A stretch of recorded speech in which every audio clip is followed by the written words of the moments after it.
All right, we're live. Let me double check audio. Hi, guys. How's it going today? Hope everybody's doing good.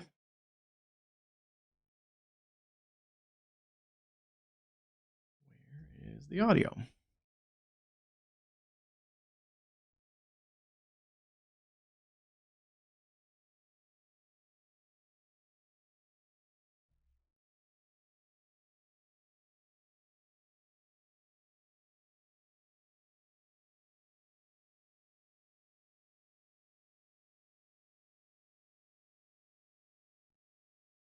All right, test, test.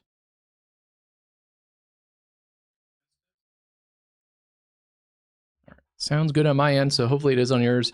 If it's not, just throw it in the chat and I'll try and fix that. Not much going on right now. We just got issued a tornado watch for parts of southern and central Texas. This goes until 10 p.m. in the central time zone. A few tornadoes are likely. A couple of those could be intense. Scattered large hail and isolated very large hail up to 4 inches in diameter. That's some big hail. That's going to do some damage. That's also actually life-threatening hail.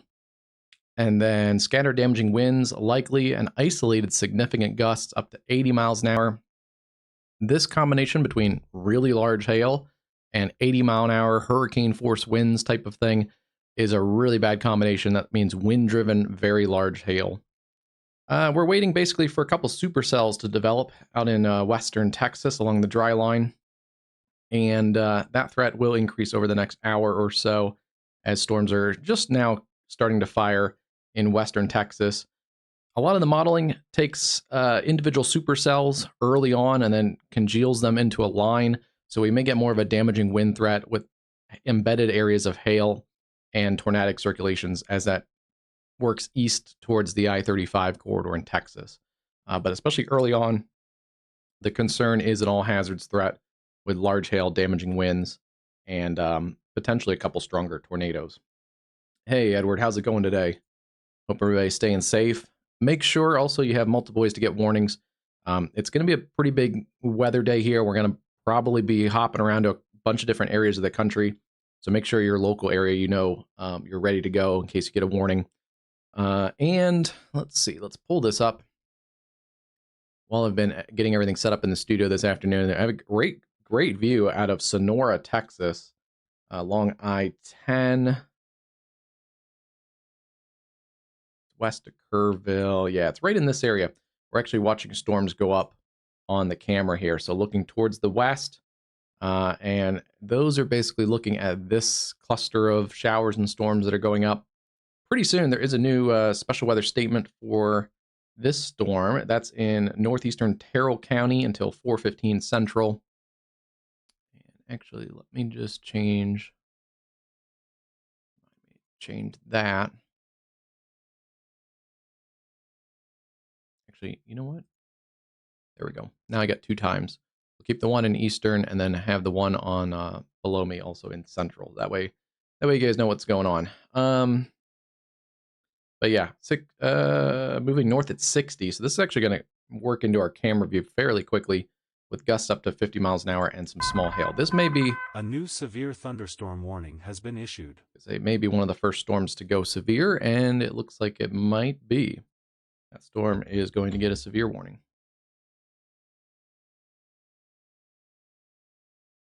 No, sorry. It is a storm out here on the dry line in Lipscomb, Texas, on the very northeast corner of the Texas Panhandle.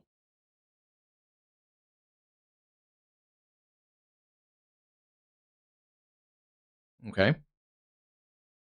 Quarter-size hail, 60-mile-an-hour winds. That's going to work up towards the state line here against Shattuck. This is Oklahoma. Shattuck, Gage, Fargo, and Laverne may get into some of that action. Let me take a little closer look at this. I don't know if that's a severe storm. There's no hail showing up on the hail signature. It might be marginally severe, but it's maybe has some gusty winds in it. Ooh, 89 degrees in San Angelo. This storm, I think, will be the next storm to go severe. It actually does have a little bit of wind in it. and starting to get a little bit of hail signature. Still a pretty young storm as it works across some of the areas here in southern Texas. But yeah, we should get a good look at it as it works into the shot in a few minutes. It would be coming from the right or the left side, then working over towards the right. This is to the south, and then this is to the north. It's just kind of on the edge of the tornado watch. That tornado watch does cover a few locations like San Angelo, Abilene, Haskell, Brownwood, Brady, Junction, Kerrville, Uvalde, and Del Rio. Right now, it avoids some of the bigger populated corridors closer to San Antonio and San Marcos. You guys are all east of the tornado watch right now.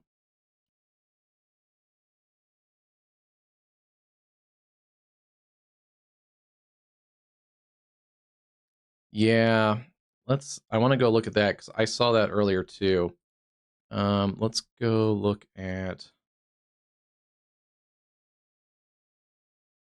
They do have, it looks like, a new mesoscale discussion for possible severe thunderstorm watch coming for that area in the Texas Panhandle. This is more kind of along, basically the dry line kind of extends down in Texas, and then advancing up from here is the cold front. So storms are expected to fire there kind of later today. So this is a little bit early, maybe in that area, but cold front kind of extends up there in Kansas, and then the dry line extends down across Texas. There's a little bit of a low pressure. There's a couple secondary lows. The one low pressure is obviously at the top, up off the screen, but this little low pressure right here is kind of where the dry line intersects with the cold front. And just looking here, I somehow actually drew it pretty good. You can see some northwest winds across these areas here in central Kansas, and then southerly winds across right where that storm is. So that is kind of right along the cold front. A new severe thunderstorm warning has been issued. And like I thought we would get, this storm that we're waiting to cross into our camera position is now severe warned. That is going to be for Pecos and Terrell, Texas. Already ping pong ball sized hail, 60-mile-an-hour winds. That one is going up pretty rapidly. Obviously in a favorable environment, and that is moving still to the north pretty quickly at 50 miles an hour near Sheffield, Texas. So definitely not a ton of population out here, but make sure you're taking safety here. Yeah, Sheffield, Texas is pretty much the only community in the line of fire right now. So that's about probably about 12 minutes away. 14, about 12 to 14 minutes away. But yeah, I want to get up here. This has been an interesting look all day. There are a couple storms that have just started to fire.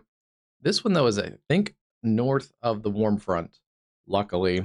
But I'm watching these storms down here by Bloomington. And it's been a very interesting look.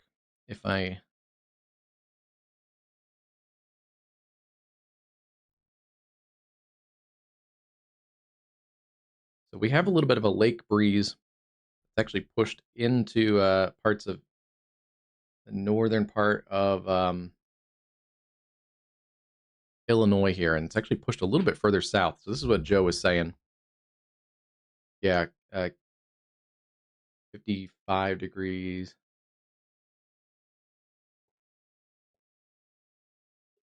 Looks like it's in the 50s around Juliet still. Yeah.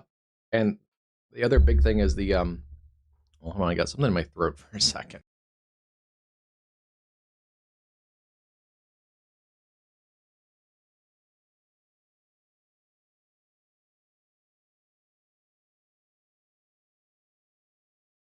Okay, that's good.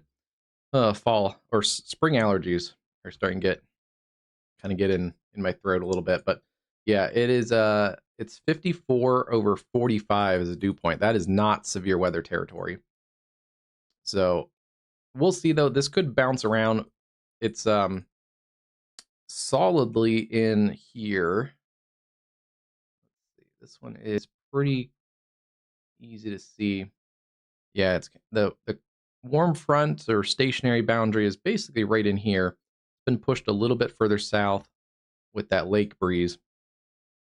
It's 78 and 79 down here near Bloomington, and it's about 70 here north of Fowler. And then at Crown Point, it's actually only 47 at Crown Point, 48 at LaPorte. We said 54 at the Juliet Airport, but it looks like downtown it's 48. And it's only in the low 40s across Chicago. So there's a very small, tight temperature and also humidity gradient across this area. This is conducive across the I-80 corridor of some larger hail. It'll be storms that are elevated above that cool layer near the surface. Back down here, though, we have a ton of humidity and moisture. So yeah, I think it's going to be just kind of right in here. This storm is intriguing because it is south of the, yeah, Pontiac is 78 over 63. Next, Kankakee is at 63 over 52 with an east breeze. So yeah, it's right just north of Pontiac. And north of Lacone. That's how you say that. This will fluctuate though a little bit. It can, the lake breeze kind of pushed it to the south, but the overall environment below it with the low pressure off into the Mississippi Valley may start to lift it a little bit back to the north. So we'll see if this can lift back towards the I-80 corridor. But right now, Chicago, if you get any storms, they're going to be probably not even that severe with the cool temperatures there. And then along the I-80 corridor, looking in at kind of a tight gradient right in here, it'd be an elevated hail threat. But this storm is intriguing. This one's going up in the warm sector, north of Bloomington. And otherwise, it's fairly quiet. The models kind of indicated about 4 to 6 p.m. in the central time zone. So we're just now getting into the time that the models kind of indicated storms would start to fire.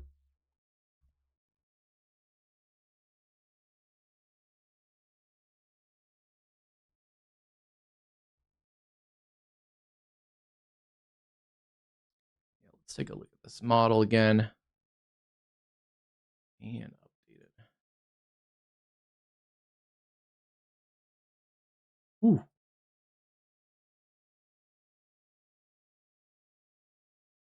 So this model isn't picking up on any of the storms right now that are kind of in this Bloomington area. So that leaves me a little bit of concern that we may be a little bit early, just based versus the model. We may be more towards the 4 to 5 instead of the 5 to 6 or 7.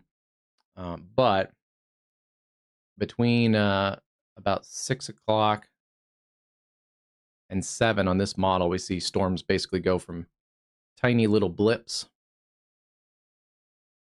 to pretty beefy supercells.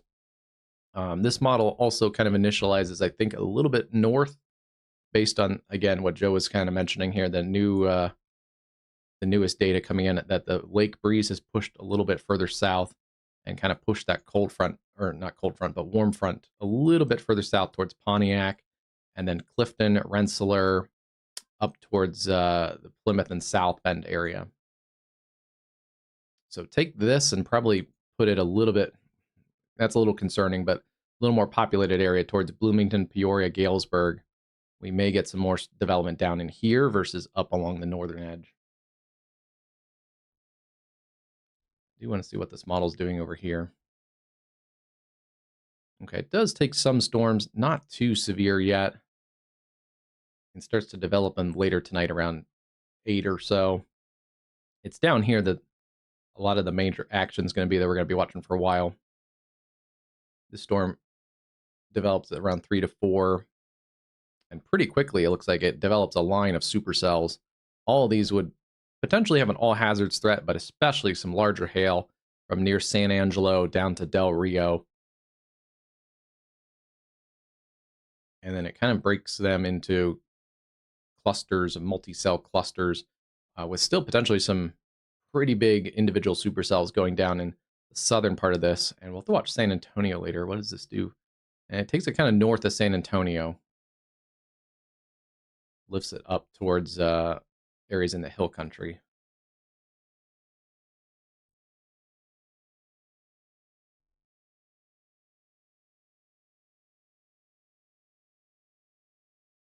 Yeah, we're going to be bouncing around a little bit because this model, according to about 8 o'clock at night, shows that we're going to have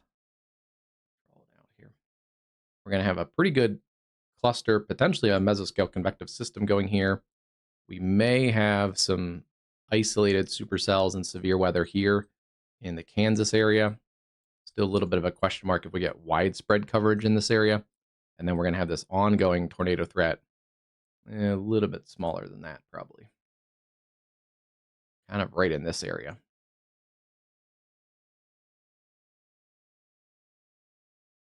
And this has been doing a pretty good job through the day. All right, let's put that away. Yeah, tornado watch likely coming here for northern Illinois, potentially over here towards the Mississippi River, and then also western parts and northwestern parts of Indiana.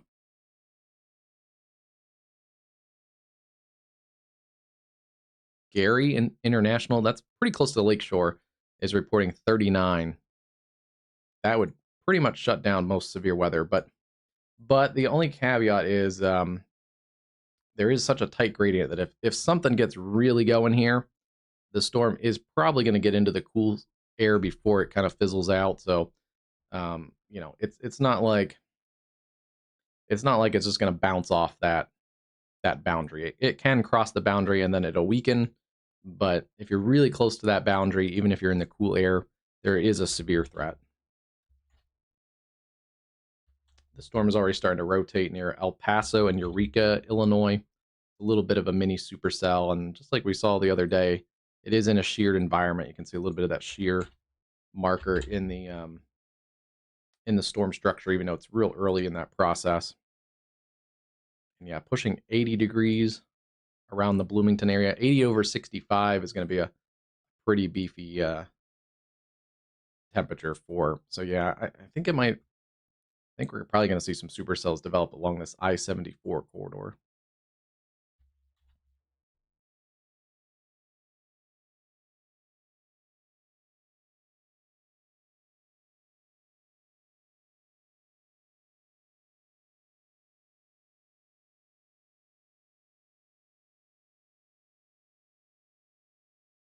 And here's kind of an overall look at it. We have the marginal risk, or not marginal, moderate risk, level 4 out of 5 there in Illinois and Indiana, and then we have an enhanced risk. This area has not changed that much over the last couple of days. This has been pretty consistently an enhanced risk from northeast parts of Missouri all the way up through much of northern Illinois and then into northern Indiana. And then we do have a slight risk that covers just into parts of Wisconsin and then also southern parts of Michigan, northeast Ohio, and then much of the rest of Illinois and Indiana.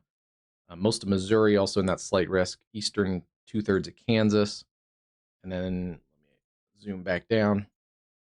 Much of Arkansas, Oklahoma, and then a lot of Texas. We do have that other enhanced risk in parts of south central Texas up into the Red River, southwest parts of Oklahoma.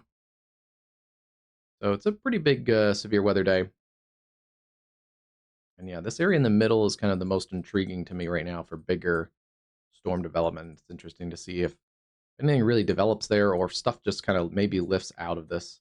Some of the models have that too. The more of the storm develop in Oklahoma and then just kind of lifting into that area. I do want to take a look and see what the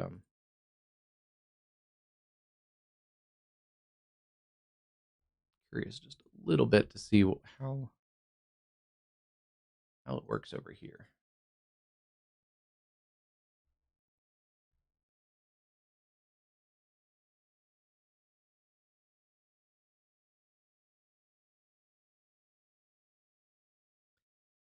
least the HRRR, the latest run here, wants to put some elevated cells back into northwest parts of Illinois, and those could skirt up into parts of Wisconsin. But it seems really cool here right now. That warm front would have to lift back, I think, to get more of a concentrated severe weather into Wisconsin. So that may be a little bit overdone. I think the eastern side of the lakeshore has a better chance into Michigan at some severe weather because, well, one, because we know the storms will likely be coming from the west-southwest, but also the warm front extends. Let's see. New information. This severe thunderstorm warning has been updated. Yeah, the warm front does extend up into southwest Michigan and especially southern Michigan. It's actually in the 70s in Ann Arbor and the Detroit airport.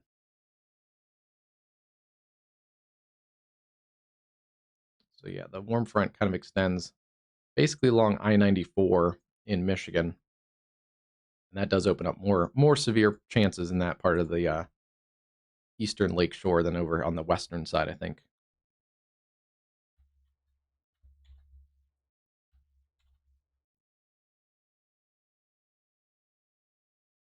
Yeah, this is all really cool. It's a easterly breeze.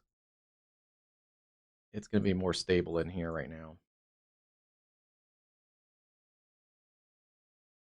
All right, let's go look. Let me clear this off. Then we'll take a look at the oh, the tornado watch is populating. So we'll take a look at that in just a minute. Okay, close that out.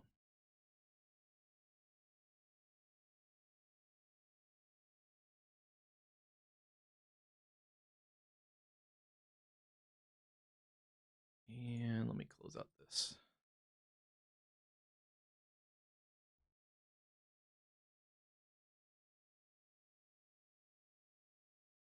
Simplify it a little bit for anyone just joining, but yeah, there's a cleaner look at things. I like using the detailed view, but very clearly you can see where this cool air is entrenched over the lake shore. Again, it's in the 40s and 50s, basically north of I-80, and south of Pontiac, it's close to 80. Okay, new tornado watch. This includes a new considerable destructive that storm's gone thunderstorm considerable. Warning has been issued. We'll get back down to Texas here in just a second. This is going to be a few tornadoes and a couple of intense tornadoes are likely. This is a tornado-driven moderate risk. Scattered large hail, isolated very large hail up to 3 inches, and then scattered damaging winds, isolated significant gusts up to 75. And I just want to see if they've added anything new to this. There's the tornado watch populating there. You'll see it at the bottom of the screen. If you're in this area, you do need to take things seriously today. Have multiple ways to get warnings. And make sure your phone alerts are turned on. Make sure you have your NOAA weather radio charged or the batteries are put in it. And then just make sure you know if your household is kind of gather them up. Just give them the safety tips. Go over your tornado safety plan. Know where you're going to go. Because this is a slightly higher end tornado day today. With, again, a tornado-driven moderate risk. And the Storm Prediction Center has been warning of it for a while now, but the potential for some intense tornadoes in that EF3 plus kind of range. So it's not going to be a super large area. I don't think we're going to have tornado watches that stretch, from Chicago all the way down to Texas. I think we are going to have probably a little area that gets a little bit of a break, or is maybe under severe thunderstorm watches instead. But this area, particularly in northern Illinois, has the chance of some pretty beefy tornadoes.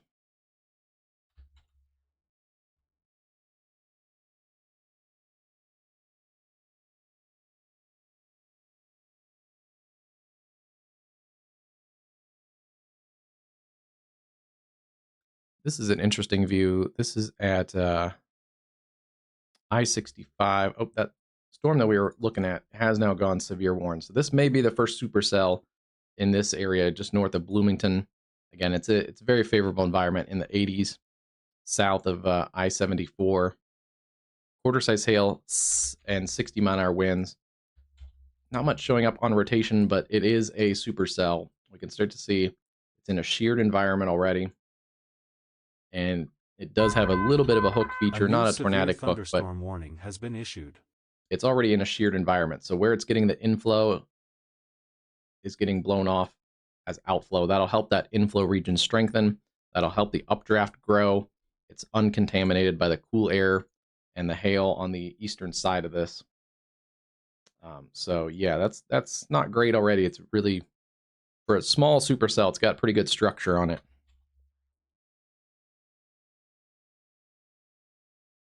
Oh, but let's see. That, if the video plays, is just north of the Rensselaer area on I-65. I think it might be at Fair Oaks. It's right there. This has been an interesting camera as I was setting up the stream today because it looked pretty warm and sunny earlier, but now it has this cloudy overcast look to it. I'm wondering if that cold front has probably pushed just north or along this boundary here. So that may be right along that lake breeze. To the north of that, it's going to be a lot less dynamic for severe weather.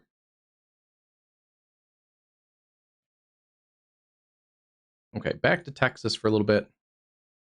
And I'll turn these off for now, but we'll probably keep turning these off and on as I check where that boundary is. These storms aren't looking that great. The strongest part of those has actually moved into the Norman office north of Shattuck, and they're not warning them as severe thunderstorms. May get a couple stronger storms out here in northwest parts of the Texas Panhandle, but I'm not worried as much about storms right there for now, other than some isolated wind and hail.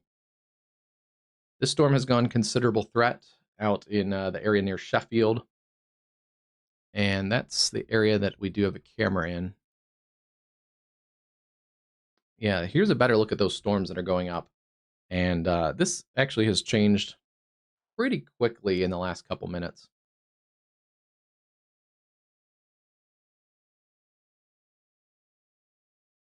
Yeah, this is looking out of the Sonora area, and we're looking at those little showers are going up as storm 2 now, and still watching for this cell to cross I-10 in a few minutes. Actually, I-10 is just north of Sonora, so this is about to cross I-10 with potentially some golf ball size hail. A new severe thunderstorm warning has been issued. That's for northern Crockett County in west central Texas. Golf ball size hail, 60-mile-an-hour winds. We're going to get some big hail out here. This is an interesting little cell near Wingate that's gone up in Texas, south of Abilene. That's one to keep your eye on. And that's a brand new cell. Generally working up towards the Abilene area, so not quite severe yet, but if you're in the Abilene area, keep an eye to your southwest. And this one's headed up towards you guys. Maybe even some small hail in here already, near the Oak Creek Reservoir and at the Wingate area. That's north of Bollinger, Texas.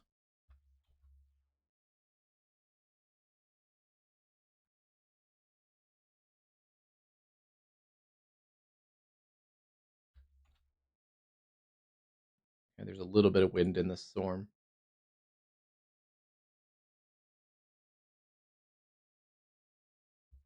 Small cells, 60-mile-an-hour winds. It's elevated. Most of these cells back here are actually behind the cold front right now, so elevated wind producer.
This is an interesting shot. Let me pull this up. This is actually at the Illinois Valley Regional at the airport there, KVYS. Just on the north side of the boundary now, that lake breeze and the stationary front has pulled just to the south of here. It's still at 64 degrees, but now reporting a east-northeast wind. There are some storms going up right along that, but likely would be elevated if they continue to cross this boundary into the more stable air. And then just behind, it's literally like right on the boundary because back here towards Juliet, it's already in the 50s and 64 right here, but it's in the almost 80 down here north of Peoria. So that is only a couple miles difference. That is going to be only about 25 miles. It jumps close to about 20 degrees. And same here for like Pontiac. It's about 38 miles between Morris and Pontiac. A new severe thunderstorm and it's about a 20-degree difference in temperature.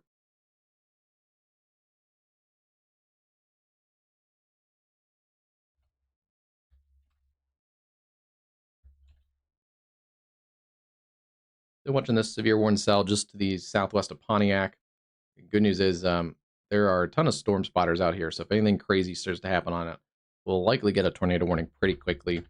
Not seeing anything that needs it on radar yet. It does look like it has some small hail. It's already V-notched a little bit too.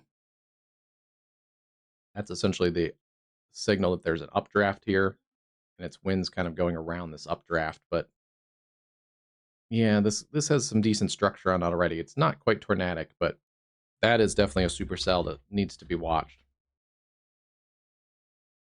And they're going to increase it for ping pong ball size hail for Pontiac, Flanagan, Cornell, Long Point, and areas just south of Strader. Yeah, they could ride the boundary. That's a good point. They're not right now.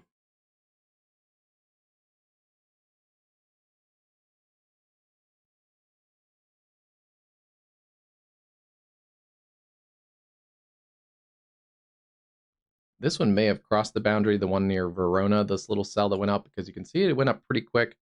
Actually started deepening that reflectivity. A new severe thunderstorm warning and then as it's continued to work just a little bit more towards the north and east, it's actually kind of fizzled. Right here, compared to now, that is not as healthy looking.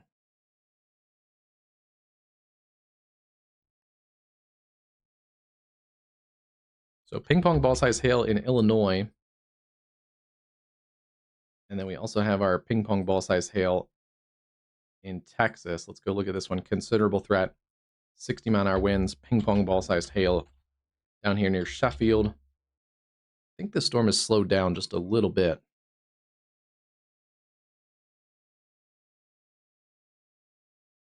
Because it was at 60 mile an hour earlier.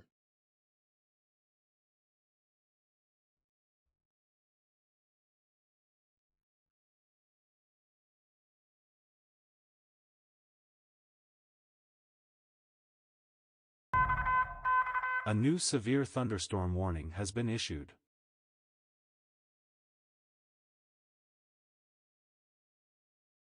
All right, I actually moved down the I-10 a little bit. Here is that cell with the severe warned storm and the hail core. Not a tornado threat. It definitely has a pretty high base still, but that hail core would be back in this area here, that pretty dark shadow area. That's going to be your hail core. Not particularly large, but basically we're looking at that hail core right here from our camera perspective over here at Ozona. And so yeah, that's looking basically straight down the highway at a pretty intense cell. Good news is right now, not a ton of wind in it. It's only being warned for 60-mile-an-hour winds. Starting to get into that 70, 80, and we're talking about some pretty good wind-driven hail. There are other storms that are strong and going up. Abilene, we talked about that storm earlier, now has a special weather statement for the cell to the south of you guys. And that is generally intensifying as it heads towards the Abilene area.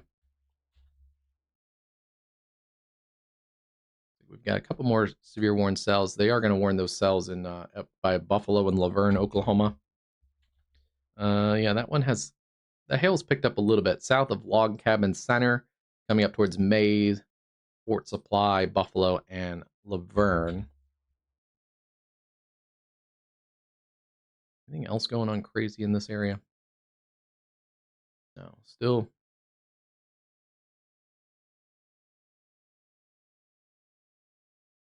There's the cold front. You can see on the radar right here. New information. This severe thunderstorm warning has been updated. Go back and take a look at our updated severe thunderstorm warning for areas in Illinois.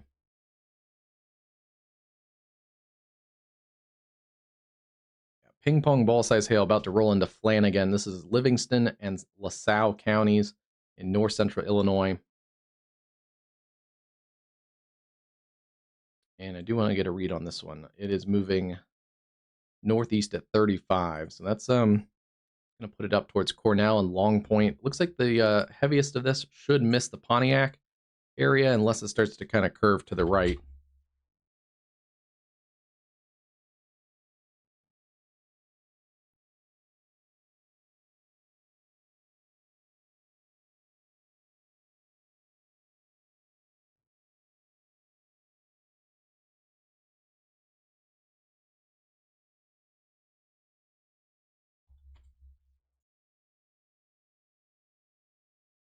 All right, there you can see some of the times. Long Point, 15 minutes. Cornell, about 15 to 18.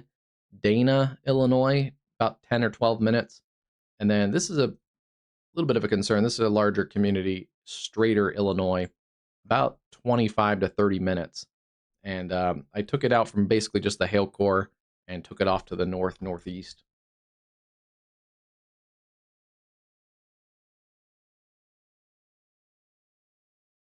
Yeah, pretty much.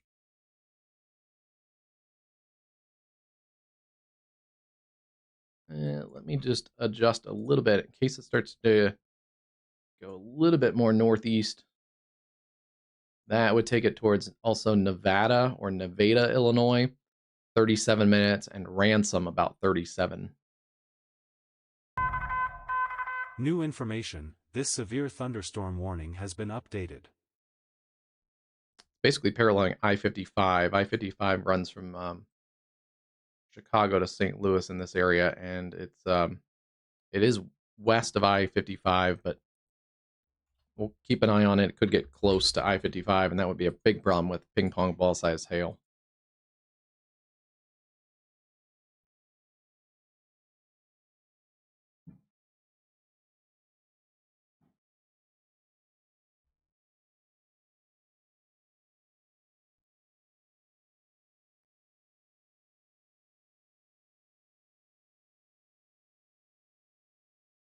Here's a look at those storms from the airport at Southwest or Illinois Valley Regional. You can see those little tiny showers. Those are the ones that started to go up. I guess they're a little more than showers, but these ones are fading. They're going into the cooler air. This one is right along the boundary. And if it does develop any further, it'd be maybe a hail threat. But it'll lift. It should lift north of this boundary and also weaken. And you can kind of see that the towers don't look. One of the towers. This is probably the stronger of the cells, the one that's near Ottawa and Dayton, Illinois. And then the little guys that are kind of brightly lit, those are this cluster of showers and storms. It's working up south side of Juliet. Nasty cell here, ping pong ball size hail. And that's coming right over the Flanagan area, Long Point, Cornell. And that's once again Livingston and LaSalle counties.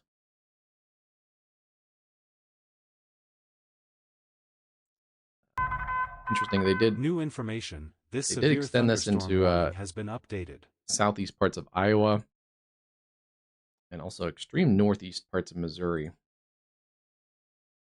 Yeah, there's a little bit of a warm nose in here too. This is closer to the low pressure, so right near the triple point.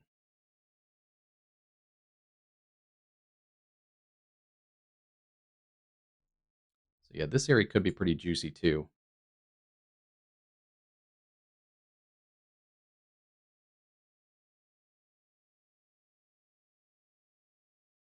Kind of in that area.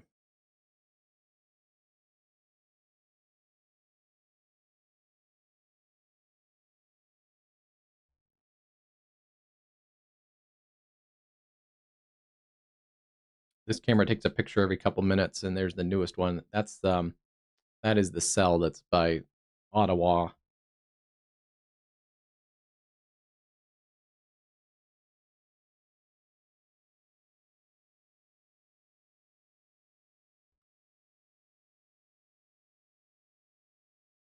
And yeah, there's that hail core in Texas about to cross, or just now crossing I-10. This has weakened. This has come down a little bit just on the last couple scans. Could still have some golf balls in it. Also watching the other storms to the south there that are pretty healthy too. Probably quarters to maybe a golf ball or two in those cells. These cells continue to organize south of Abilene, so definitely keeping an eye on those areas.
This is out of the area just south of Abilene, so this looks back towards those two storms. They may go severe warns soon.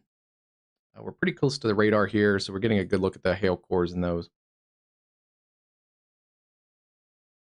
Yeah, I wouldn't be surprised. And the wind is also picking up in this cell, now showing probably over 60-mile-an-hour winds.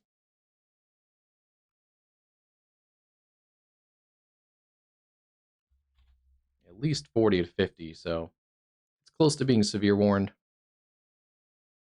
And let me get a read on this one. For those folks in Abilene, it is moving northeast at 45. Probably going to have to adjust this quite a bit because there's going to be a variety of storm modes. So like yesterday, almost everything was moving at basically the same speed. But today, with different areas of the country being affected by severe weather and different storm modes, I'm probably going to have to adjust the track tool a bunch. But let's see, 45 puts it into Abilene in about 25 minutes. And then areas like Buffalo Gap, about 13. And Ty, Texas, about 18 minutes. Merkel, that's close to these storms out west of Abilene, about 15 minutes. And yeah, you can kind of see those hail cores coming up here. Still, we're in a tornado watch. Those bases are still pretty high. And not a lot of rotation showing yet on any of these cells. This one has a little bit near Wingate. And keeping an eye on that one. Yeah, there's a little rotation in here south of US Highway 277 near Happy Valley. So we'll keep an eye on it, but storms right now are kind of as expected. They're going up. It may take a little bit of time for them to get organized down here. That hail core is also going up in the second cell. Wouldn't be surprised if this gets a warning near Ozona, Texas, especially with the warning in its neighbor cell for considerable threat, golf ball size hail. Both of those probably could have some golf balls.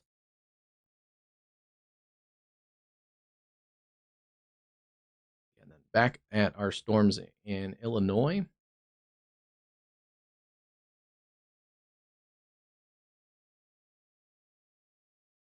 So this storm is still trying. It's, again, right on the boundary. This may try to go more of an elevated storm. That's that storm that's above me here on the camera near Ottawa, Dayton, and Marseille. And if that does get stronger, that would be headed up towards Newark or Sheridan, Nettle Creek. Has a little bit of a hail core, may have some small hail, gusty winds, but it's not severe warned right now. Let's go look at our ping pong ball size hailstorm. Still going. Flanagan area that is getting hit pretty hard. Wouldn't be surprised if we start to see some hail reports out of this cell, especially with some storm spotters. And this is a pretty visible cell with basically being all on its own. Wouldn't be surprised if we see some hail reports from behind it as it came across near El Paso and Gridley and Waldo, Illinois.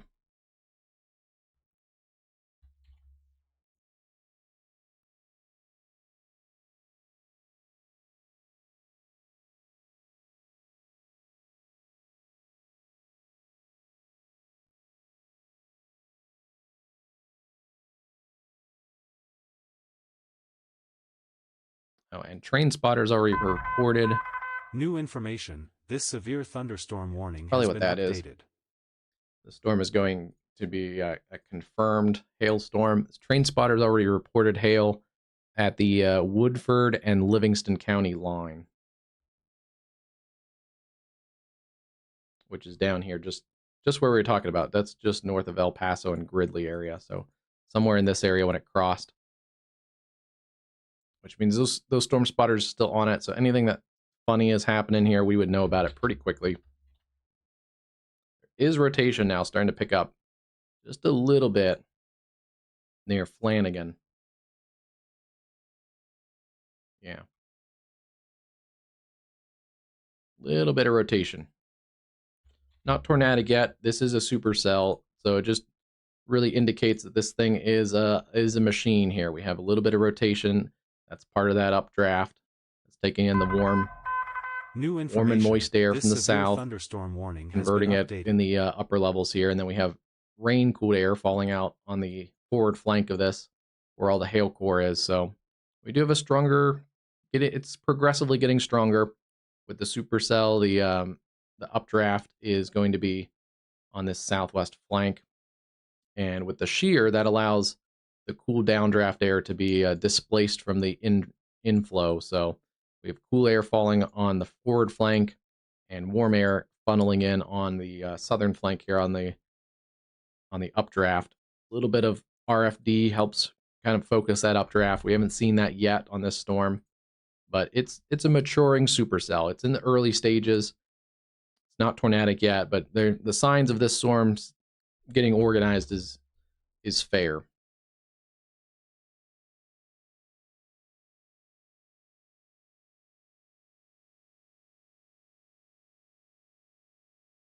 It's going to have to start turning right, though, if it really wants to mature. Again, up towards I-80, it's kind of in the 50s across Juliet. 63 at Kankakee. That's come up a little bit, I believe. So this may be kind of lifting along with a little bit of a pushback of the warm front stationary boundary.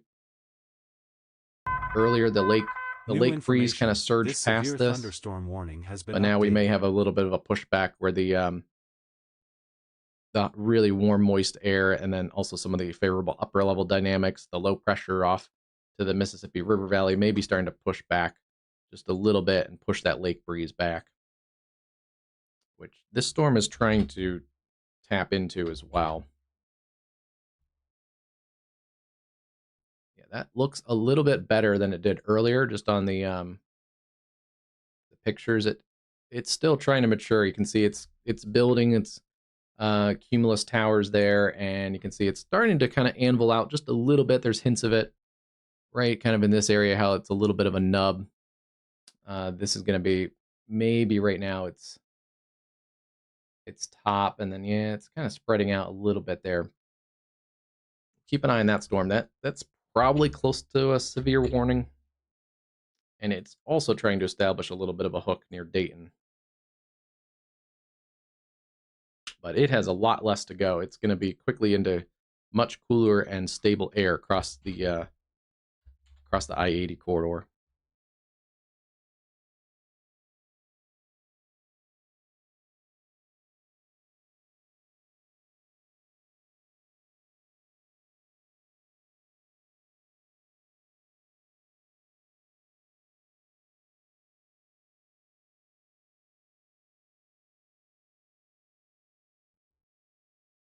Here's a look back towards that Abilene area, State Highway 89 and Farm Road 707.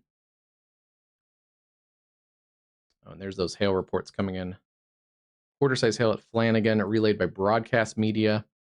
And then quarter-size hail reported by the emergency manager there in Woodford County. A new severe thunderstorm warning has been issued. A couple stronger storms into the panhandles of Texas and Oklahoma. Mostly just elevated hail storms right now, 60-mile-an-hour winds and quarters in a couple of those cells. The strongest ones are north of Woodward, between Woodward and Buffalo in Oklahoma. All right, the storm that we're looking at here has gone severe warned. Yeah, there's new decent amount of wind in that one. This severe thunderstorm warning has been updated. Ping pong ball size hail for Callahan, Jones, Nolan, Taylor, Shackelford, and Runnels counties. And that is ping pong ball size hail also for that cell near Buffalo Gap and into the Abilene metro in about 10 minutes or less.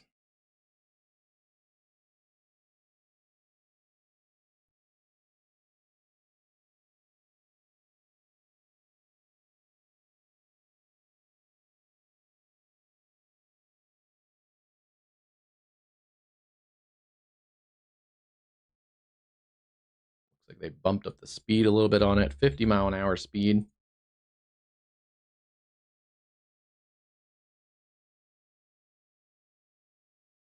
The leading edge of the storm may be into the Abilene area in about 10 minutes.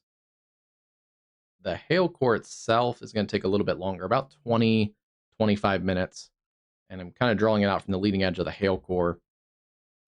And there's actually kind of 3 hail cores, maybe a little bit of a left split, but there's kind of a little bit of a multi-cell cluster. This may be splitting off towards the left. Generally, those produce hail, not tornadoes. And then this is kind of the main cell that's, I think, trying to organize in this area.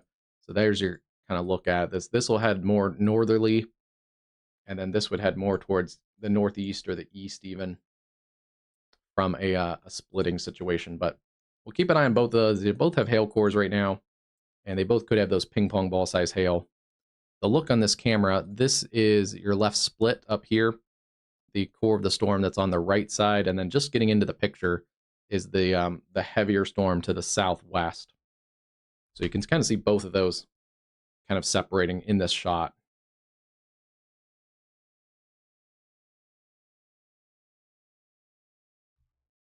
Yeah, that's a good perspective, at least for now. Eventually, this cell is going to work out of the picture. But the cells that are coming up from the southwest should be entering the picture even more.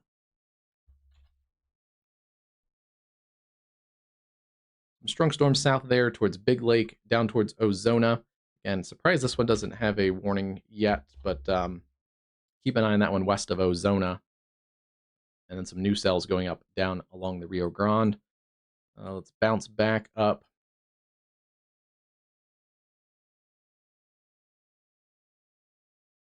I don't think we have anything going on in between, so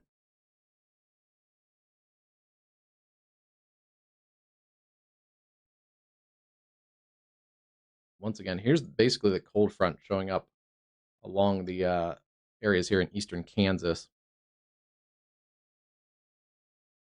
Storms may fire later, basically right along this cold front.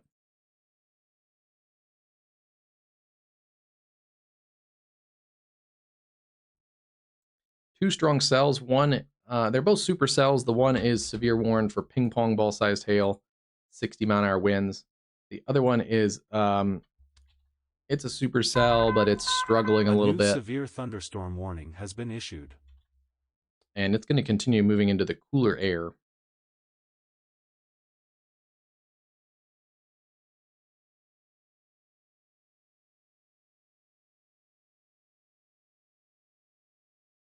Yeah, it's about to roll into some much cooler and should be more stable air just east of Nettle Creek around the Morris area.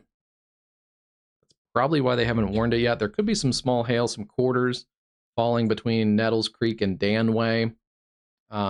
If they warn it, it's going to probably be short-lived because this is going to continue moving into much cooler and more stable air.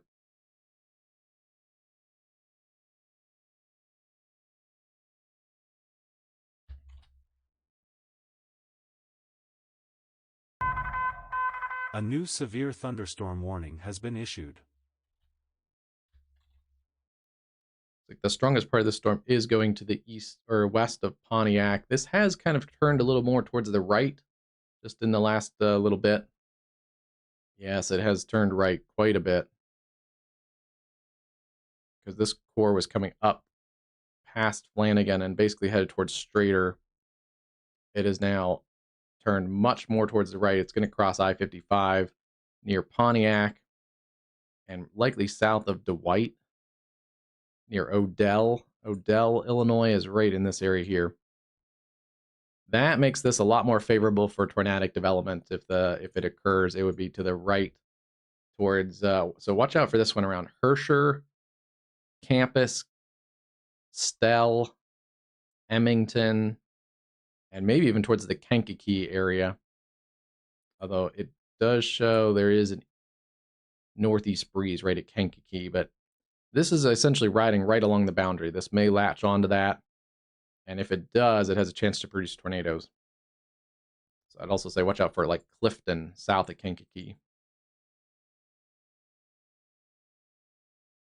They are going to warn that storm that's riding along north of the boundary for the most part for some half-dollar size hail, inch and a quarter size hail. A new severe thunderstorm warning has been issued.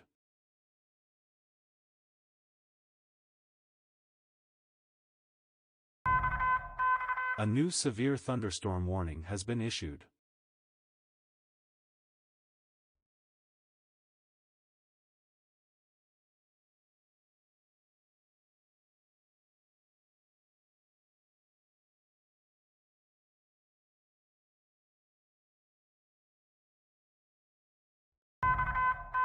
New information. This severe thunderstorm warning. Let's look at that cell again. That's the severe warn cell back on the left of your screen. Up in this area here on the picture. A little bit more cloud cover is kind of blocking the tower of that storm, but you can kind of see it illuminated by the sun back into those orange colors. That's the backside of the tower.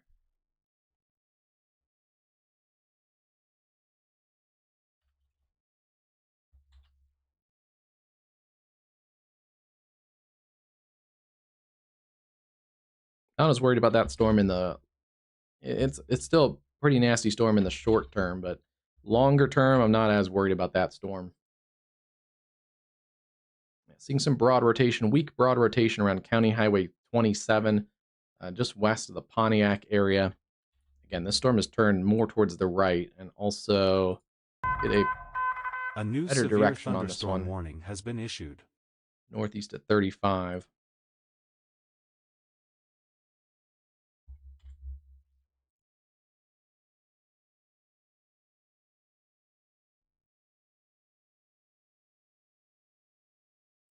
So from the hail core, northeast at 35, Odell about 10 minutes, and then Emmington campus about a half hour. And if it holds together, that area is south side, southwest side of Kankakee. This severe thunderstorm warning about an hour. Been updated. This is probably going to continue to try to wrap up. Just it's in a very, very highly favorable environment. It's the only supercell that's out here essentially all on its own. The cell to the north is, again, past the boundary of the cool air. So I don't expect that one to go tornadic. If it does, it would have to go like right now before that boundary moves in. We're getting, let's see, starting to see the rain show up on this camera here over the mountains southwest of Abilene. You can see the hills are getting a little bit obscure. They were a little more visible earlier.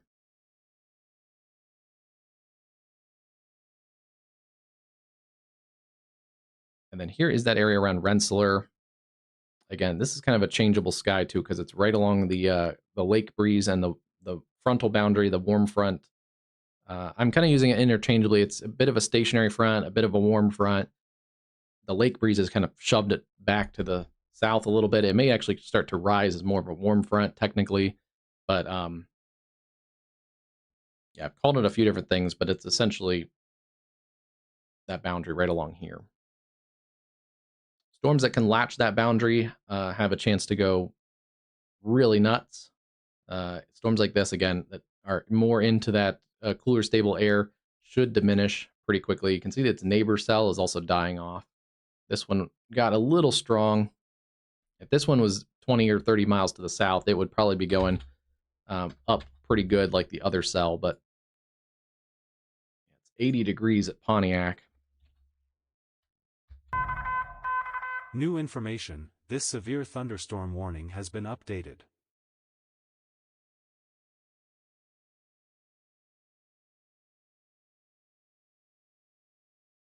Go back and take a look at our cells in Oklahoma that have organized a little bit. There are a couple of hail cores in here. Again, these are kind of right along and maybe just slightly behind the cold front. So these are going to be more elevated cells.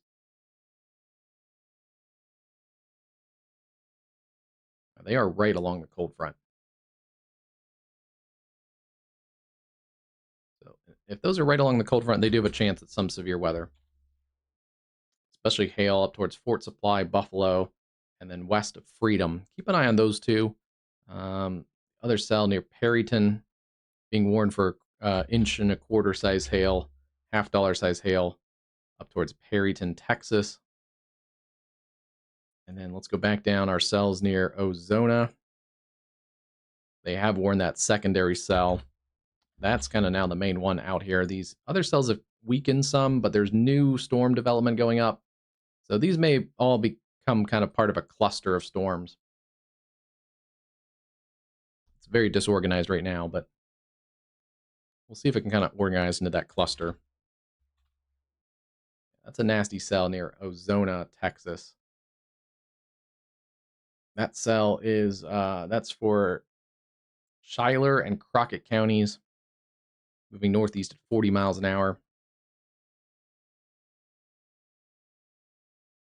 There's also a big new cell that's coming out of the Mexican higher terrain, crossing the Rio Grande at Del Rio. We would have a really great view of this, but this radar site, KDFX, has been down a couple days. Yeah, not getting data from it. So with that, we're really far from the radar site. But this is southeastern Val Verde County.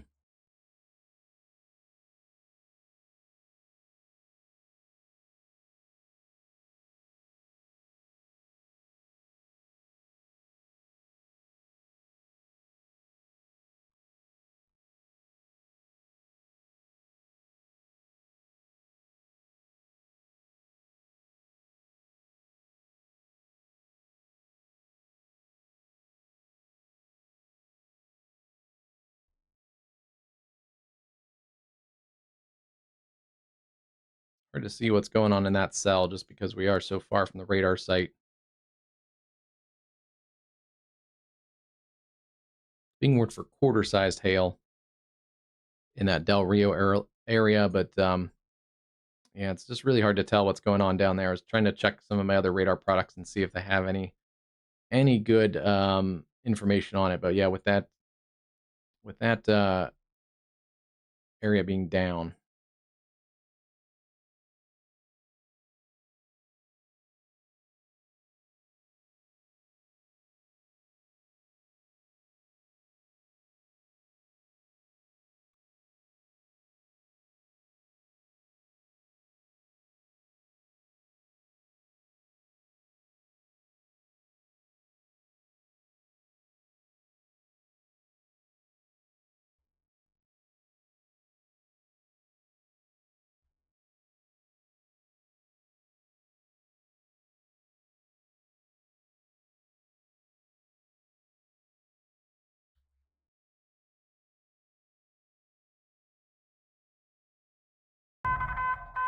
New information, this severe thunderstorm warning has been updated.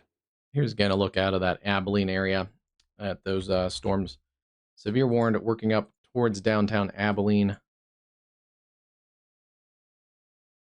And the good news is the heaviest might actually go just south of Abilene. Let's get a new couple scans of this. Yeah, the heaviest is down here near Buffalo Gap. It's a pretty nasty cell. And then, yeah, there is the left split coming up towards Merkel and now past Merkel or Merkel. I don't know exactly how to pronounce that one. This will probably get its own warning coming up towards Anson, Hawley, Hamlin. And then this one is one to watch. It is a bit of a supercell, trying to organize a little bit, especially south west sides of Abilene.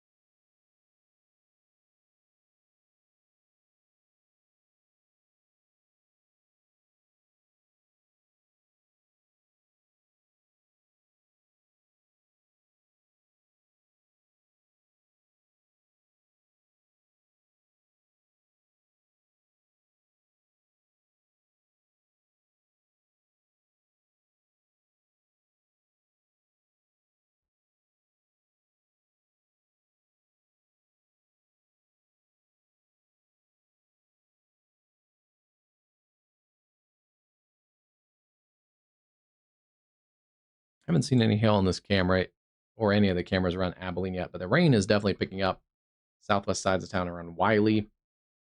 This is at Farm Road 707 and State Route 89, which I believe is right here at the Wiley area, just west of the Abilene Regional Medical Center.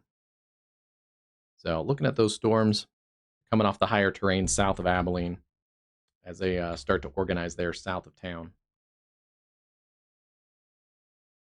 All right, let's go back up to Illinois.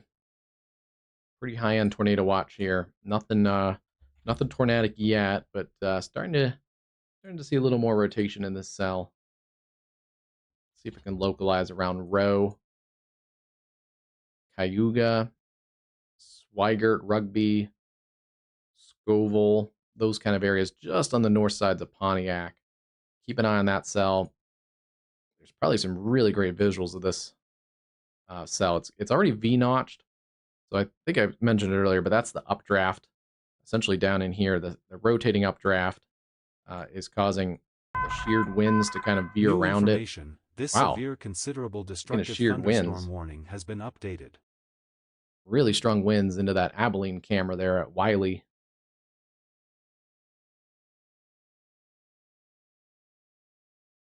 That's kind of on the forward flank of that cell. That's another supercell that is trying to organize too down here in Abilene, Texas.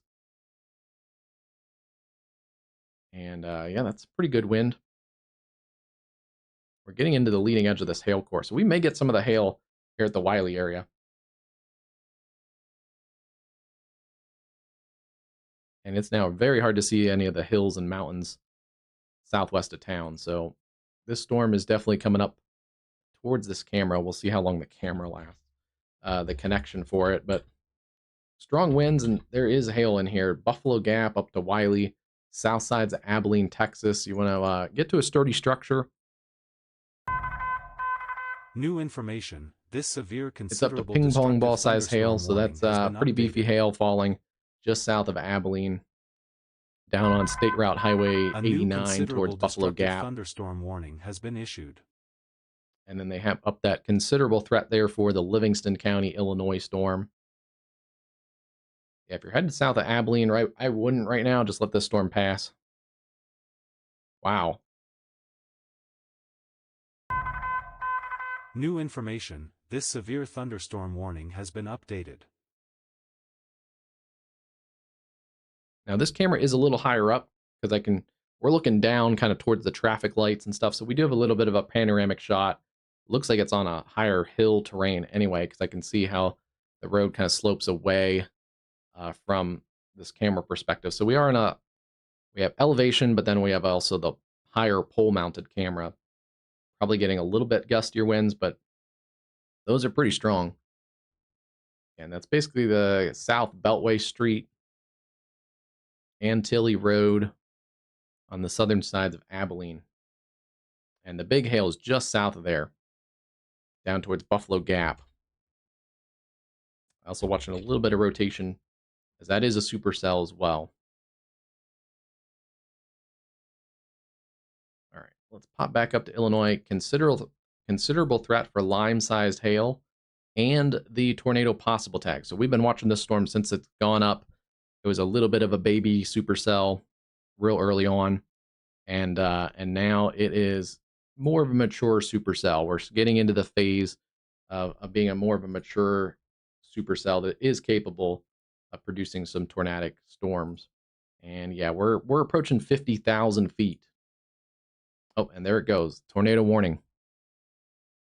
First one of the day. This is probably going to be the first of a few of these.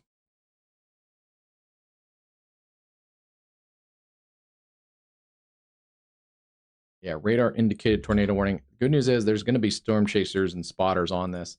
It also has probably a pretty good visual base because of how compact this cell is. So if anything crazy happens, we're going to know about it real quick. But first tornado warning of the day. A new radar indicated tornado warning has been issued.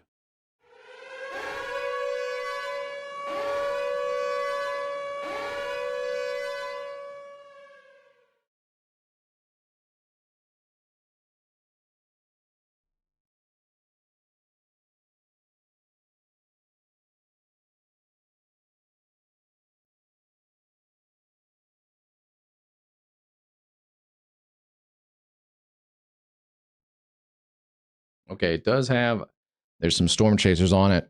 It does have a it does have kind of a rotating mesocyclone base. Not quite a wall cloud yet, but it definitely has rotation on it. Right where we're seeing it on radar. Just on the north side of Pontiac. And basically I-55 between Rowe and Pontiac. Also looking here at our Abilene storm. That may be some hail falling in the Abilene camera. Looks a little chunky for rain.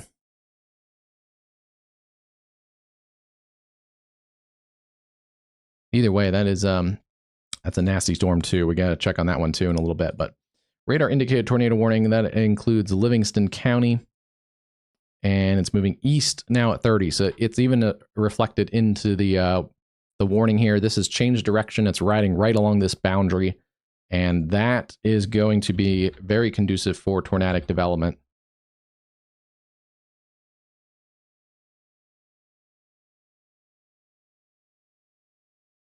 Yeah, rotation right in here on the north side of Pontiac. You definitely want to be in your safe place there at Pontiac. Up towards 2000 Road North. And then up towards Cayuga and the Wolf Creek Country Club. And then it's going to basically travel fairly straight east of Pontiac, Swigert, Rugby, Eiler, Scoville, Griswold are small rural farming communities out east of Pontiac, but there's a decent population that lives out here. Pontiac isn't that far from the Chicago Metro, so, and the Chicago Metro kind of keeps pushing further and further out. So as that grows, so does areas like Pontiac. A new destructive thunderstorm warning has been issued.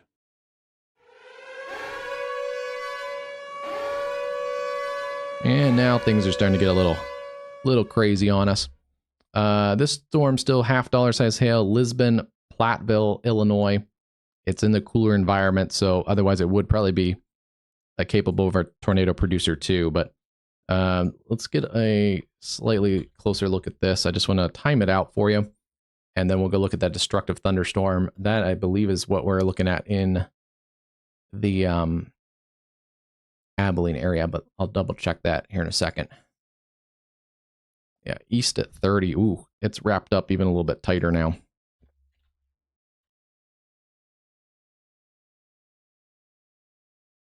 The structure on this is pretty impressive. Hasn't quite fully matured that hook yet. But again, visually, there are storm spotters on it that are watching this too, and it visually looks decently organized. So this could put down a tornado pretty quickly.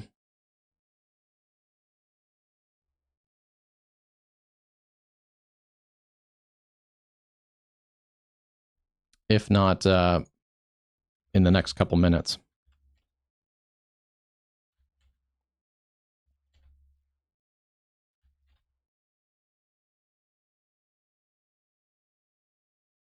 Yeah, rotation would be just north of the Pontiac area. And that's near the airport there, where it is solidly below the boundary. So it is in the warm sector.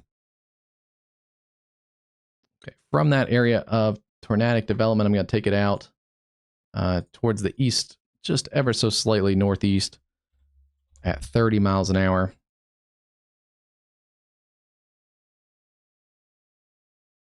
And yeah, places like Emmington, 25 minutes, Swigert, Rugby, Eiler, 10 to 15 minutes for those 3 locations.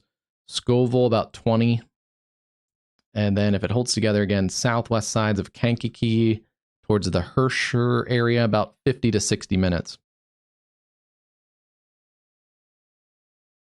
If it goes a little bit more easterly, I just want to pull a couple other communities in it, because this is a pretty dangerous storm. So just want to double check everybody here. Kempton, about 40 minutes. Clifton, a bigger community along 57, about 71 minutes. And you got north sides of Pontiac. It's basically now. If you're in Pontiac, they can probably see this updraft base from Pontiac, but don't go out and look for it.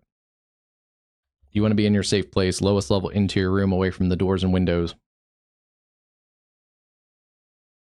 Yeah, that has matured quite rapidly.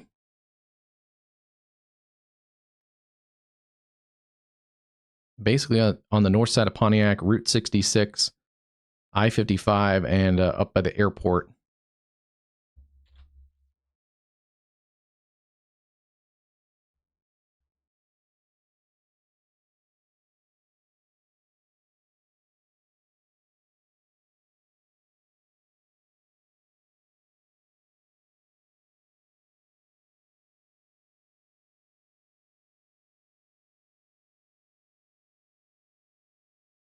Okay, we got to go back to our other cell. That is a destructive severe thunderstorm in the Abilene area. I bet that was hail that we could see. New information. This severe thunderstorm warning has been updated.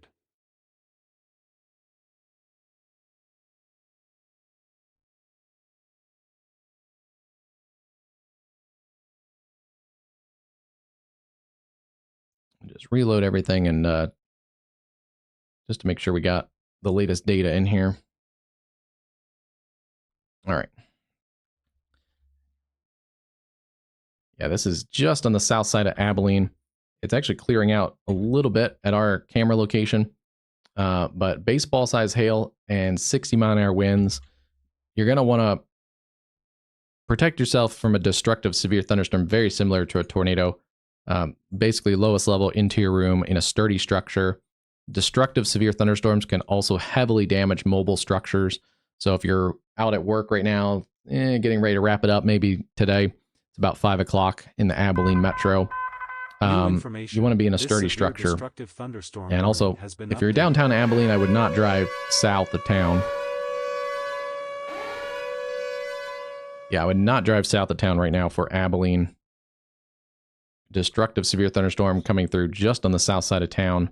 That's going to be near the Loop Road 322 out towards Farm Road 18, Elmdale. You guys are in line for some pretty big hail. I think we saw some hail on the camera. Wasn't quite sure, but it looked a little beefier than raindrops. I don't think we saw the baseball size hail, but likely did see some. If there's baseballs, it's going to be down in here, south sides of Abilene. Yeah, it's just kind of south of our camera location. But that's coming up towards Potosi, Eula, And then eventually it may get over towards the Clyde area. Yeah, Clyde, Bayard, Putnam. Let's get a track on this, and I'll track out basically the heaviest of the hail. This storm has also turned a little more right. You can see that from the old warning versus the new one. It was going more towards the northeast. It was headed basically towards Abilene, but it is also very similar to that storm in Illinois, turned more towards the east-northeast. And we also did get 1.5 inch hail reported at Buffalo Gap with 50-mile-an-hour winds.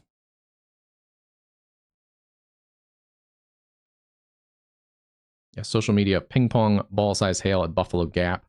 So that's that tracks. And again, potentially some baseball size hail in this storm. Clyde about 23 minutes, Bayard 34, Putnam about 58 minutes.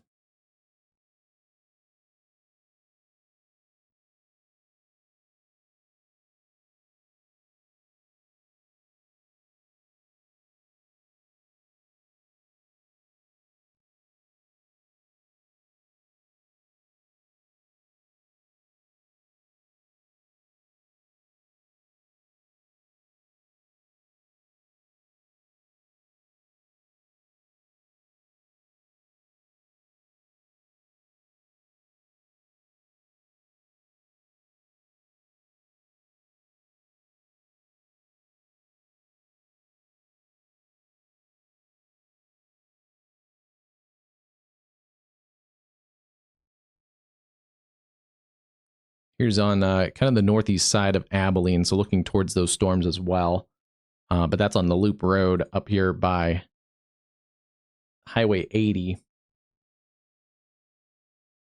So just north of the hail core 2. That's going to be just south of this camera location. A new severe thunderstorm warning has been issued. They're also going to warn that left split. That is that storm that we called earlier as a left split.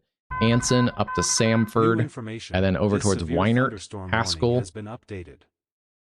A couple pretty punchy storms here into Texas. Yeah, that's coming through the AO. Here comes the hail and the wind into this camera, like we saw earlier. I don't think we're in the baseball range, but we may get some hail on this camera here. This tornado warning has been updated. Let's go back to the updated tornado warning. Still a radar indicated tornado warning. The hail has also picked up on this. I wouldn't be surprised if it's being warned for lime-sized hail. So that tracks pretty good too. Lime-sized hail and a potential tornado would be lifting just over the Cayuga area along I-55 and Old Highway 66. And again, that's approaching areas around Loretto, Emmington, and also Kempton and Cabarrus.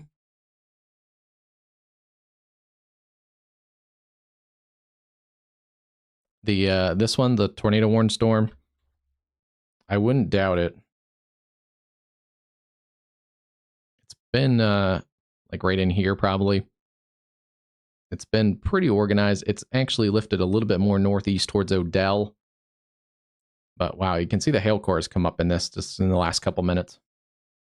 Yeah, that's hail on our camera here too. I can see it I can see it pinging off the camera. That rain doesn't do that.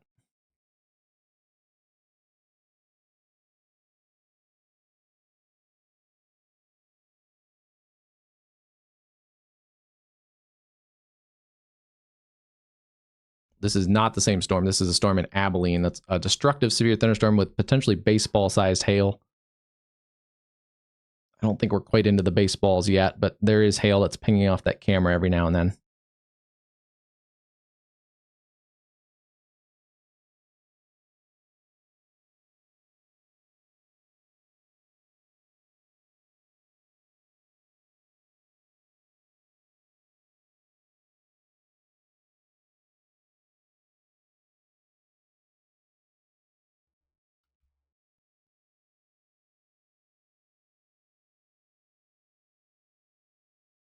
Keep an eye on that one. Oh, yep, here's a tornado report. Brief touchdown reported north of Pontiac by a storm chaser. Location estimated by radar. So that's exactly where I thought it. Maybe it was starting to wrap up really tight. Yeah.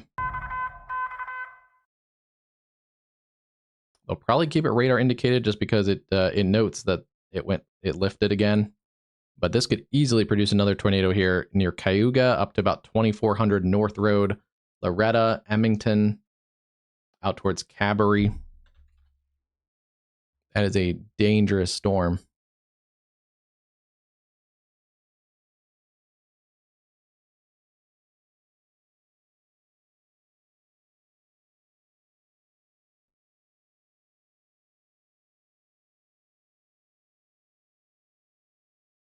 May have lost that camera feed right now for the Texas storm.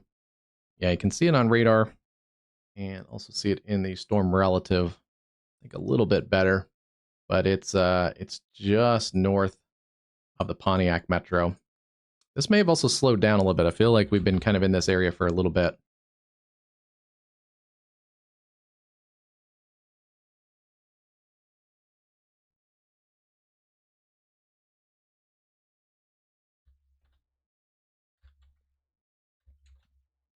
It's occluding a little bit. The updraft is kind of pulling into the storm. We don't see that hook as prominent anymore. What happens is if this gets pulled in deeper, it's going to encounter that cool air in the hail core, and the hail core and the updraft don't really like each other.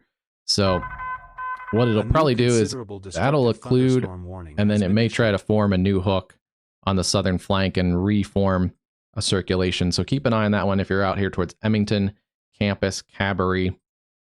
The occlusion can also still produce a tornado even going up into the storm. It'll just usually be more of a northwesterly mover. So keep an eye on that one if you're in that Odell area. Odell right in here on the north side of the storm. Couple different threats there. A new severe thunderstorm warning has been issued. The rotation looks slightly weaker than it did earlier.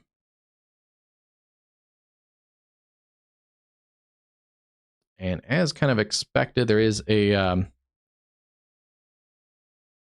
cell that's north of the boundary. It is a hail producer right now. It's an elevated cell, $half size hail. That is going to warn into the metro area around Plainfield, Juliet, Lockport, Homer Glen, Orland Park, Bolingbrook, Darien, Woodridge, Lamont. Really populated areas, southwest suburbs of the Chicago area. That storm should generally stay elevated and weaken. It's 46 degrees at the Romeoville Airport with an east wind off the lake. Otherwise, that would be a tornadic storm too. That is a supercell. It's just an elevated supercell. One tornado warning, and then we have 11 severe thunderstorm warnings. A few of those are considerable threats. And higher. We have a destructive severe thunderstorm for the Del Rio area. At the airport in Del Rio, it looks like we have a 74 mile an hour wind report at the wind station here in, yeah, it's right here.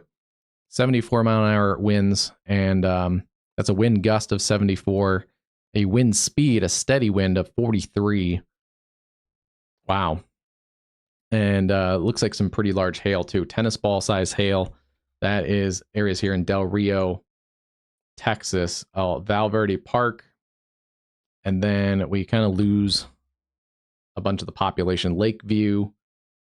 Most of this population is down here along the Mexican border. And then it gets out into the desert space. But let me just track it just in case there's anyone out there. Moving northeast at 20.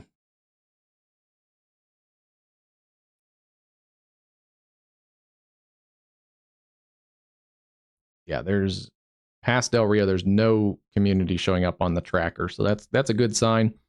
But not great if you live in the Del Rio area.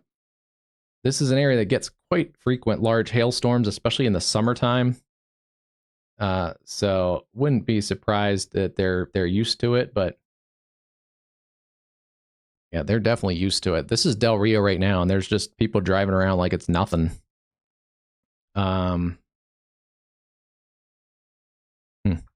70 mile an hour winds and some potentially tennis ball size hail. That's a lot of people on the road. We are very, very far from the radar since the close radar out of Del Rio is not working right now.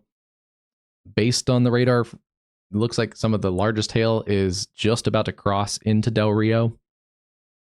And then there's also a pretty good hail core north of there towards Valverde Park. Man, I wish we had the radar that's only like 20 minutes away. Or 33 minutes.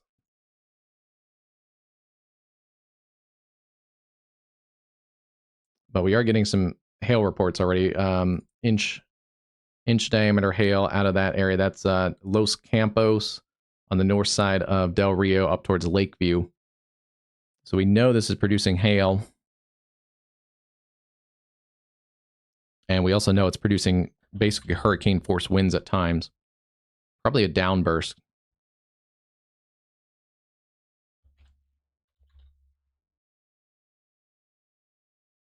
Yeah, it's going to keep going right along that. It's going to just ride that boundary. New information. This severe we'll get back up there in just a second. Abilene, the strongest part of the storm is to your east. 60-mile-an-hour winds, baseball-sized hail coming towards Clyde. Looks like the hail has come down, at least in the reflectivity. Yeah, the hail, I think, has come down on this cell, which is good. If there were baseballs, it was likely in this core that's south of Abilene. That's working towards the Clyde and the Baird areas, but still probably producing some large hail. New information. This yeah, that core has likely come down. Thunderstorm warning has been updated. These may be the start of this multi-cell cluster. They're also turning more easterly. Still a hail producer between Anniston and Samford, moving to the northeast, but this cell has kind of broken up. You can see a little bit of different cells in here. May start to be more of the multi-cell cluster that some of the models were showing. Beyond hail, there's also a ton of rain coming down in a very arid environment in Del Rio, so please turn around, don't drown, as that storm definitely means business in Del Rio. Considerable threat, also 70-mile-an-hour winds and some sizable hail near Freedom, Oklahoma. $half size hail and 70-mile-an-hour winds. Areas around Plainview, the Cimarron Hills wildlife area, and areas like Selman, Oklahoma. Keep an eye on those. They've also expanded a tornado watch. Tornado watch for, let's get the new tornado watch.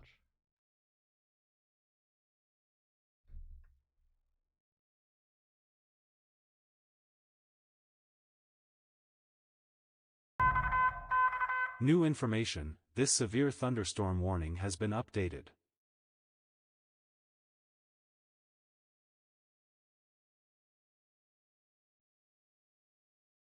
It's going to be a tornado watch for western and central Oklahoma, northern and western Texas until 11 p.m. Central Time. A few tornadoes are likely, widespread damaging winds, isolated significant gusts, up to 80 miles an hour are likely, widespread hail, isolated very large hail, up to 3.5 inches in diameter.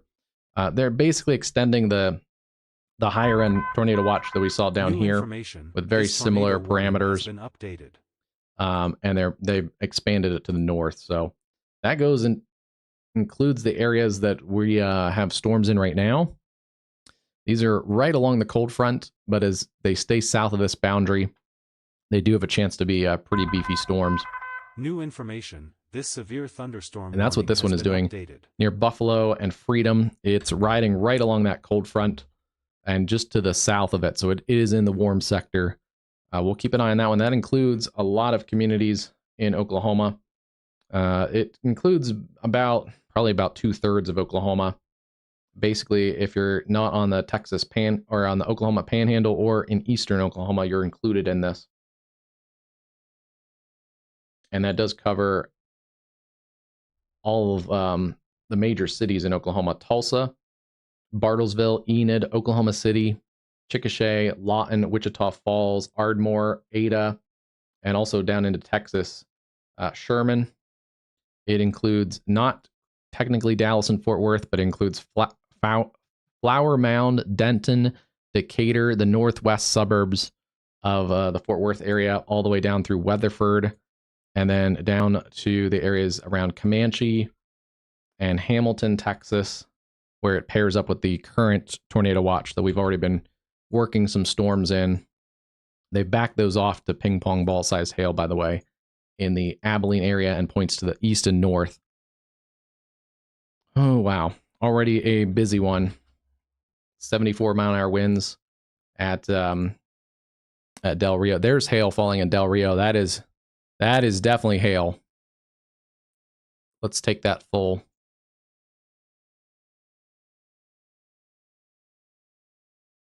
So that also helps me confirm what I'm getting used to the Texas cameras. We definitely saw hail on the last camera, but not that big.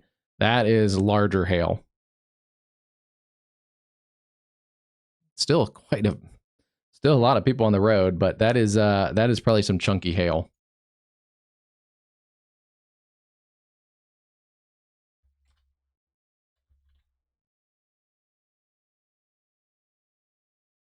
Again, Del Rio is used to it, but I'm surprised that people are just going about the day.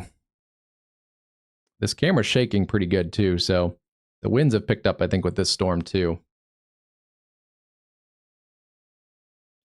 We have a new considerable threat, severe thunderstorm down by Wichita Falls. Keep an eye on that cell. I can pull it over just on the corner of your screen there, near Electra and Wildwood Park. I'm just shocked how many people are just driving around like it's, oh. Okay, so if anyone's just kind of getting into this, not every hailstone is going to be the larger hail. So you'll have a lot of quarter-size hail, and then you'll have every now and then some of the larger. I'm pretty sure the camera just got knocked with a larger hailstone because the camera just shook for like a second. Like if I bumped the camera, it just like shook and fluttered. Severe thunderstorm warning has so been yes, issued. there's at least quarters, and then there's probably some larger hail. Yeah, I think we saw it again. I think it just kind of shook again. Not like a wind shake. It's a very like abrupt kind of. Oh, and I don't know what's going on now, but it's like. Looks like the heavy rain might be moving into that camera because yeah, that camera's still on. Texas makes some solid cameras. I will give them that. Yeah, the camera is still on. It's still functioning. I can see traffic through there.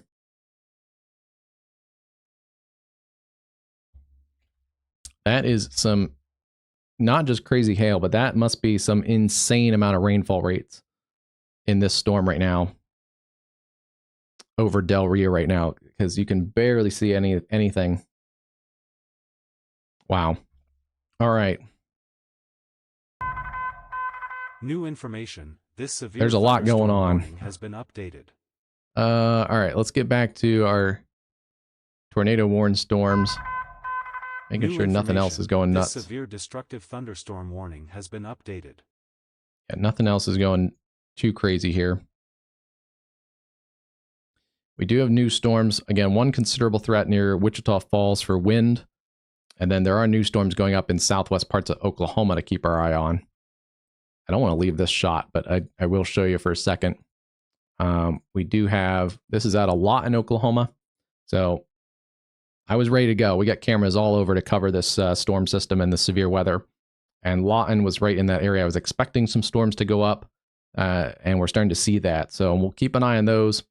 They'll eventually work their way up towards the Oklahoma City area. But let's get back to this. There's the Del Rio camera.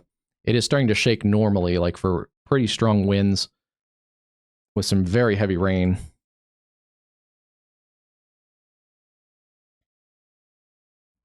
All right. Our only tornado warning right now is still in Illinois. It's a considerable threat also for tennis ball size hail. And still has some organization. It may have, it looks like, produced a brief spin up near the Pontiac area, just north of Pontiac. And I believe, Joe, you said you saw something also on that. Yeah, there's nothing much out there past Abilene for a while. I'm happy that storm got through. Most of that, the worst part of that, went south of Abilene. This is in a a little bit of a more populated area, but still pretty rural. But Cabaret, and then eventually over towards the Clifton, south sides of Kankakee. Oh, check this out. This is actually really interesting. The Kankakee Airport has switched back around. So we had easterly wind earlier. It's and it got down, I think, to the low 60s. That warm front is starting to nudge back to the north a little bit, so this puts Kankakee into the more of the tornadic threat. 70 over 64. But yeah, the storm's still not fully organized. The rotation on radar has backed off some. It's trying to reorganize. Yeah, it did what I kind of expected it. That first circulation occluded, and then we have a new kind of hook is starting to reach back around. So it's starting to develop a new updraft and an inflow. We'll see if it can get this new area to rotate. It's not really showing up on radar yet, but it does have really clean, uncontaminated inflow. Also, just north of Pontiac, baseball-sized hail was reported, or sorry, grapefruit-sized hail out of that Pontiac area, 5 miles north of Pontiac. If you're in Pontiac, you guys are okay for now. Maybe more storms later. This is not quite a one-and-done situation. There could be potentially more storms that fire anywhere in this area. So Pontiac, again, not one and done. Let's go into the Chicago suburbs a little bit. Plainfield, we have 1.25 inch hail at Plainfield just a little bit ago. That's lifting off towards the Plainfield, through Plainfield, and then through Romeoville and the Lockport area. This storm is starting to weaken. It's coming down. It may be also that we're really close to the radar, so hold on a second to that. A new destructive thunderstorm warning has been issued. But that should start to weaken as it continues to move into some really cool air off the lake. It's only 41 at Midway. Like, that's like winter coat almost kind of weather you're getting into. It's also not just cool, but it's a cool and dry environment. You can see the lower temperature here. That's the dew point temperature. A new severe thunderstorm warning and a dew point of 38 is starting to get a little dry. So that storm is going to continue weakening. New information. This severe considerable destructive thunderstorm warning has been updated. Let's take a look at some new considerable threats. Yeah, kind of bouncing around right now. Still seeing that strong storm, considerable threat, $half size near Freedom, lifting off towards the Kansas border. Yeah, you know what? There could be some grapple mixed into that. I wouldn't be surprised. If it's producing hail, it could produce some grapple, kind of like the soft, not quite hail, but not quite snow. It's going to continue to weaken, though. This is a small cell, but it's being warned considerable threat, 70-mile-an-hour winds. The cell north of Wichita Falls. And new cells, again, going up in Oklahoma. Not severe warn right now, but there is a special weather statement out for that cell near Anadarko. Keep an eye on that one.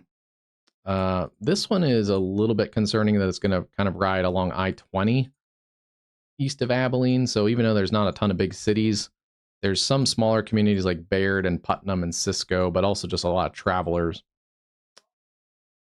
And then this cell is near Stamford with also some pretty large hail. That's the left split. A new considerable destructive thunderstorm warning has been issued. And they're going to warn that cell out ahead of the tornado warn cell. This cell is also getting a new destructive thunderstorm warning for tennis ball size hail and 80-mile-an-hour winds. That was for the 74-mile-an-hour wind gust at the Del Rio Airport. Luckily, though, I'm probably not going to pay attention to it as much just because I believe there's like zero population out here. East of Del Rio, I think it is like literally zero. But sometimes we'll note it on here if it's going into a zero populated area. But for the near term, it's basically from Del Rio and points east And you can see how much rainfall has dropped on this camera. Looks like it's still raining at our camera position, but yeah, I wouldn't be surprised if we're going to probably see some more hail reports coming out of Del Rio in a few minutes. That's a nasty cell. There's a look at some of those storms in Illinois. Let's go look at those again. That's looking at some new cells that are trying to go up between Peru and Ottawa along the I-80 corridor. So there's those cells going up there east of the airport. That camera is located here in the circle at the Illinois Valley Regional, and that is looking off to the east. So that's looking at those two storms. Good visuals here in Illinois. It's pretty flat.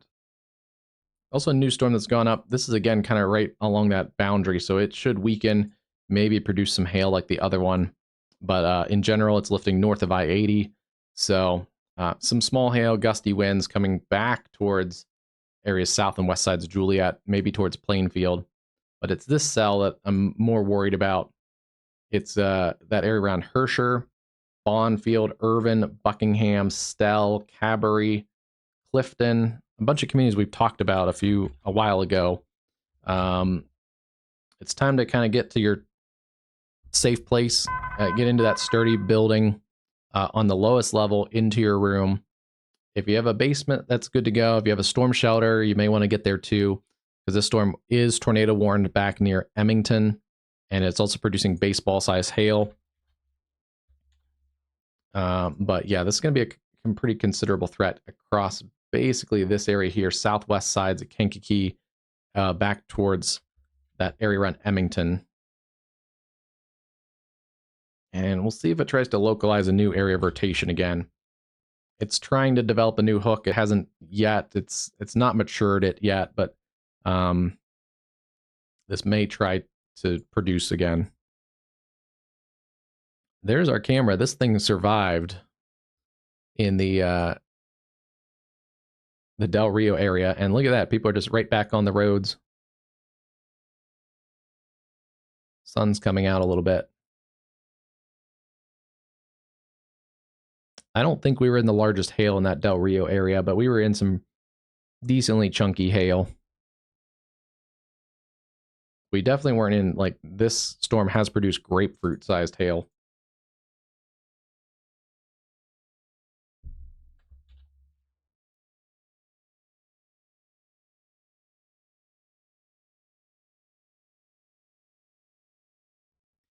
I want to go back and take a pause for a second and just look at the data again.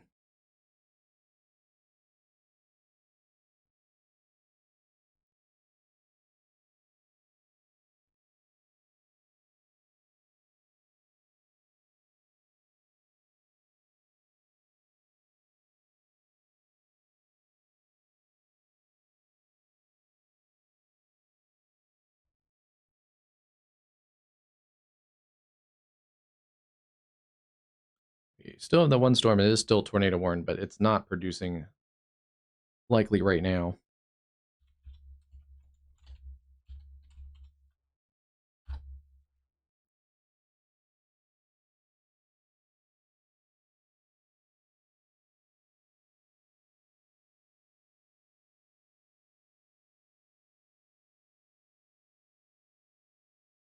Yeah, that blip right on the south side of that down here towards Rushville. This one should be in a favorable environment.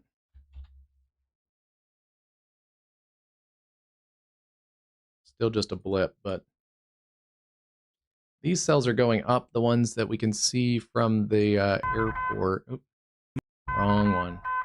New information. The ones we can see here from the airport, they're going up. Thunderstorm warning has been updated.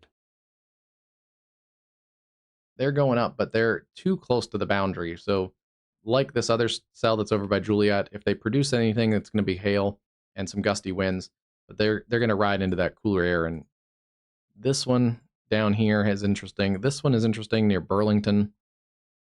Those are cells you got to keep your eye on. And anything that also forms down here along I-74 from Galesburg down to Peoria and Bloomington.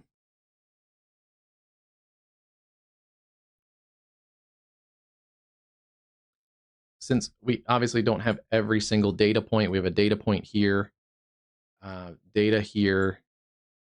It's 59 at that airport station at Peru. So the camera above me, it's 59 degrees. I wonder if we don't know exactly where the boundary is, but this could have there's wiggles in here, so it's definitely north of Kankakee Airport, but it could be something like this. This cell may have temporarily kind of lifted above the boundary, which is why it's not quite as tornadic. So I'm thinking that boundary actually might be like right in here, which means its updraft is north of that boundary. Because yeah, it's 58 at Peru, 58 and east wind, 70 at Kankakee with a south wind, 77 at Pontiac. Yeah, we don't know exactly where that boundary is in this area. That's very critical for the storm. Yeah, I think that's what happened.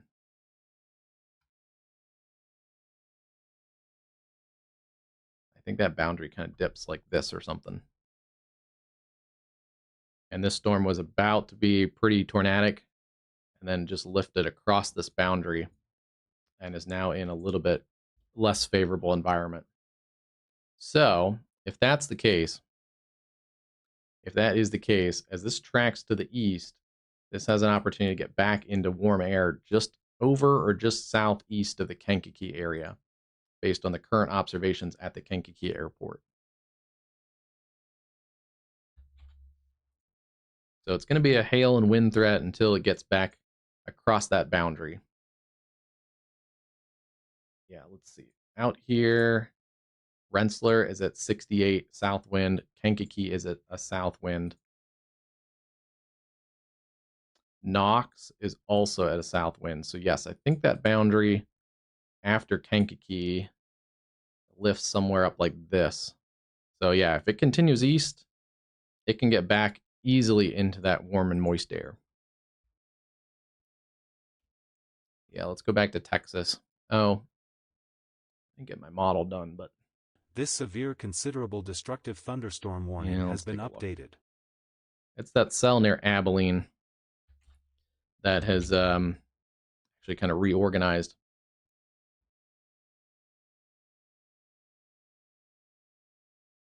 Or one of those cells. It's kind of a multi-cell cluster now. There's hail producers lifting up towards Stamford and Haskell, ping pong ball size hail, maybe towards Throckmorton. Some more cells with potential hail cores coming up towards Abilene. A bunch of, oh wow, big string of hail cores. Any of those could produce quarters to $half size and some gusty winds. Considerable threat there. Golf balls around El Dorado. And then back here, ooh, this has just gone observed. Ping pong ball size hail and observed tornado.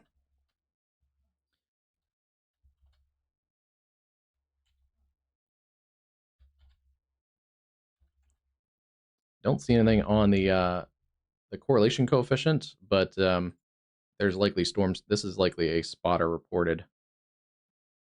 Yeah, weather spotter confirmed tornado. So it might be on the weaker end right now, just not lifting up to the height of our radar, which is pretty close to this location. So if there's any kind of significant tornado, we would likely see it on the... a new destructive thunderstorm warning has been issued. On the radar, but...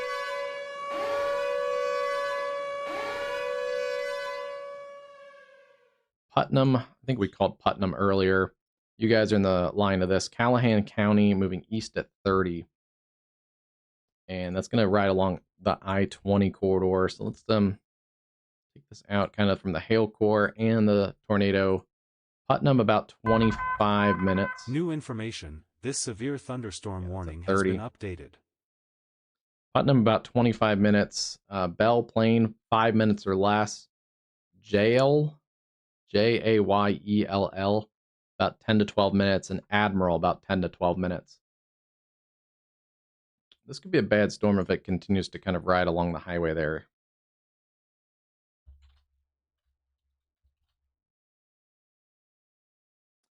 Yeah, let me see if I can get a new information. This severe thunderstorm warning has been updated. The cell by Del Rio probably looks really crazy too, but let me see if I can get a visual on that Abilene storm again.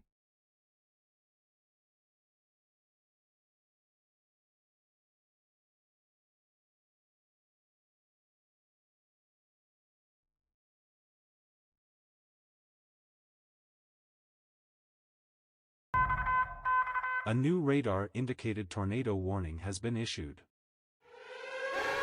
They're actually gonna, looks like India, they're gonna do a radar-indicated tornado warning for that storm down by Del Rio. So we will, I guess, get back that way too.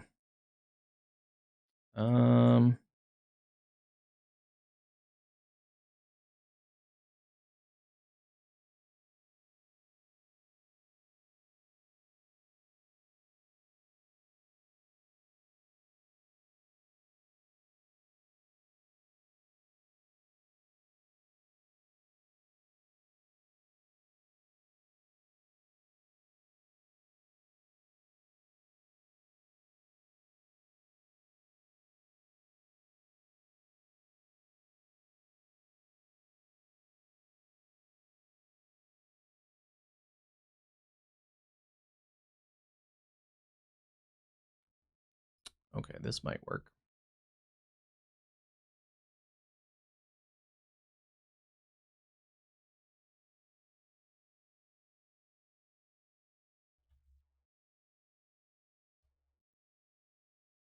This is looking towards this tornado warning storm. It's at areas a little bit further away around Eastland, but we can look back and this will actually come into view a little better as it gets towards the Putnam area. So I'll keep this camera. New information. A little bit dusty of a camera, but thunderstorm warning has been updated. Let's go back in. It's kind of a messy look. Observe tornado.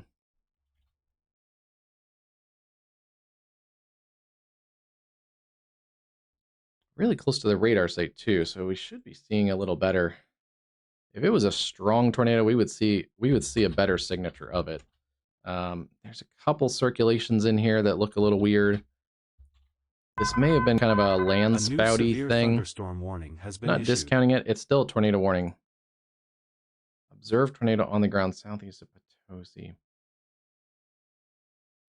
Interesting.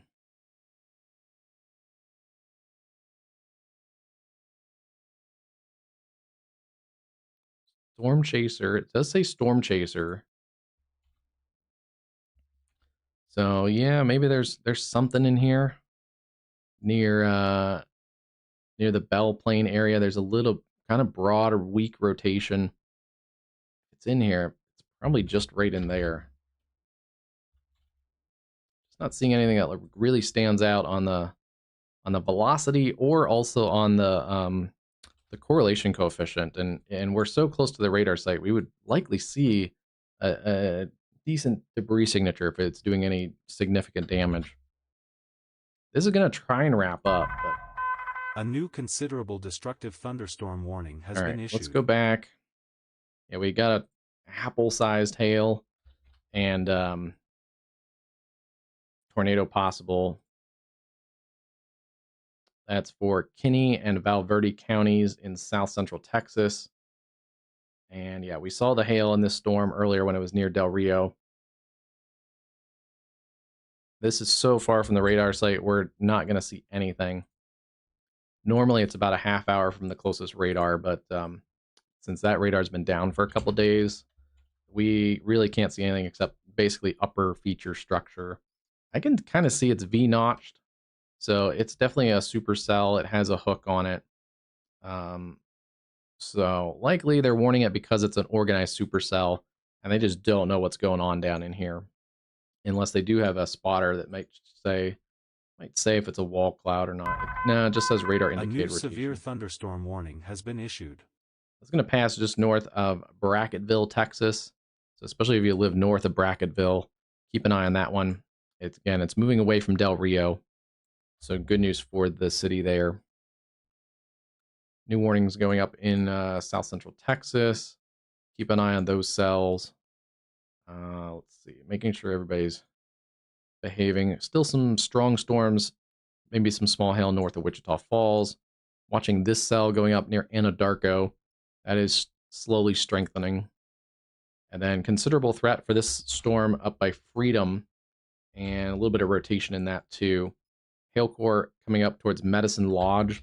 Keep an eye on that if you're in the Medicine Lodge area. And then those may get towards the Wichita metro.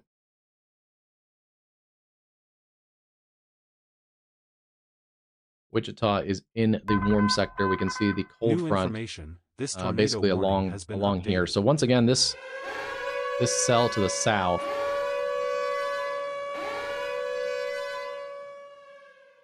this cell down here is riding just south of the cold front. So as that continues up towards Medicine Lodge, Harper, and eventually Wichita, that could be a continued threat there. Yeah, the Wichita area has south winds, southwesterly winds, and Hutchinson, Kansas has a northwest wind. So does McPherson, and north of Pratt also has a north wind. Plus, we can also see the cold front right along there.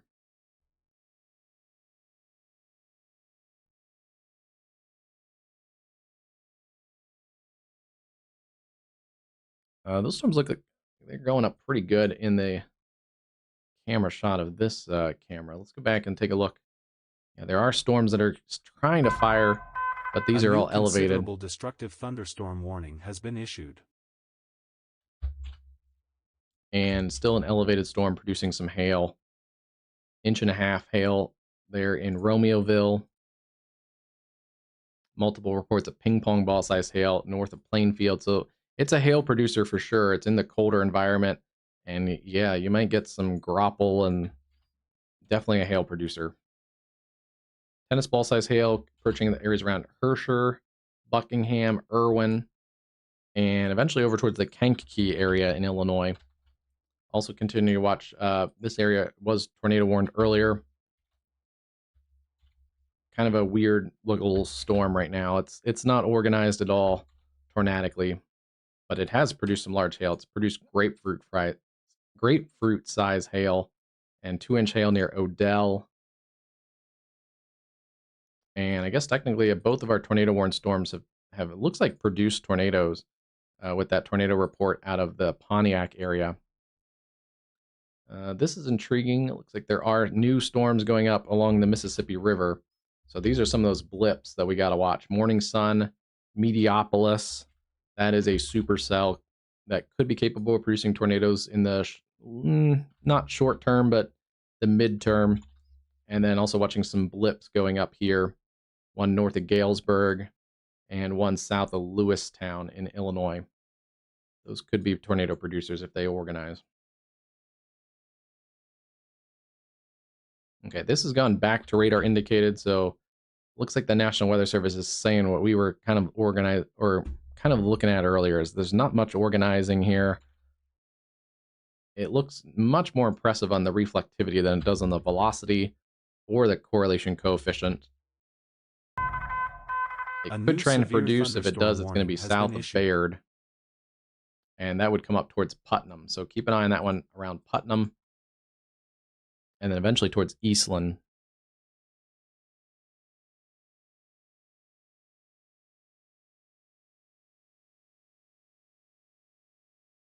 Starting to look at, get that storm on the camera.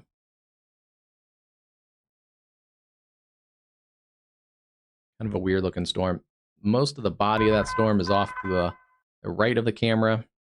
And then the hook will kind of come up towards this camera position. So it's too far away to see exactly what's going on in this storm yet, but that is generally headed towards our location. And there is weak rotation showing up in here.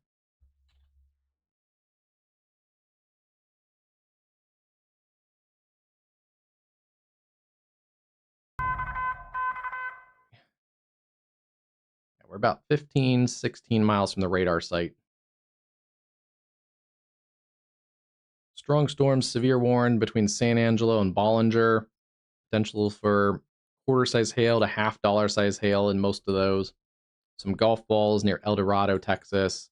Still some hail producers, I think, down by Ozona. Quarter-size hail there. And then we also have our tornado warned storm with apple-sized hail.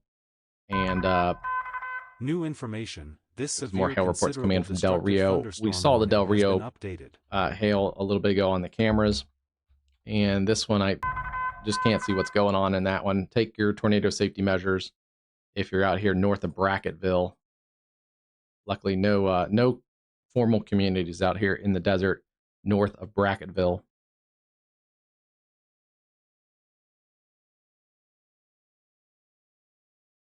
Let's go take a look at this storm again. A new severe thunderstorm warning has been issued. Considerable threat, tennis ball size hail. It is starting to look a little bit better organized again. Trying to get better organized near Buckingham and then eventually over towards Herscher. Not quite tornado warned yet. Wow. Yeah, that's a problem. It may have produced a weak tornado, but it probably produced a lot more hail damage than the tornado damage out of that storm. This severe thunderstorm warning has been updated. Look at this shot. This is the base and the side of the tower of this storm. That's up over the Ottawa area, and then Utica, North Utica, Dayton, Marseille, and Ottawa. Just looking at kind of the back side of that storm. And not a tornado producer. It has a pretty high base on it. It may start to have some hail, as this is, again, north of that warm front boundary, so these are going to be elevated storms. There's nothing on that base that looks concerning yet to me either for tornadic development, but you may start to get a hail core out of that.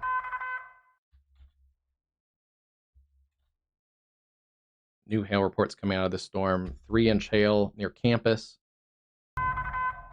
A new severe thunderstorm. A lot of severe storms going up in Texas right now, so you'll see those scrolling across your screen. Today is going to be one of those days where we can't just get everybody covered all at once. So if you're in a severe destructive thunderstorm, if you're in a watch area, pay attention to it. And if you're in a warning, you definitely want to pay attention to it as well. We'll take a look. A new destructive severe thunderstorm warning is going up there.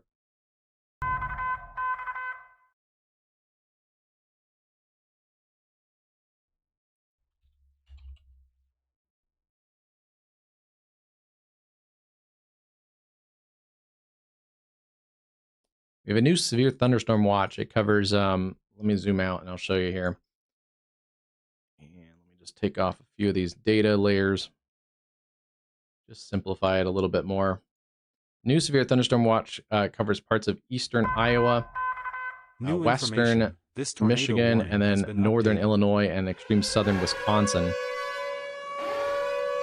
Yeah, Texas is, well, and that was what the model showed. The models did show that Texas was going to fire first. I think we're starting to get development, though, to watch down here in actually the southwest part of this watch area. But severe thunderstorm warning or severe thunderstorm watch goes until 12 a.m. in the central time zone. And so 1 a.m. Eastern if you're on the Michigan side of things. And that's for scattered large hail up to apple size. Scattered wind gusts up to 75 miles an hour are possible, and also frequent lightning. So it's mostly hail and wind. I'm a little skeptical it's going to go this far up into Wisconsin, but okay. Still in the watch area, Madison, Milwaukee, Kenosha, the entire Chicago area is also in the watch area. That includes northern Indiana, Gary, Crown Point, and all the Chicago suburbs, Aurora, Joliet, Chicago, Evanston, out to Rockford, and then over towards Dubuque and the Quad Cities, as well as Iowa City and Washington, Iowa, out here. Some of those areas have to watch, I think, a little bit closer for tornadoes. Warning, like the Quad Cities themselves, Muscatine, Iowa.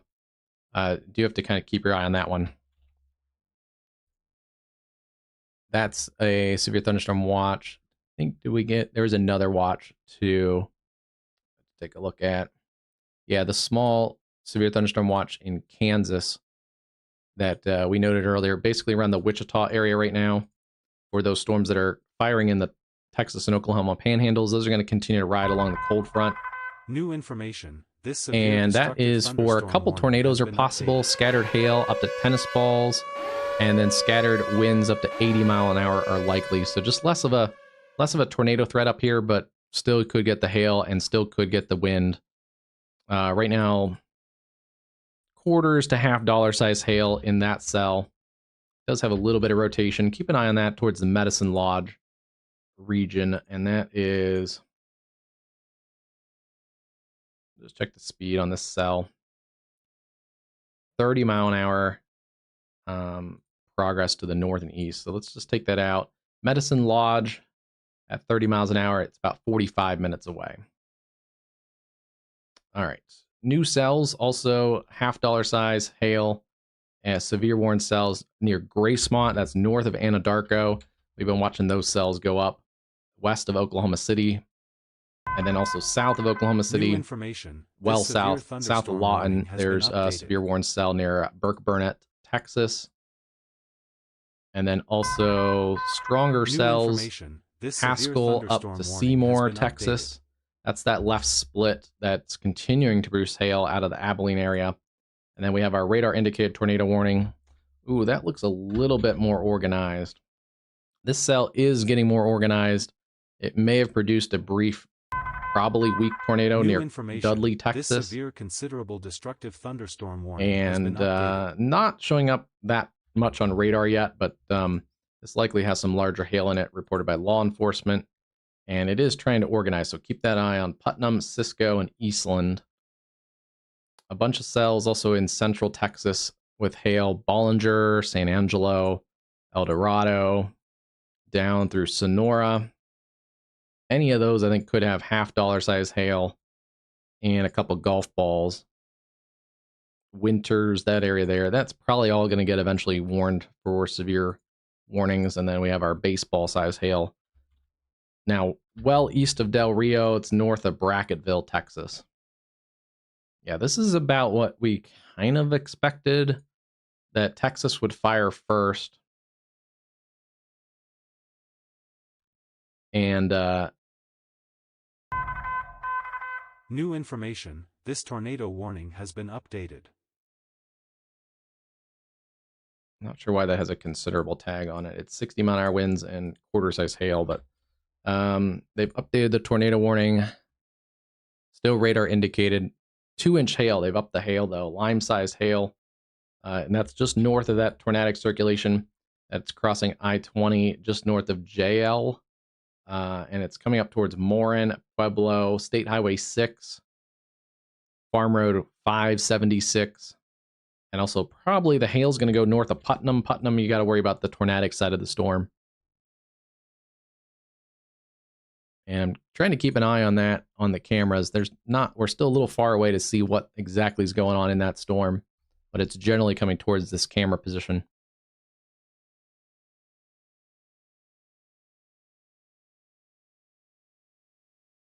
And there's those storms going up near Ottawa, Illinois. Thunderstorm warning has been issued. Yeah, Texas is doing its thing right now. Quarter size hail. A new severe thunderstorm warning has been issued. This is probably going to be the start of the cluster of storms that the models kind of indicated earlier. That'll eventually form into a mesoscale convective system and kind of ride all the way towards the 35 corridor by tonight.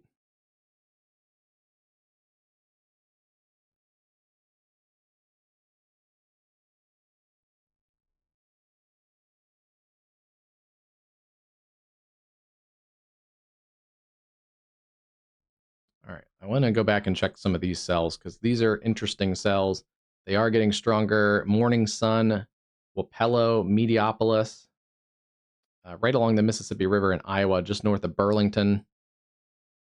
And then also some cells going up near Galesburg. A new severe thunderstorm warning has been issued. They're going to warn that severe warning cell near Medicine Lodge. for 60-mile-an-hour winds, quarter-size hail. That's Barber and Comanche counties.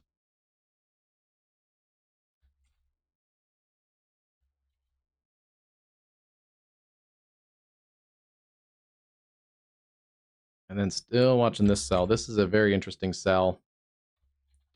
Produced a brief tornado north of Pontiac. Has had a long history of producing sizable hail. And if it can get into this warmer air just east-southeast of Kankakee, it has a better shot at producing a tornado. Right now, just kind of broad rotation showing up in that cell. Yeah, just very broad rotation showing up. It's not tornadic right now. But a hail producer coming towards the Kankakee Metro. This severe considerable destructive thunderstorm warning has been updated. And yeah, they've just updated a Lime-size hail threat for the Chicago Metro. This includes downtown Chicago. Train spotters report quarter-size hail, $1.25 size hail at 75th and Main and Downers Grove. We have inch and almost 2-inch hail near Woodridge and DuPage. It's a pretty nasty cell coming through the Chicago area. Again, it is a hail threat. It is not a tornado threat, but considerable threat there for possibly Lime-sized hail.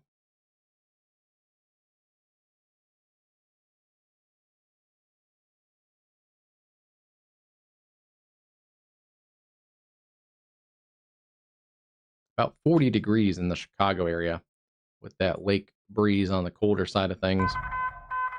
New information, this tornado warning has been updated.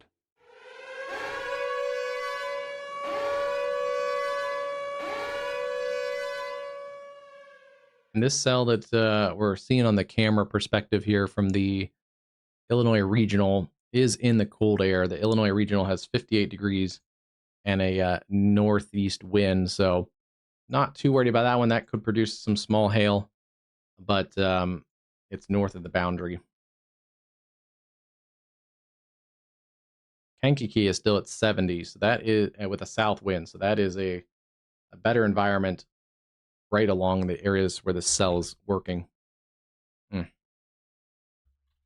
Nothing tornadic yet, but we'll see if that gets back into that warm air, what it can do.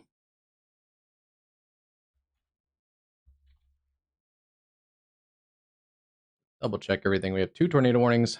One in Texas is observed again. So let's. Oh, this is the other cell in Texas. Has been updated.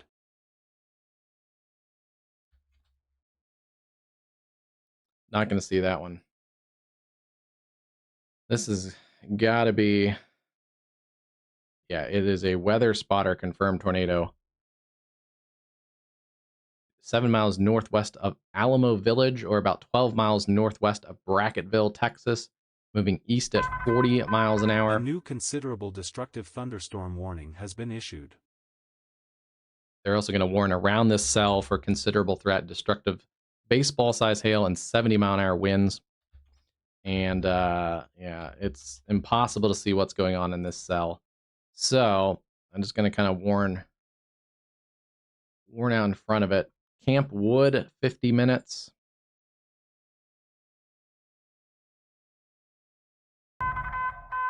New information, this severe considerable destructive thunderstorm warning has been updated. Maybe a little bit quicker, it's going at 40. A new severe thunderstorm warning has been issued.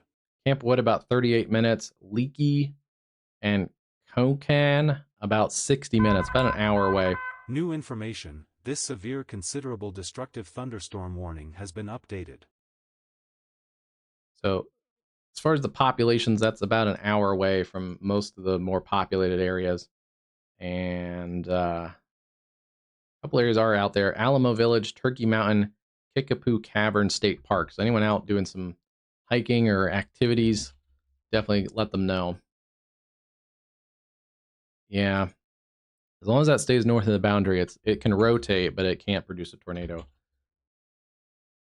60 mile-an-hour quarter-size hail coming up towards Sonora. Mostly just general hailstorms. Considerable threat, 70-mile-an-hour winds near El Dorado. Let's get back to this other storm. Tornado warned near Putnam. very close to the radar site. Is a tornado. It'd be right in here, just to the north of Putnam. Yeah, right in there. There's a little bit of rotation still showing. Otherwise, the hail, I think, is the main threat. Now north of the highway here, north of I-20.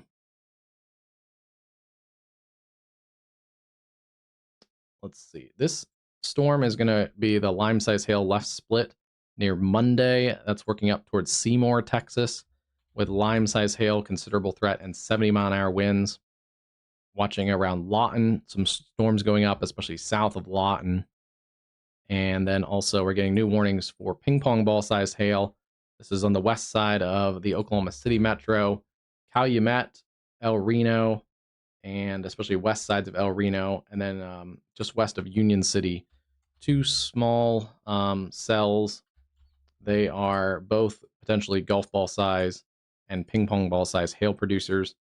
They are moving more northerly. Yeah. Oh, you know what? Yeah, this is the left split of this cell. So we'll see if this cell may make more of a right turn. If it does, it could come up towards Bethany, Yukon, Piedmont. The other cell should continue going more towards the north, towards Calumet, west sides of El Reno. Right now, both hail producers, not tornadic. And then our other cell is coming towards the Medicine Lodge area. Some broad rotation in this cell. It probably has more than quarters. It's probably in that $half size to even ping pong ball size range. They've also added a new tornado watch, it looks like. We're getting filled in here with these watches now.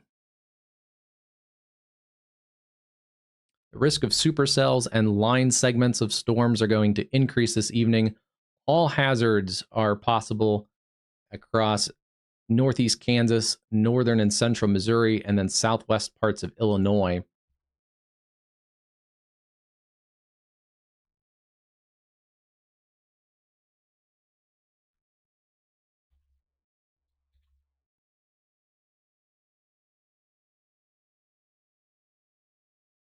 Yeah, the details on this one, it's going to be a few tornadoes are likely, scattered hail up to apple size, and scattered wind gusts up to 70 miles an hour are likely. That includes Coffeyville, Kansas, Emporia, and then up into Ottawa, Kansas, Lawrence. Let me clear a bunch of these graphics off there. All right, there you go. You can see it better. The Kansas City metro and the Kansas City suburbs, and then also out towards Sedalia, Warrensburg, Boonville, Marshall, Missouri, up through Truman, the Kirksville area, Quincy, and Bloomfield in Iowa. One Iowa county is included as well. And then, yeah, the areas around Quincy. All right, these are more interesting. This is a tornado possible, severe thunderstorm, ping pong ball size hail in those storms that are going up on the Iowa and Illinois state line. So they are supercells. We do have to watch these ones south of the Davenport, Iowa area. They are working generally north-northeast. So areas around Aledo, Keithsburg, Biola in Illinois, and then just north and east of Mediopolis.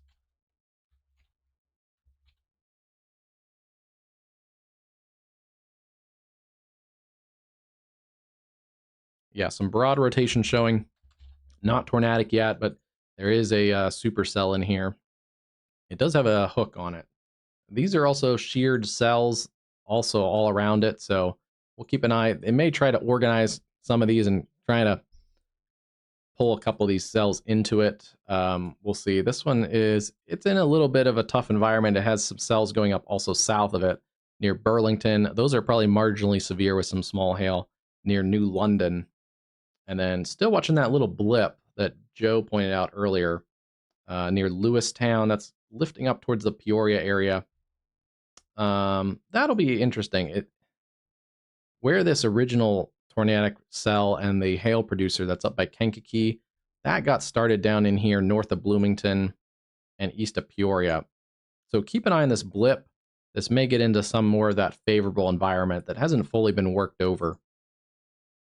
Yeah, this blip, and it's all alone. This one has a chance, I think, if it can kind of organize the cells around it a little bit. the stronger the cells is going to win out of these ones. And I think right now it is the one that's kind of being warned. This may end up lifting away. If those cells can kind of lift away from it, that'd be good. And if it can get out in front of these cells to the south near Burlington, that would help it out a little bit. We'll see about those.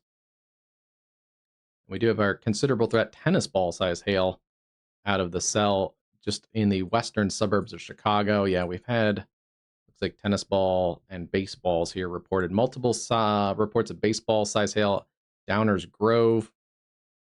Yeah, tennis ball size hail, Downers Grove, 3-inch hail in Woodridge. This is definitely a hail producer.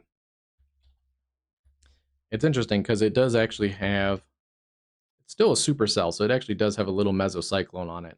It's not tornadic, but that just shows you that there's still a very strong updraft that's supporting large hail. And that's coming up through Berwyn, Cicero. Is it lifting a little more towards the north? It is starting to weaken. The hail core has come down some. The hail core is lifting more towards the northeast, so Maywood, Oak Park, Berwyn, Cicero. Downtown Chicago, you got to keep your eye on this one, but you may get skipped from the largest hail.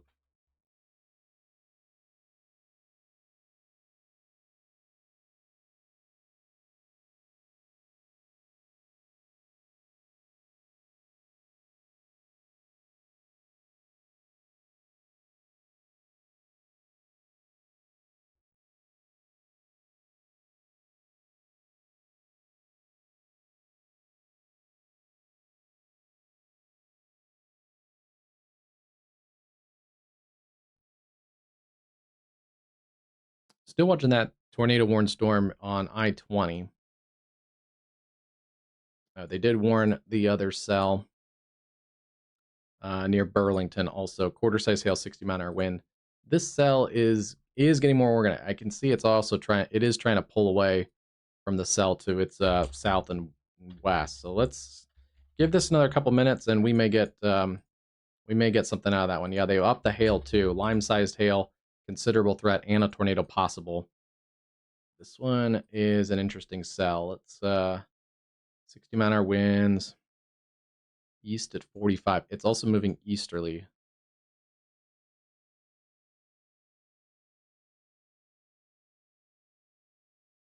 Viola, about 31 minutes.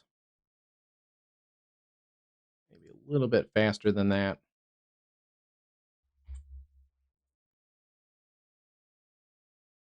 $27 minutes. And then Bald Bluff, about 10 minutes. Seaton and Sunbeam. You guys are kind of center line for this. About 10 minutes to Seaton and about 15 minutes to Sunbeam. Keep an eye on that cell. And then over towards areas north and west of Galesburg. Also have to keep an eye on that one. Oh yeah, it does look a little. This severe, considerable, destructive thunderstorm warning has been yes, updated. It looks like it is getting into the warm sector again. So we may start to see this.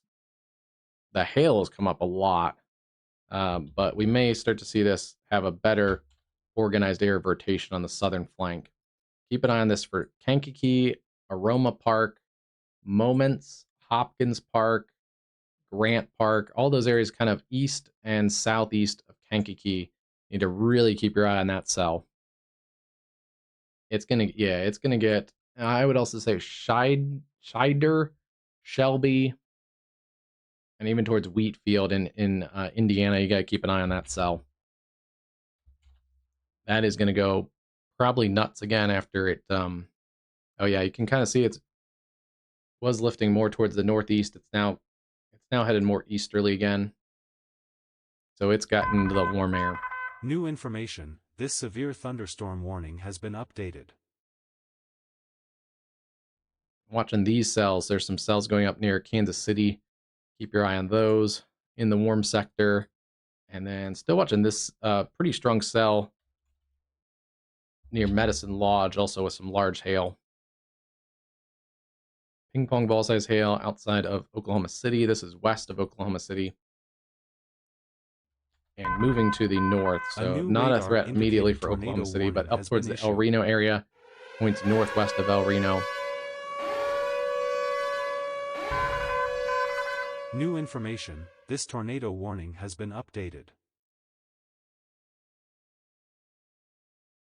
Considerable threat, lime-sized hail around Seymour.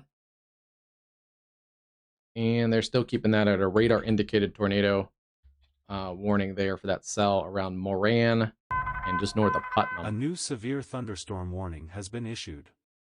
Cell's not looking quite as healthy, but it is right over the radar site, so I'll give that a little bit more time. New information, this severe considerable strong storms coming through Abilene, Winters, Bollinger, San Angelo, all the way down there towards considerable threat El Dorado, and considerable threat west of Sonora.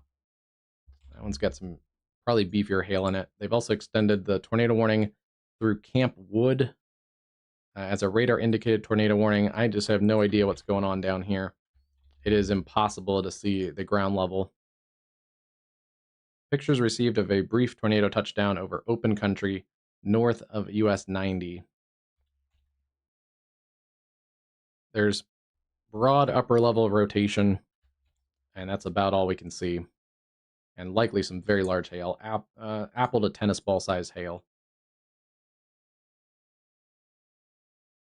I don't know if it's a chaser or if it was just, oh, it does say storm chaser. Yeah, I guess someone's, I would guess it's someone probably local down there. I don't know if anyone would drive all the way down there for it, but.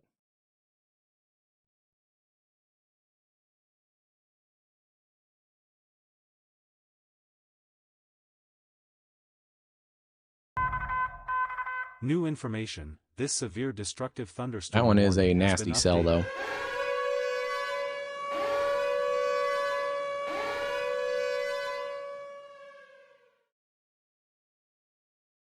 Baseball size hail out of the quad. That cell is escalating pretty quick.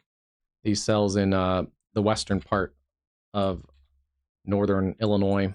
Tornado possible tag Atkinson, Anawan, Kewanee. A new severe thunderstorm warning has been issued. Where a couple of those little supercells, especially that one south of Cambridge.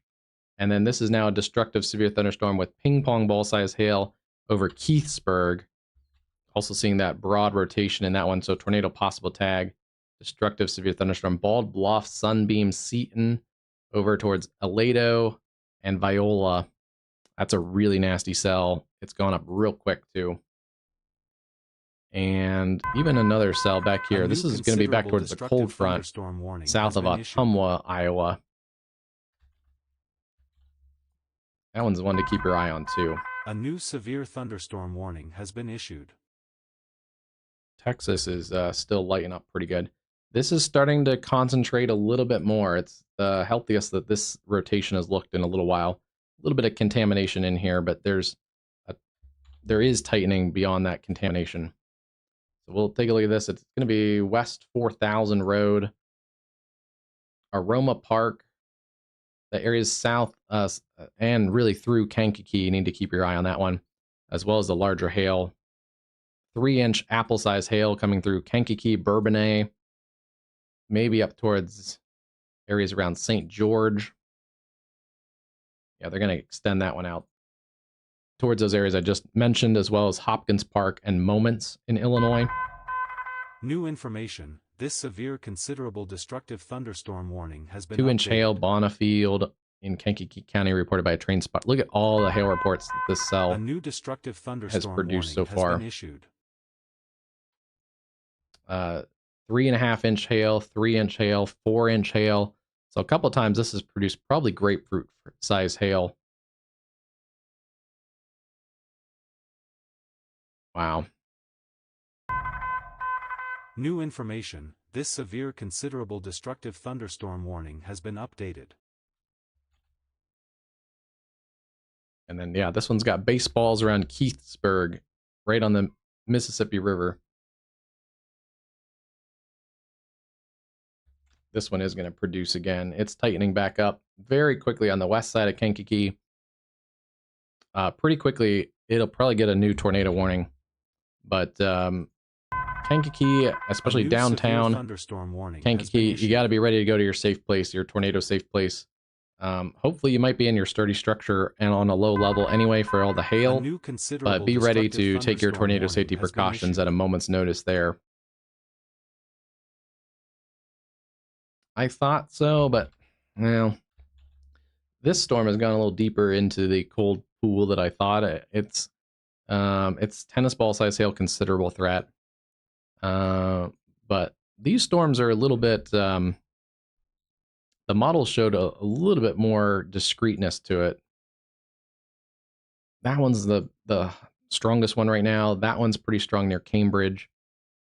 And then this one south of Mediopolis is pretty strong. The other ones have maybe some small hail in them. But those are the three that, if they can organize a little better, have a pretty good shot at doing something. They have worn that one tornado possible tag around Fairfield or that cell south of Ottumwa.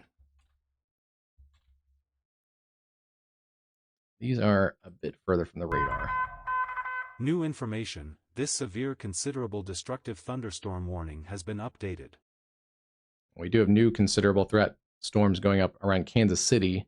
Considerable threat golf ball size hail and $half size hail. That's going to be northwest sides of Kansas City up towards the Kansas Speedway and the medical center.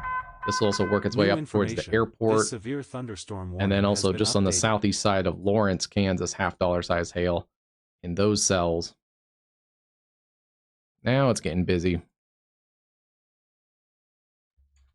We started the stream with no warnings, just the watches. Still watching this one at Medicine Hat.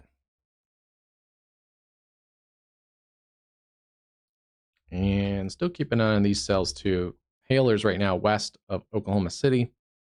We'll work our way down. Ping pong ball size hail now south of Lawton. Now this one has organized quite a bit in the last few minutes. Just in the last few minutes. I thought I didn't miss it. The last time we were down this way, it was kind of disorganized near Ranlette, Oklahoma. It is now really developed a more of a supercellular structure. It has a really beefy hail core to it. And right now it's a bit outflow dominant. A new special we'll see if it can organize even further. Temple, Walters, and eventually, if you're over here towards Duncan, Oklahoma, keep an eye on that cell. Thunderstorm warning has been right now, ping pong ball size hail. It could be a tornado producer eventually as well. And then strong storms coming through Seymour with hail and wind. Today's one of those days we're just not going to be able to get to everybody in super great detail at the moment. Strong winds near Moran. Really close to the radar site, so at least 60, 65 mile-an-hour winds. Looks like the tornado threat has diminished some there. They are going to warn that $half size hail and strong winds up towards Breckenridge, north of Ranger, Texas. And then right now, those are all just kind of severe thunderstorms, 60 mile-an-hour winds, some small hail from Abilene down to San Angelo. A new considerable destructive thunderstorm warning has been issued. And then we still have that tornado warned area down there that was a confirmed tornado earlier. We're just... Luckily, there's not too many people out there, but yeah, a little frustrating. I can't see that storm because we're so close to what would normally be a really great radar presentation. We'll get better data on that storm as it obviously gets towards the areas a little more populated around San Antonio. New information. This severe destructive thunderstorm warning has been updated. Okay, we called this earlier too. Left split is still headed left. It's still headed more towards the north. Calumet, eventually towards Kingfisher. This storm has made more of the right turn.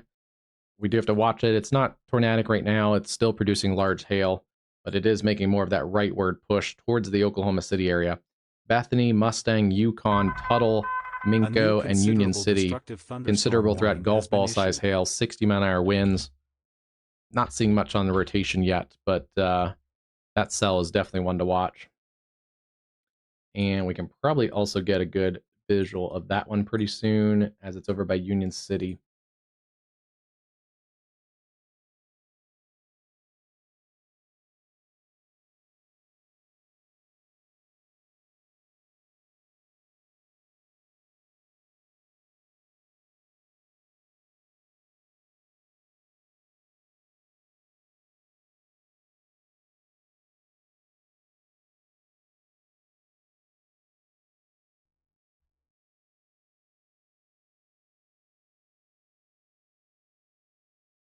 All right, there's a look at that cell. Actually, basically straight away in the shot. So still has a pretty high base. Can't quite see it, and it's pretty humid. A But new radar that indicated shot tornado is warning has been issued. right by the airport, basically looking back out to there. And as I kind of expected a few minutes ago, that one is now back in the warm sector. Joe, I'll give you credit. You called that one too, that it was going to get back in the warm sector. It is definitely tightened back up. South sides of Kankakee, told you guys a few minutes ago, be ready to go to your safe place. It's now time to go to your safe place. Kankakee, Bourbonnais, Bradley, Illinois, and then over towards Moments and Hopkins Park. This one is quickly becoming a tornadic storm, and it would not surprise me that it's close to producing again, just south of Kankakee. Ooh, let's see. That may be 14, 17. This may be on the ground. I can't quite tell. New information. This severe thunderstorm warning has been updated. See if I can get a little bit better analysis of this.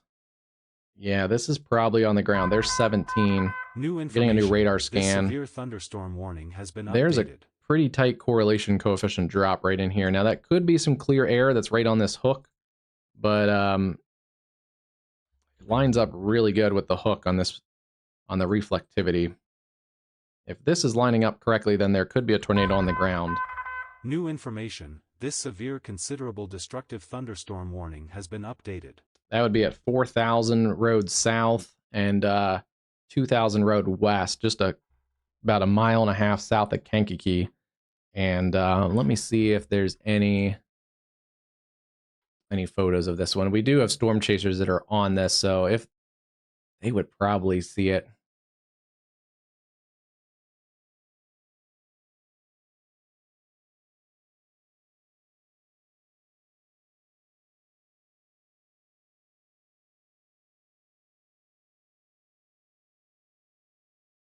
This is the same storm that produced a weak and brief tornado just on the north side of Pontiac. And actually on our Twitter, on our X, just reposted a photo of it, or not a photo, a video of it. It's definitely had a rotating wall cloud. May have had a finger, kind of wispy, maybe tornado, dust tornado thing to the ground. So a weak tornado already. This is produced, and then it went into the cool air. This is probably closer to a more organized tornado. I'm waiting on the next scan to see if this moves. If this little area moves with the area of rotation, then we probably do have a tornado on the ground. It's just not quite located with it, but the scans came in just a minute or two apart, so that could also be the explanation. Kind of looking in this area here. I wouldn't be surprised if it's on the ground again. Also being warned for softball-sized hail that would be just pounding the Kankakee area. So you're going to get a break from the hail, and then basically as the hail lifts away, then you have the chance at the tornado. Aroma Park, you really need to be in your safe place. Lowest level into your room, away from those doors and windows. Put as many walls between you and the outside as possible. And yeah, I would not be surprised if we get some more softball to grapefruit-sized hail reports. This is a pretty populated location too, so this is going to do some multi-million-dollar damage just on the hail alone. Warning has been updated. A lot of these other hail reports have luckily been in very rural farm land, but and most of the larger hail missed Pontiac by just a couple miles, but may have made it into a couple of these really small farm towns. But this is a bigger city that is getting slammed with some really big hail. Destructive thunderstorm warning has been updated. Okay, there was a tornado down. There are chasers, I guess, down in Texas today too. So there was a brief, really classic-looking funnel in that area near Potosi earlier. So it was more than a land spout. It was actually a pretty brief but well-structured tornado.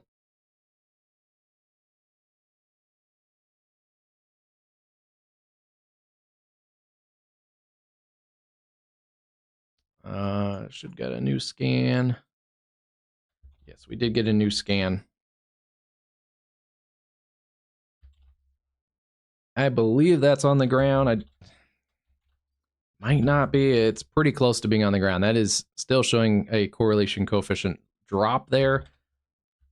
It could have sucked some hail around. There could be some hail wrapping into this, but I doubt it. It's pretty tight. There's winds going away from the radar here and towards the radar here. I think it may be on the ground again. If not, it's very close to being on the ground. Kankakee over towards Hopkins Park and Moments. That is a really strong storm. We have storms lining up now in west central Illinois. And these are all potentially supercells as well. There's rotation here south of Sheffield. This is a supercell near Bishop Hill with some broad rotation. Wow, they're all starting to rotate now a little bit. Seaton, this is that destructive severe thunderstorm, tornado possible tag, baseball size hail, Seaton, Sunbeam, and Aledo. That has some rotation in it. And then also, this is a supercell back here near Rosetta and Mediopolis with a tornado possible tag. New information. This severe considerable destructive thunderstorm warning has been updated. Well, that's a look. They're all supercells. This severe thunderstorm warning has been updated. Let's see. There's that one. There's that one. So we have 1, 2, 3, 4, 5 supercells all lined up in a row south of the Quad Cities from Princeton to Mediopolis. A new considerable destructive thunderstorm warning has been issued. That's a radar shot right there. That is, ooh. New information. This severe. If you're in this area here in west central Illinois, it's time to know where you're going to go for your safe place here. Hold on, I need to fix. Thunderstorm warning. I need to fix my office chair here in a second.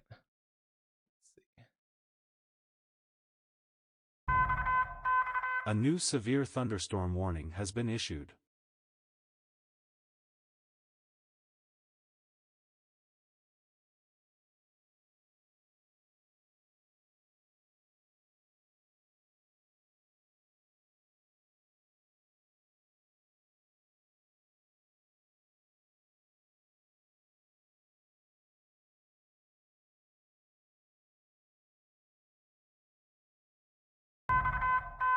New information. This severe thunderstorm warning has been updated.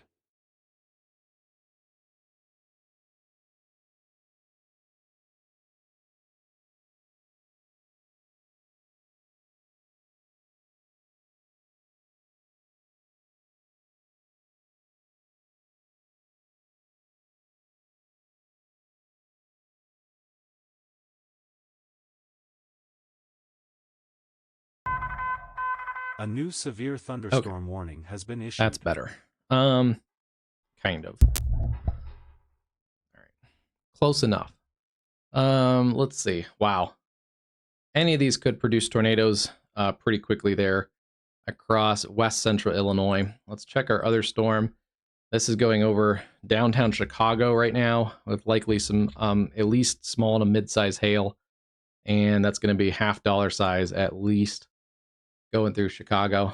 The Illinois one still says radar indicated, but I bet it was on the ground a while ago. But yeah, this is going to be on the ground for sure now.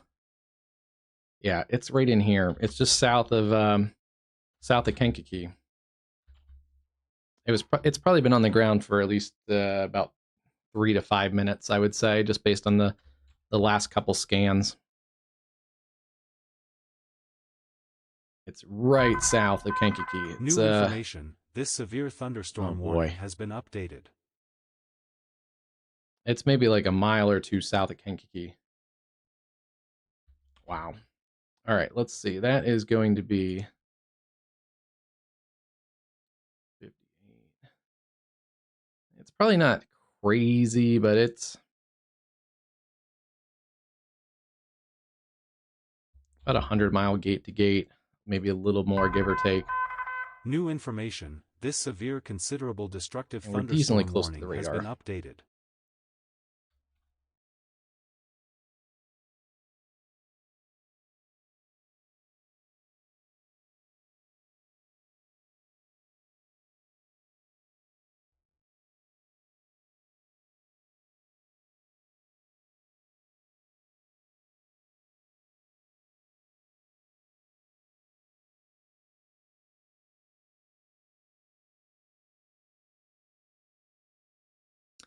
It's actually, if it holds together, it's generally coming to the camera position I have above me at Fair Oaks that I marked earlier as basically being just south of the frontal boundary. So we'll keep an eye on this one as it crosses into Indiana.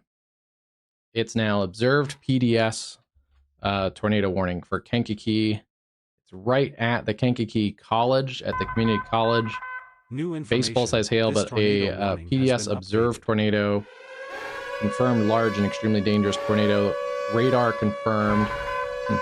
New information. This special marine warning has been updated. So yeah, there it is. It's right here. It's basically over the community college. If you're in the Kankakee area, you need to take your New tornado safety information. measures This severe immediately. thunderstorm. If you haven't already, this is moving east, just south of downtown Kankakee.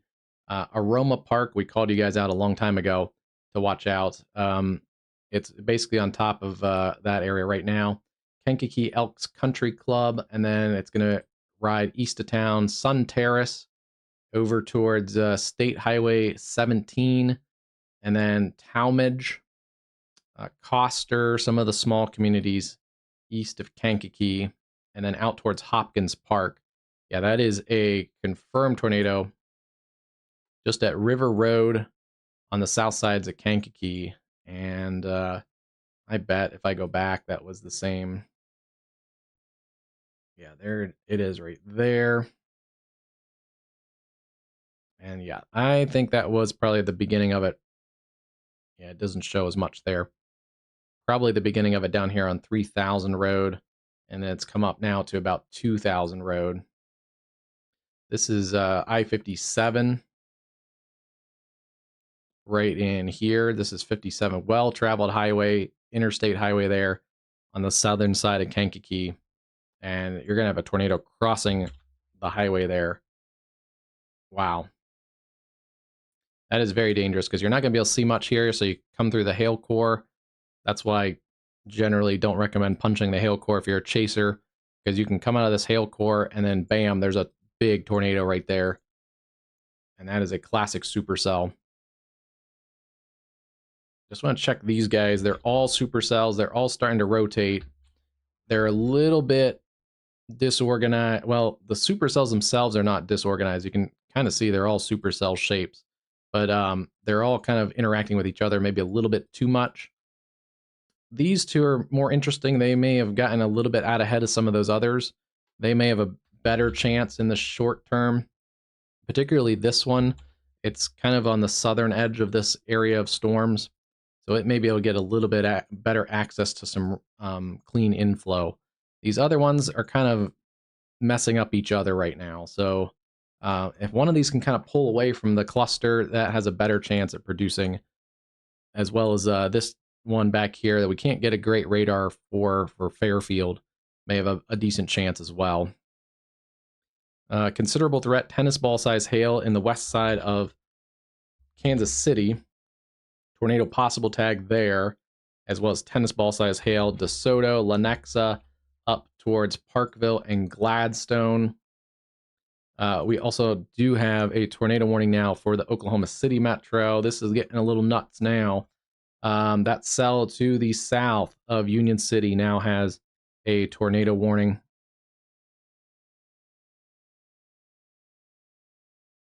And it's down by Minco. Wrapping up pretty tightly there. Down by Minco, and then over towards Mustang, Bethany, the west sides of the Oklahoma City metro. And I'm trying to see it on our cameras. It's just probably off the screen. So let me see if I can get a better camera shot of that storm.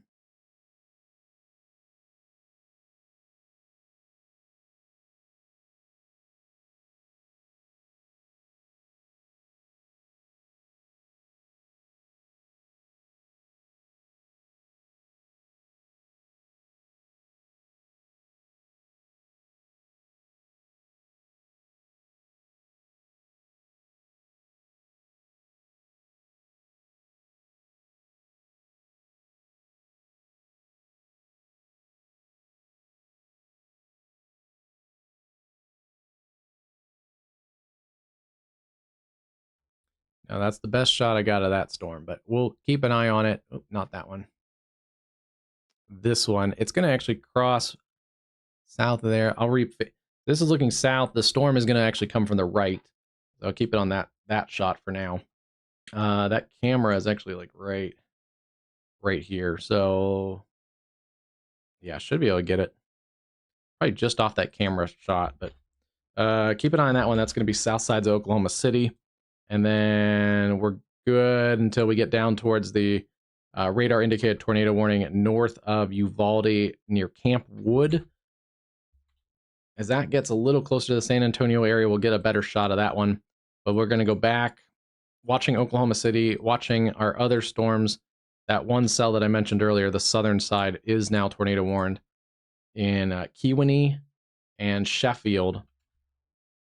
Yes, there is a circulation developing there on the southern flank of that storm. I don't see anything on the correlation coefficient radar indicated tornado warning. That includes the areas here around Henry and Bureau counties in north central Illinois. We'll get back to those in a minute, but I do want to get back to our observed considerable threat tornado warning. Video shows a tornado on the ground near the Kankakee airport.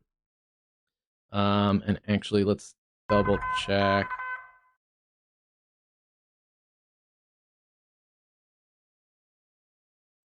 See what our airport came with the wind speeds. This is right near Aroma Park and still likely producing a tornado. Yeah, still seeing debris in here. So this is still likely on the, yeah, wedge tornado. That would check out. Oh, yeah. It's right here by the Kankakee Elks Country Club. Yeah, that's debris right there. Oh, yeah, that's right in the hook. That's the debris signature, essentially, where the reflectivity gets a little higher. That is likely a very strong signature of a tornado.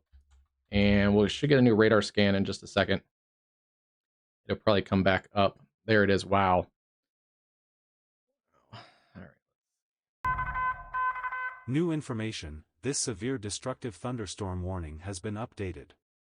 So that's continuing east. Sun Terrace, Coster, Talmadge, Kankakee Sands, Hopkins Park, and areas like Woodland, Moments. And then keep an eye on this if you're in the Indiana side of things around Lake Village and eventually over towards Forest City. That is a crazy storm. A new radar indicated tornado warning has been issued. A new tornado warning storm down there near the Uvalde County storm. Still watching this one around Kewanee, and that could produce a tornado at any moment there too. That's not quite as tight as the other circulation, but that one is getting tighter. All right, now we're bouncing around. Yeah, just an extension of the radar indicated tornado warning. That's for the areas around Leakey, Conan, A new special marine Kokan, and Utopolis. Since that one is in a lower populated area, I'm just going to kind of skim that one. We do have the two that are in higher populated areas. Union City. This one I still don't think is producing a tornado yet. We're really close to seeing it on our cameras, but probably just off the camera near this Oklahoma transportation sign. It is starting to tighten up a little tighter south east sides of Union City in Oklahoma, so keep an eye on that one. That is coming generally towards the Oklahoma City metro, and again, that is Grady, Oklahoma, Cleveland, Canadian, and McLean counties at 30. Yeah, we'll go back up to that one.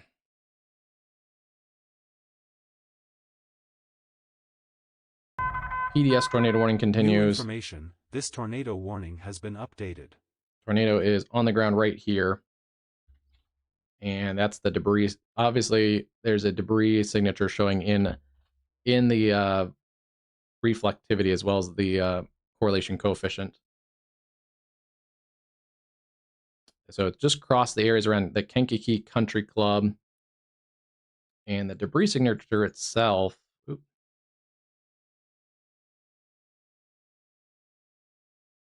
the debris signature itself is about a mile wide by a mile and a 4, but it's probably within that that it is. Let me just see if I can pull it up on socials.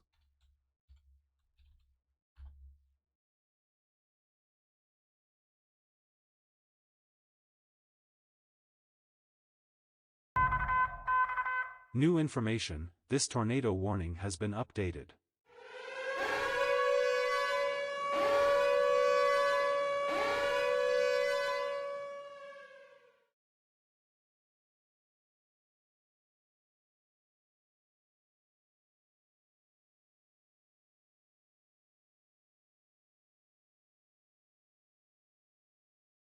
It's probably not a mile wide, but it's it's a good solid A new destructive stovepipe. It's a thunderstorm thick warning has been stovepipe. issued. Looks a little like, at least some of the video I'm seeing right now, looks a little like the it looks similar to the Union City, Michigan tornado the other day. If anyone saw a video of that one, it's a pretty good chunky stovepipe. It's got a low base, but not quite a wedge. But that checks out. We'll post that WxCast live. I'll just repost the videos that we just, or the video and pictures. It's a storm chaser out of, where is he out of? Oh, he's out of Illinois. It's a local storm chaser. There's probably a bunch that are on this, but it's right at 22.5 Road, just east of the Kankakee Elks Country Club. It's approaching State Route Highway 1, just south of Sun Terrace. And then that's going to continue towards Talmadge. And I do want to get a storm track on this. We'll get the from the mesocyclone. We'll get it out. This tornado warning has been updated. Let me just double check the speed on this one.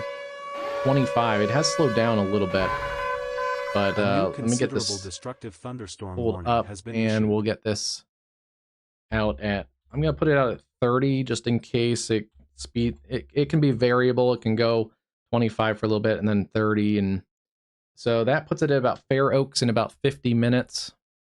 And looking at our Fair Oaks camera, that's not Fair Oaks. That's Fair Oaks. Still well out ahead of this, but that's about 50 minutes from now. Coster, 6 minutes or less. Talmadge, 12.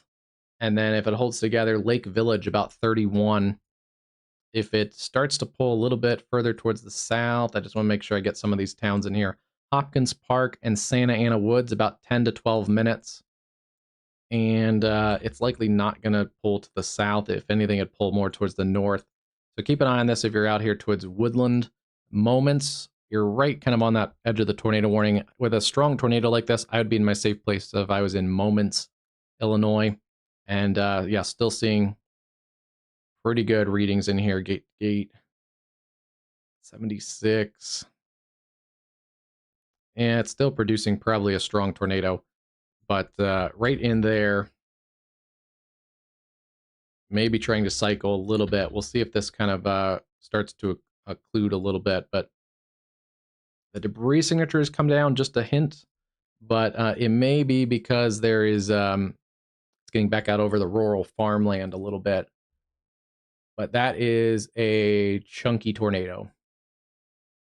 Yeah, it's not a wedge. It is a clear stovepipe. There may be some debris that's around that tornado too, but let me see if we have any other. Yeah, there's definitely a debris cloud around. At least at times there was a debris cloud around it, which is probably going to make it look more like a wedge. Although it may have wedged out briefly. Now, I'd still say it's more of a stovepipe, but yeah, chunky stovepipe is probably the better description. Either way, I think it's a strong tornado. It's probably going to verify the reason they have the moderate risk out. That was a strong tornado, likely. Still seeing rotation in this cell near Kewanee or Kewanee, and still don't see it on the ground. That storm is one to watch, as well as really all of these storms lined up in west central Illinois. We also have that tornado warned storm back near Fairfield. That is in a bit of a radar hole, so it's hard to see what's going on in that storm, which is probably why there's also a warning for it, because the Weather Service, unless they have access to a different radar that we don't have, which sometimes they do, it's hard to see what's going on in this storm. In about a year, we're going to fix that. There is a county east of Kirksville.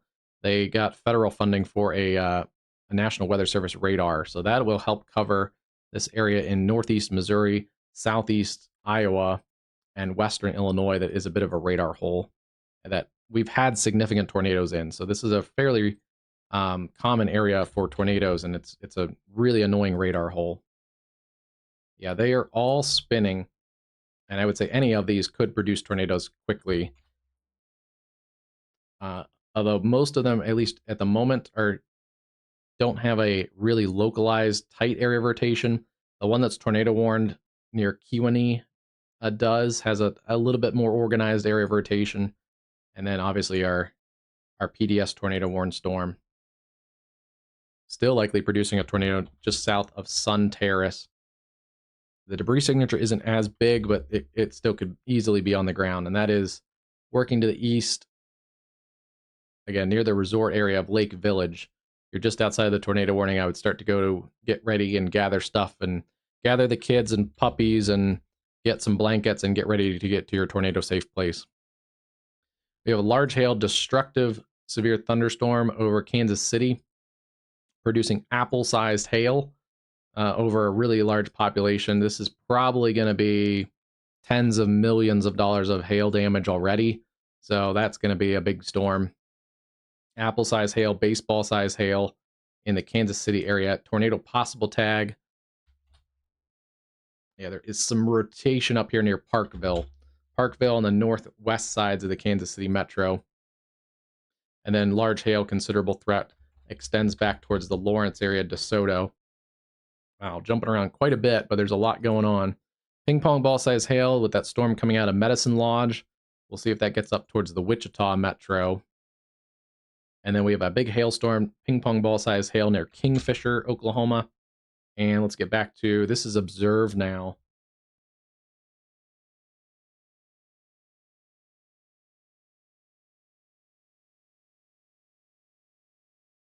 Oh boy, it's just off the camera. 2-inch hail and then observed tornado. That's hen egg size hail. It's near Mustang. And it's working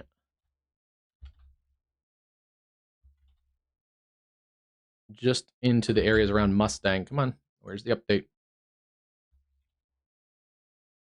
So likely tornado right in there. Just at 74th Street on the west side of Mustang.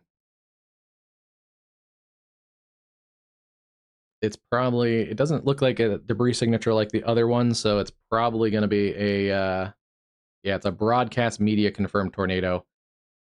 All of the Oklahoma City like news stations have major infrastructure to track tornadoes. They have their own storm chasers, their own storm chasing vehicles that are multi-camera setups, and also believe most or all of the news stations that cover weather in Oklahoma City have their own chopper network. I think a couple stations have 2 choppers. So they're very quickly able to capture and relay those back to the Norman office of the National Weather Service. But this is at 89th Street and 104th Street, approaching areas around Mustang. And yeah, that is a nasty hook on this one, coming up towards the areas that are more populated in Oklahoma City.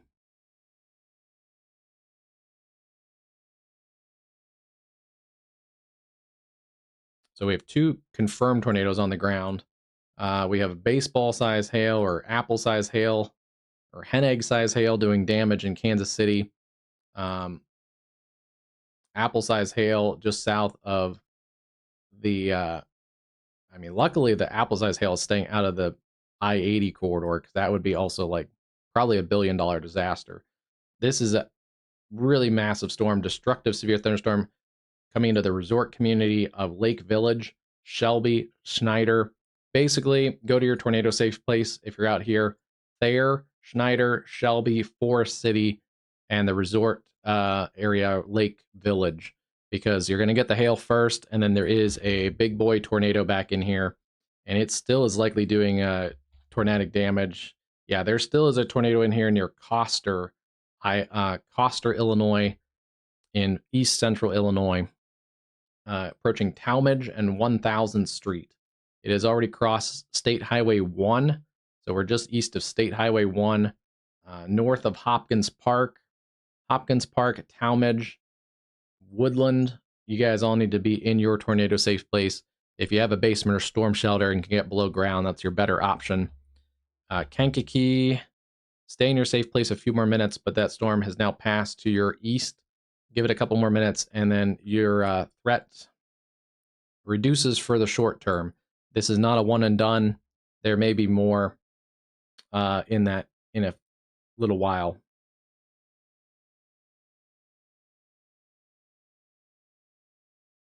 All right, let's go back real quick. Let's go back to our storm in the Oklahoma City area. Also, just want to double check our Texas storm. This is starting to form that MCS like we kind of expected, but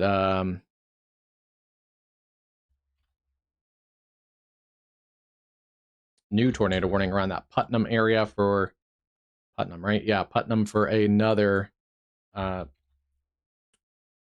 possible tornado, and then that cell that originally produced the tornado warning earlier near Putnam is ping pong warned near Breckenridge. And then we still have that tornado warning and tennis ball size hail down towards Leakey, north of Uvalde. So I'm going to ignore some of those right now and get back to the Oklahoma City metro. That is, it's likely producing right here on the south side of Mustang. It's actually gone back to radar indicated. So I must have briefly touched down, and then it's back to radar indicated. And that gives me a minute to look at all this real quick.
Okay, yeah, I don't see anything on the ground. Let me clear some of this off here for you.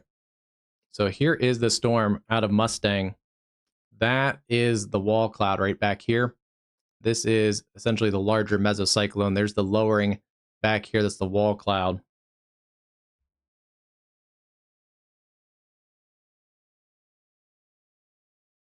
And then back behind all that there where it's lighter, that's the hail core. So there's your mesocyclone right in here. It's kind of ragged. And it's actually lifted a little bit since I kind of zoomed in on this camera. But there was a more localized area of rotation. It doesn't look like it's great. A little bit of a, maybe trying to localize again. Yeah, I think it's trying to localize again. Back underneath there, you can see some of this scud, this rising scud is actually coming. Oh, big cloud to ground. Some of this rising scud is working across the camera left to right. That's the front of the rotation. And then you may see some scud and stuff in the back going the other way back towards the sunset. So that is the area of rotation that we're watching. And this, I believe, is the area that was the brief tornado. Does not appear to be on the ground yet or again, but it does look like it's trying to localize near the Mustang area. That's basically over Mustang right now. There's a look at the side-by-side. Yeah, there's a ton of cameras, but none of them were focused right at this storm. Now it is. I think sometimes they have ability, they can move the camera too, so it may have originally not been. But yeah, this is the storm right here. This is the mesocyclone. And then yeah, that hail core is just off to the rear side. I'm gonna put this back in the box for a second.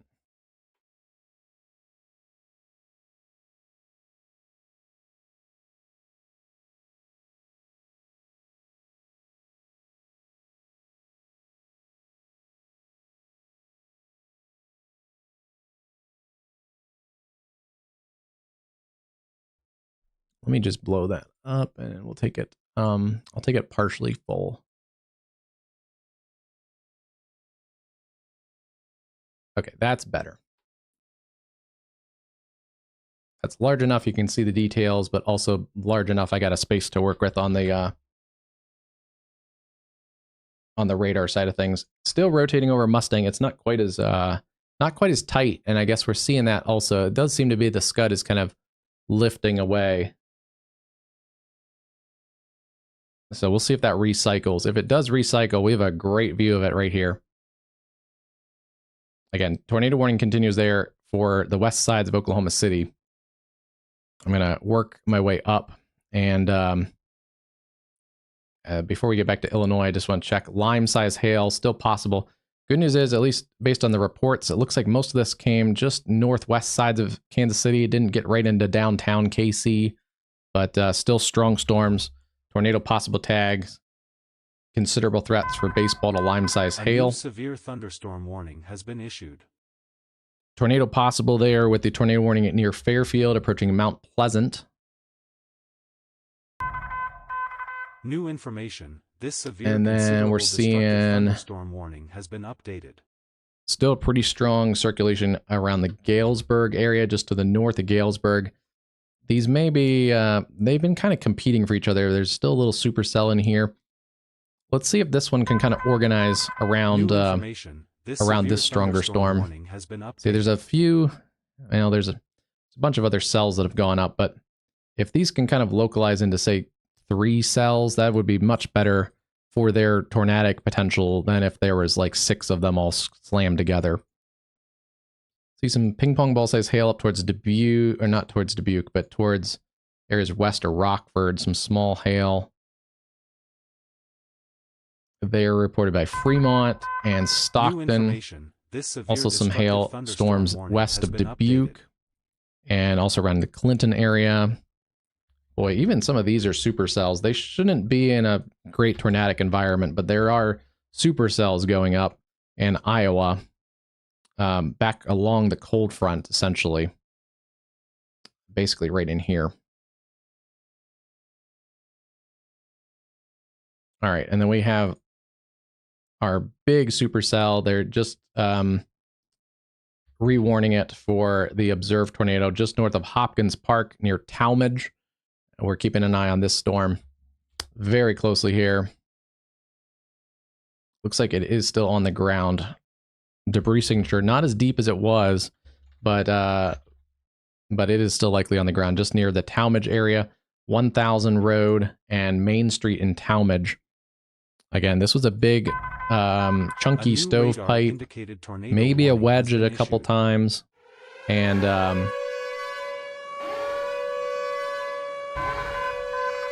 new information. This tornado warning has been upgraded. There's your particularly dangerous situation tornado warning.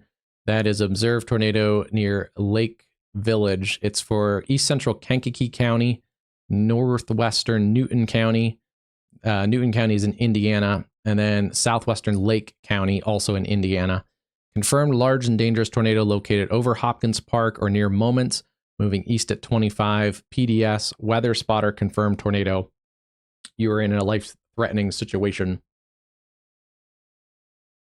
Yeah, so if you're east of Kankakee, Illinois, on the Illinois and Indiana border, you need to take your safety precautions immediately.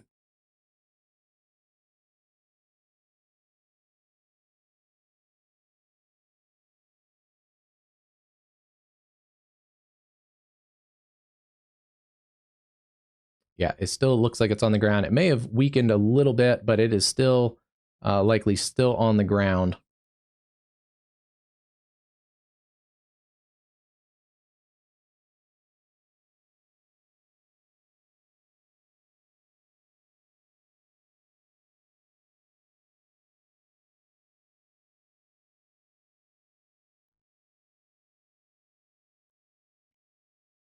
And it does sound like that some storm chasers are abandoning the chase to help with some of the damage there in Kankakee.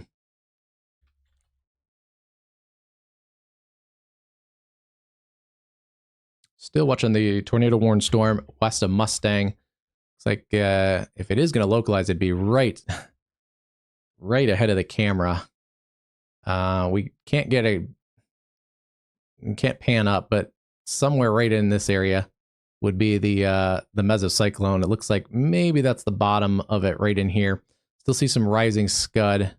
It doesn't look like it's spinning like it was earlier.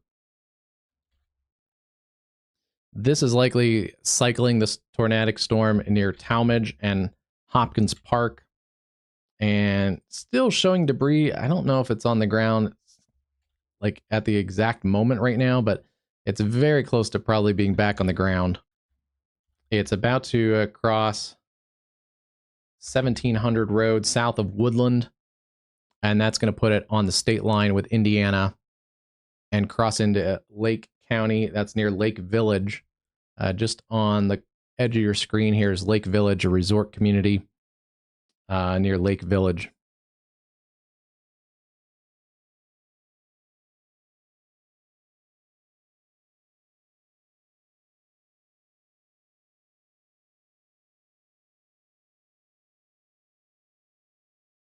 Nothing yet to see on this camera, but except the lightning and the clouds are moving in. But this is a camera at Fair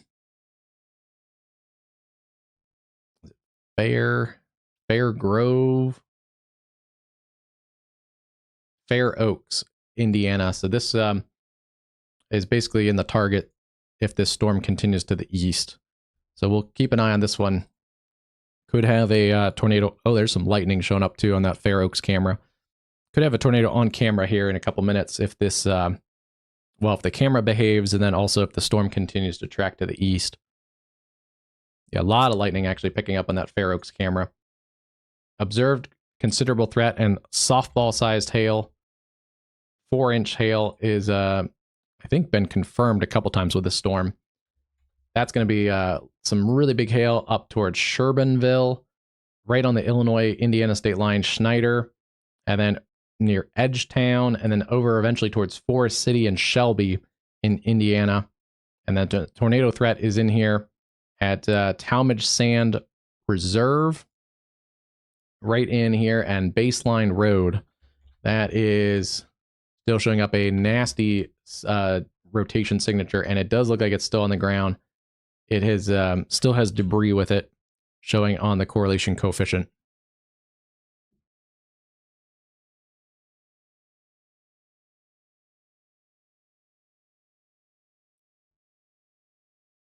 Still seeing kind of the wall cloud of this supercell in the Oklahoma City metro near Mustang. Let's go back and take a look at that real quick.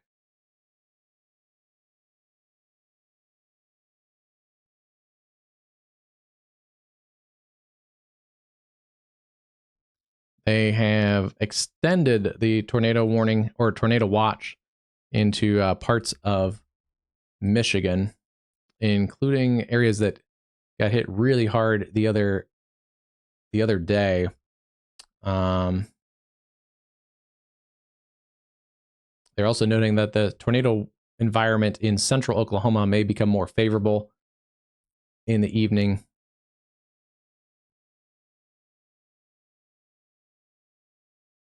Intense supercell will continue eastward in a favorable environment for all hazards, and a downstream watch is likely. That was for this area. So they're thinking this storm can hold together for quite a while as it crosses kind of northern Indiana. So Plymouth, Warsaw, Rochester, South Bend, Goshen, even up towards the Coldwater area.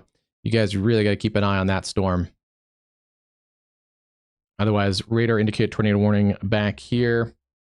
Those storms are still just too chaotic right now, I think, around the western Illinois area. Let's get back down and take a look at Oklahoma City. Tornado warning now stretches through Oklahoma City.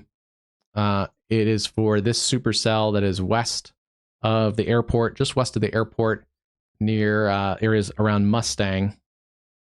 And yeah, we're kind of seeing it. It's almost over our camera, but it has broad rotation. It has kind of backed off a little bit, and it's going to continue riding basically, especially it looks like the south side's Oklahoma City, but all of Oklahoma City is under the tornado warning. I'm not even going to name all the communities, but if you're in Oklahoma City or any of these suburbs in the Oklahoma City metro from the Village and Bethany, that's going to be a hail side of things, down through Spencer, Midwest City, Dell City, Oklahoma City, and down through the Southeast Expressway. You want to take your tornado safety precautions. It's going to be north of Norman and north of Moore, basically at the county line there, 104th Street and above. Probably have to switch cameras just to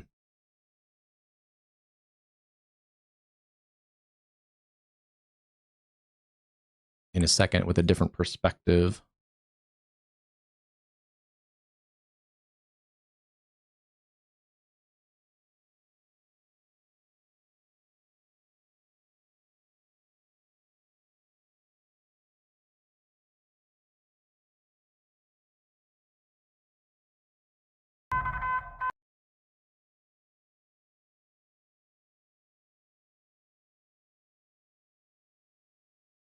Okay, let's see if we have a different perspective of that storm, which we probably do.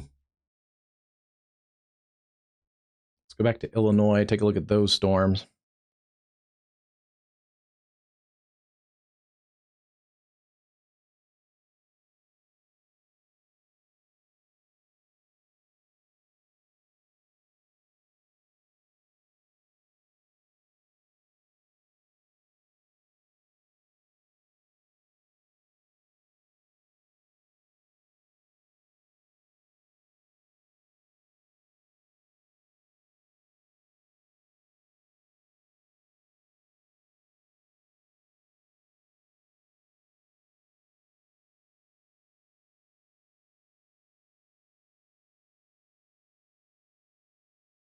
Okay.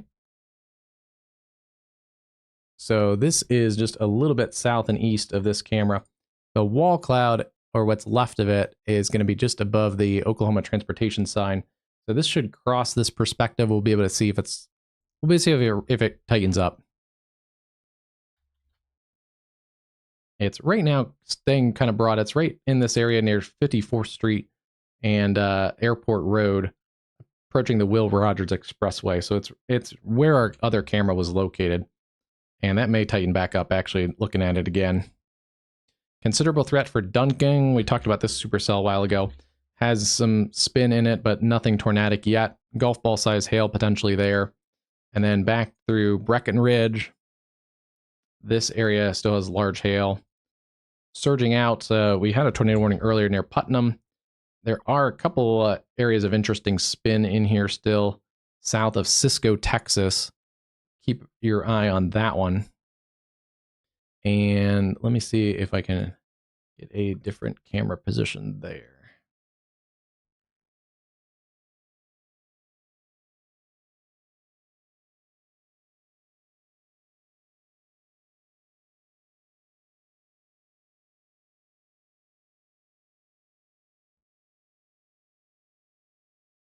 Hard to say exactly what's going on in this storm, but you can kind of see the edge of the storm coming towards this camera near Eastland.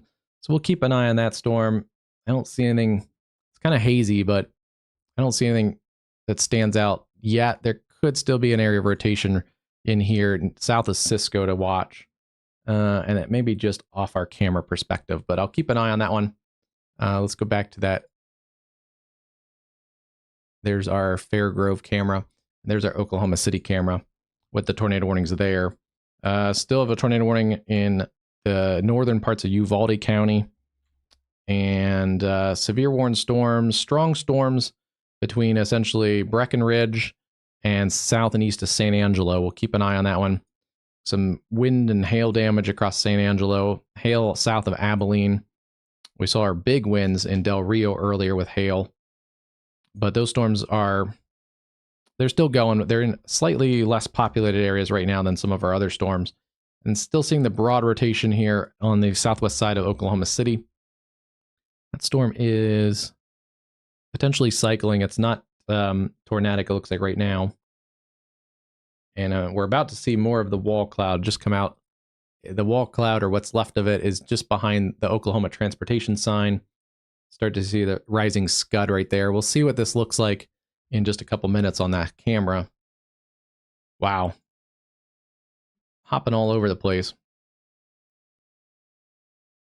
Destructive storm with a tornado likely still on the ground. Yeah, that is going to be a strong tornado. Still in here, south of Lake Village. This is right south of Lake Village. It's crossing the state line between Illinois and Indiana right now. And it's approaching Lake Village, which is another lake community with some really strong winds in the mesocyclone itself. So even if you're outside the tornado, you're probably getting potentially some 80 to 90 mile an hour winds within that mesocyclone. This is going to be a potentially a devastating wind event, as well as the tornado approaching Lake Village. It's actually rode a little bit to the north, and it's actually unfortunately coming more towards Lake Village than it was just a few minutes ago, where if it would have stayed to the east, it would have just kind of stayed to the east. But Lake Village, you need to be in your tornado safe space immediately if you aren't already. There's the mesocyclone and what's left of the wall cloud for that storm in Oklahoma City. It definitely looks, it's trying to reorganize, but it's still has a little bit of struggle.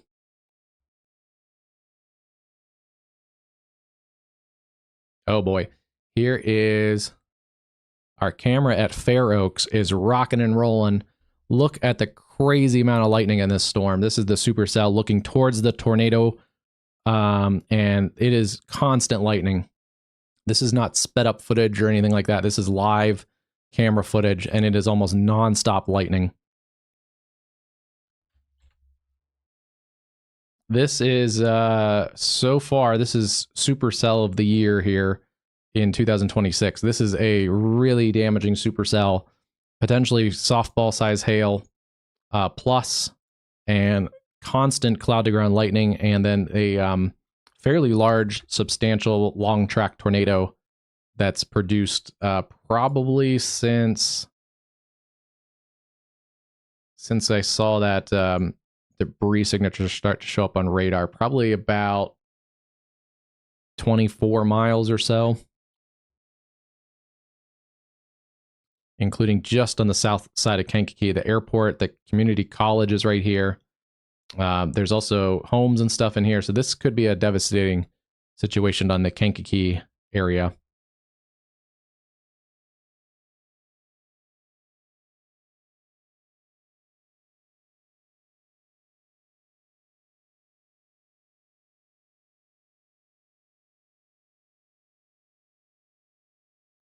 If you're in this area around Fair Oaks, you're not in the warning yet, but you may want to start to think of your tornado safety precautions. And kind of like that guy just did, you may want to just drop south. I see a lot of cars around this camera perspective.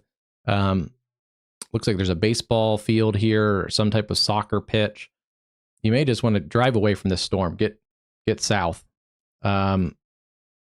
because that is a big tornado that's still likely on the ground near Lake Village. Yeah, it's still doing damage. If it cycled, it may have lifted briefly and then reset, but that looks like it's back on the ground.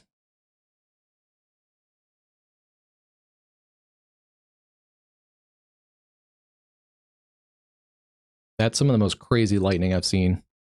Let's see. Back to we have multiple things on our cameras at once here. The mesocyclone looks still above the ground. I don't see any tornado on the ground in the Oklahoma City shot. We'll see how long this camera can last. This camera, because It's already kind of rocking and rolling a little bit.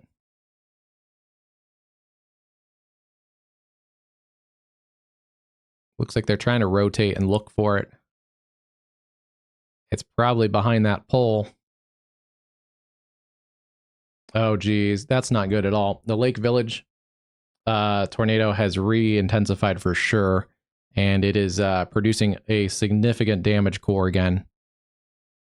This shows us non-meteorological targets versus meteorological ones, and these are non-meteorological targets in here. So if it samples down here, it says these are all good to go. They're all the same size. When it says there's low correlation, there could be boards and trees and all kinds of stuff, and it says nope, that's not correlated with each other. It's all different sizes.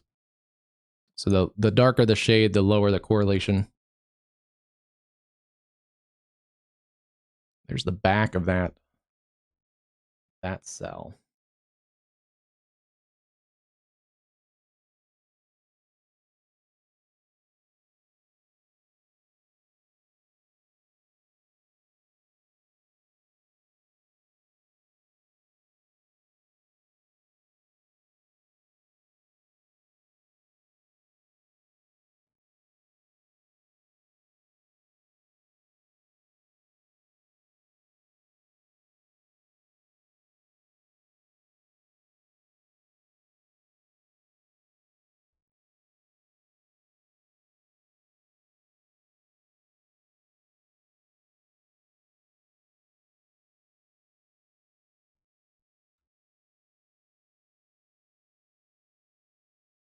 Okay, new perspective for the Oklahoma storm, just so we can kind of keep tracking that one.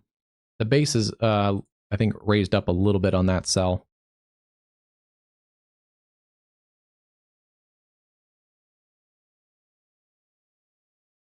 Crazy amount of lightning with it. Oh, this might be the tornado. Hold on. Trying to look back in this area. Maybe back in here. This might be... It's hard to see because this camera is definitely not HD. But back in here, this is, I believe, pointed towards the Lake Village area. There's, I think, a tornado back in here. It's hard to say for sure, but I think back in here, there's a bit of rain and wind wrapping around that and probably some debris. But that may be the tornado back there. I can't tell for certain. How far away is that? Yeah, we might be seeing the outer edge of it. There, it may be back in there in that fog and mist.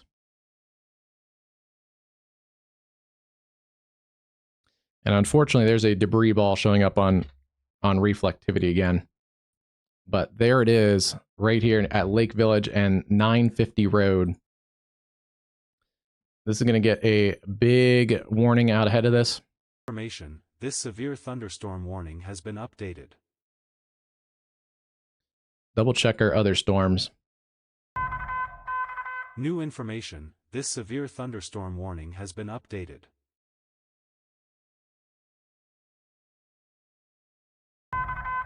May have lost this camera. Considerable destructive thunderstorm warning has been issued.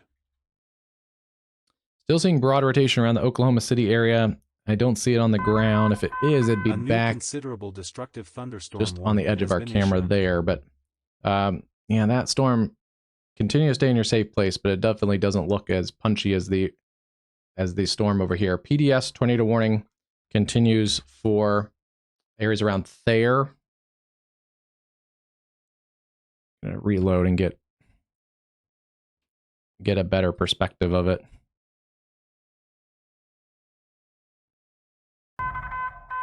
A new severe thunderstorm warning has been issued.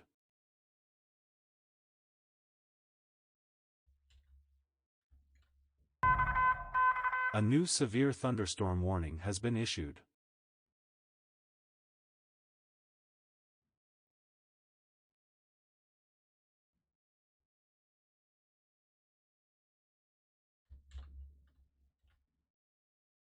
Still doing damage. This is just crossing the areas around Lake Village. And then approaching Roselawn, Thayer, and areas around Forest City. You guys need to take your tornado safety measures immediately if you haven't yet. There is a tornado warning that covers this. It somehow isn't showing up right now on the graphic, but there is a tornado warning that covers that.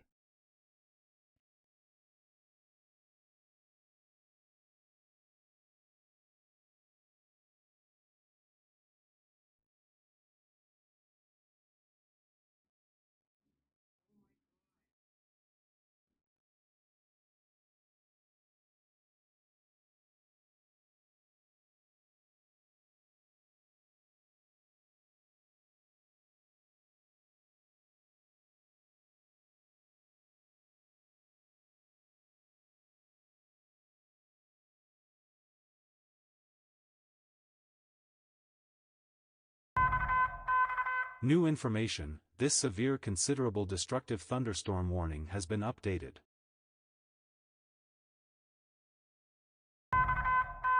New information, this severe destructive thunderstorm warning has been updated. Look at all the lightning in that storm.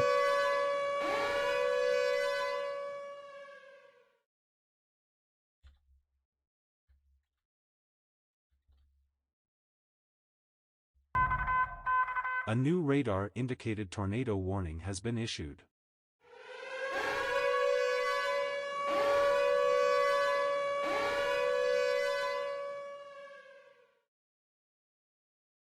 So yeah, if it's in here, it's going to be right in front of our camera position. Which it may be back in there. Again, it's so hard. It's grainy. It's hard to say, but there is a lowering back in there. Really hard to say. A new severe thunderstorm warning has been issued. But it's essentially this area straight ahead that new information that we're looking for the tornado. Considerable destructive thunderstorm warning has been updated.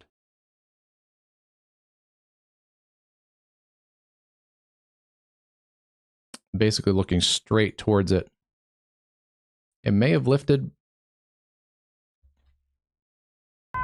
but if it's lifted, it's this severe or weakened, it's probably going to recycle. I can't say for sure it's lifted. There's still debris showing. It may have may just have a bunch of debris with it, but warning has been issued. Trying to get a visual of it. I think I can see kind of the right side of the wall cloud, but a new severe thunderstorm warning has been issued. Powerful storm with how much lightning this is. Wow. A new severe thunderstorm warning has been issued. I think it's still on the ground. There is debris that seems to be concentrated just to the east of Lake Village, and that would track. It's headed towards Rose Lawn. Once again, there is a tornado warning. I saw it pop up briefly, but then it phased away. So let me just reload. It's really hard to say what's going on under there. It may still be on the ground, but really hard to tell. New information. This severe considerable destructive thunderstorm warning has been updated. Just so grainy up in here. New information. This severe destructive thunderstorm warning has been updated. That's the right side of the mesocyclone. You can sometimes see the edge of it. Not the tornado, but the mesocyclone. And then, yeah, somewhere back in there, if there is a tornado, it's basically straight in this shot.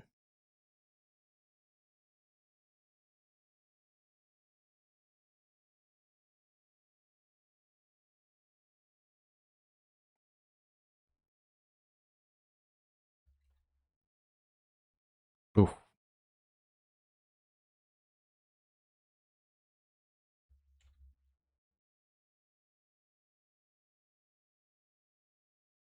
It's approaching areas like Thayer and Forest City.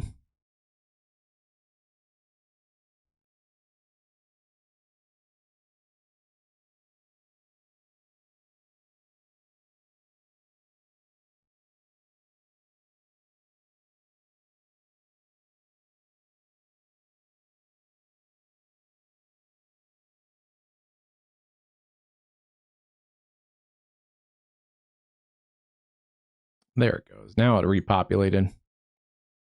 Okay.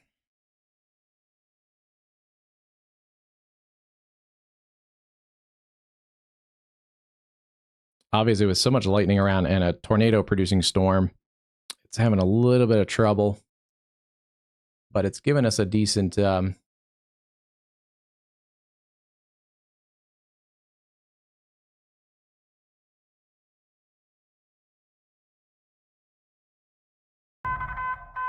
New information, this severe thunderstorm warning has been updated.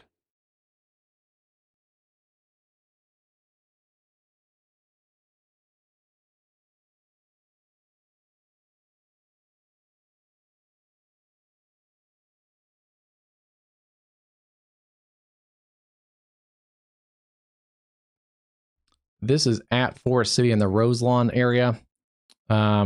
So we have actually multiple perspectives of this. I don't know if it's on the ground. If it is, it's back here in these rain curtains, these wrapping rain curtains. Severe thunderstorm warning has been so it's not as visible as it was earlier.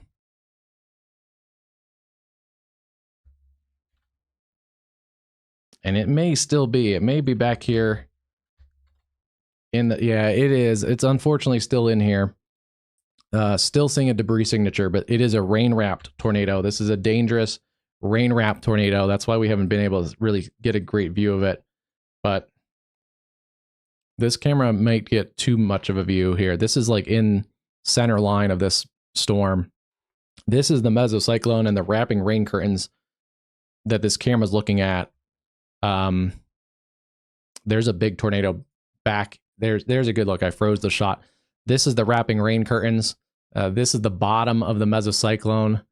And these wrapping rain curtains go from left to right and then wrap back around. New information. This tornado warning has been updated. This camera might not last for long here.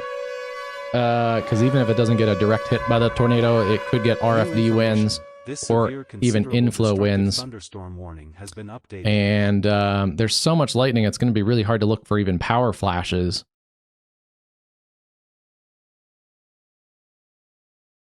I can't tell what's a power flash and what's lightning right now. There's so much lightning. A new Lake Village, Roselawn, Shelby, and then it's going to continue in through northeastern Newton County, Lake County, south central Lake County, and northwestern Jasper County. Thunderstorm warning has been updated. That is an incredible storm. It is a powerful tornado producing supercell and likely a damaging tornado still ongoing. New information. This severe considerable destructive thunderstorm warning has been updated.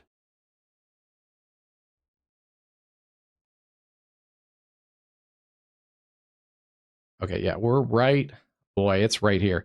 This camera is literally like looking towards the tornado and you can't really tell anything because of the rain curtains wrapping around it. But this may be... New information. This severe considerable... If this stream can hold, this may be like close to a direct hit if it's still on the ground. And it does show still strong, pretty strongly. Yeah, it's still in here. There's still debris in here.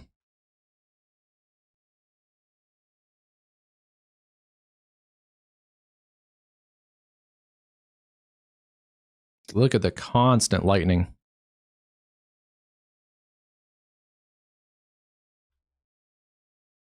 I can see the wrapping rain curtains, but I just can't make out any definition. It just doesn't help. This is not an HD stream. The camera, not our stream.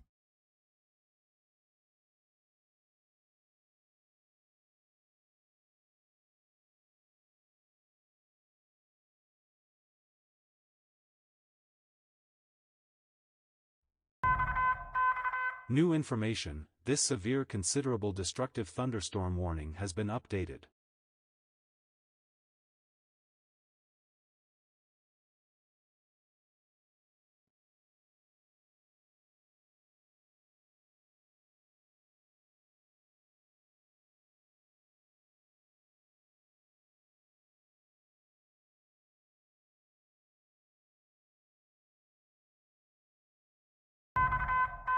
A new severe thunderstorm warning has been issued.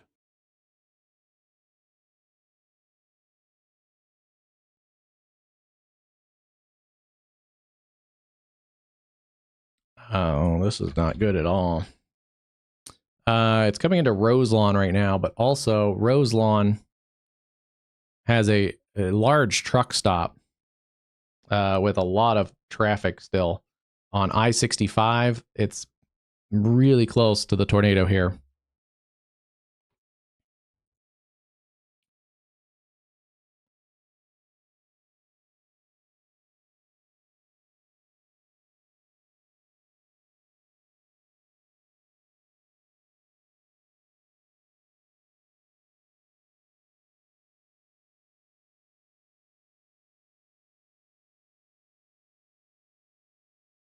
This is looking southwest from the Roselawn truck stop, basically towards that tornado.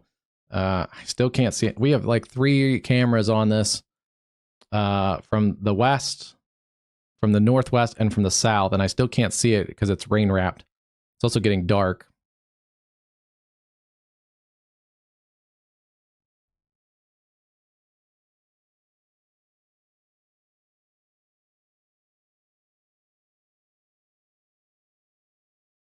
It's gotten so dark, this camera's gone into night mode. New information, this tornado warning has been updated. A new radar-indicated tornado warning has been issued.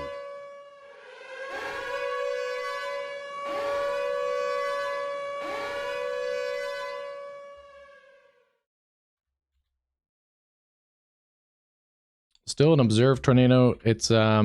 It's in here near the Ponderosa Sun Club. It may have lifted. Let's see. Don't see as much debris.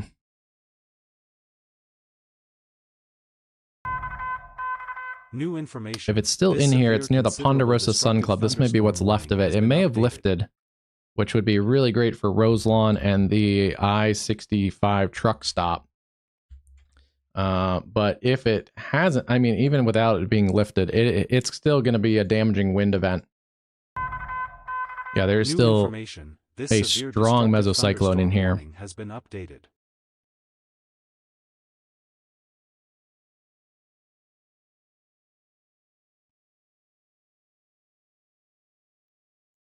Watching these cameras very closely, probably with all of you guys.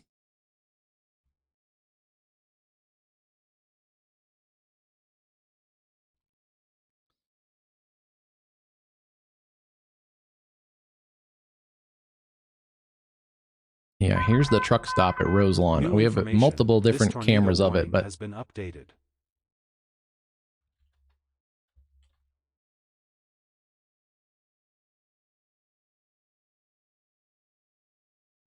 if it's still in here, it's right here near Thayer and Roselawn. That's looking towards that shot.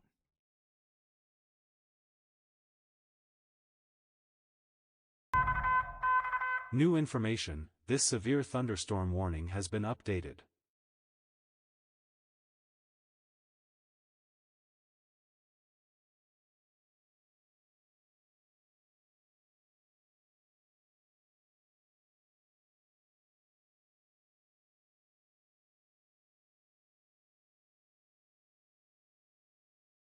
We're going to be getting into the outer edges of this circulation, what's left of it here. On these cameras. Thunderstorm warning has been issued. Yeah, there are. A new considerable destructive thunderstorm warning. We're really close to this. That may have been a power flash. That blue. Can't quite tell. But that may have been a power flash.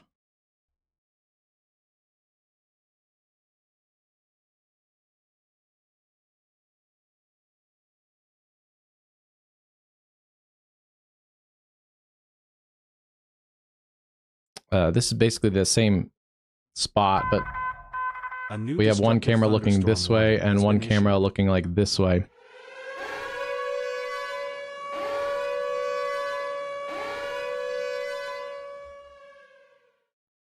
It may have lifted. Can't say for certain. Looks like it's occluded and we're going to have a new circulation. It's going to cycle. We'll have a new developing tornado off to the south and east of Roselawn. That's going to be with this new hook. This is going to be finally pulled towards the north, and then this new circulation is going to take over. So like Deer Park and basically everybody east of this. Deer Park over towards Kinnaman, County Highway 1100. There still could be a tornado on the ground, but it's going to strengthen here at State Road 10. New information. And then there still could be a tornado in here. Updated. They both aren't showing debris signatures at the moment, so this may have lifted, and it would be just in time as it's getting into a populated travel corridor. These people at this truck stop may have gotten super crazy lucky.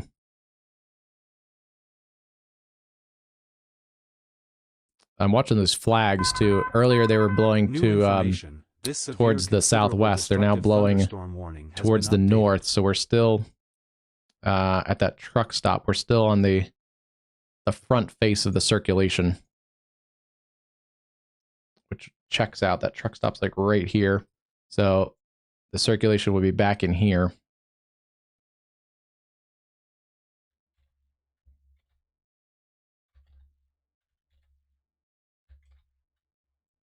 Yeah, I'm watching new circulation there.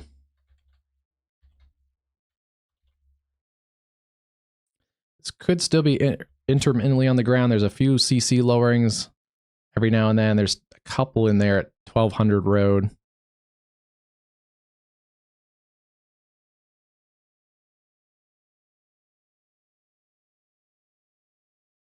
And then here comes wind from the opposite direction. So yeah, we're basically, these cameras are in the circulation. New information. This wind may still get pretty strong. Thunderstorm warning has been updated.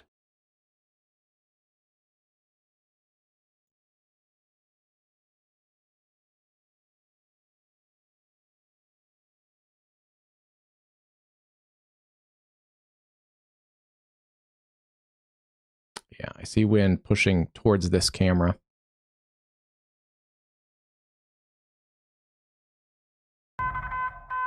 New information. This severe, considerable, destructive thunderstorm. We now have, it looks like northwest winds. So circulation is basically passing. Yeah, circulation is basically passing just maybe to the north of this camera position in the truck stop. They're going to get blasted with the RFD winds here in a second. Yeah, they are right now. But, wow. A new severe thunderstorm. Looks like this lifted just to the west of Roselawn. A new radar indicated tornado warning has been issued.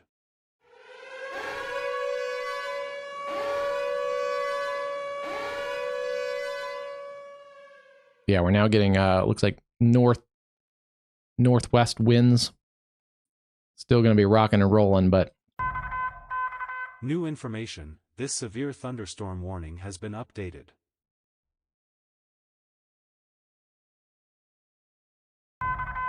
Crazy. New information. This severe, considerable, may have lost that one. Thunderstorm warning has been updated.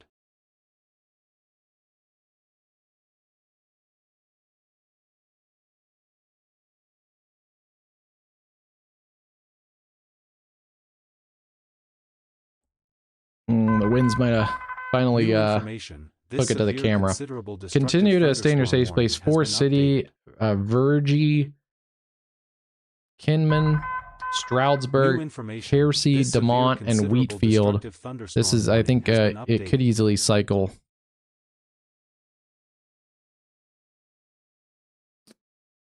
Connection might be pretty bad in the RFD winds.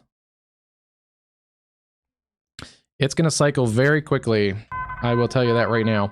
There's your old tornado. It's if it's still on the ground, it'd be lifting up towards Forest City.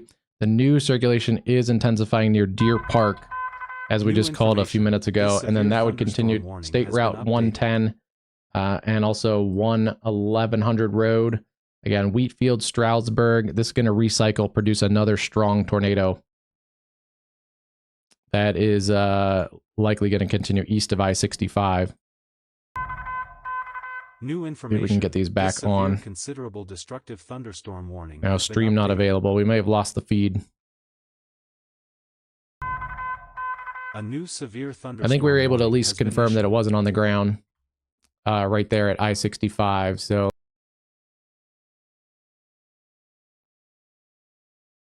put that back in the box for a few minutes.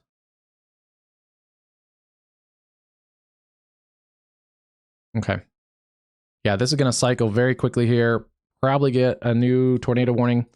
If you're out here towards Radioville, Clarks, you want to start to take your tornado safety measures.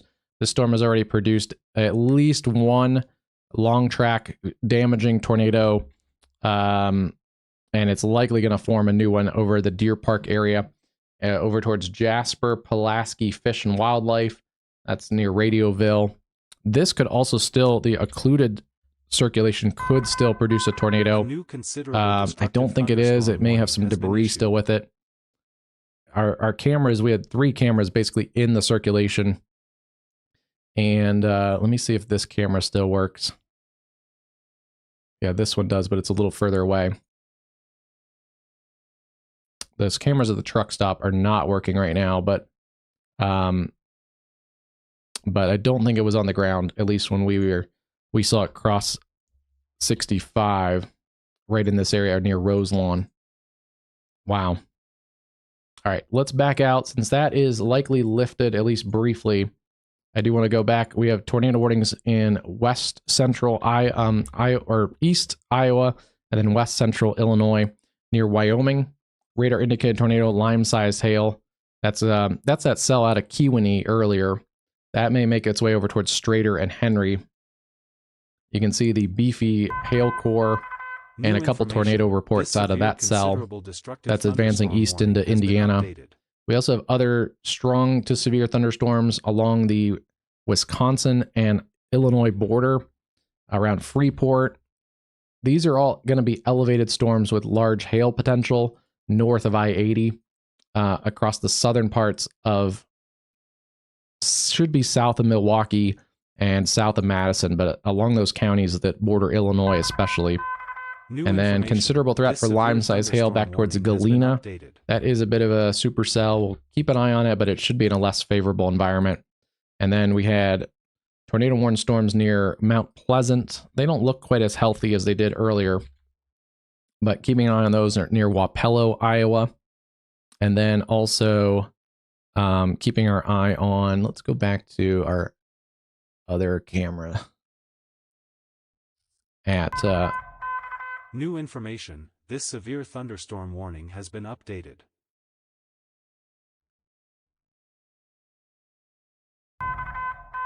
New information, this severe thunderstorm warning has been updated.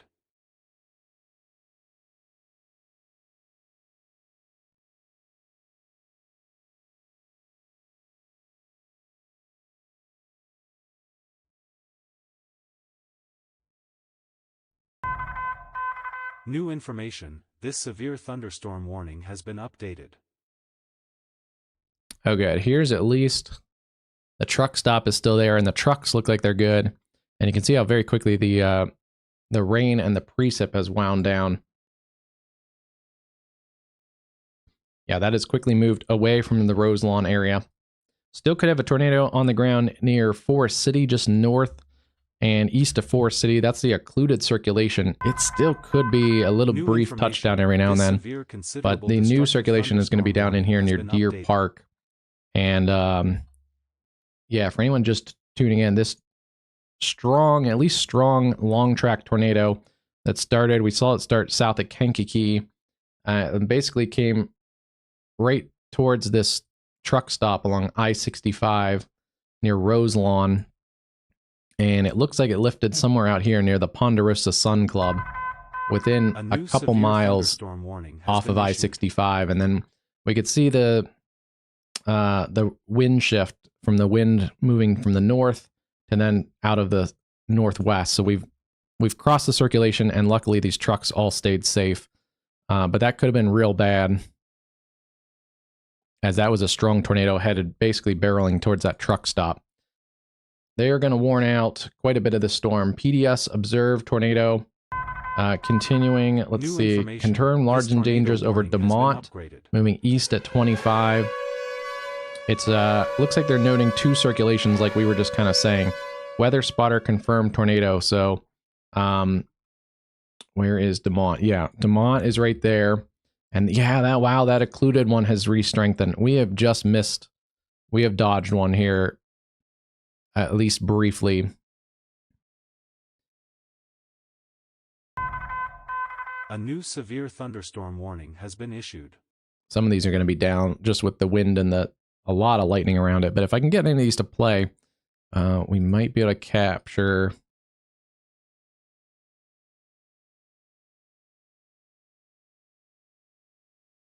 Yeah, this is probably the hail core, but just east of here, there would be the tornado. This is looking south. It's actually lifting to the north. Wow, look at this. This is 2 tornadoes maybe on the ground at once here. The original circulation has re-strengthened even though it's occluding, which is crazy. And there may be a CC lowering showing up on that one. The new circulation is intensifying near Kimmen or Nimmen. And then that would go up towards Wheatfield and Dunsbridge, Theft, and Jasper, Pulaski. So we have 2 areas. This one's lifting more northerly. This one's continuing to go east, northeast. A new severe thunderstorm warning has been issued. County Road 1400 and the Grand Kankakee Marsh. Anyone up on County Road 800 also needs to take your tornado safety precautions. Again, those are observed. That's Porter and Jasper counties. This was a crazy storm. New information. This it's not as healthy as it was a little bit ago. Has been updated. It's cycling. It's kind of doing its thing. But earlier it produced grapefruit-sized hail. New information. And look at it when it was on the Illinois-Indiana border. This thing was in beast mode. It has the hail core has come down on it a little bit. And yeah, it's a little bit less organized than it was a few minutes ago. But it's incredible that occluded circulation is still producing a tornado. And potentially very close to this camera. New information. This severe considerable destructive thunderstorm warning has been updated. Yeah, it's right in here at County Road 1400. This severe considerable destructive thunderstorm warning has been updated. At least 1 tornado is on the ground. That's the one near County Road 1400. This one is definitely intensifying. If it's not on the ground yet, it will be in a few minutes. We'll wait for that correlation coefficient to drop. New information. This tornado warning has been updated. And this is I-65 right here on the map. So it's a new severe both of them right now are east of I-65. If they would like to turn this camera, we could maybe get a perspective of it, but I don't know if they're going to.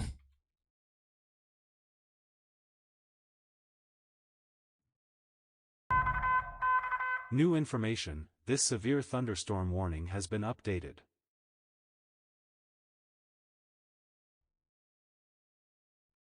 All right, let's take a look and double check. Yeah, that is definitely back on the ground. Just north and east of Forest City, Indiana.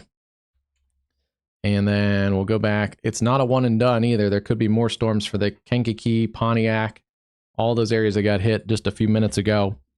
And not quite one and done yet. Tornado warning continues east of Wyoming, Illinois. Ooh, that one is picking up in some strength too there. West of Henry, that is for Marshall and Stark counties in Illinois.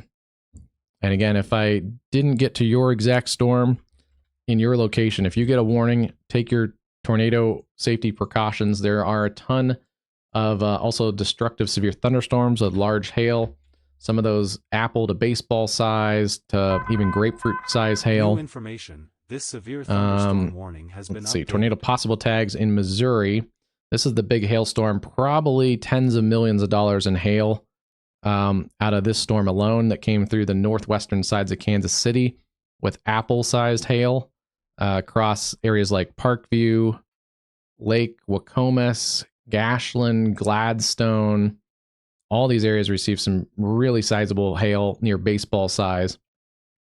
That's up near Richmond and Excelsior Springs. We'll keep an eye on rotation there.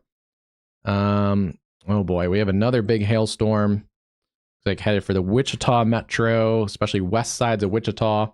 That is also some really damaging wind also showing up in there. Considerable threat. $half size hail, 70-mile-an-hour winds. And let's just get a read on this one. At 45, that's going to put it into the Wichita metro in just a few minutes. About 27 minutes to downtown Wichita, 10 minutes if you're out by the airport.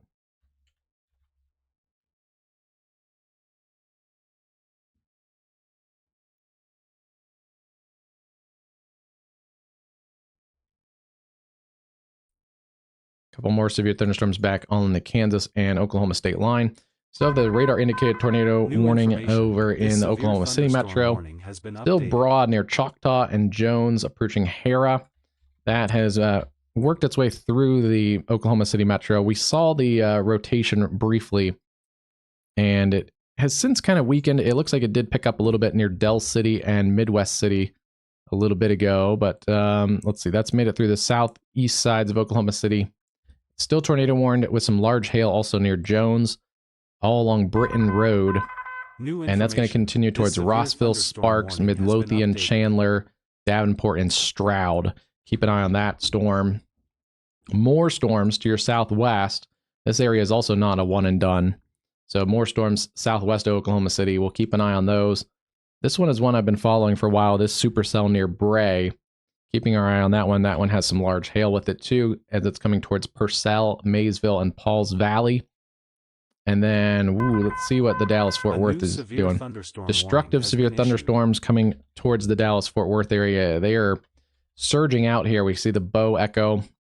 Now, the one good news is, at least for some of this, I see the outflow boundary. So these are a little bit outflow dominant right now, which means not tornado producers where that outflow boundary has run out ahead of the storm. But similar to last night, it has a little bit of a bookend vortex, and that area is getting a tornado warning. That is a radar indicated tornado warning just near Palo Pinto or northwest of Mineral Wells. And yes, there is an area of rotation in there. That one would also be likely tucked up in the rain and hail, so you're not going to see that one coming. It's coming towards Grafford, Texas. This is Palo Pinto County, located near Possum Kingdom Lake, or about 19 miles southeast of Graham, moving northeast at 30. It has a decent circulation on it too, so let's pull this out, and we'll take it at 30. New information. This severe thunderstorm warning has been updated. Taking that out at 30, that's near the Possum Kingdom Lake.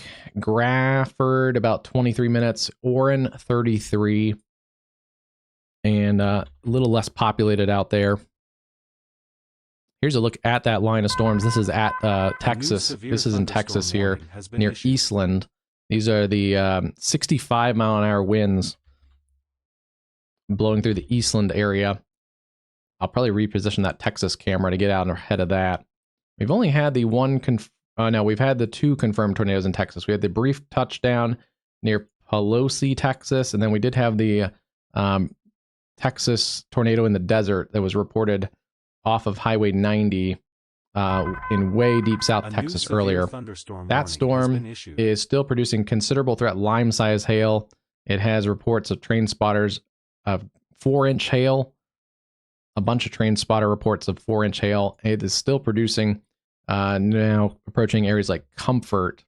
Still also has a area of rotation, so we'll keep an eye on that one. It's still a nasty supercell, but that one a little bit calmer than it was earlier. This is the same cell that we saw track across Del Rio, Texas, and we had hail on the camera that actually, like, the camera was positioned right, and you could see the hail hitting the camera because it would like shake the camera, not in a way that wind does. And that was one of the crazier things we've captured on camera recently. But that storm has tracked at least about 120 miles or so because it came out of the deserts in northern Mexico. New information. There's another one that's about to come across that same area around Del Rio. Again, earlier there was a 74-mile-an-hour wind gust with that first cell. Del Rio may get another large hailstorm. All right, I think we're caught up. Let's go back to the PDS tornado warned storm. And it is, so they're warning it way out in front to give people as much time ahead. So the first warning has a radar indicated PDS warning. This tornado warning has been upgraded. The second one is observed, and that would be in here near Wheatfield. It looks like that occluded circulation has finally weakened north and east of Forest City up towards County Road 1700. You can still see there's a little still rotation on it, but it doesn't show a debris signature anymore. This one does show a debris signature, so it looks like we do have a new tornado back on the ground near Wheatfield. I think I said Wheatland. It's one of those days. Yeah, it looks like near Wheatfield. This is intensifying right here. County Road 1100, and then that will travel towards the Jasper-Pulaski Wildlife area, and eventually over towards North Judson. Particularly dangerous situation if you have a space to get below ground, and you can get below ground. That's your lowest level. Get into your basement or storm shelter. If you don't, get into that low level, into your room, and put as many walls between you and the outside as possible. Again, basement, storm shelter are your better options. New information. This tornado warning has been updated. That's your PDS tornado warning for the Judson County storm, or the Judson area storm. Tennis ball size hail, considerable threat. And then that's going to approach the North Judson, Indiana metro, or it's a decent sized community, but not metro area. It's about 30 miles an hour. Okay, we got that good. All the storms are traveling slightly different directions and speeds. North Judson, about 27 minutes. And if you're out here towards Taft, 7 minutes or less. Dunsbridge, 7 minutes or less. Saint Pierre, 15. And I do want to, in case it goes a little bit more towards the north, areas like Knox, Indiana, about 46 minutes. And then areas like English Lakes, 25. Wilders, 18. Another potentially damaging tornado on the ground. Yeah, it looks like it is. Unfortunately, on the ground near Wheatfield. There's your CC lowering in here. There's your hook. And here is the velocity scan. It does look like it's on the ground again, just near Wheatfield. That one's wrapping up again. And then near Lacone and Henry, they've extended this tornado warned storm. That is also showing a decently tight area of circulation. That's going to cross the Illinois River north of Chillicothe. It's well north of Peoria. So if you're in the Peoria metro, there's no immediate threat to Peoria, but we're still watching those storms out to your west. And wow.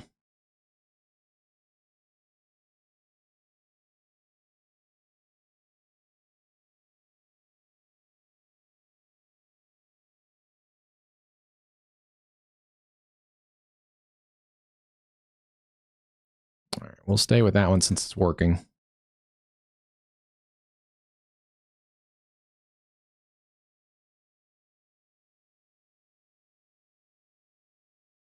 New severe thunderstorm warning, tornado possible tag for areas around Keoswara, Central, and Farmington in Iowa, and then the extreme northern parts of northeast Missouri, near Mount Sterling, and then down towards Chambersburg.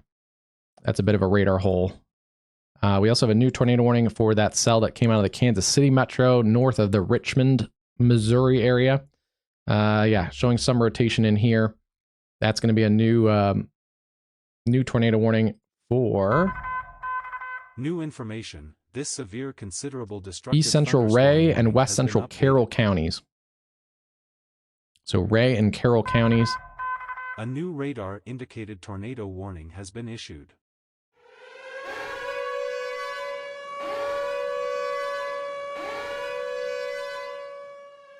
That's going to be moving east at 40. So picking up the speed a little bit here. Rockingham, about 11 minutes. And then if that holds together, Carrollton, Missouri, 34 minutes. You guys are out of the warning polygon in Carrollton, but definitely keep an eye on that storm. Looks like we have a couple damage reports. Trees down and wires down. This storm has also produced the apple-sized hail on the northern sides and northwest sides of the Kansas City metro. And then considerable threat, tornado possible tag coming through Wichita with some very heavy winds. A new severe thunderstorm warning has been issued. Yeah, there's 70-mile-an-hour winds in here just west of the airport. That's going to work its way across the Wichita metro. This tornado warning has been updated. And off towards the north and east Park City, Newton areas. A new severe thunderstorm warning has been issued.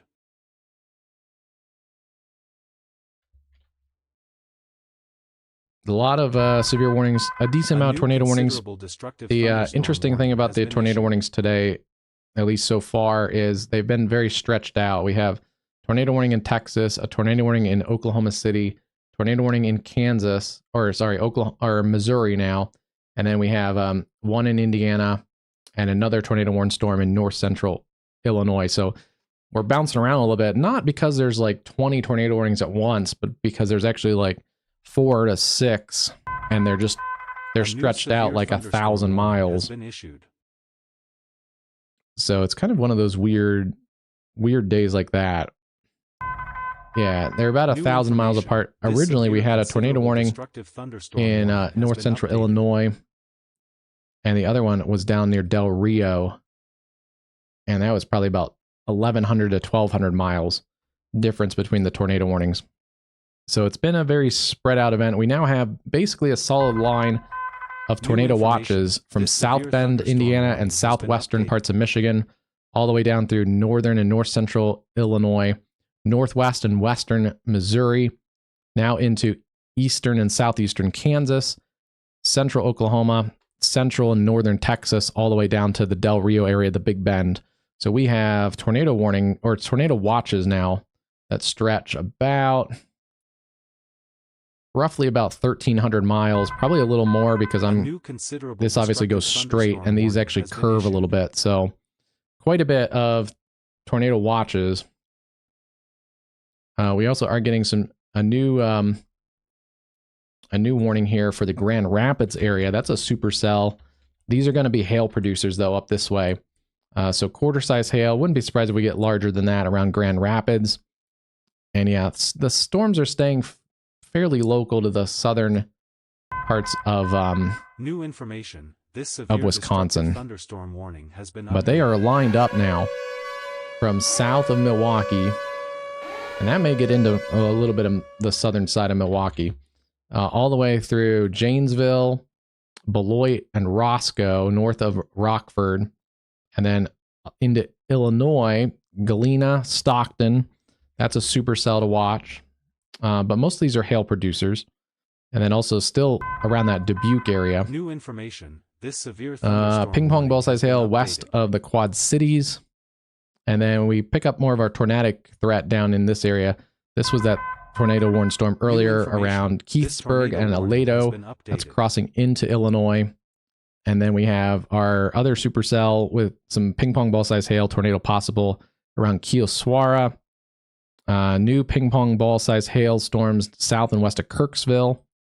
And then our 2 tornado warnings here in the northern end. That's going to be for this cell that's ramping up pretty quickly here. This cell is ramping up near Henry and Sparland. Yeah, I wouldn't be surprised if we start to get a tornado on the ground out of this one. And that's coming towards Varna and LaRose as that crosses the Illinois River. This has been our consistent tornado producing storm with at least 1 or 2 significant tornadoes still potentially in here. Let's check this out. Oh, it's still maybe on the ground in here. It's a little bit 8 o'clock, 8:01, and 8 o'clock. Yeah, I think it's still on the ground, unfortunately. In here near Theft, Dunbridge, County Road 800. That's West 800. Yeah, there's still CC lowering in here. I believe it's still on the ground. And unfortunately, that's going to be doing some damage still.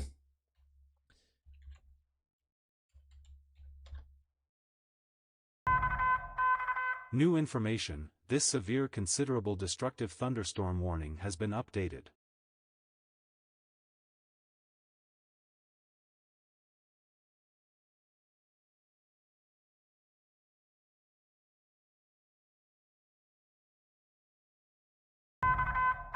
A new flash flood warning has been issued.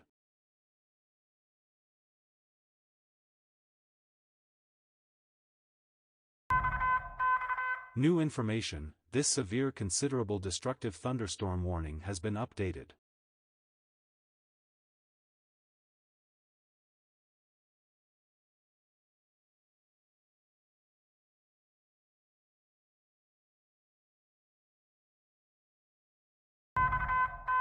A new severe thunderstorm warning has been issued.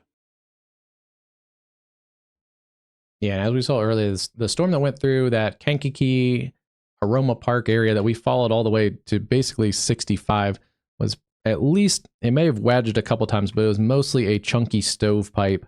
But just based on some of the video I've seen from it, it could potentially be a violent tornado.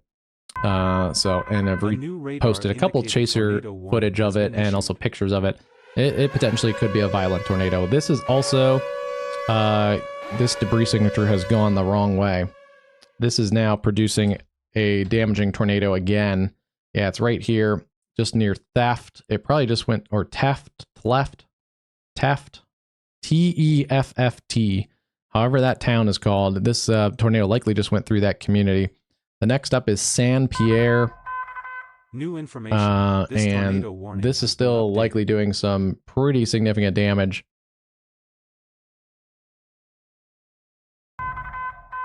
New information. Yeah, seeing at least about 100 gate to gate. So that's going to be doing some damage here. San Pierre, you guys are up next.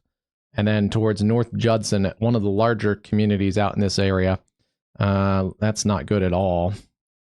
Let's track that out. New information. This severe thunderstorm warning has been updated.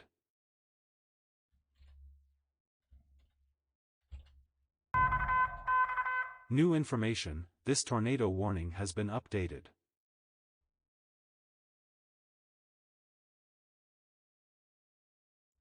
Yeah, considerable PDS. It was observed just 3 minutes ago. Weather spotter confirmed. So that continues, moving east at 30. I always like to check. Sometimes they update the speed on it. This severe considerable. I'm going to give it like a 35 mile an hour speed just to give people as much advanced warning here. At 30 to 35, it's going to be in North Judson in about 15 minutes. So North Judson, or if you know anyone in North Judson, you need to give them a call. Let them know to get to your tornado safe space. Lowest level interior room, away from those doors and windows. Yeah, basement or storm shelter are your best options. Aldine 24, Toto 23, and if I zoom in here, San Pierre 5 minutes or less. Really need to go now if you're not already in San Pierre, Indiana. It is just knocking on the doorstep. That is a unfortunate debris signature there. Low correlation values. The blacks are very low correlated values. It's over this area around Dunbridge and Teft. I think that's how you say it. Maybe lifting just a little bit. New information. A little bit north and east. So I just want to get a few other communities in here. Riverside 5 minutes. Lomax 3 or 7. Sorry, 7. English Lake 11. Another extremely large and dangerous tornado that is observed. And yeah, they have switched that over to the observed. That's for Pulaski, Stark counties, and LaPorte counties in Indiana. Radar confirmed tornado. So one of the offices is radar confirming it. The other is confirming it via storm chasers. That gives us extra confirmation that thing is on the ground and doing damage around Dunbridge. Another significant tornado for that storm. And may not be done. Again, this watch goes for quite a while. Another 3 minutes or 3 hours for most of these watches. Another 4 hours into parts of northern Indiana and as well as Missouri. Go back and take a look at these storms. Radar indicates still around Carrollton or Carrollton. New tornado warning out of that cell near Keoswara, so keep an eye on that one. Bonaparte, Farmington, and Cantrill. The radar indicated tornado warning for Van Buren County in Iowa, and then northern Scotland and northwestern Clark counties in Missouri. Our blip did not. Our blip has actually disappeared, but there is new tornado warned storms. Oh, is this left? This might be left of the blip. Let me look. New information. I don't know if I can go back that far, but I don't think our blip matured. Has been updated. Which means some of those storms that are in eastern Iowa and Missouri are getting into some really juicy environment that has not been worked over. A new considerable destructive thunderstorm warning has been issued. Here's that blip we were talking about. No, it is faded away. The other blip, I think, or what we saw as blips, the other blips are actually those tornado warned storms and hail producing storms. So one of our blips has actually transitioned into a supercell. The other blip died. But yes, this part of this storm is actually not all of it, but part of this storm is part of that blip. This storm is that supercell that kind of organized the cluster of storms and has kind of taken over across northwest parts of Illinois. Very interesting how all this kind of works, but yeah, that one is a potential tornado producer. This one is producing another damaging tornado. Yeah, still in here near Riverside and Dunbridge. This has also looked like it's weakened. It might be cycling again, so it may lift and then try and drop a new tornado. A bunch of hail producers, again, right across the Illinois state line into southern parts of Wisconsin. But yeah, they aren't getting up to like that Milwaukee-Madison area yet. And then Grand Rapids, you guys have a hail-producing supercell over the west side of town there, Grand Rapids, coming into Wyoming, Kentwood, and Jamestown, Michigan. Let's go back down to the south. Kansas City, quiet for now. Wichita has a considerable threat. Tornado possible coming through Wichita right now. That's basically over the airport. So we'll get a better look at that in a few minutes. Let's see. 66 mile an hour winds reported south of Kingman. 60 mile an hour winds. 60 mile an hour winds. So yeah, we've had some decent wind out of that storm. And then this was that. It looks like it did produce a brief tornado in the Mustang area west of Oklahoma City, but then looks like we may have gotten through Oklahoma City without any major tornadoes. This tornado warning has been updated. Still has a little bit of broad rotation, but it's mostly a golf ball hail producing storm, and we can see that golf ball size hail track through a lot of the western parts of the Oklahoma City metro. So that is going to continue producing. Oklahoma City not done yet, watching severe storms to your southwest with ping-ponged quarter-size hail. And then look at this coming towards the DFW area. That potentially has some rotation still in it near Jacksboro, Runaway Bay, Bridgeport, and Decatur. This has some hail and damaging winds coming towards Mineral Wells with considerable threat for 70 mile an hour winds, quarter-size, or not quarter, half dollar size hail. Maybe even a little more, maybe ping-pongs. And that would be approaching Weatherford in a little while. And then we kind of trail off with the warnings across the hill country. New information. This cell is still producing baseball-sized hail. It's the cell that came out of Del Rio that we saw hail on the cameras in Del Rio, headed up towards Comfort. And then, yes, that new cell that came out of the northern parts of Mexico is also producing hail. Ping pong ball size over the Del Rio area right now. Maybe some more storms coming out of northern Mexico. So Texas is still hopping. Illinois is and Indiana are still in kind of the most threatening right now.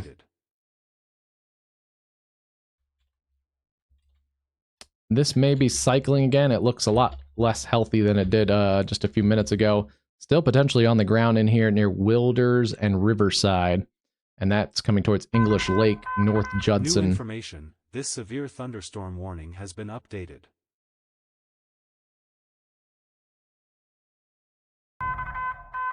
New information, this severe thunderstorm warning has been updated.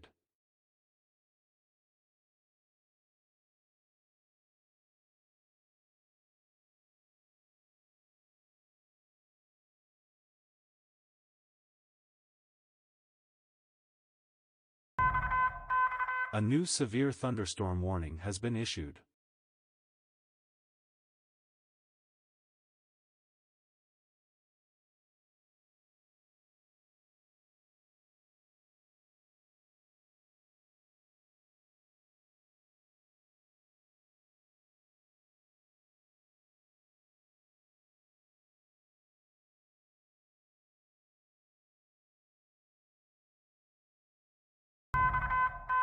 New information, this severe thunderstorm warning has been updated.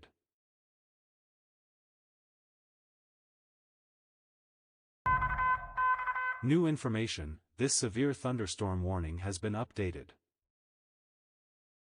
Yeah, that storm that went through, this is the storm, but train spotters, okay, that's the spotter report earlier.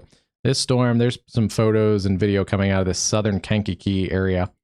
Aroma Park, that we were calling out a long time ahead. This is a small community just south of Kankakee along the river here where there is a populated area of homes and stuff. That area may have taken a direct hit by a strong to potentially violent tornado crossing just south of Kankakee here along River Road.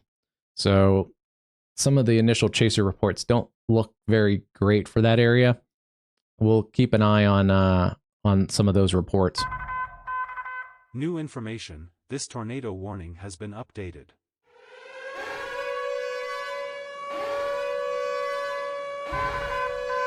New information, this severe thunderstorm warning has been updated. Wow, seeing some very large hail, 5-inch hail west-northwest of Buckingham, Illinois earlier. It's the size of someone's hand, like their full hand spread out. So that is really crazy hail. A new destructive thunderstorm warning has been issued.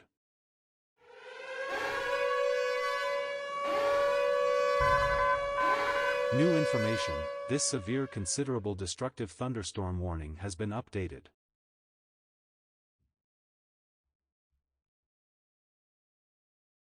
Oh, and this is not good. A couple chasers that are reputable chasers, I think they might be some of the same chasers that chased the Union City, Michigan tornado the other day, are reporting severe considerable destructive thunderstorm basically houses are gone at Lake Village there in Indiana. That's not good at all. New information, this severe considerable that's like kind of a resort area. There's a bunch of little cabins and things, and it's a decently populated area because a lot of, again, kind of like we said earlier, like the Chicago suburbs are pushing out towards these areas. So there's some people that live out in this area, Kankakee and Lake Village, that commute all the way into the Chicago metro. And unfortunately, this other storm is tracking really dangerously close now to the path of the other storm, which also gets bad because there's probably some people without power in these counties, and that's not going to be a great way to get warnings. But this storm near Magnolia, Illinois, and Varna is still tornado warned. Marshall County in central Illinois, and that is moving east at 40. Train spotter reported a funnel cloud near Henry, so that is potentially producing a tornado here just north of 100 or 700 North Road. That would be closing in on the Varna area. It just crossed the Illinois River, and also on the north side has tennis ball size hail towards the Magnolia area. So potentially keep an eye on that one for straighter and points, especially I think north of Pontiac. That could be a problem for Odell, Dwight, Nevada again. All some of those areas that we just covered a little bit ago.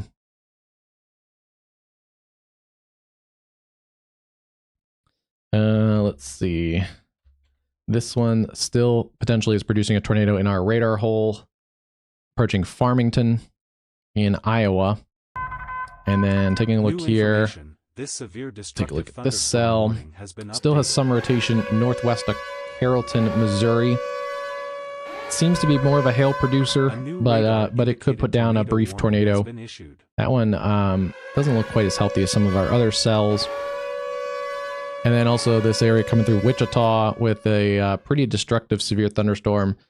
Tornado possible, 70-mile-an-hour wind. Looks like we just got a 60-mile-an-hour wind report with some dime-sized hail around areas west of Wichita. So that one's going to continue working its way towards the north and east, towards Newton. Let's get back towards Oklahoma City. This is still a supercell. It could produce another tornado, and actually it's tightened up again, just on its southern flank near the Kickapoo Nation. Yeah, that one's closing in on maybe need a tornado warning again near Rossville. Rossville up to Sparks. Keep an eye on that storm. And then more severe storms coming into the area's southwest sides of Oklahoma City. Also watching this supercell. I've been watching this supercell for a long time. Back when it was near Burke Burnett, Texas. And then it crossed the areas around Duncan with large hail. Yeah. 1.5-inch diameter hail. It's approaching areas like Paul's Valley with large hail, but also potentially it's starting to spin a little bit tighter there. And then considerable threat coming into the Decatur, Bridgeport areas. Destructive severe threat with baseball-sized hail, 80-mile-an-hour winds. Perrin, Runaway Bay, up towards Bridgeport. There's a few circulations in here that look a little interesting. The one near Perrin right now is particularly interesting. There's another one I think I saw up towards Jacksboro, and one further up. That one was tornado warned earlier near Graham. So there's a bit of a QLCS, and this is a very vigorous storm. It's going to be surging out through Decatur. Let me get a track on this one, because this is, you basically got to shelter like a tornado if there's 80-mile-an-hour baseball-sized hail. That just just have a team of baseball pitchers literally like outside your home throwing baseballs at your window at 80 miles an hour and see what that does. So you really want to go lowest level into your room, away from doors and windows. And if I lived there, a basement or storm shelter, I'd be going to that too. A new considerable destructive thunderstorm warning has been issued. Yeah, we're going to get some destructive thunderstorm warnings out of these storms here. Let me see where it's tracking. It is moving at 50 miles an hour to the north and east. So let's track this one out. This is going to be for areas just to the east of Mineral Wells up to about Decatur. And at 50, Bridgeport 24 minutes, Decatur 35, Runaway Bay 16, Springtown 24. Very dangerous storm, and could have some areas of rotation.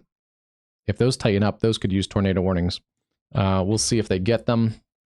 But if I remember right, the Fort Worth office is one that warns generally a little conservative on QLCS tornadoes. The little quick, sometimes quick doesn't mean weak, but they can be quick and intense sometimes too. But generally, I think Fort Worth is one of the offices that warns a little bit conservative on those, which is fine. Warning theory. You don't want to overwarn things, especially sometimes they don't produce. But this one could get interesting. Let's see. I think we got some cameras up towards the Decatur area.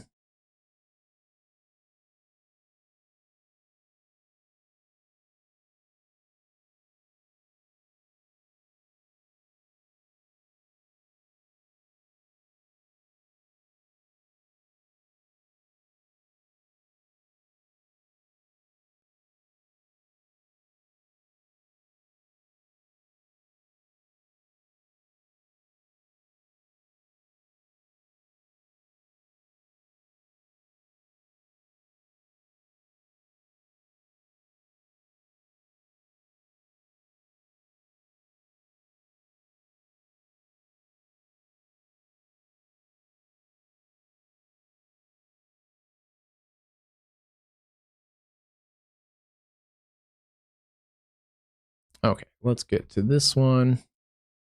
This is at Weatherford. So this is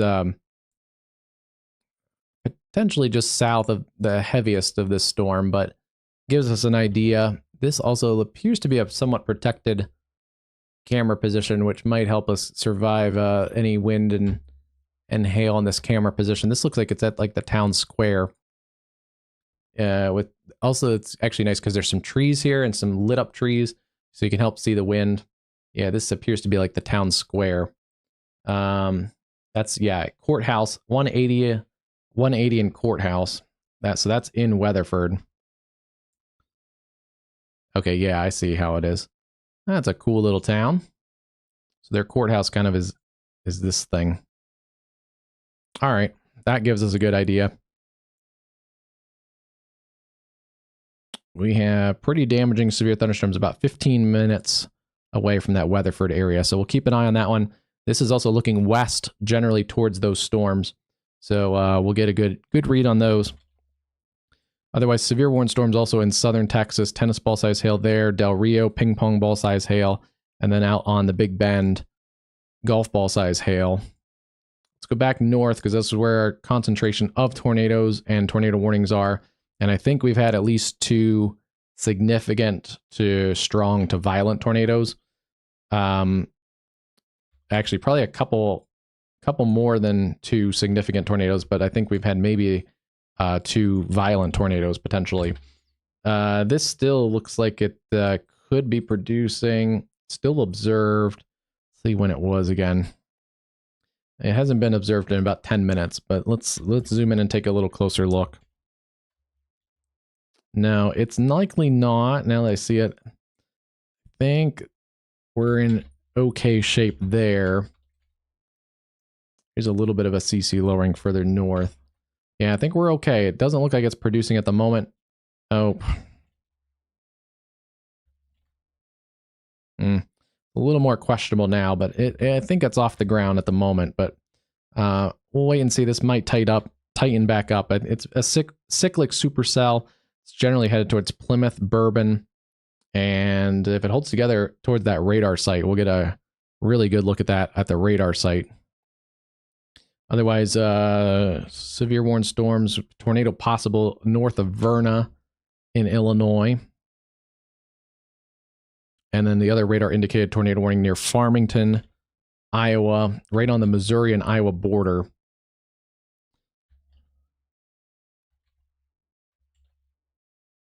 We're far from the radar. That could be producing. It's just really hard to tell unless there's a spotter confirmation there. But Cantrill over to Farmington, Mount Sterling on the Iowa border.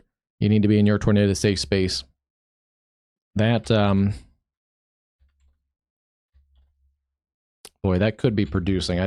Can't say for certain. They're too far from the radar. Couple larger hailstorms, ping pong ball size hail from Kirksville down to Carlton. And then we have quarters. They're still warning it for quarters to maybe $50 size hail. The Wichita Metro.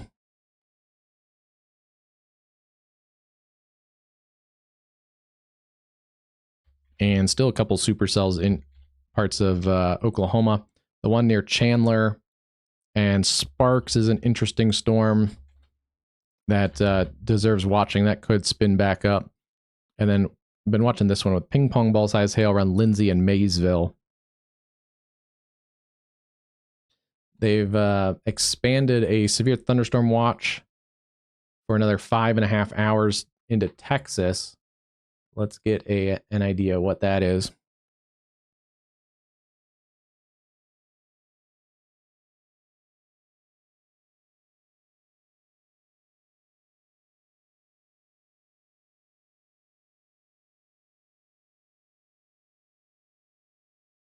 Oh, yeah, that was another large tornado, probably a pretty significant one near Teft a few minutes ago. So, yeah, there's that.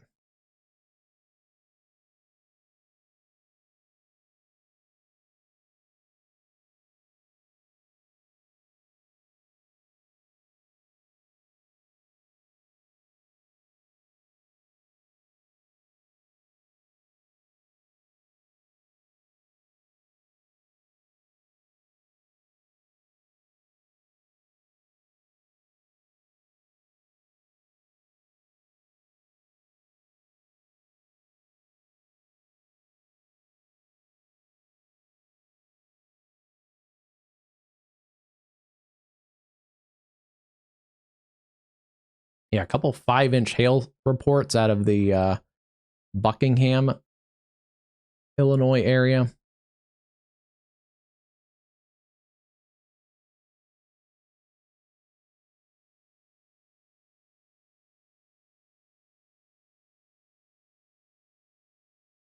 And it's going to be harder to spot some of these now that we're getting into pretty good nighttime hours. Some of the chasers will drop out. Some of the chasers, it looks like, have dropped out because of damage and things, and helping some of those unfortunate areas that got hit really hard by that Kankakee tornado. Where's there is? Let me pull up a couple things just while things are slightly calmer at the moment. Let's get the information on this severe thunderstorm watch for north central Texas.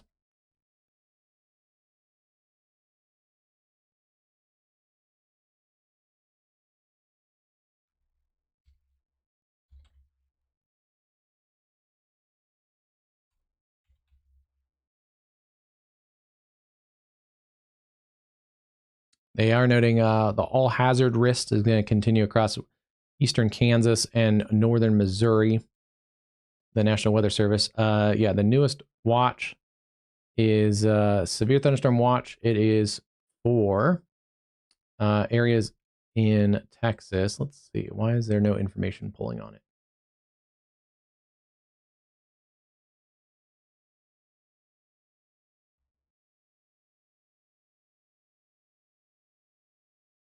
Well, I don't have the information on that watch yet, but when we get it, we'll get it. Let's go back and look at some of these other storms while we have a little bit of break in some of the confirmed tornadoes.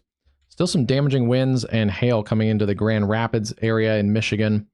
Some hail-producing storms across this area in northwest Michigan. Also some flash flooding. That's going to continue as there's more storms across Lake Michigan that are going to funnel through that same area. Holland, Jamestown, Grand Rapids, up towards Grand Haven, and maybe up towards Muskegon. So far, I'm pretty confident earlier calling that the storms are going to not kind of get up past Madison and Milwaukee. So far, that seems to be holding. They're staying right along the Illinois border for the most part, with stronger storms down by Lena and Freeport in Illinois, and then crossing into the southern counties in Wisconsin. These are all hail producing. They're elevated storms, not much of a tornado threat, if any, in that part of the country. They're above the warm front, although there's some spin in the atmosphere just from the low pressure lifting across that region. But I just don't think they have the juice to do that. This is a strong storm that could produce tornadoes south and west of Strader and north of Rutland. Keep an eye on this cell as it is going to work into some of the areas again that were hard hit by the Kankakee storm. This is still a dangerous PDS tornado warned storm over the wildlife area, and it's producing another strong tornado just north of English Lake, and that is approaching 200th Street West.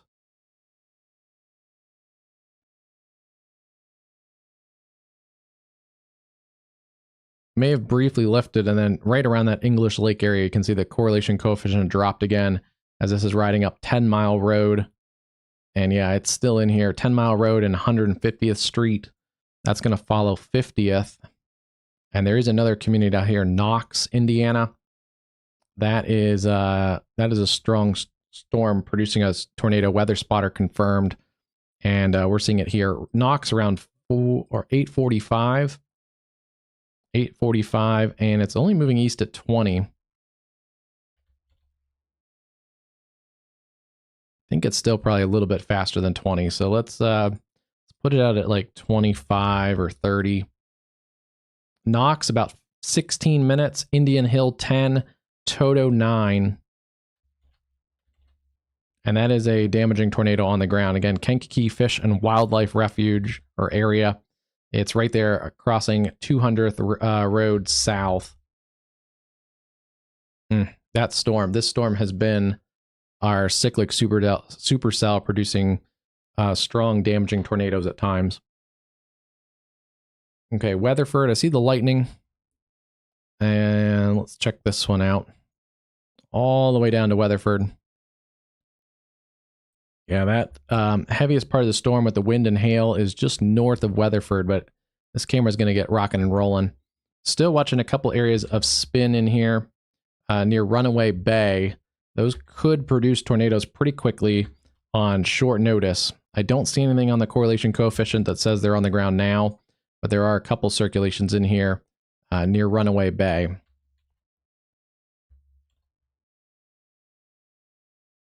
These are quickly moving towards Bridgeport and Decatur, and we'll get into the especially northwestern suburbs of the Dallas metro.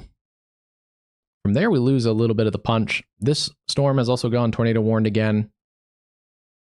This is near Comfort. A new severe thunderstorm warning has been issued.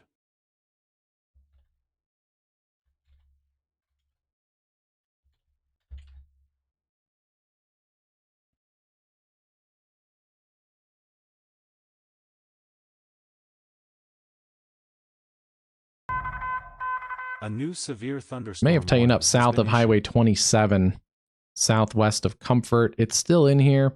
Not quite as punchy as it was, but right in the Comfort, Texas area, that's where the circulation is. Waring is the next community in line with that. And then it gets out into some really rugged ranch country. Ranch Road 473, Brownsboro, about 10 minutes. New information, this severe thunderstorm warning has been updated.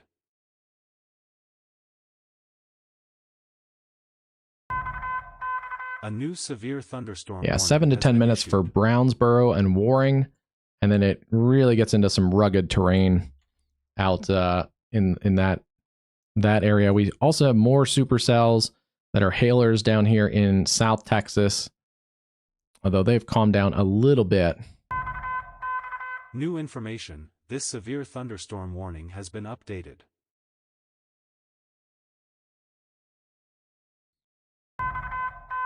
New information, this severe thunderstorm warning has been updated.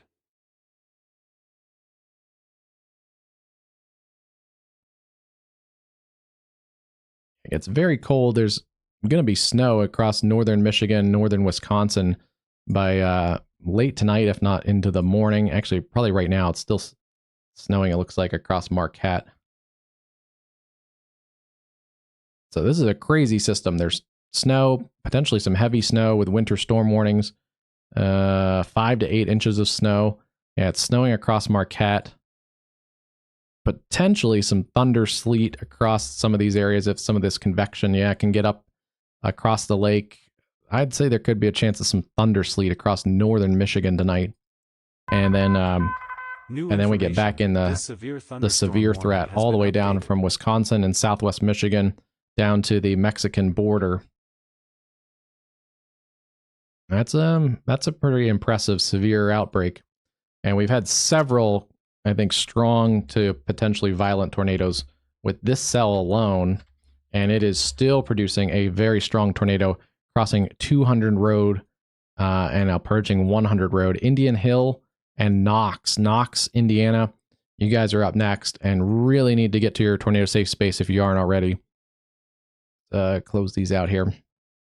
This part of the environment has not been worked over. There are this storm is basically on its own, so there's really nothing impeding it, except it may work its way too far east and get out of some of that more favorable environment. But let's see. A new severe thunderstorm. Don't have a camera at Knox.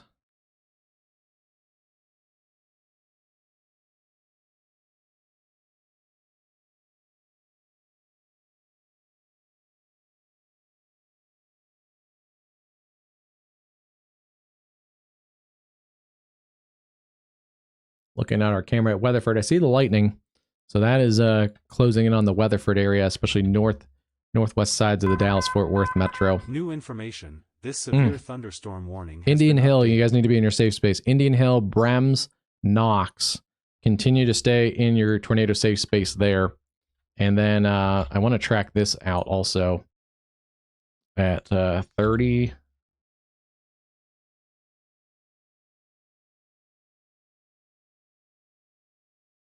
Yeah, it's moving 25 to 30. It's slowed down a little bit, but essentially out from the circulation there. New information. Indian Hill, 4 minutes or less. Knox, 9. Grovertown, 23. Donaldson, 30. And then outside of the warning polygon right now, Plymouth. This is a bigger community out here. Plymouth, Plymouth, Indiana. You guys need to pay attention to this one. And we are getting a tornado emergency now. Tornado emergency in central Stark County in northwest Indiana. Confirmed large and destructive tornado near Knox. Moving east at 30. Tornado emergency for the town of Knox. Weather spotter confirmed, but we also see it here. There is a damaging and destructive tornado essentially over... Where is Knox? It's approaching Knox right now. It is about 2.5, 3 miles to the west of Knox and closing in at 30 miles an hour. Big tornado. Indian Hill is also a small community out here, but Indian Hill and especially Knox, and it looks like Knox and points north really need to pay attention here. This is the community right here, and it's maybe lifted just a little bit. I don't believe there's any other towns in this community. Yeah.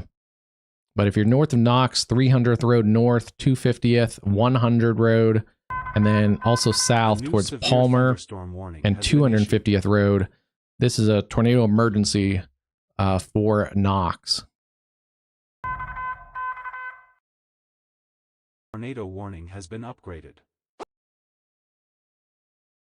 Yeah, there's your tornado emergency for the Knox area. That is a dangerous storm. Wow.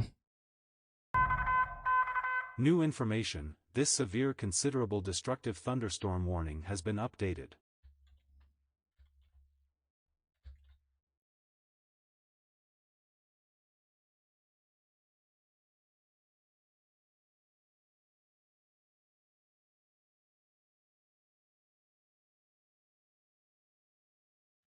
Yeah, the gate to gate is pretty strong on that one. Well over 100.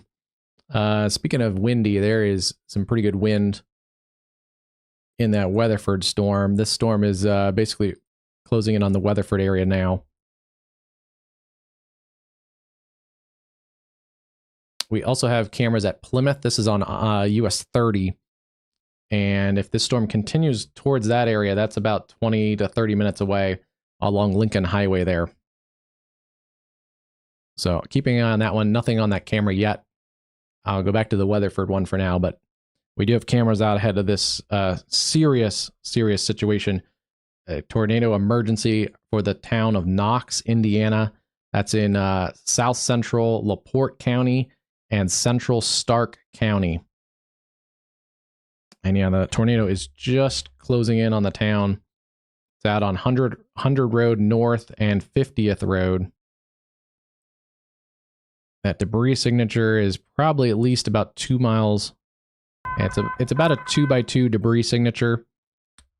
Generally, the tornado isn't that big. It starts to kind of broaden as it gets up in the cloud, the debris field. So we see a little wider debris signature than we do the circulation. But it's probably not a tiny tornado either. It's probably somewhat looking like the one that we saw back towards Kankakee, somewhat of a chunky stovepipe to wedge at times. It's probably kind of looking like that. Wow. New information. This severe considerable destructive thunderstorm warning has severe been thunderstorm updated. with a tornado potential there near Strader. We talked about Strader earlier. New information. You guys This are in severe the thunderstorm new tornado has warning been there. updated. This is for Livingston and LaSalle counties in north central Illinois. And that is moving east at 40. Let's get a read on this one. It's in a really favorable environment that got that other storm kind of going. So let's really take this seriously too. Has been updated. Strader about 8 minutes, and then it's Nevada or Nevada. It's another city that seems like every state has, but calls it a different name. But that's out there towards Katydid, Budd, Blackstone, Manville, Carriage Lane Estates and all of downtown Strader are in that warning polygon. As well as if it starts to go south towards Cornell, should stay north of Pontiac. This severe, considerable destructive thunderstorm. And actually, just to cover everybody, I want to take this all the way out to Dwight. Yeah, Dwight, about 40 minutes.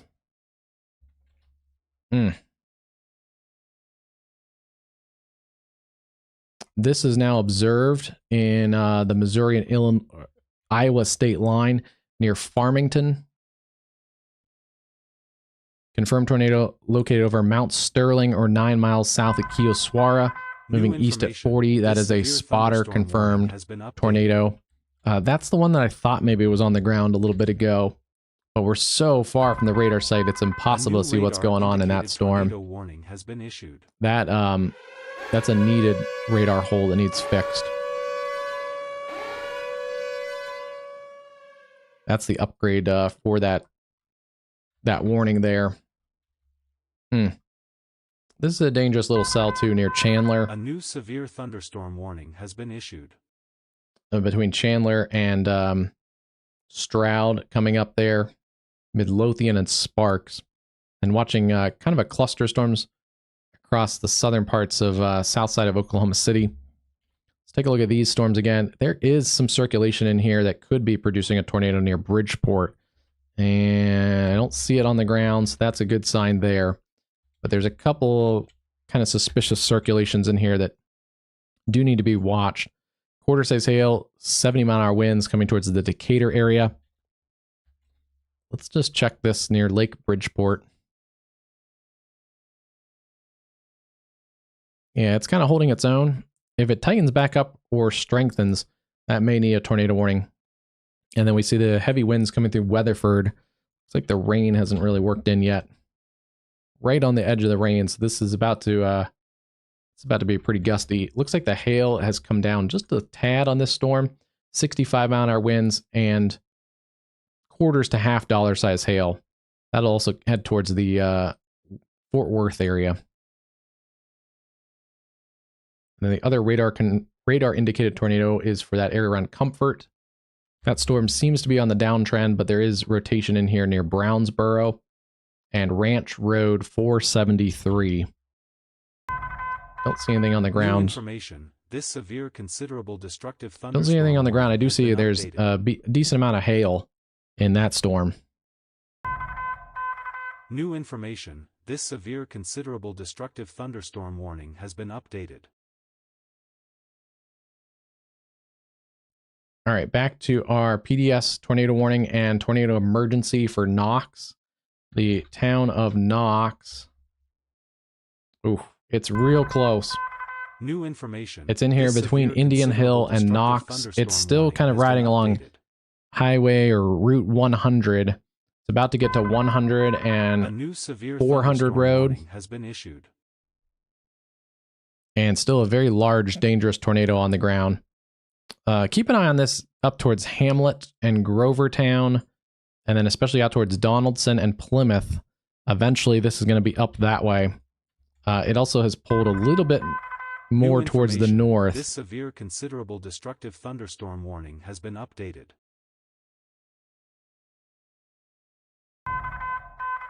New information. This tornado warning has been updated.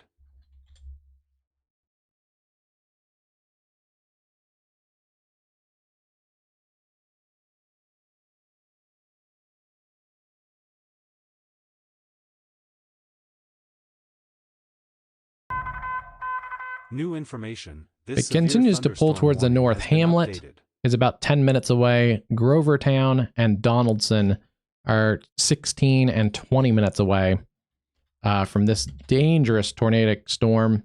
And it does seem to be pulling a little bit more towards the north. Knox is now on the southern flank of this circulation. It's definitely lifted more northerly in the last couple minutes. It may be occluding again. Let's take a look. Yeah, you know what?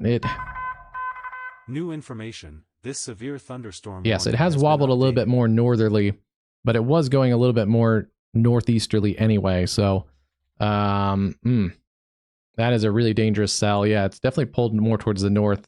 It's occluding again. It's getting pulled back up into the storm. So keep an eye on this one. Let's see. You're gonna probably be out of the warning polygon. Yeah, it's gonna ride up towards Hamlet. Hamlet and Grovertown need to be in their tornado safe spaces.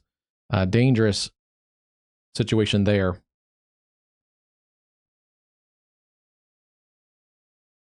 Here's a look out of that Plymouth area.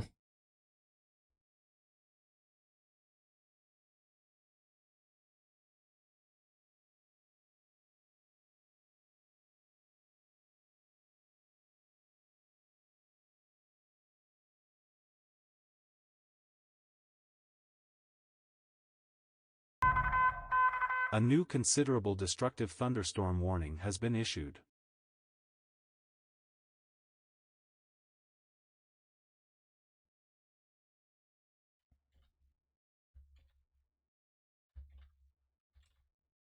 Yeah, it still looks like it's doing damage. It's in here at 300th Road and 300th Road North and 300 Road East. It's at 300 and 300.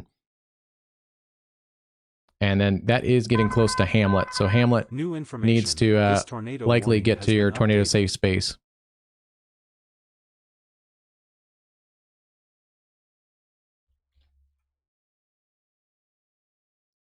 They should extend the warning out within the next couple minutes here for Hamlet. I think if I was there, I'd already do that. But again, yeah, if I was in Hamlet to Donaldson, I would be in my tornado safe space here very quickly if I wasn't already. Warning, a new special marine warning has been issued. I'm probably going to get a few special marine warnings as these storms kind of roll over the Lake Michigan.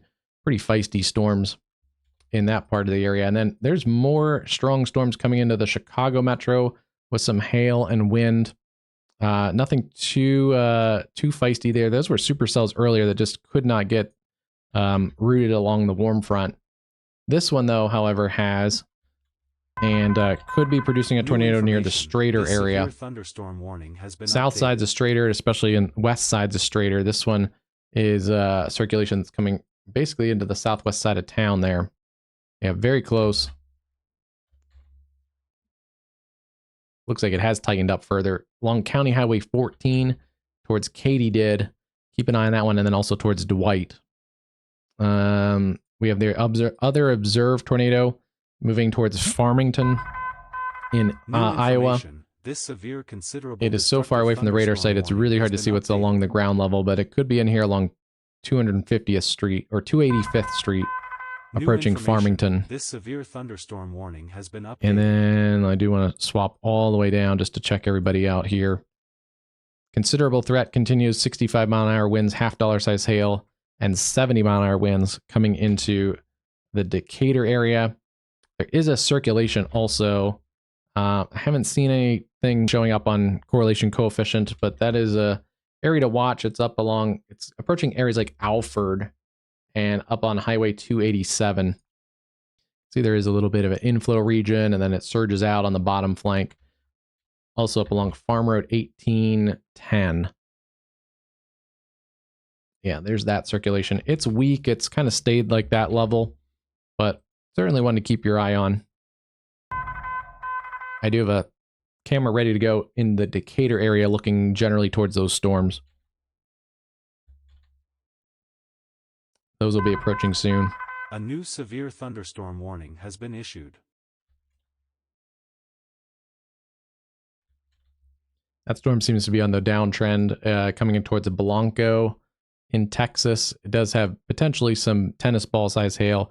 Mount Alamo, Huntington, and areas up along Ranch Road, 1376 New Road. Information, this tornado warning has been upgraded.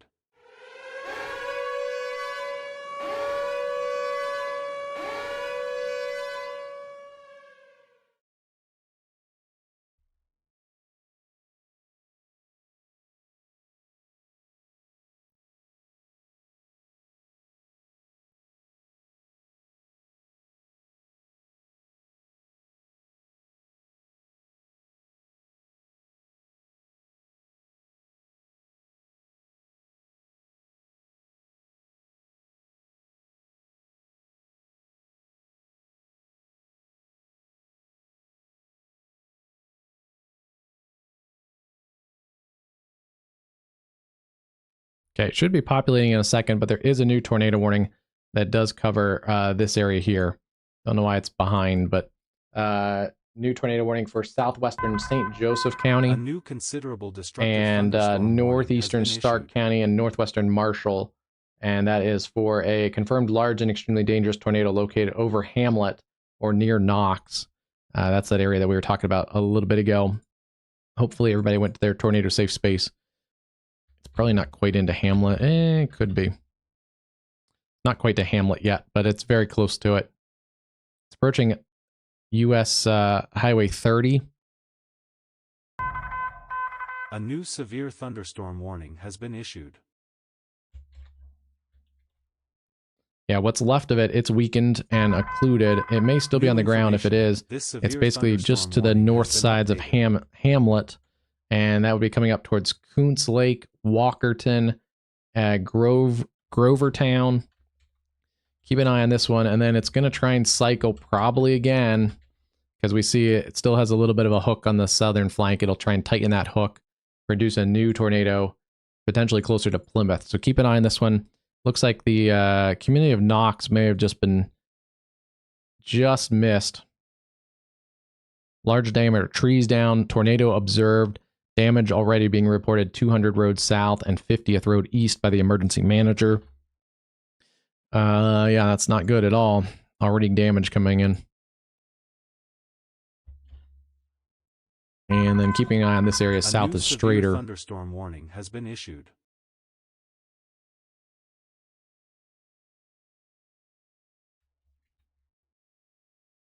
Okay, good news is this is the weakest some of this circulation has looked in a little while, as it's coming across the areas around Hamlet. Still could be producing, or this could be, it could just be lofted debris, and it does look like it's weakened again, so that's probably just lofted debris. New information, this tornado warning has been updated.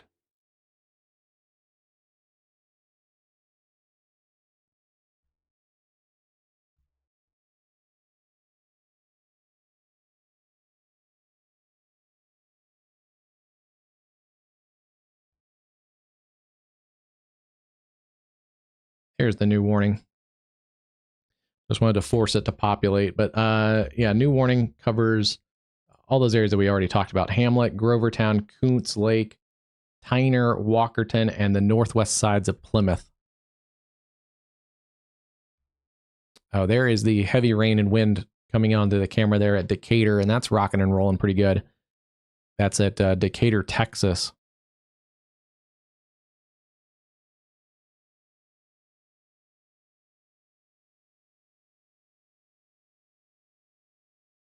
Okay, the tornado emergency for Knox has ended. Knox, if you're in your safe place, just stay there a few more minutes. But the good news is this is advanced up towards Hamlet, and then it will eventually continue working towards Walkerton, Tyner. It may go just north of Plymouth, but we'll see if it tries to recycle.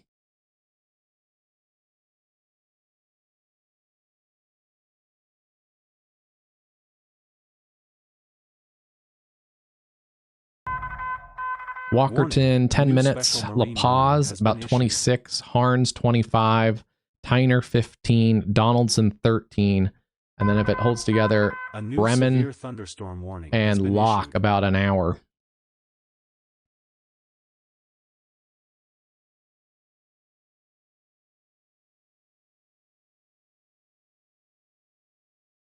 Okay. Just testing something with my drawing tool. That may try and cycle again like we've seen it do. If it would produce a new circulation down here. Again, Tyner, Harris, and the Plymouth area. I'd keep an eye on that one.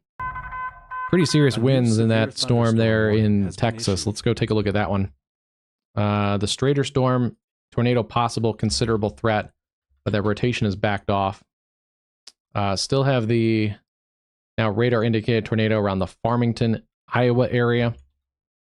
That's approaching Fort Madison now with a new tornado warning out of the Quad Cities. That's Van Buren, Central Lee, and North Central Clark counties in Iowa. New information, this severe thunderstorm warning has been updated. We've seen 77-mile-an-hour winds reported in Buckland, Missouri. That is, yeah, that's just north of Buckland. Interesting. Again, that's in that radar hole. It's really hard to see what's going on in those storms, but some severe storms there across northern Missouri, Keatstown, Carrollton. New storms starting to fire along and ahead of the cold front. That's going to put some stronger storms from Richmond, Missouri, all the way down to the southern sides of Kansas City, the Ottawa, Kansas area, $half size hail. And then still seeing quarters, a little bit of rotation still in that cell near El Dorado, Kansas. Considerable threat also near Wellington. A new severe thunderstorm warning has been issued On the Kansas and Oklahoma state line. And then we also still have a strong supercell kind of working up along I-40. That's at Chandler and Stroud. More storms coming into the Oklahoma City metro, mostly just damaging wind. Yeah, I don't see a lot of circulation with these. These are mostly just damaging wind and maybe some small hail, but I don't even see that many hail signatures showing there. The strong storm coming through the Decatur area in Texas. We can see that on our camera position there. A couple little spins to watch. And then also now Fort Worth. You guys are under a severe thunderstorm warning there in Fort Worth as those storms are coming in from the west there around Weatherford. And that storm did finally kind of give up near Fredericksburg in south central Texas. Golf balls still on that cell down near Del Rio, not quite in Del Rio. Wow. 3 tornado warnings right now. 2 are observed. Those are the Stark County ones. But I think that has lifted, at least briefly. And then the other one is in Van Buren in Iowa.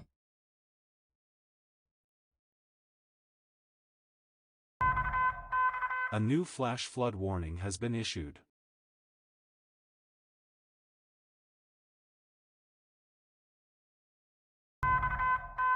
New information, this severe thunderstorm warning has been updated.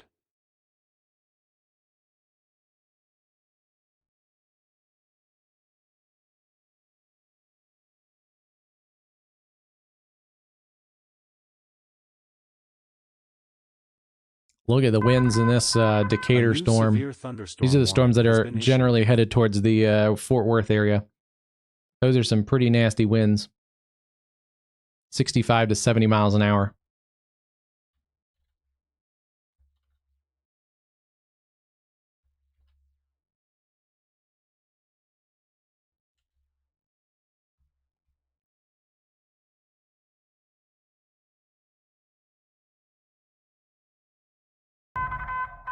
A new severe thunderstorm warning has been issued.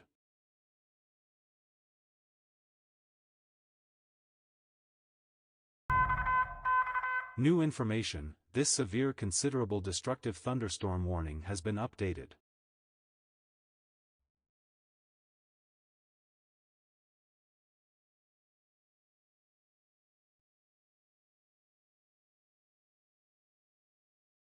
We're doing okay across that Oklahoma City area right now. For the first time in a long time, this storm has gone down to radar indicated tornado warning. That's around the Kuntz Lake area.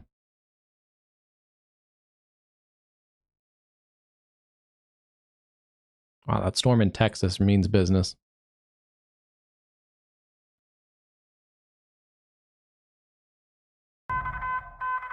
New information, this tornado warning has been updated.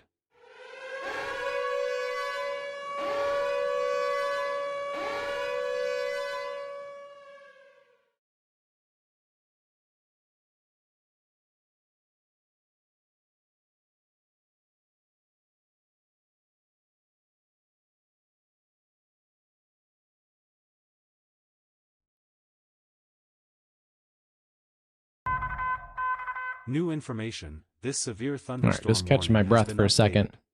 Wow, that camera's still going pretty crazy there in Texas.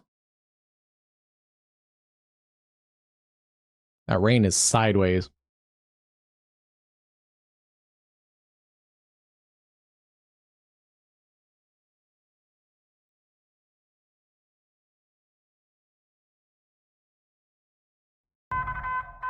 A new severe thunderstorm warning has been issued.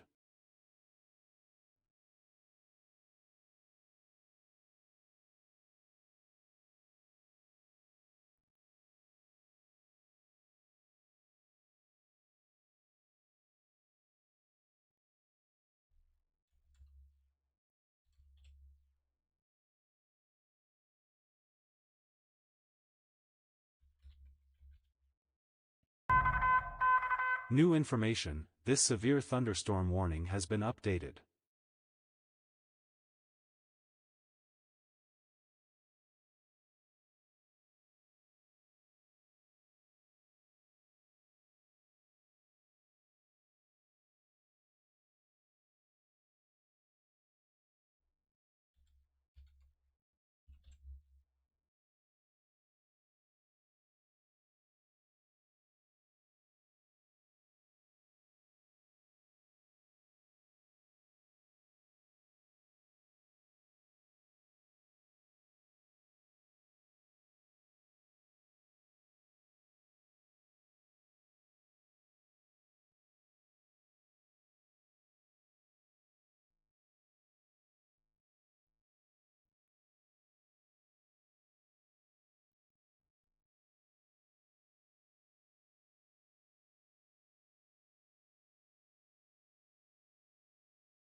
Wow.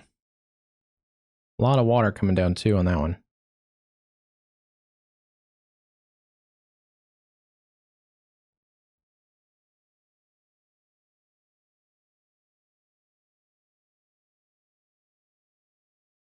Yeah, first time in a long time this storm has gone to radar indicated, and it is weakening.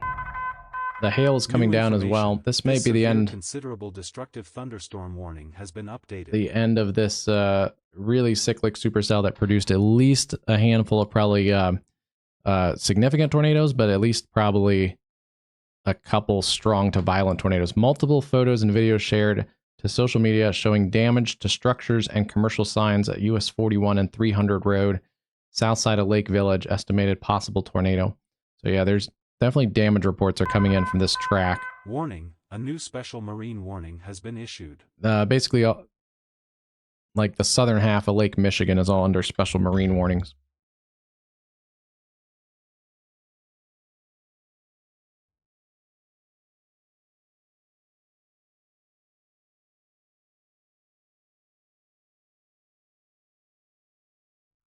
Look at the Fort Madison area in Iowa.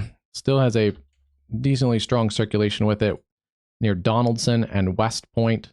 That'll get it towards the Fort Madison area in a few minutes. Let's see how long.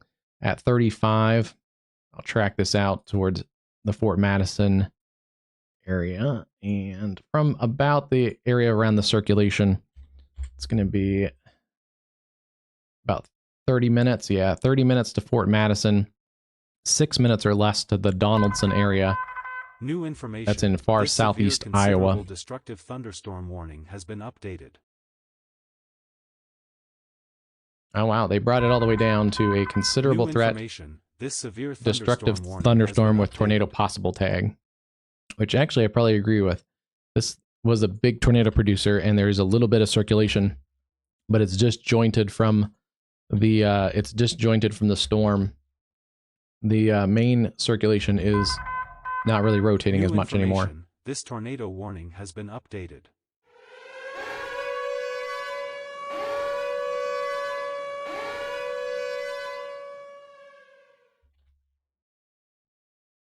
They're updating that one for Donaldson County, or the Donaldson storm for Lee County, I think it was. Yeah, Lee County.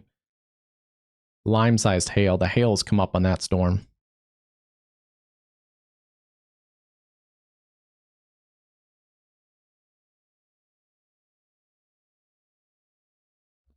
And then strong storms coming into Fort Worth right now. We saw the pretty heavy precip here in the Decatur area. It's still coming down with some possible hail around that Decatur area, but not. Yeah, I think it's hailing because this guy just tucked away underneath the overpass, which don't generally do. Really bad to block highways and stuff. There's a ton of water on the roadway too.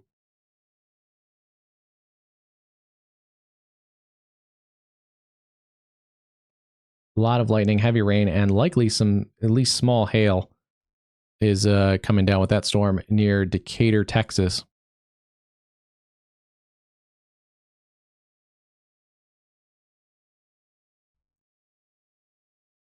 .65-mile-an-hour wind, some quarter-size hail. So it's not that big of a hail problem. A new considerable destructive thunderstorm warning has been issued.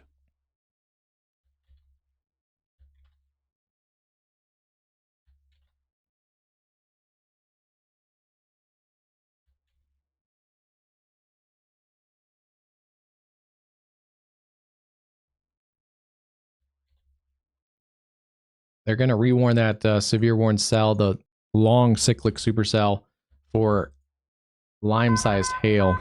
New information. This severe thunderstorm warning has been updated. I don't see a big hail signature in there, but that's been a strong storm. That could still put down some pretty good hail. And speaking of hail, there's some ping pong ball size hail across south central Michigan right now.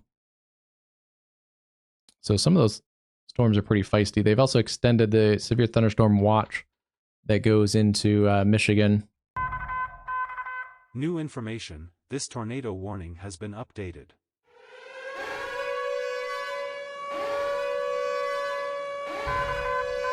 New information. This severe thunderstorm warning has been updated.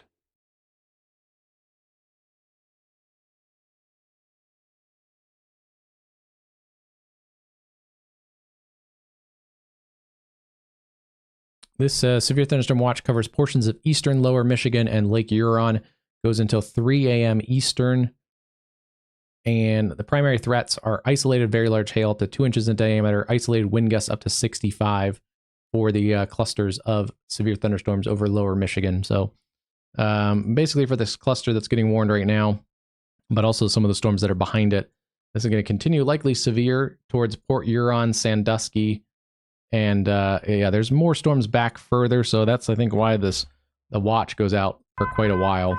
A new severe thunderstorm Although the storms across northern Illinois and southern Wisconsin do seem to be calming down a bit. So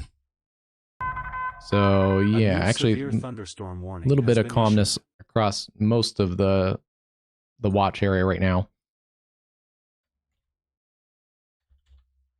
A couple of these storms are struggling a little bit, actually. We may be kind of shifting down into more of a wind and hail threat into the south central plains.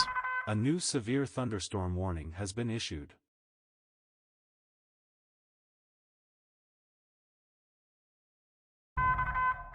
A new flash flood warning has been issued.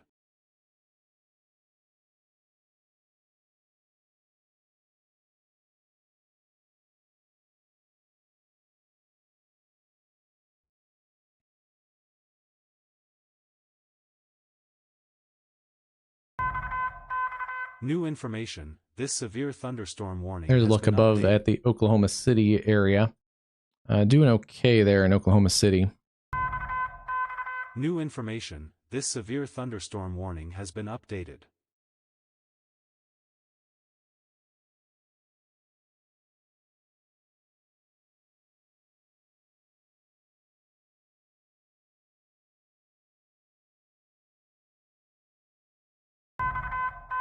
New information. This severe thunderstorm warning has been updated.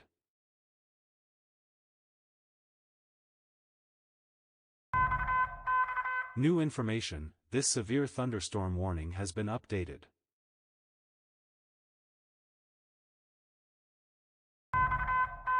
New information. This severe thunderstorm warning has been updated. Ton of updates. It's just past the 9 o'clock hour Central Time, so a lot of these warnings will update.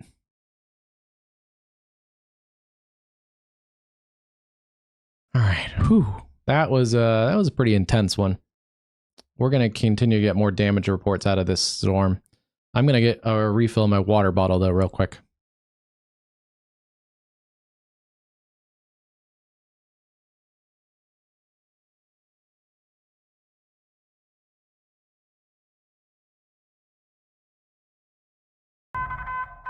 A new flash flood warning has been issued.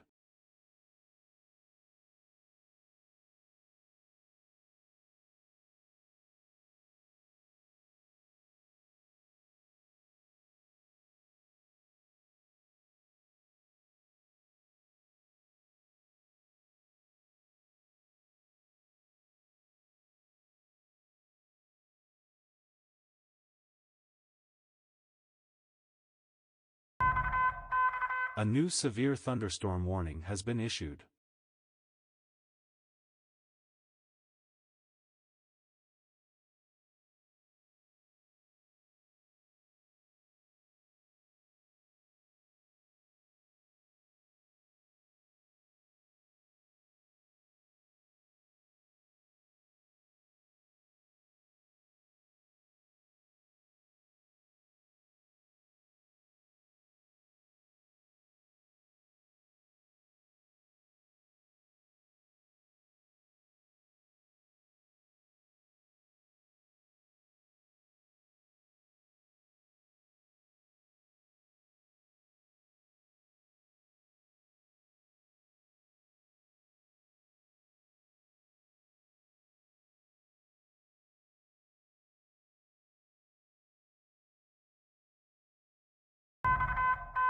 A new severe thunderstorm warning has been issued.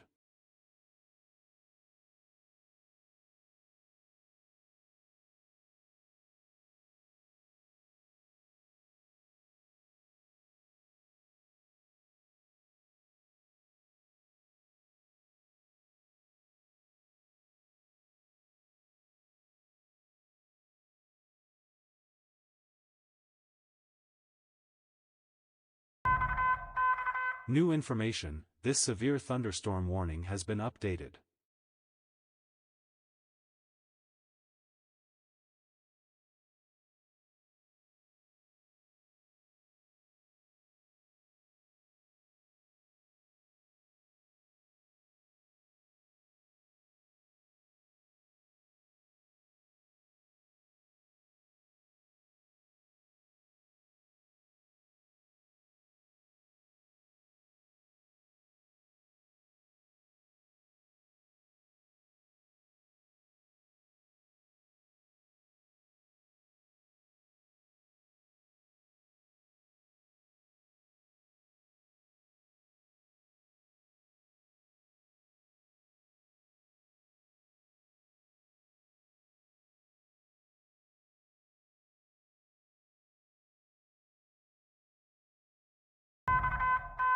New information, this severe thunderstorm warning has been updated.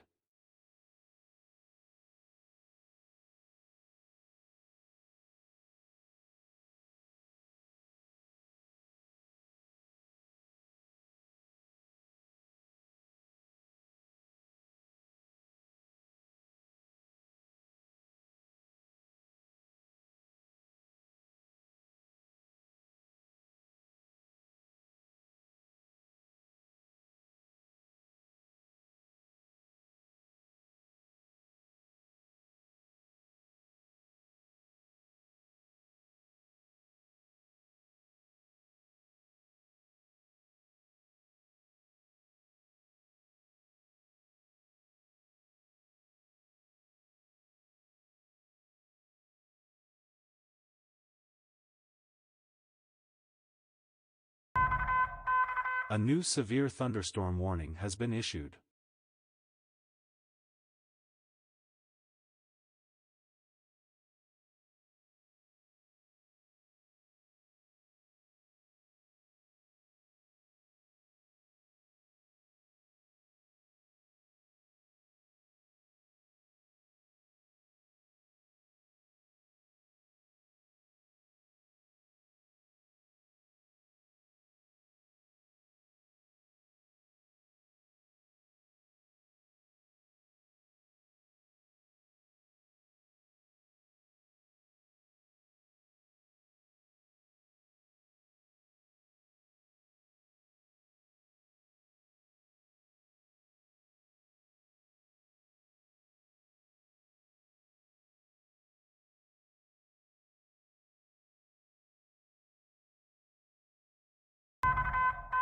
New information, this severe thunderstorm warning has been updated.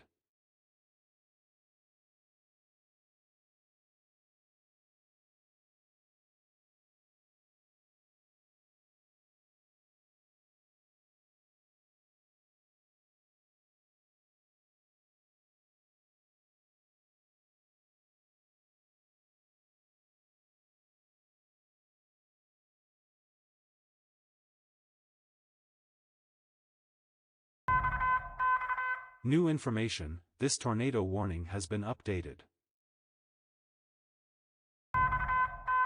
New information, this severe thunderstorm warning has been updated.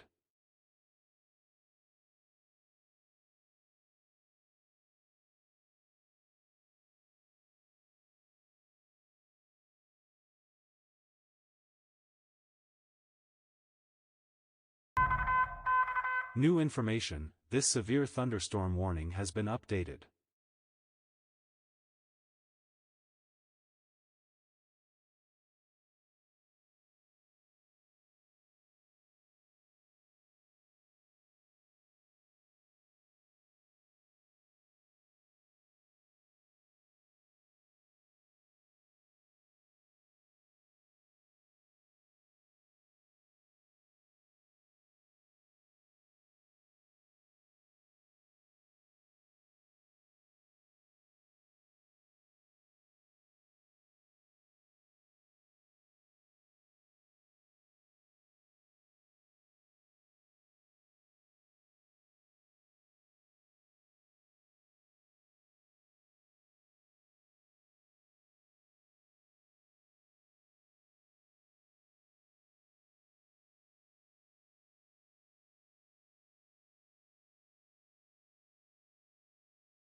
New information, this severe thunderstorm warning has been updated.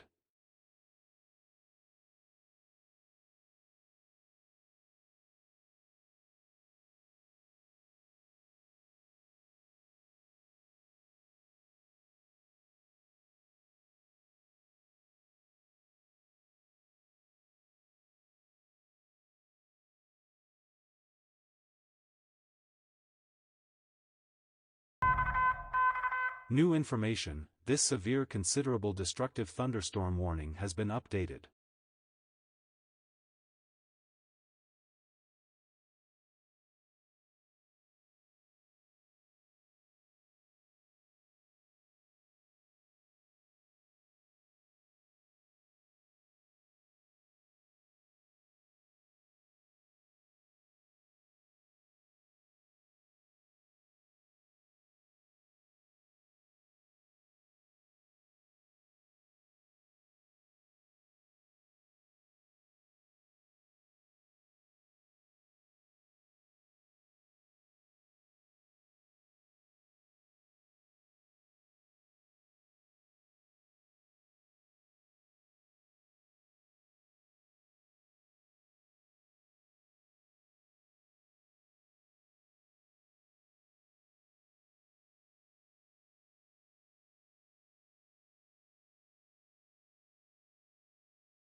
A new radar-indicated tornado warning has been issued.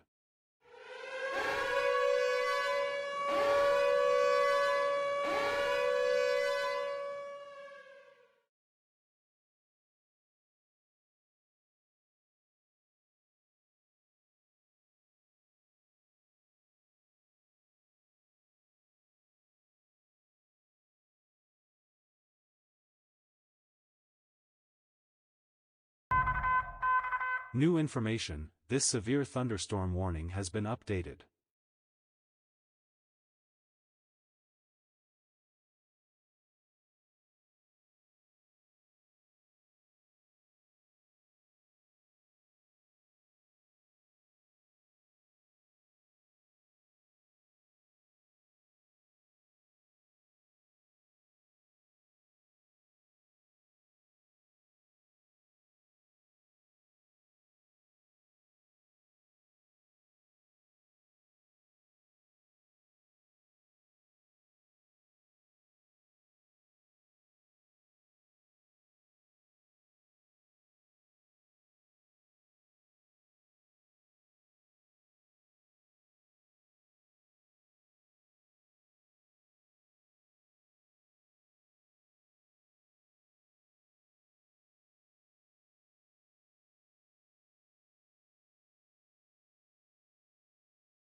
New information, this severe thunderstorm warning has been updated.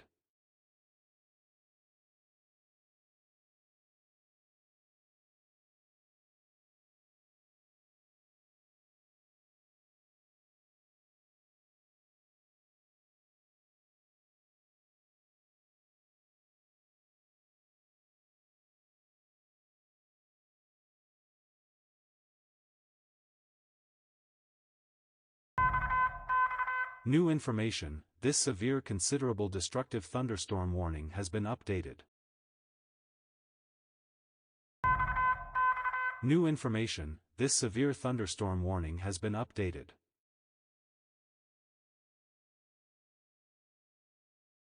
Okay, we're back, and as usual, as soon as you step away for a second, there's new warnings. New tornado warning just came out a couple minutes ago for that cell, the same cell north of Plymouth in Indiana, and it is rotating a little tighter now. Pine Station and North Liberty. There is your winds going away from the radar and then coming towards the radar. It's not what it was. It's definitely not what it was. Still being warned for lime-size hail. That's coming through the Pine Station area.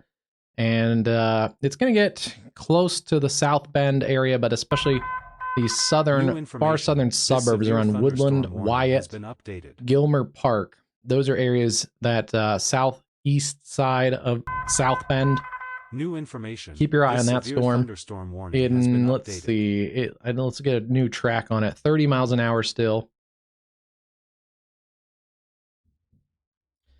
And we'll take that 30 miles an hour to the northeast.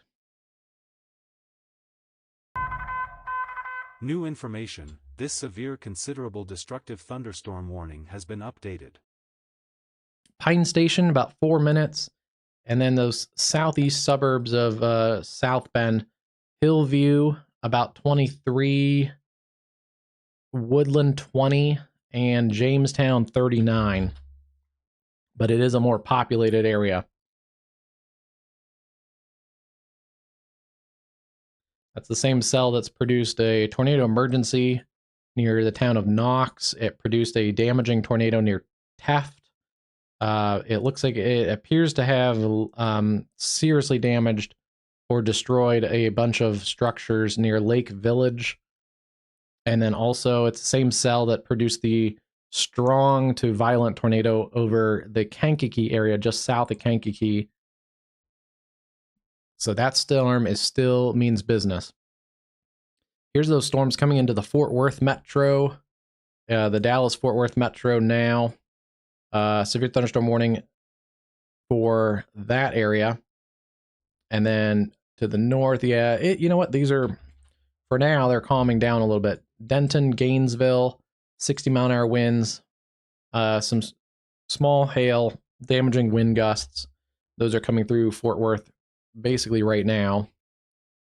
And then storms have backed off quite a bit around the Norman area. This severe thunderstorm warning and Oklahoma City. The strongest storms are south of Oklahoma City. There is also the strong storm producing ping pong ball size hail around Stroud. That was the tornado warning storm that came through Oklahoma City earlier. And then stronger storms, we pick up down towards, well, that storm is done. That's good. Now a line of stronger storms from Junction into northern Mexico. Some stronger storms north of Del Rio with some hail and gusty winds. Texas is calming down just ever so slightly. New information. This tornado warning has been updated. The other tornado warning we have is that area around Fort Madison in southeast Iowa. It's a bit of a radar hole. We're too far from that radar. Still seeing rotation in here near Fort Madison on Bluff Street, County Highway J40, basically coming into the northwest sides of Madison or Fort Madison right now. If that gets continued out, watch out for Dallas, Lomax, and Terre Haute, Illinois. Looks like the strongest part of this storm is going to stay south of Burlington, Iowa, and just kind of ride along the river near Fort Madison.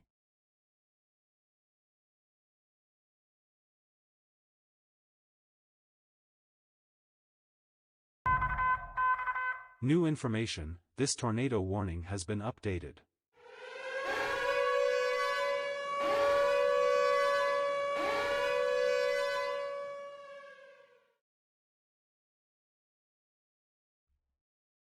They've brought the hail size back up to ping pong ball sized hail just north of Fort Madison around that West Point area, over towards Denmark, and then that will continue towards the south side of Burlington, so keep an eye on that.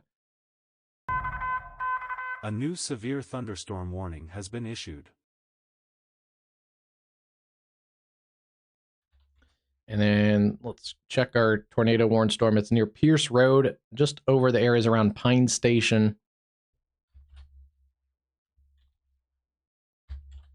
But at least on correlation coefficient, nothing's showing up on correlation coefficient that says there's non-meteorological targets at the moment.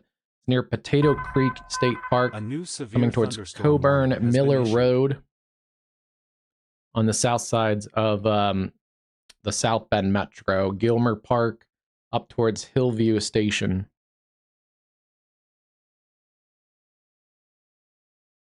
Here's a look at that area around South Bend. This is around that Gilmer Park area. Right here, it doesn't look particularly nasty. Yeah, it's just mostly some rain and lightning at the moment around South Bend, but tornado possible lime-sized hail and 70-mile-an-hour winds are also a threat with this storm. That is lifting towards the north and east, including Osceola. Let me zoom in a little bit. Jackson Road, Crest Manor Addition, Orchard Heights, Tamarack, Dragon Trail Road, all those areas kind of southeast sides of South Bend. Considerable destructive thunderstorm warning has been updated. And then we have some hail producing elevated supercells across lower Michigan tonight. $50 size hail, I think, is probably going to be decently common with some of these. There's also flash flood warnings that cover the lakeshore from Holland up to Muskegon, and then all the way over now to the areas south and west of Saginaw. I would guess that those will kind of fill in. Severe thunderstorm warning has been issued. There's a lot of heavy rain and storms that's going to cross this area here in kind of mid-lower Michigan, so wouldn't be surprised to see some more flash flood warnings. Yeah, there's a lot of heavy storms across the lake, and then all the way still back across into Iowa even. Things are calming down across Wisconsin and across Iowa, except for this cell here crossing into Garden Plain, Illinois from Iowa. And then that extreme southeast portion down by Fort Madison still has that tornadic supercell radar indicated there. Otherwise, we do have a pretty good convective system now that's kind of working its way across the Chicago metro and all the way down into areas that, again, it doesn't even matter if it's severe. Some of these areas around Kankakee and areas cleaning up from the tornadoes earlier this evening are going to get another round of just strong storms, but just water if your roof is ripped apart, that kind of stuff. It's just gonna be a nuisance. These are not the hail producers like earlier. We had that elevated supercell basically track along I-55 across the Chicago metro. Good news is it did weaken as it looks like it got to the lake shore. I'm only seeing inch hail, quarter hail, kind of into the inner ring suburbs and then New downtown Chicago. This severe thunderstorm warning has been $half sized hail in the South Loop. So most of the bigger hail looks like it was out here where there's still enough juice that the storm carried in from the more warm and moist environment to produce some 2 to 3 inch hail at times around the Wood Ridge area. A new severe thunderstorm warning has been issued. Tornado possible tag continues around Lewiston. That'll work its way towards the Quincy area. Some rotation noted there on that circulation. And then we do have a pretty good line of storms now across the eastern sides of the Kansas City metro. The hail producer that tracked north, a kind of a supercell, was all on its own across northern parts of Kansas City. Now it's the line along the cold front that's producing some isolated hail and damaging winds, really kind of anywhere along this line where you see these little pink and purple pockets. That's where you have the chances of larger hail, and then also some gusty winds. I would guess that a lot of this is going to keep filling in the next little bit, and we'll probably see some more severe warnings come out of those southern Kansas storms from Ottawa, Leiden, down through Emporia, Kansas. That's not a fun drive on 35 from Kansas City down to Wichita. And then some pretty hefty storms also here through Wichita right now. Not severe warned, but keep an eye out across kind of southern Kansas, as well as the extreme northern parts of Oklahoma. There is the warning for ping pong ball size hail around Medford, Oklahoma, with some decent winds in that.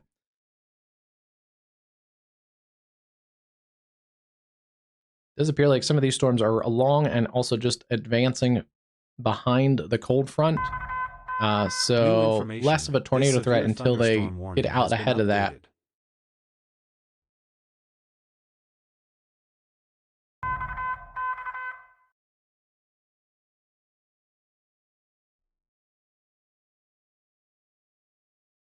Still watching the hailstorm around Stroud. That dropped some 1.5 1.25 inch size hail around Chandler a little bit ago.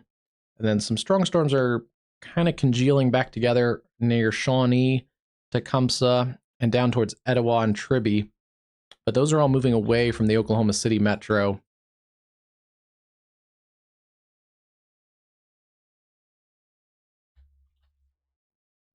And then some stronger storms now through Ardmore, Marietta, down into Texas, Gainesville, Denton. Strong storms, but the hail is coming down on those. That's a good sign. We've had some pretty big hail out in kind of west central Texas too. Continue to watch some stronger storms though down by Del Rio.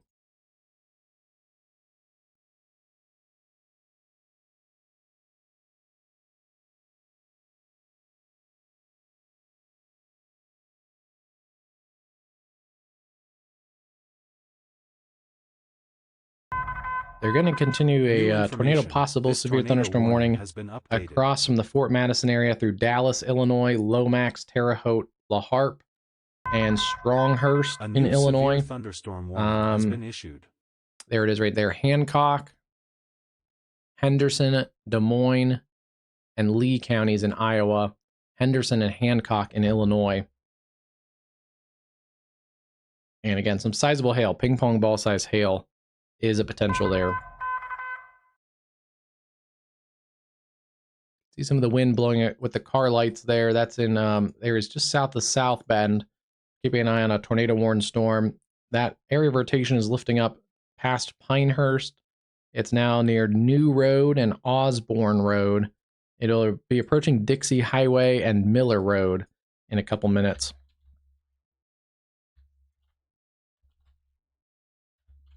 And again, not seeing anything on the ground currently.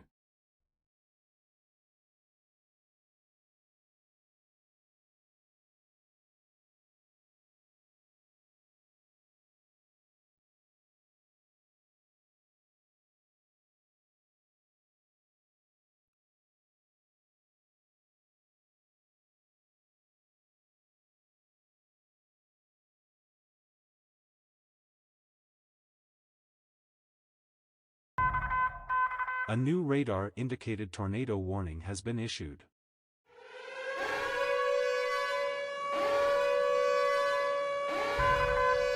A new severe thunderstorm warning has been issued.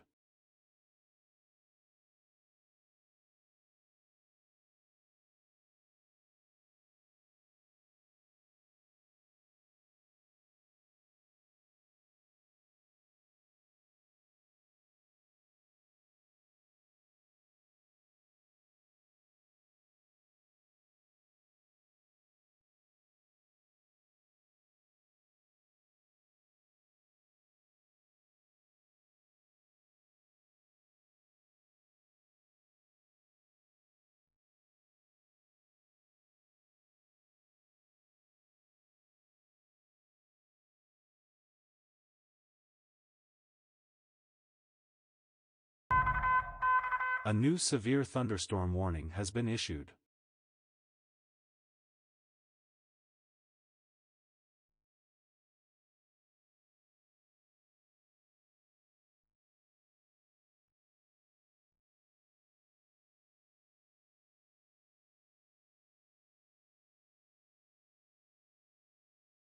All right, take a look at some stuff. Yeah, still rotating. It's not anything like it was, that's for sure. It looks like it is going to stay south of South Bend with some of the heavier precip. Potentially lime-size hail. Let's see. There's maybe some pockets of lime-size hail, but I don't see as much hail in this storm as a little bit ago. Newest tornado warning that was issued just a minute ago. That was Putnam and Bureau counties. Radar indicated tornado located there. That's going to be for 7 miles south and west of Hennepin, moving east at 35. Has been updated. And yeah, that's near the Hennepin area, right along the Illinois River. There's your area of circulation: Bureau Junction, Hennepin, Granville, Standard, and it may get over towards the Spring Valley and Cedar Point areas. So let's keep an eye on that one. Nothing on the ground there. That's south of Princeton, too.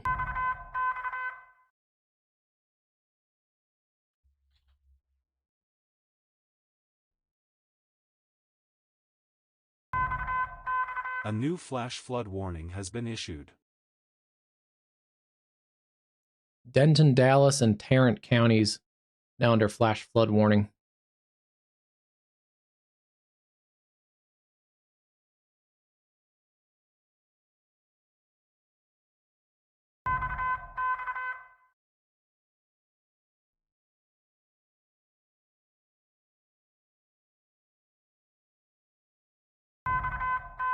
New information: this severe thunderstorm warning has been updated.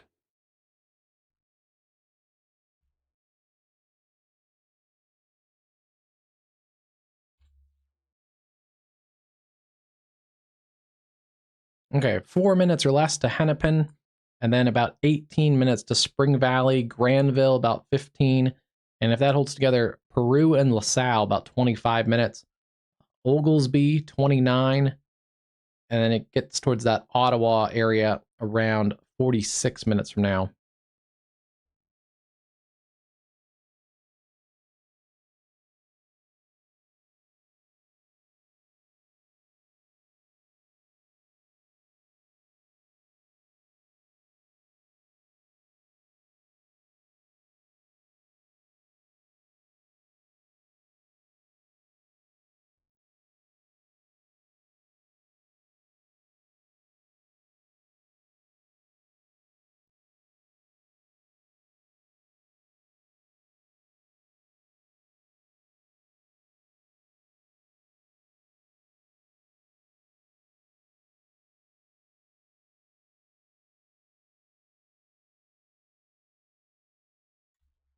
Checking for other reports, see if anything new came in to pass along to everyone.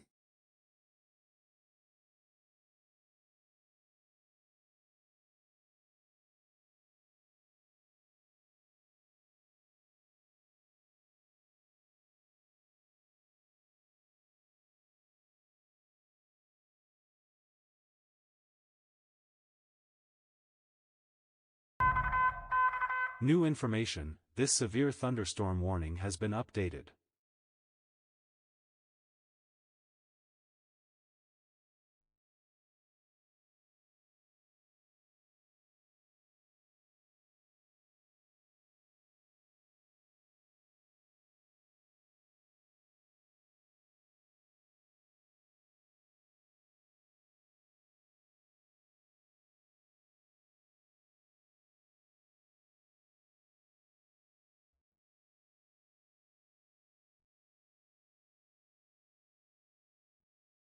I can very clearly see the track of this storm, producing hail and damage and tornadoes all along its track.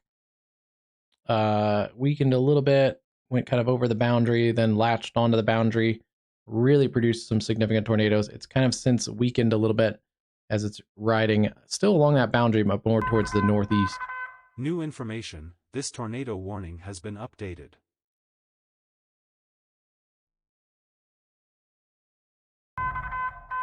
Warning, a new special marine warning has been issued.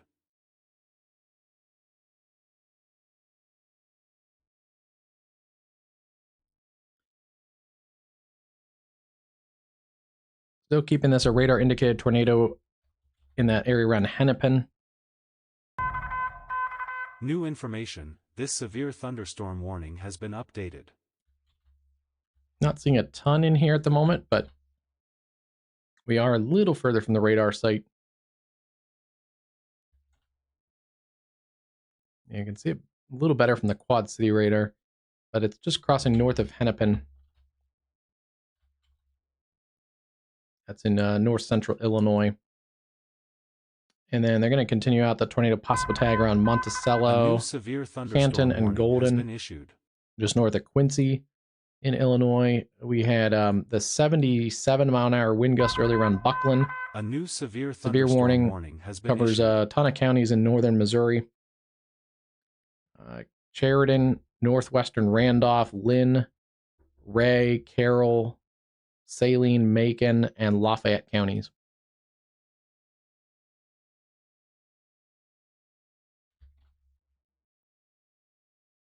New warning also for ping pong ball size hail. Oh yeah, that is definitely a hail producer there.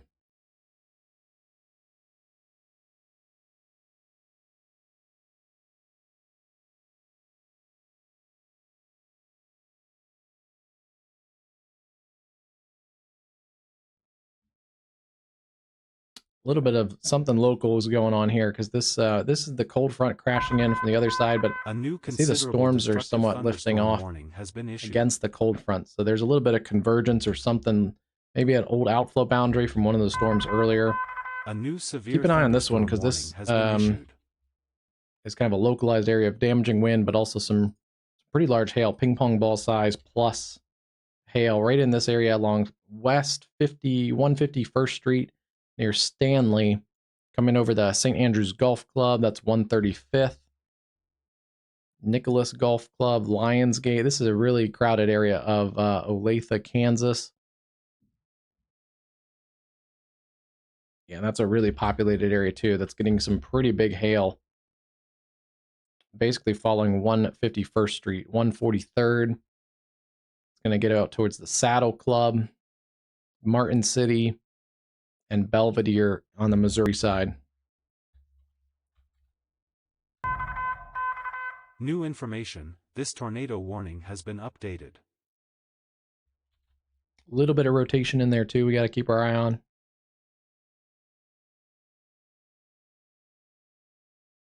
And then severe Vorn storms are still pushing through the Dallas-Fort Worth area.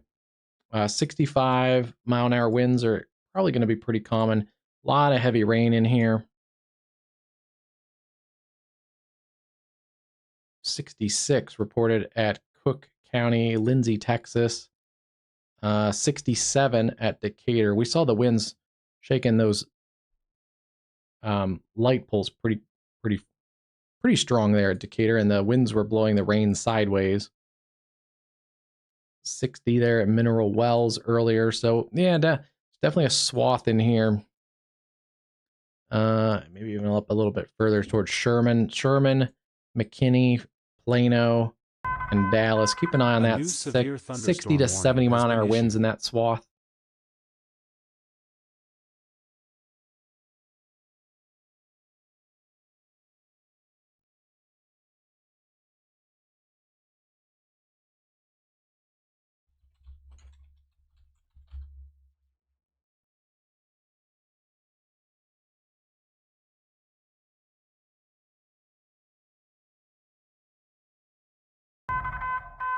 Warning, a new special marine warning has been issued.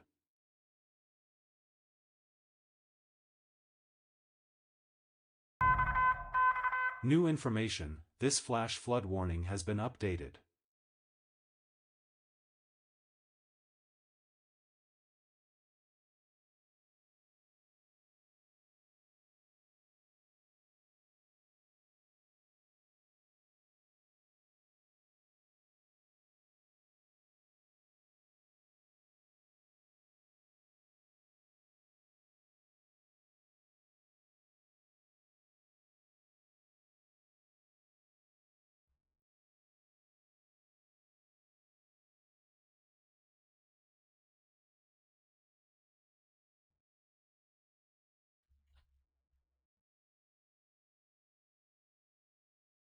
Flash flood warnings are going up quite a bit here now in the last couple minutes. New information, this severe thunderstorm a lot of flash flood warnings across the I-80 corridor now too. And then the ping pong ball size hail and radar indicated tornado potentially coming towards that Spring Valley area. Has been updated. Hennepin, you guys are out of the new adjusted tornado warning. It's Depew, Granville, and Spring Valley.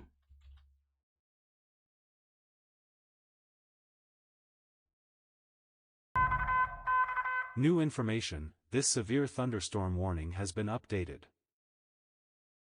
And still seeing pretty strong storms, $half size, quarters and $half mostly across Michigan right now. Warning has been issued. From near Saginaw, St. Charles, to Newark, and then over through the Grand Rapids area, especially north of Grand Rapids right now. And that's another area that the flash flood warnings are really filling in. A lot of looks like flood reports already. 6 inches of standing water, Byron Center, Beechwood flooding reported on 120th Street, street flooding in Holland. 6 inch, that's one I got earlier. 6 inches of water, 12 inches of standing water in East Grand Rapids. So yeah, there's some decent flooding going on there. Let's go back to the Dallas-Fort Worth area. That one is still potentially producing some 60 to 70 mile an hour winds, but especially north of Dallas. Let's just take a look at that real quick. Yeah, north of Dallas up towards Plano. That's going to really affect the airport.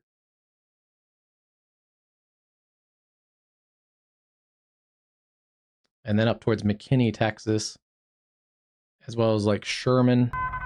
That's up along the Red River. Information, this tornado warning has been updated.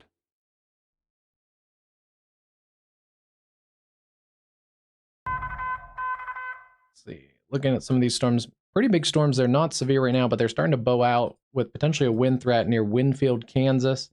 Those will head towards Independence, Columbus, and then eventually potentially towards that Joplin area.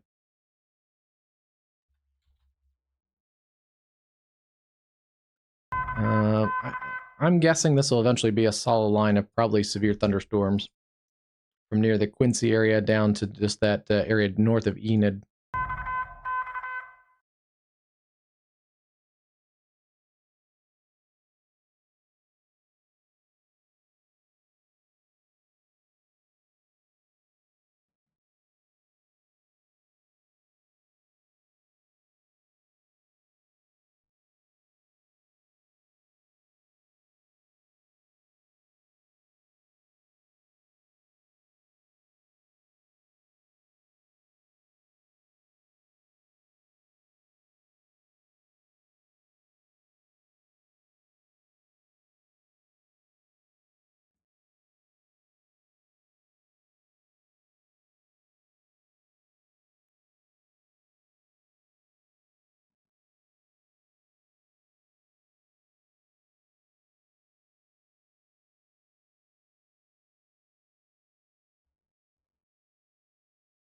Pretty good shelf cloud showing up on the cameras out of the McKinney area. Just underneath the text there, you can start to see when the lightning flashes some of the definition of the shelf cloud. But that checks out. That's coming through the Frisco, Prosper, down through Little Elm, Carlton, Irvine, and then down towards Arlington, New Texas. information. This severe thunderstorm warning has been updated. Considerable threat for 70 miles an hour up towards Ardmore and Marietta and Medill in Oklahoma. It's another little area where there's a bit of a radar hole.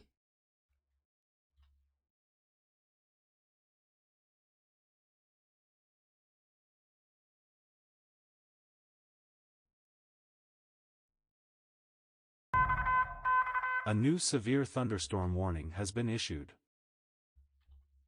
Still seeing a strong storm near Spring Valley. That's going to get towards Peru and LaSalle. Looks like the circulation has weakened.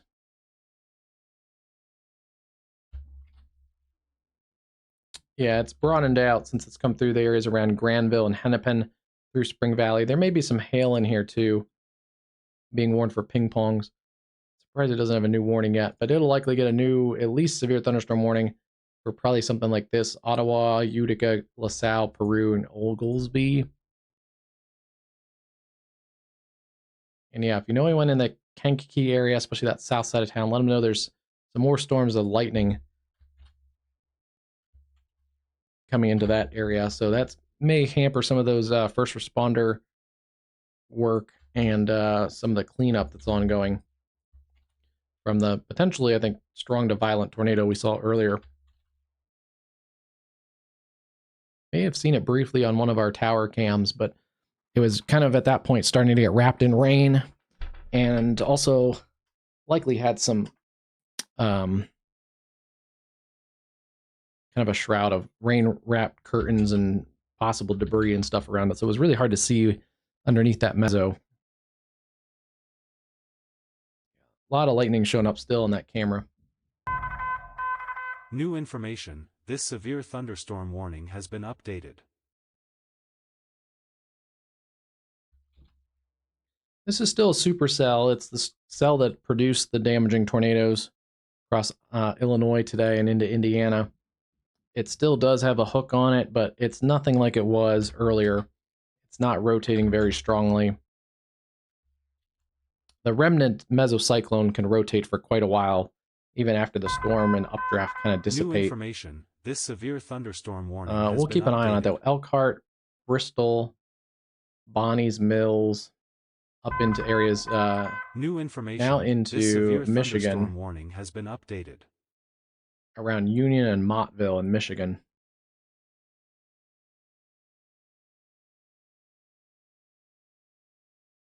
And then seeing those strong storms, tornado possible tags south of Keokuk, Iowa.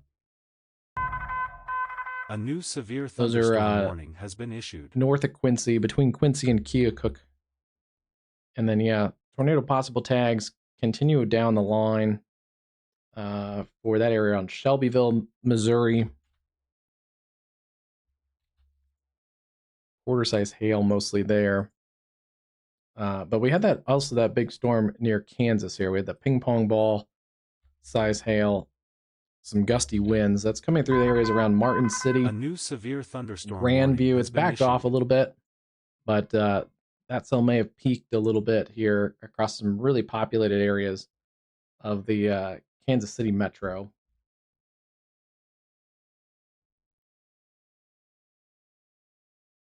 And yeah, it looks like as the line is pushing to the east-southeast, the individual storms are kind of moving more northeasterly along that line.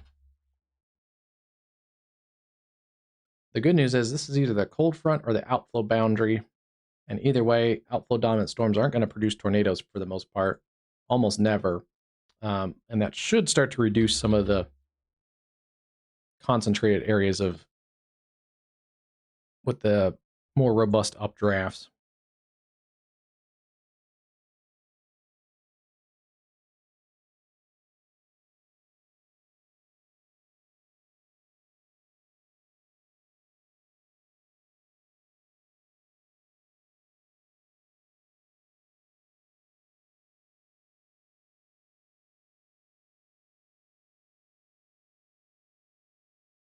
that area I mentioned earlier in kind of south central Kansas near Winfield is going to get a severe warning.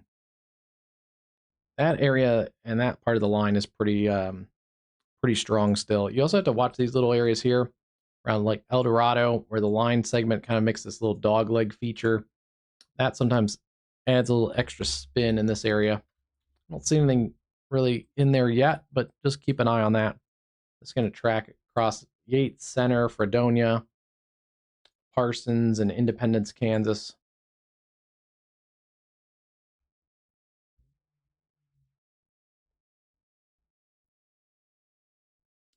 And then Tulsa right now, you're looking okay. Tulsa got beat up pretty hard the other day on our stream with a couple pretty significant tornadoes and the EF3, I believe, south of Tulsa. But right now,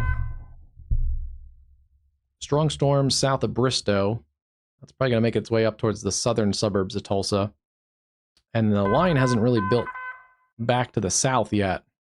So, yeah, you can see that cold front. So these are mostly behind the cold front. This area that I mentioned earlier, that's probably the strongest part of this line segment, may be out ahead of the cold front a little bit. But Tulsa may miss out on some of this. I do want to take a look and... a new flash flood warning has been issued. I want to take a look and see what the models are showing here, since we haven't looked at the models in a little while. Really, since the stream started.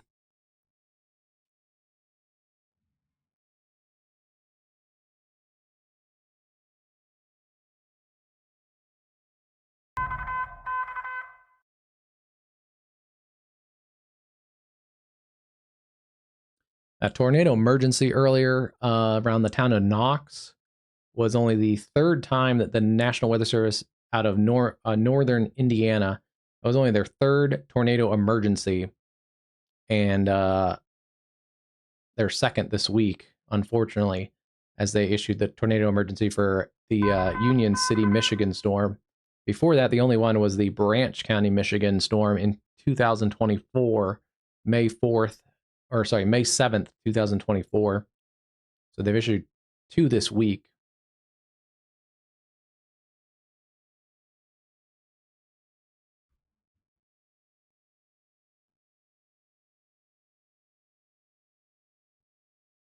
All right, let's pull up the newest HRRR and see what the see what it looks like here.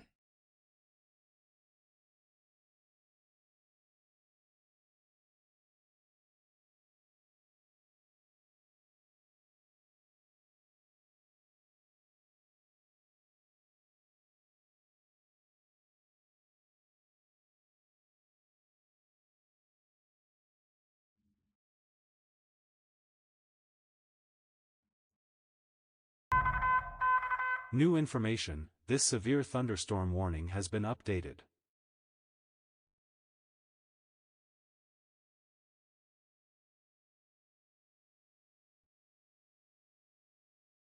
Okay. This is a decent look. It's showing those storms kind of over. It's a little bit advanced past this, but let's see, I guess.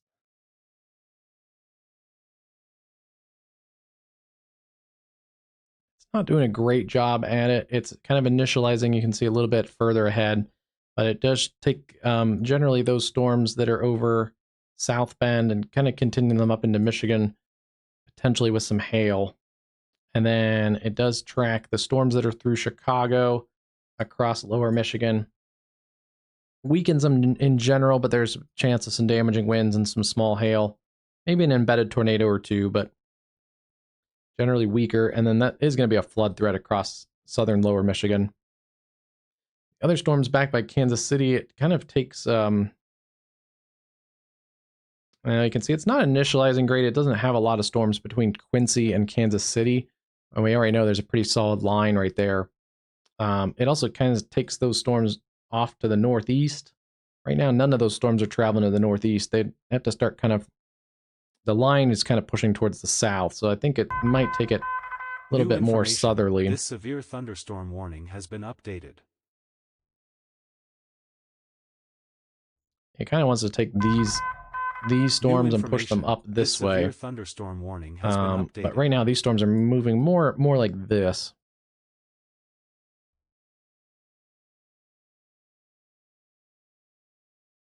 But either way, it takes more storms across Missouri.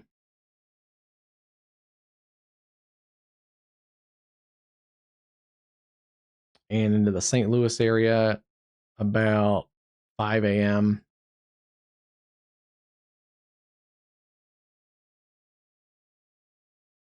More storms. It's going to be a long night for storms.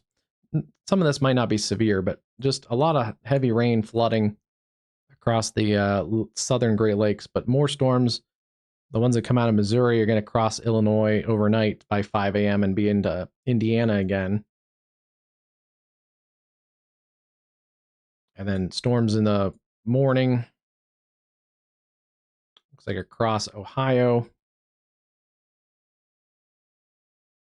And then we have to watch because some of this may get reinvigorated by tomorrow across especially southern Ohio. It looks like this model wants to print some storms back out across southern Ohio, southern Indiana, and also into Pennsylvania, western Pennsylvania. New information. This severe considerable destructive thunderstorm warning has been updated. And then this also continues storms weakening generally across southern Texas. Still going decently strong across northern Texas, the Red River Valley, and across the Fort Smith area in Arkansas and eastern Oklahoma down towards Yugo and Antlers. And by about 2-3 a.m. puts it into northwest Arkansas and then towards Hot Springs. The Arklatex by about 5-6 a.m. Hot Springs, Little Rock. And then this is another area by kind of 6 a.m., 7 a.m. We do have to watch a little bit of re-intensification there. But especially then tomorrow afternoon again, and even late morning, potentially some stronger storms in the Shreveport area. And then you have kind of reinvigorated by about midday, noon, 1 a.m., or 1 p.m., 2 p.m. I start to see more of a risk then across the south.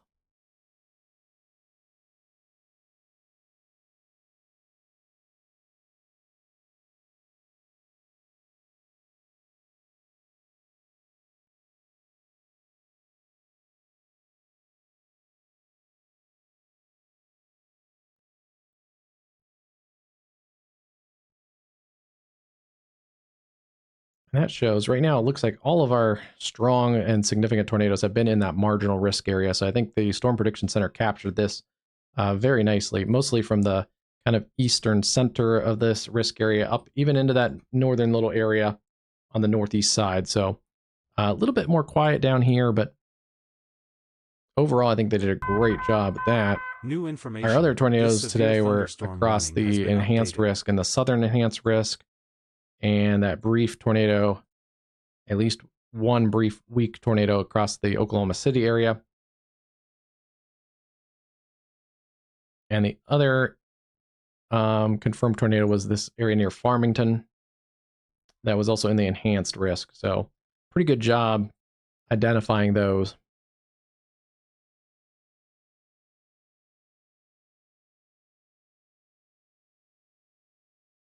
There's the significant hatching for quite a bit of the area, but 5% significant all the way up into northeast or northern parts of Ohio. But there's the level 2 significant hatching across that area into the marginal or the moderate risk. Here's that wind risk. Some of that was, we did get some 70, 80 mile an hour winds in here. So that probably verified too. And then we definitely got some large hail in there. And also this area verified. This was the significant large hail in the double hatched area. Probably could have used a double hatched up here too, where they overlaid the strongest tornado parameters. Because any storm that was going to go big with the tornadoes was probably going to go big with hail too. There's the storm rocking and rolling across Kansas, has been issued. or across McKinney, Texas now. Heavy rain and lightning has moved in. tomorrow we have a pretty broad slight risk now that extends out to the coastline, Dover, Delaware area, Maryland, and then back across Pennsylvania, Ohio. Some of this will be that morning threat across the Ohio Valley, and then into the south and Gulf Coast states, especially there. It'll be a little bit more later towards thunderstorm warning has been Mississippi, updated. Alabama, and Louisiana. So kind of a weird day tomorrow with a big stretched out area, a couple different modes of severe weather. And there are 2 areas of 5% hatched, which means there's a 5% chance within 25 miles that this location would have a tornado. That's the kind of the probability side of it. The hatching means some of those tornadoes could be significant, EF2 plus.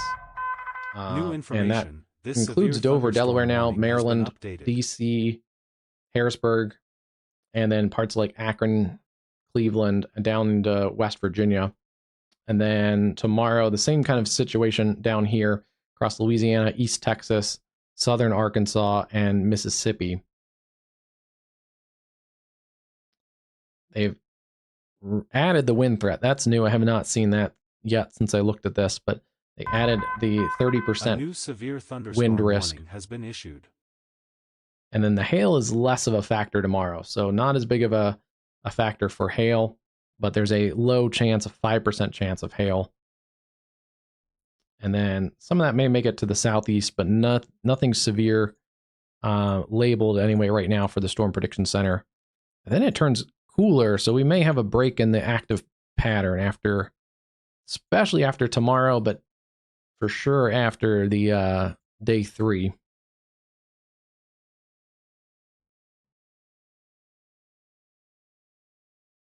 I can see the wind blowing the sheets of rain across the highway in McKinney.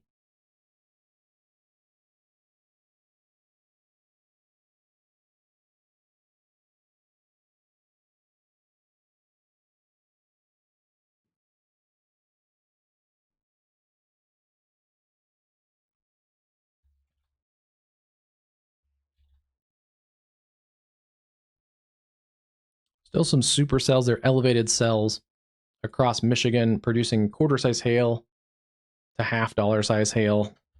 And the more important issue, I think, is flooding across Michigan right now. You can see all those flood reports filtering in around Grand Rapids.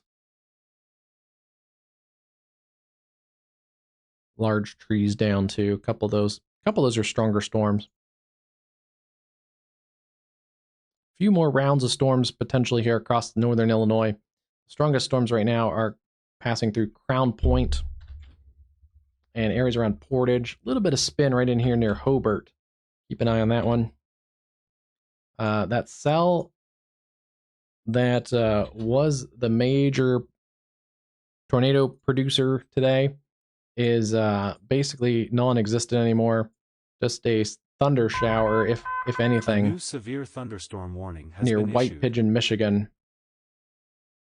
This storm had a extensive history of producing tornadoes on roughly about a 200-mile path, because you got to go like about 140 miles there.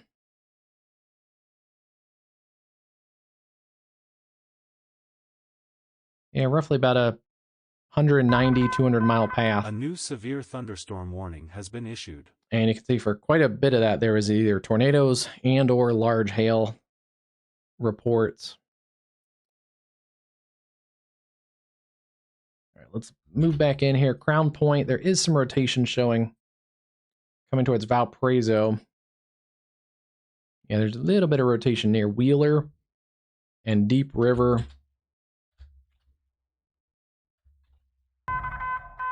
New information. This flash flood warning has been updated. See what happens with this storm, because right now it's along the lake shore. It's cooler here around Gary, Indiana, 49, 54.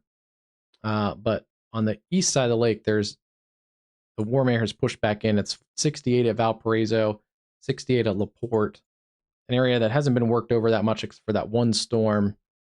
So I do want to keep my eye on this storm. The wind is certainly a factor too.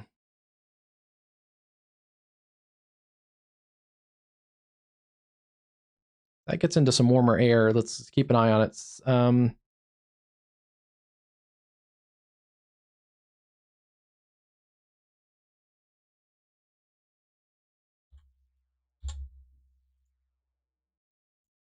About 10 minutes to Valparaiso, Chesterton 13, LaPorte 37, North Liberty about 60. So yeah, I do want to keep an eye on this corridor kind of right in there.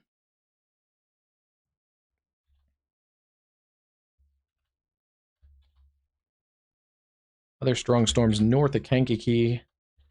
Keeping an eye on those. A little bit of hail likely in that cell near Montano, coming towards Grant Park.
Yeah, potentially some 60, 65 mile an hour winds. A new severe thunderstorm warning has been issued. And the hail is coming up in that one a little bit too. New information, this flash flood warning has been updated.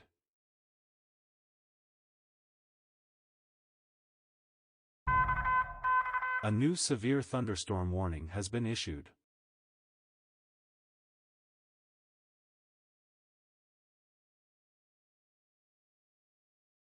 See if we can get the camera to load there, but that's looking back towards those storms from the Chesterton area.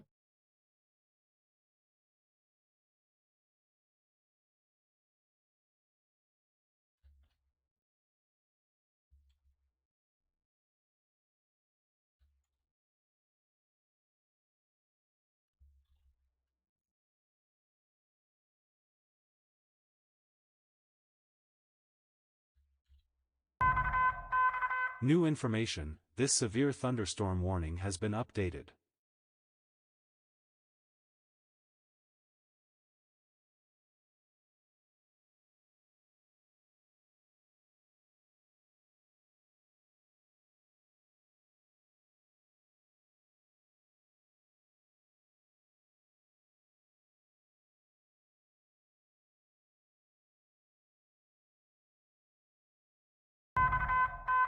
New information, this severe thunderstorm warning has been updated.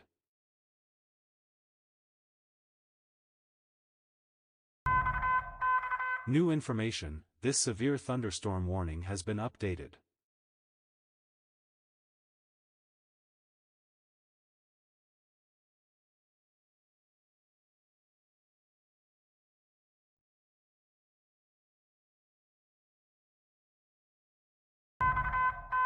New information, this special marine warning has been updated.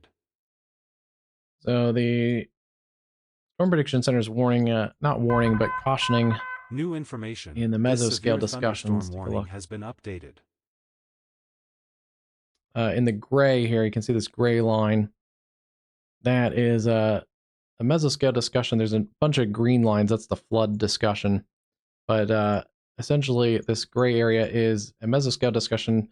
The National Weather Service, the Storm Prediction Center, that the severe hazard will likely remain with a few tornadoes, hail, and increasing damaging wind threat.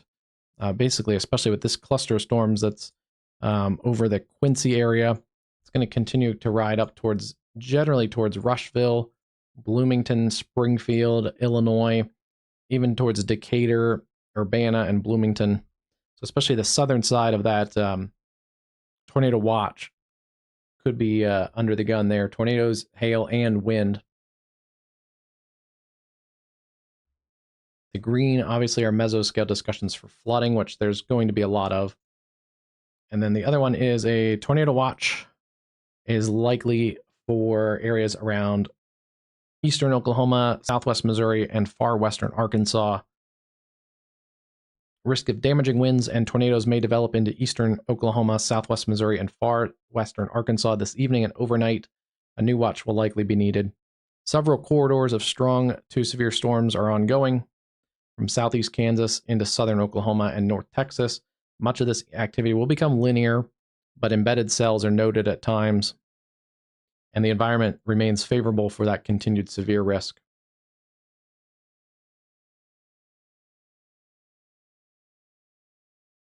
There's also strong shear, so there is a corridor. It looks like it could be favorable for some favorable environments for some strong tornadoes as well.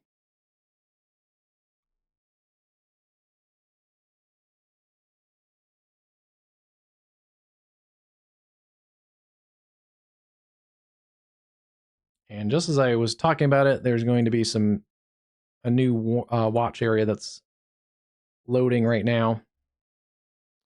Looks like areas here.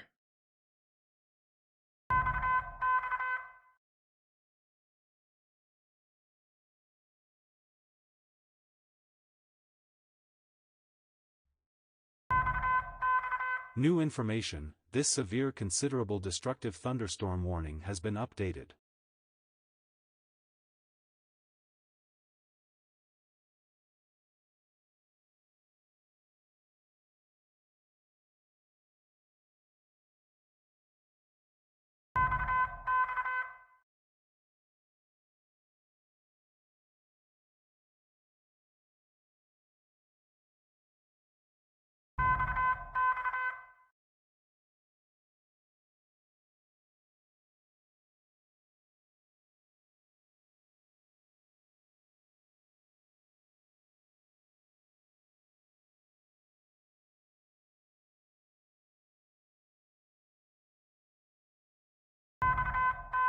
New information, this severe thunderstorm warning has been updated.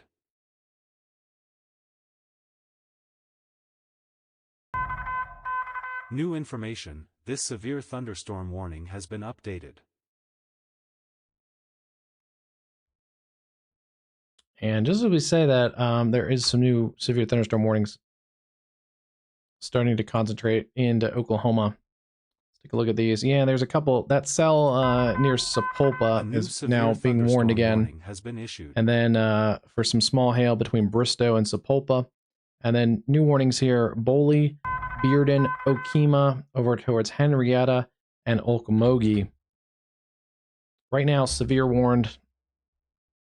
They're a little disorganized, but they've been uptrending a little bit, so nice to see those are being warned. And then also southern Oklahoma, those have concentrated a little bit. Tornado possible tag, and also severe thunderstorm warning has been issued. 70-mile-an-hour considerable threat. Multiple trees down earlier in Murray County. A new severe thunderstorm warning. This is everything from Durant, Caddo, Colgate, Tishomingo, up through Ada and near Bing. So it does look like the areas here into eastern Oklahoma and it looks like western Arkansas are also now under the tornado threat. New information, this severe thunderstorm warning has been updated. And this is going to be a late night threat across parts of Oklahoma and Kansas, and Arkansas. It's been a long day. A lot of severe weather.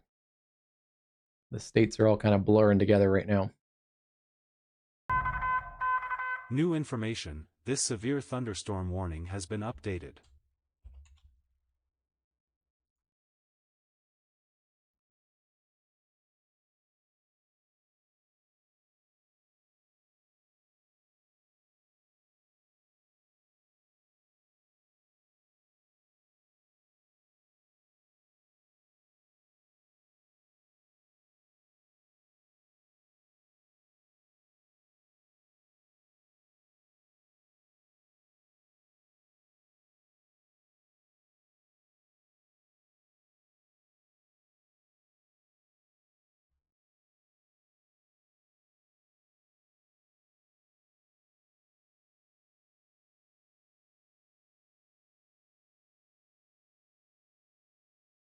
Yeah, here's the new watch information.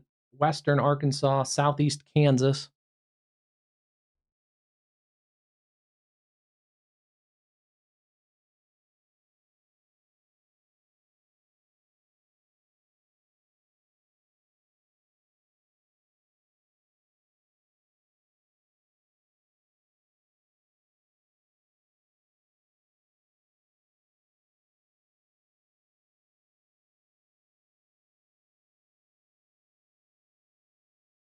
Okay, that's your new tornado watch. Yeah. Southeast Kansas, western Arkansas, southwest Missouri, eastern Oklahoma, and northeast Texas. That's from 10:20 p.m. in the central time to 4 a.m. in the central time. A few tornadoes, a couple intense tornadoes are possible. Scattered large hail and isolated very large hail up to 2 inches in diameter are likely, and scattered damaging wind gusts up to 70 miles an hour are likely. New information, this severe thunderstorm warning has been updated.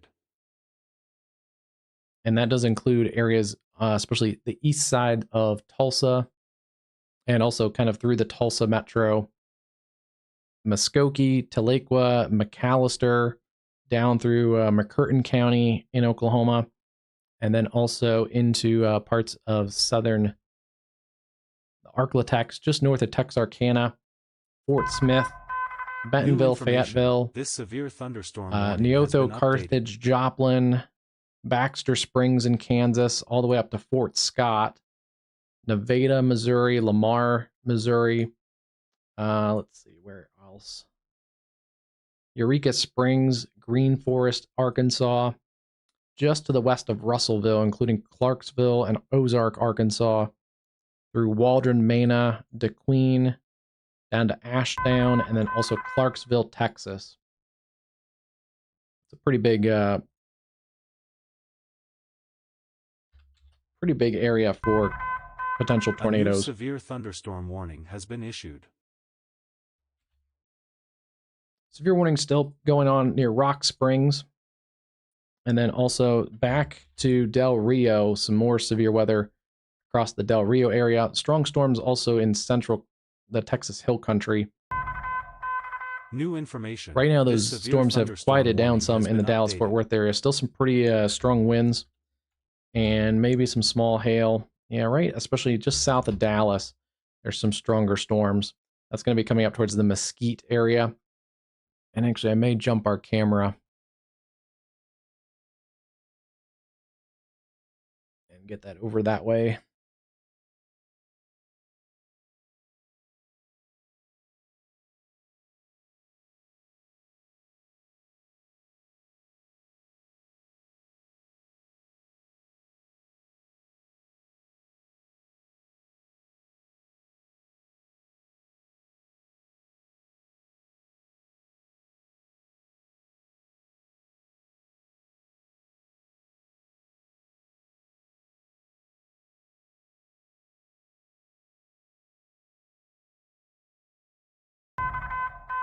New information, this severe thunderstorm warning has been updated.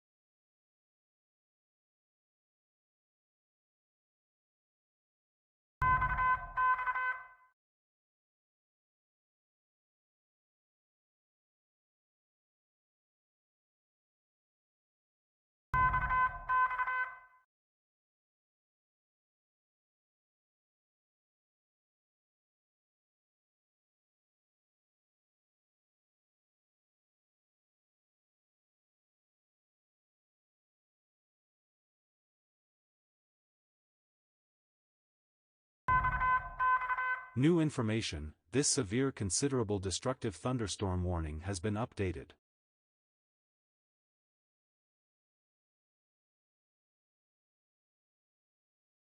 All right, there's a look out of that Mesquite area, just north of there towards Galloway Avenue and Town Center. somewhere right up in there, just along I-20 in the Beltway. Heavier winds are pulling into that area, and especially just south of there. We'll see if they get up into this area. But that is dry roads right now out ahead of this. But it's going to get pretty stormy there very quickly, and I see a lightning already on that camera.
So along with that, we'll get some cameras over in the Tulsa area. Those storms are riding up 44. So this is a look at 44 on the southwest side of Tulsa. I just saw pretty big lightning on our Texas camera. That cell near Sepulpa does not look as strong. It does not have as much lightning with it either. That may help spare some of the strongest storms from the Tulsa area.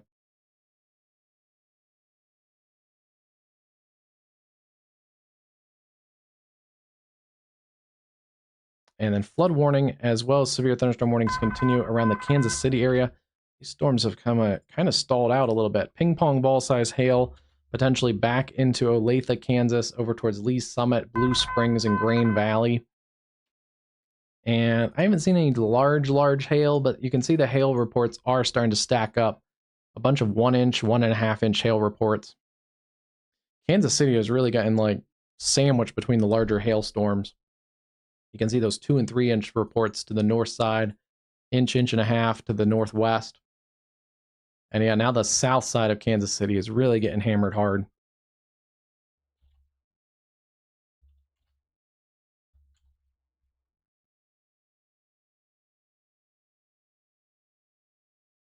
Those storms are pretty nasty around that LaPorte area. Really strong winds showing up from Michigan City down to Westville, coming towards LaPorte, Kingsford Heights, and eventually New Carlisle. Ping pong ball sized hail is also a possibility here. New information. This severe thunderstorm warning has been updated. And yeah, that one's kind of bowing out a little bit as it heads up towards Springfield, LaPorte, and Kingsford Heights. We also have severe storms back towards Romeoville, Bolingbrook, areas that got really hit hard by the hailstorm earlier that came into the Chicago metro. That is also a severe storm near Yorkville. So Yorkville, just south of Aurora, and Naperville. That's also going to come back into Juliet. Not as much wind showing with that one, but yeah, it says less than 50 mile an hour wind. Mostly a hail threat coming into the areas around Juliet. And then just insult to injury here. Strong storm, little bit of rotation with it. This was a supercell, and I think it was tornado warned earlier. But that is working across the state line from areas that just north, probably, of the long track, potentially violent tornado that tracked from near Kankakee over through Lake Village. And we may have seen it a couple times on the camera out of Fair Oaks. Luckily, we saw on the camera at the truck stop that it did not cross 65, at least as a violent tornado, if at all. Looks like it may be reformed east of 65, but that's still a strong storm to the north there. Lowell and range line.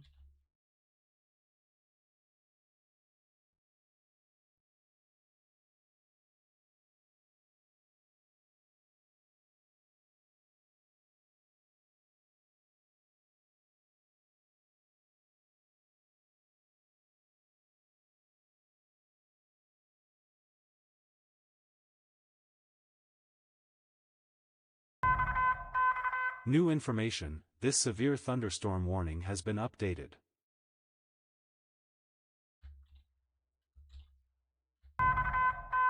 New information, this severe thunderstorm warning has been updated.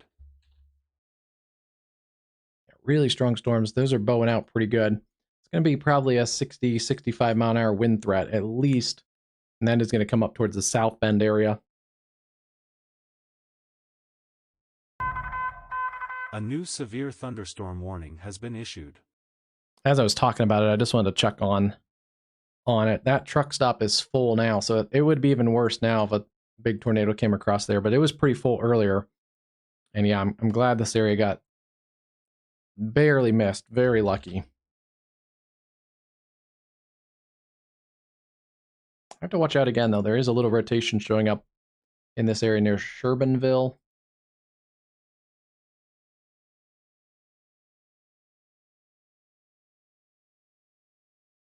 Yeah, we'll keep an eye on that one.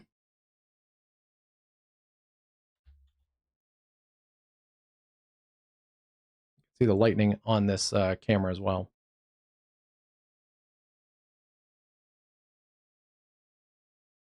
Speaking of lightning, pretty good lightning showing up on the Texas camera now out of Mesquite.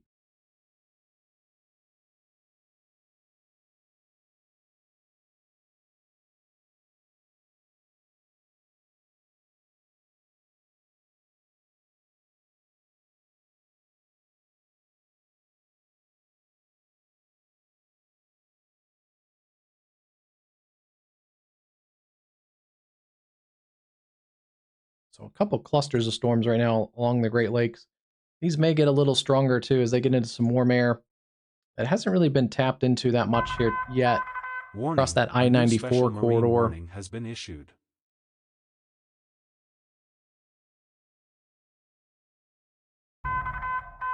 New information, this severe considerable destructive thunderstorm warning has been updated.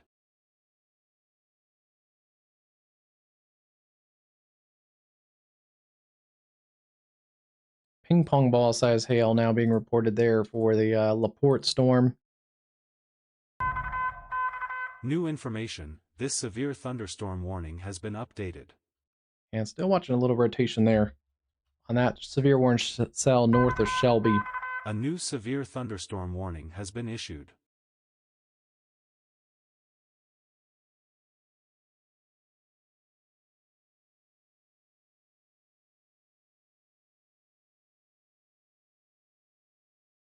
Those storms are pretty strong coming through that McKinney, Texas area.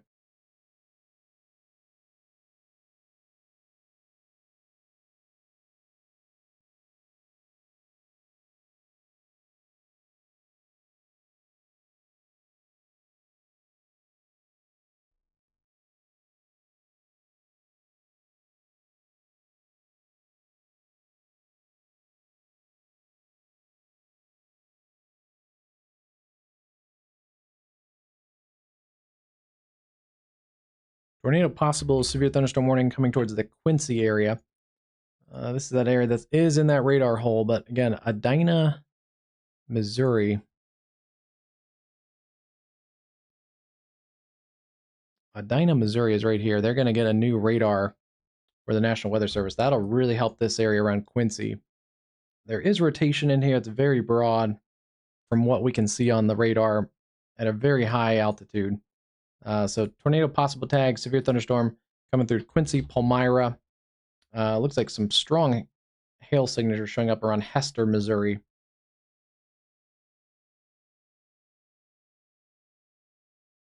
And then strong storms also here, south and east sides of Kansas City. Flash flood threat also in effect. Flash flood warning for, let's see, about 2 inches of rain. Potentially, though, up to 2 more in some of these locations.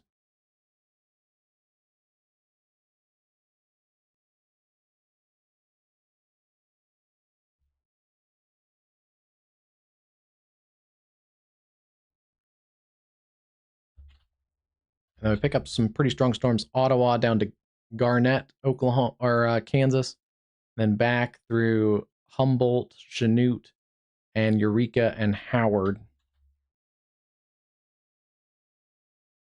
Considerable threat now, Okmulgee.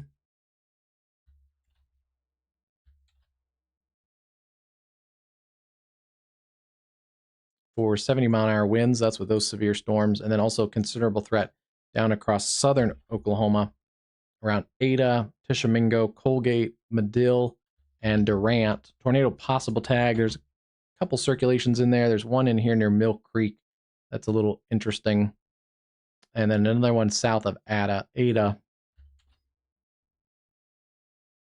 It's going to get a new warning to replace the old one, but extend it out all the way to the Red River and basically connect it up with the storms around Henrietta. So the whole line is now severe warned from Okmulgee down to the Red River. And then strong storms, special weather statement. We've seen pretty good gusty winds, a lot of lightning and rain. Not as much hail down here, though. There is some stronger winds, I think, than the storm near Mesquite. A new considerable destructive thunderstorm warning has been issued. Yeah, there's this one. This is for a lot of counties. Johnston, Bryan, Cole, Pontotoc, Marshall, Atoka, and Hughes counties in eastern and southeastern Oklahoma.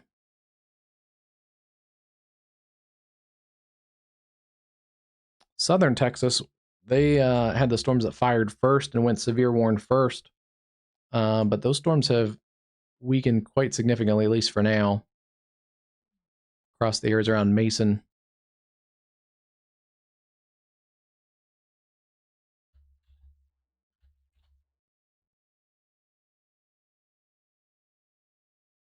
And then still seeing those strong winds around the LaPorte area. Door Village, Union Mills, Wanata. Looks like the rotation has backed off that storm. At least a little bit. Still a pretty nasty storm. Schneider, Shelby, Thayer, Forest City.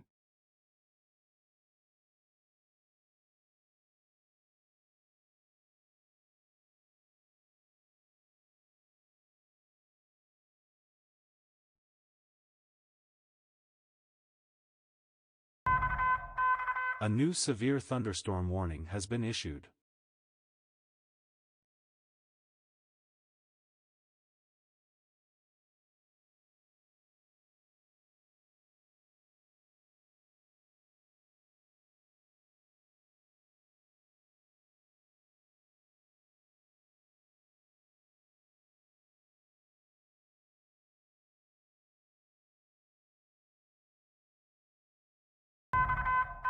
A new severe thunderstorm warning has been issued.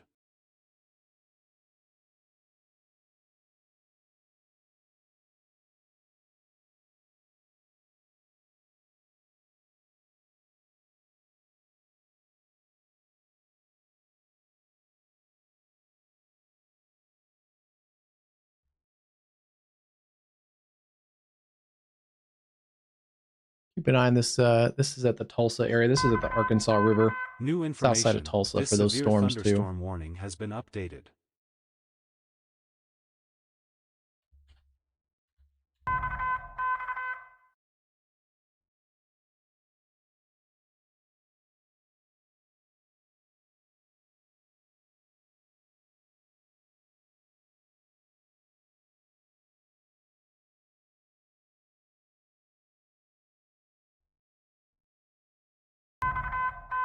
New information. This severe thunderstorm warning has been updated. They've extended that tornado possible tag through the Quincy area with some small hail out towards Camp Point, Golden, and Clayton. Moving east at 45. Hail damage to vehicles expected.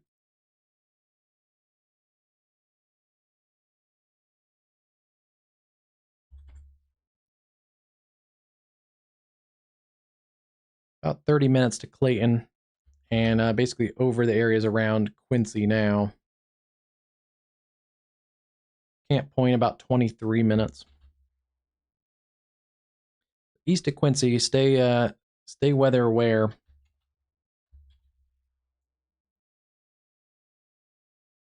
These storms around Lee's Summit down to Olathe, south sides of Kansas City, really racking up some heavy rain, but also some hail.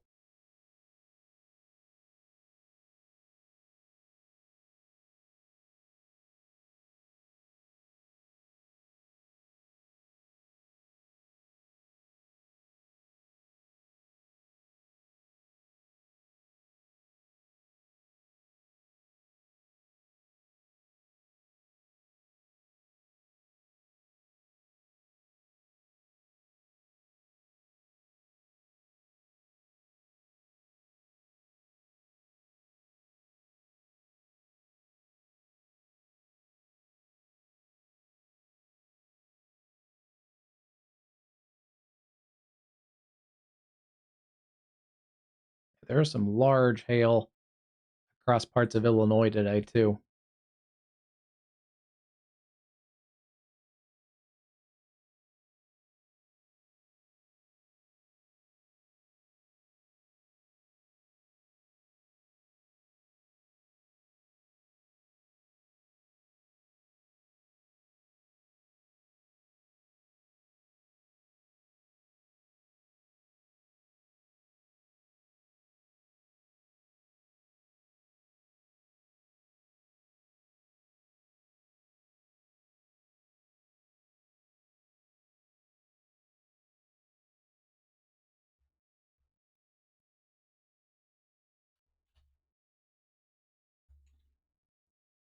I was curious to see what they were going to do for this area. They did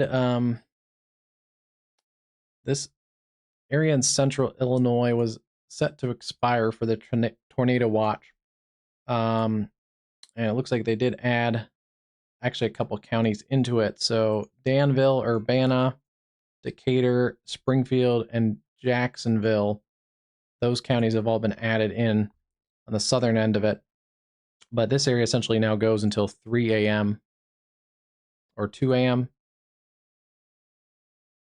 Yeah, 2 a.m. Central, 3 a.m. Eastern.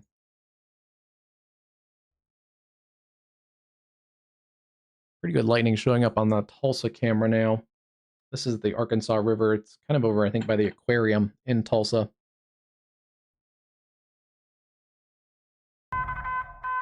New information. This severe considerable destructive thunderstorm warning has been updated. And yeah, that's that watch is essentially extended for these storms to work through the area.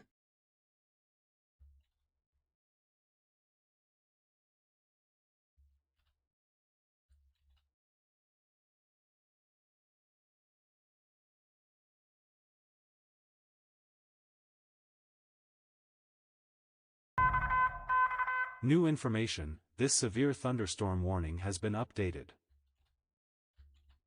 A new considerable threat for golf ball size hail around Del Rio, area that already got severe weather earlier today.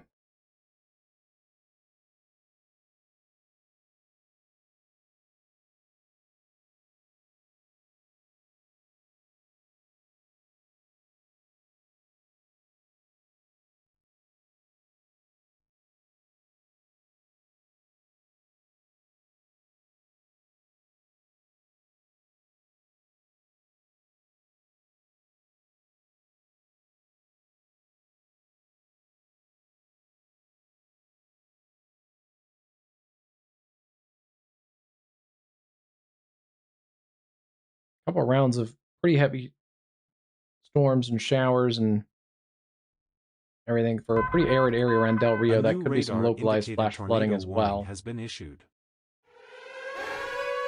And it's still raining there too. New information. This severe thunderstorm warning has been updated. All right, we're headed back to Oklahoma, Hughes County. Yep, that has come up a little bit. It's one of those areas of rotation that we've been following. There's a few areas around along this line or cluster of storms, and this is that cell near Calvin. Considerable threat for 70-mile-an-hour winds too. But northeastern Hughes County, severe thunderstorm capable. We're seeing a tornado over Calvin, moving northeast at 50. Calvin, Lamar, Horntown, and Atwood are in that warning. And there is the rotation. Let's see, where are we getting radar out of? Wow, we get radar out of Oklahoma City. A new severe So yeah, going towards the radar and away from the radar.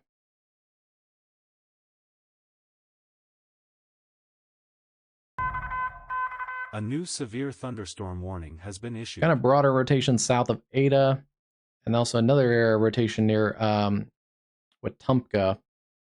But that does appear to be the most kind of organized over that Calvin area, and I don't see anything on the correlation coefficient. In general, this area is going to ride up along this warning.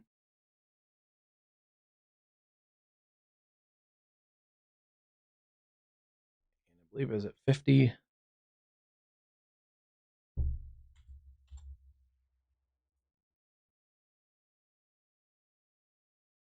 13 to Lamar, 2 minutes or less to Crossroads, and then 19 minutes to Carson. A new considerable destructive thunderstorm warning has been issued.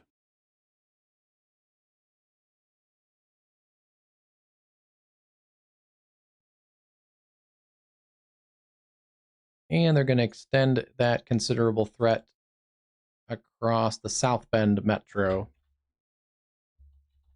Yeah, that's getting into areas like Newcastle, and then also Niles, Michigan, Granger, South Bend, over towards Osceola, not quite to Elkhart, Olive, Crumstown, North Liberty, Pine Station, some areas that had the tornado warning a little bit ago.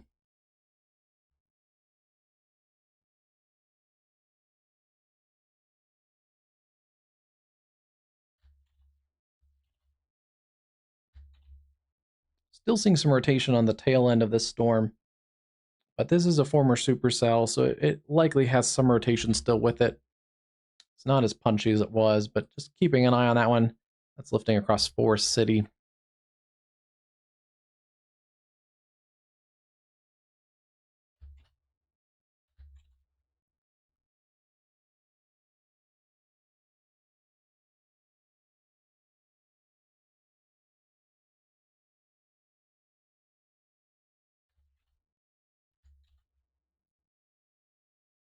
Also got some new severe warnings New information. This along the severe Kansas and thunderstorm warning Missouri state line, Harrisonville, Paola, down to Mound City and Butler, and then back into Kansas, Yates Center, Humboldt, and New Chinook, information. Kansas. This severe considerable destructive thunderstorm warning has been updated. Warning, a new special marine warning has been issued.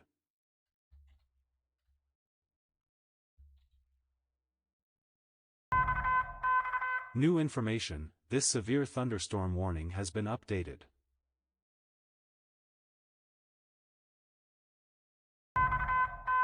New information, this severe considerable destructive thunderstorm warning has been updated. Don't see anything in here yet. At the Calvin area, it doesn't look particularly tight, but we are kind of far from the radar site, getting radar out of that southeast Oklahoma City area.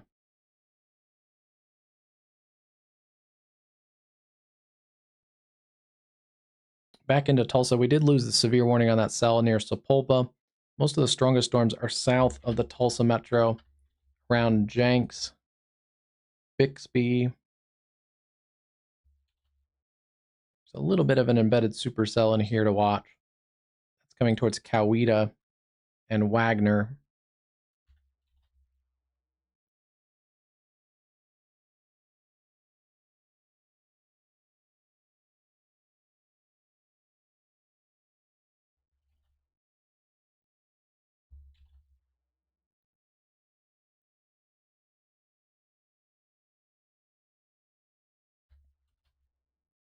Still seeing that tornado possible tag. That's by Coatesburg, approaching Camp Point in the next couple minutes. That area is now east of Quincy. So east of downtown Quincy, out towards Fowler, Camp Point, into western Illinois. And then considerable threat, ping pong ball size hail, 70-mile-an-hour winds coming into South Bend.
Still coming down across that Dallas-Fort Worth area. Oh, wow, we got a ton of tornado reports. Some of these are going to be the same tornado. Probably a lot of these are. We had that one, the tornado observed. Tornado picture from spotter looking to the west-northwest. Delayed report near Tonto. Yeah, most of these are probably going to be the same tornado report. Spotter said there was damage, numerous trees down. Hefty 1-foot diameter trees uprooted, some snapped at the top. That is a different, same tornado likely, but different reports. Observed tornado by spotter video. Yeah, I got a ton of those. Spotter had a photo as it entered Stark County, west of San New Pierre. information, this severe thunderstorm warning has been updated.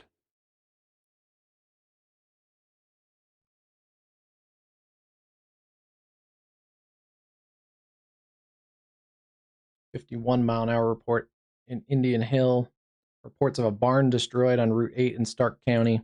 So yeah, that's probably all that same tornado.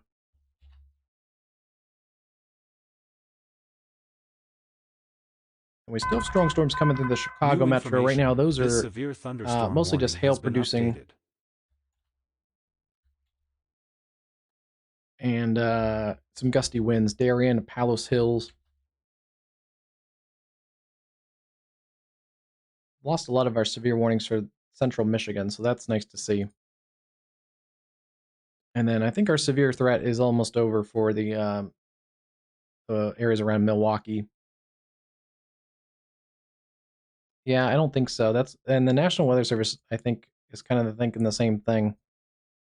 They re-upped this area of the tornado watch until 2 a.m. across Bloomington, Springfield, Decatur. And then they've added this tornado watch, and we've seen a few more severe storms now, just getting on the edge of that. So this environment across the Ozarks still looks favorable for some tornadoes. Even though some of that energy is lifting away, there's also some of the upper level energy back across the southwest. That kind of spreads a little bit more upper level across here, but also they said, I guess the low level jet actually is intensifying across this area. So stronger low level jet across here, we could see some more tornadoes embedded at least in this line segment.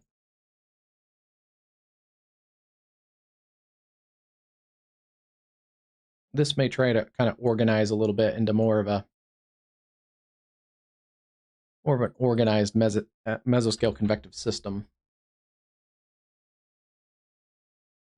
Right now it's struggling a little bit in organization. There's still some rotation in here near Lamar, but that one doesn't look as strong as it did a few minutes ago.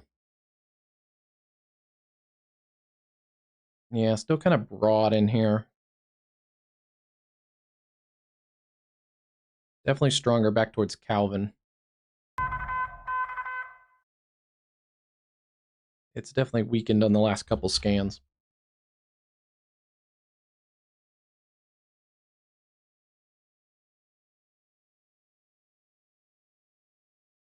The good news is they are going to cut some of the tornado watches across this area, basically north of Kansas City and like the Emporia area. I would guess they'll drop most of this severe watch across the, it expires in 2 minutes. So they'll get rid of the severe watch around Wichita, and then they've significantly cut back. Let's take a look again. Basically, if you're north of that line of storms, they're gonna trim off all of northern Missouri. So Kirksville, Chillicothe, Keokuk, Fort Madison, Burlington. Yeah, then they're trimming into like western Illinois too, west of Galesburg, the Quad City areas.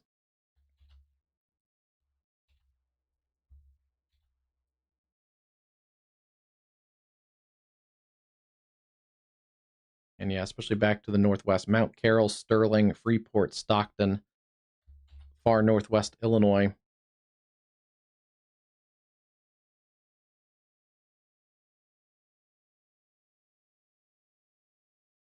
Little feisty storm going up near Farmington Hills on the north side of Detroit.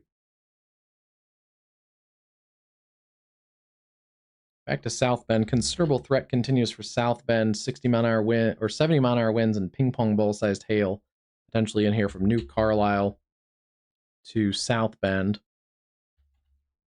Lost that severe warning cell near Crown Point. So that's nice to see.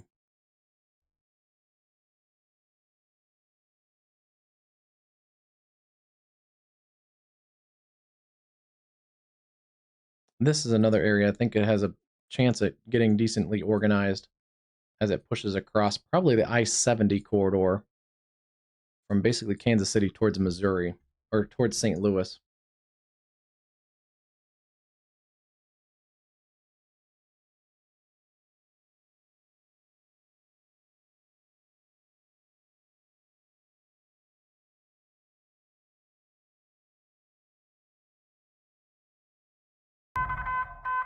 New information, this severe thunderstorm warning has been updated.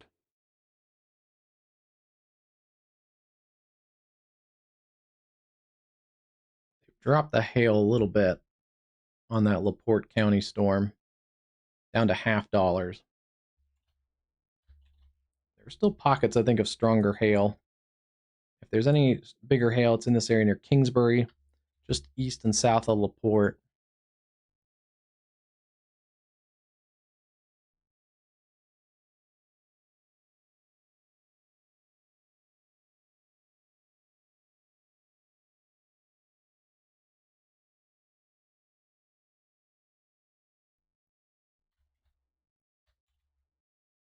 Still pretty strong storms coming through that Camp Point area into Illinois.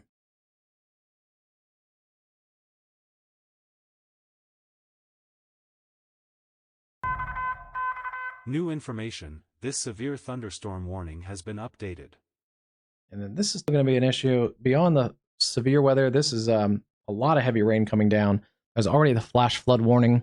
There's already a lot of areas that have picked up about an inch of hail in quite a bit of those areas, and then just more heavy rain. I think some of that area could overperform some of those rainfall estimates. And some stronger storms coming up into areas south and east of Tulsa now, near Veneta. Some areas that got hit pretty hard with tornadoes the other day. Still seeing rotation in here near Lamar.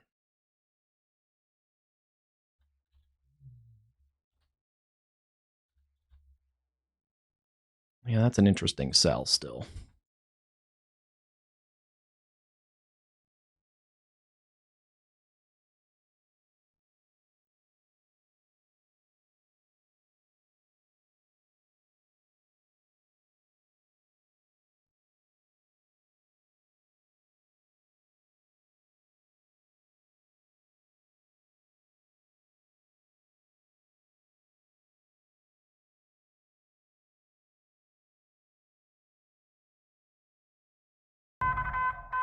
New information, this severe thunderstorm warning has been updated.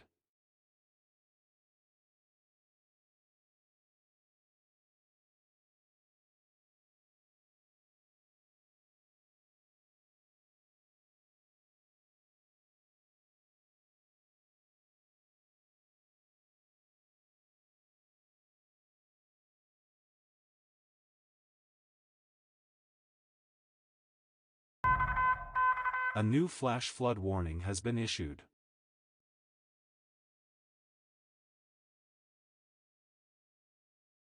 Here's another look at the east side of Tulsa towards that Broken Arrow, Catoosa area. So down looking towards Coweta.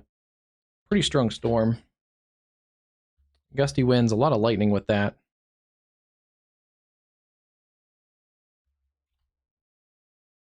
And there's some pockets in here of heavier wind gusts too.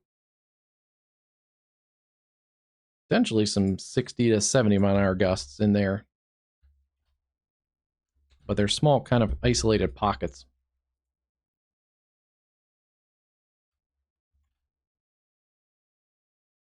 Rotation in here near Lamar.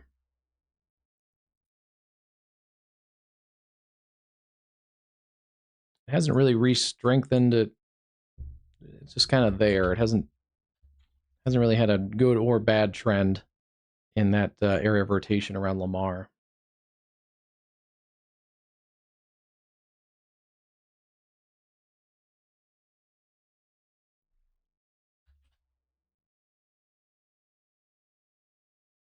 Pretty strong winds coming through that South Bend area, up into Michigan a little bit too. I want to see what these do as they get a little bit further from the lake. They may have a little chance to strengthen here across northern Indiana, very extreme southern parts of Michigan.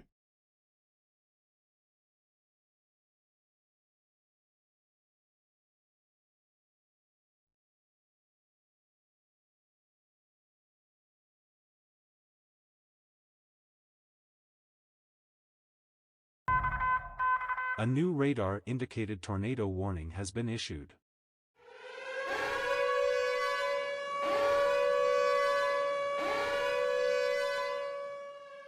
Here we go, that more favorable environment across eastern Oklahoma is starting to kind of reveal itself a little bit. New tornado warning around Colgate.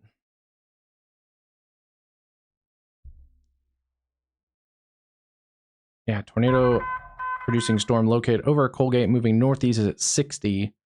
That is for Cole and Atoka counties in southeastern Oklahoma.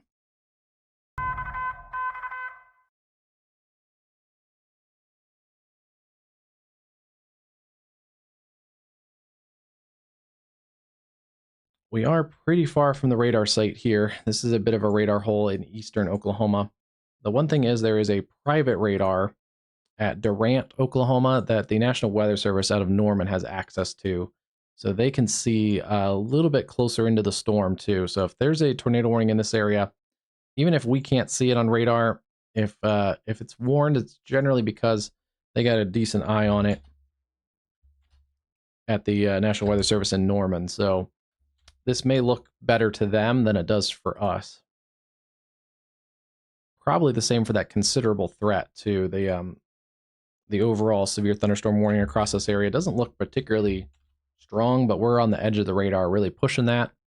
So that makes sense.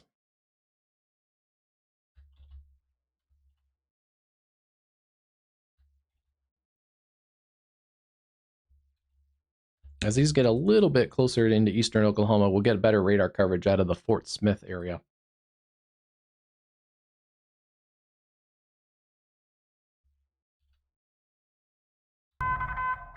A new severe thunderstorm warning has been issued.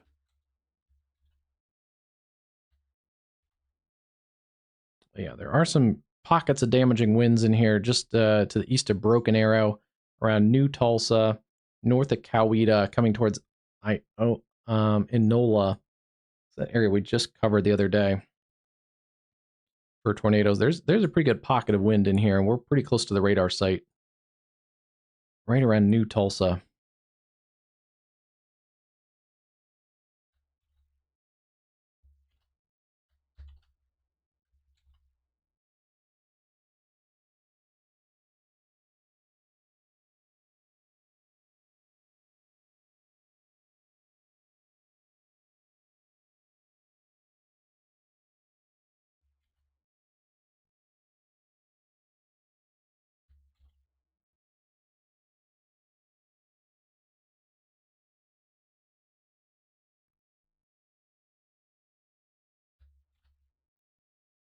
Strong storms, severe warn, $half size hail, LaPorte, over to South Bend, and approaching areas just north of Plymouth.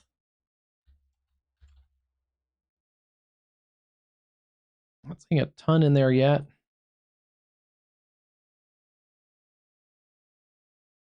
In the way of like tornadic circulations. There's definitely New wind though. information. This severe thunderstorm warning has been updated. Outflow dominant storms for the most part into Texas. They may produce a isolated damaging wind or hail, but I see they're pretty much ahead, or the outflow boundary is ahead of them, or that's the cold front.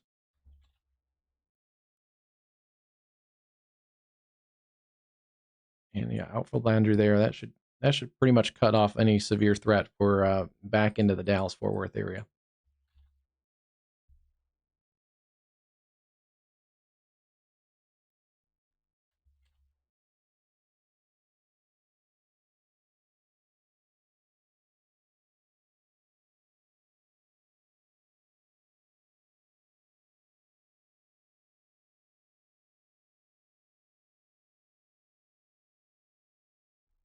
That area around Lamar has been allowed to expire. A new severe thunderstorm warning has been issued. Still some rotation in there, but it's definitely broadened.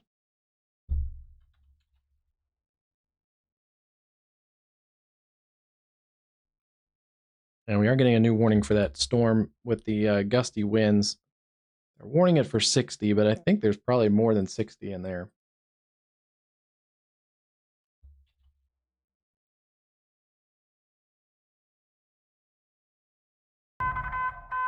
New information, this severe thunderstorm warning has been updated.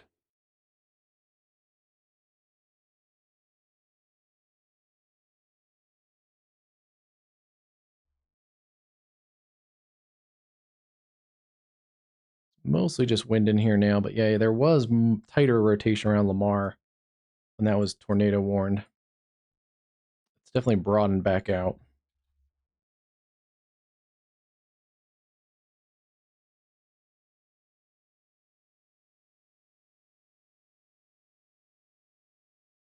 Not much in the way of rotation in there right now.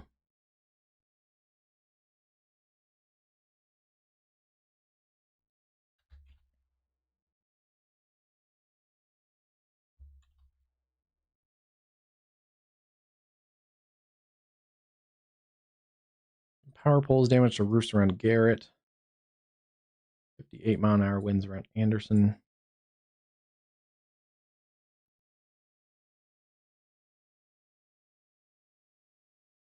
At least right now, that's a good sign. I sometimes check these, not just for you guys, but also just to see what the storm has in it. And sometimes if you see this Boeing feature, it's good to check these and make sure they're not like 70, 75-mile-an-hour winds. But overall, this storm complex has weakened some, and we're not seeing a big swath of damage reports behind it. So that's a good sign.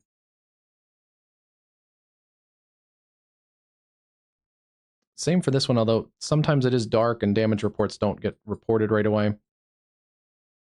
Pretty good leading edge, but I'm not seeing a lot of damage reports coming in from the Quincy area with that storm that worked over the area a little bit ago. LaPorte, a little bit more. I've seen some hail reports.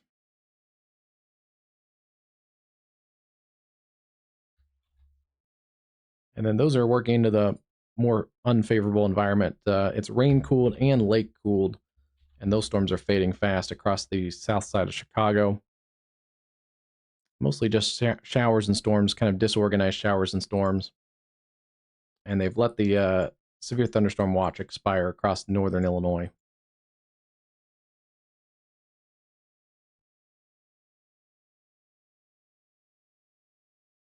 So this tornado watch goes another hour and 47 minutes. Basically, I think they're going to probably see what happens with this line and see how it works through this area. And if we can get through this line without a bunch of severe weather and tornadoes, looks like behind this line, it's calming down a little bit. So I think it's more of a one and done situation for the areas here around Goshen, LaGrange, Coldwater. A new severe thunderstorm warning has been issued.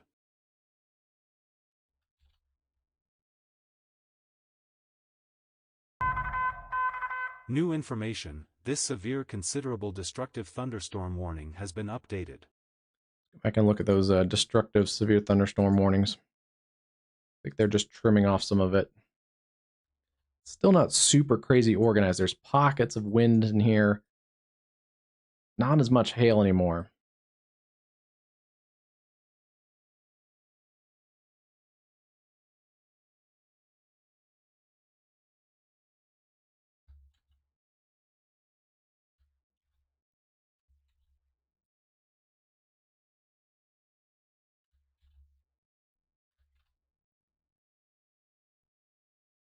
Still seeing that broad rotation. Again, we're far from the radar site, and the National Weather Service has a closer radar privately. So if this is being warned, it's probably a little bit tighter at the surface level. That's along Mail Route Road and Cairo, just north of Colgate, approaching Wardville in southeast Oklahoma. Eastern Cole and north central Atoka counties till 11:30 in the central time zone. That's a big mess. You're not going to go see that tornado like we saw tornadoes earlier with storm chasers and stuff. This one's going to be really wrapped in rain.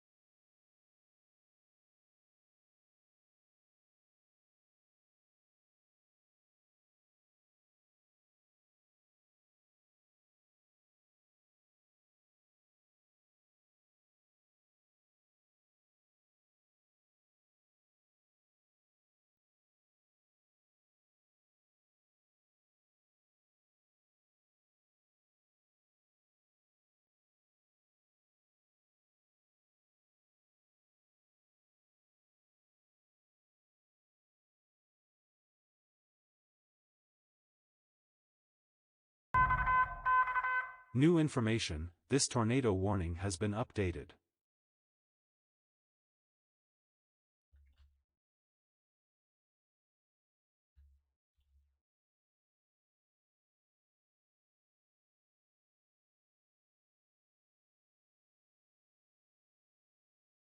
So they've just trimmed off most of that area around Colgate. Still seeing some circulation in here. Lone Star Church Road, Indian Church Road, towards Wardville.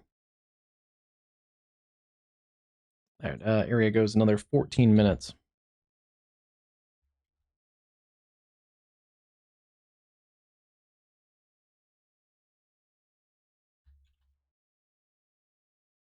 Another severe warning east of Okmulgee towards Muskogee. Morris is included in that. Some damaging wind gusts.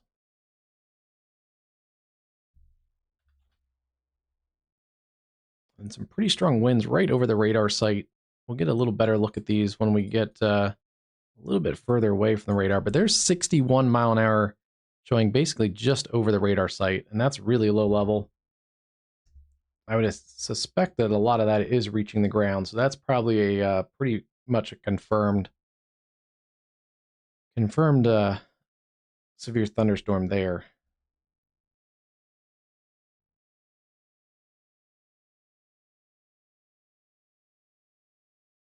It's coming up towards Pryor Creek, and areas should be just north of the Chouteau area. Yeah, it's going to go past Chouteau, but up towards Pryor Creek, Sportsman Acres, and then up towards Langley. Keep an eye on that cell. Those are kind of lifting a little more northerly.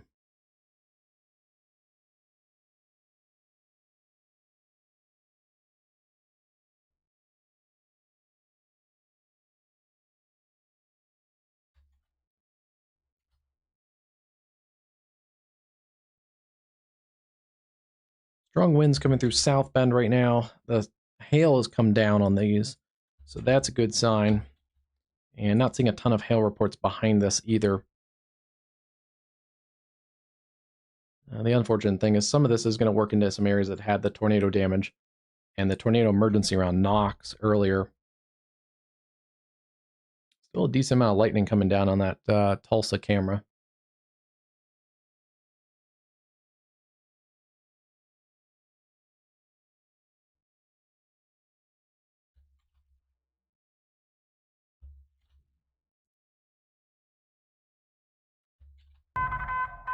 A new severe thunderstorm warning has been issued.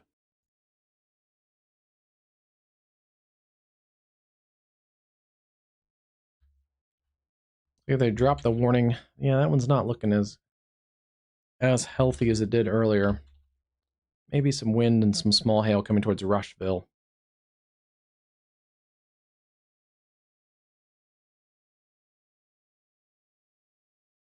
Oklahoma City, you guys are good. I know there's a lot of storm-weary Oklahomans from Oklahoma City.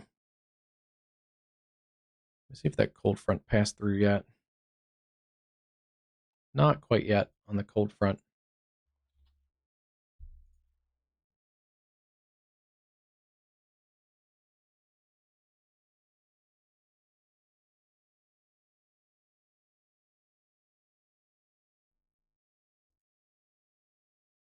65-mile-an-hour winds coming towards Paris, Texas.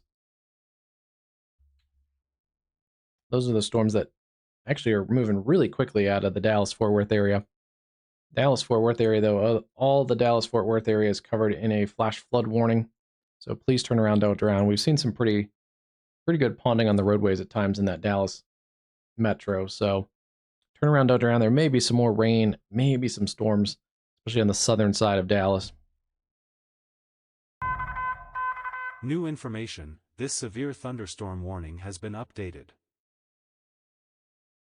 The good news is they've dropped the hail again in that update there for LaPorte, St. Joseph, and Cass counties, northern Indiana, and southwest Michigan.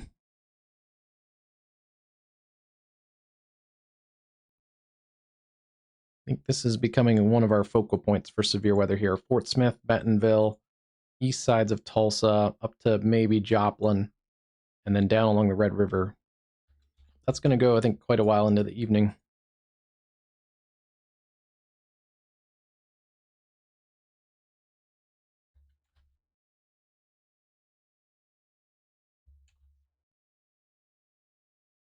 Not seeing much of those QLCS surges in here, so it's mostly just a line of damaging wind gusts.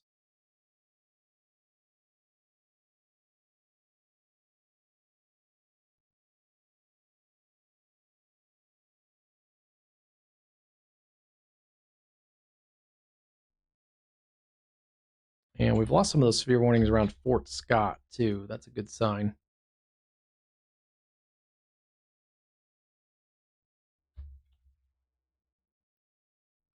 This is still a pretty feisty storm. Near Chateau, that's along 412, Locust Grove, Pryor Creek.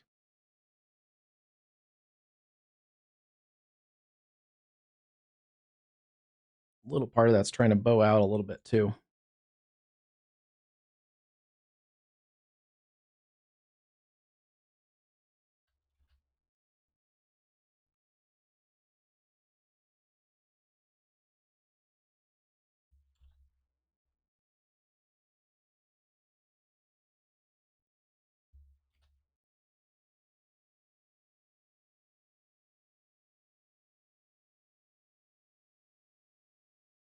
Not seeing much in rotation in here anymore. Maybe a little bit near Wardville and Reynolds.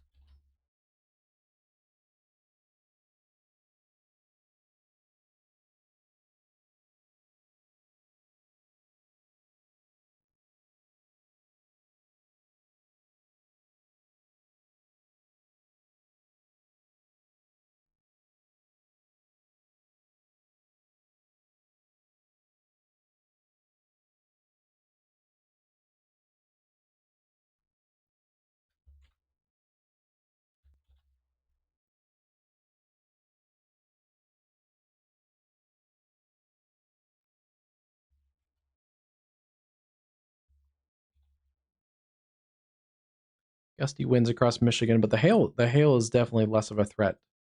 It appears like it crossed Michigan and northern Indiana.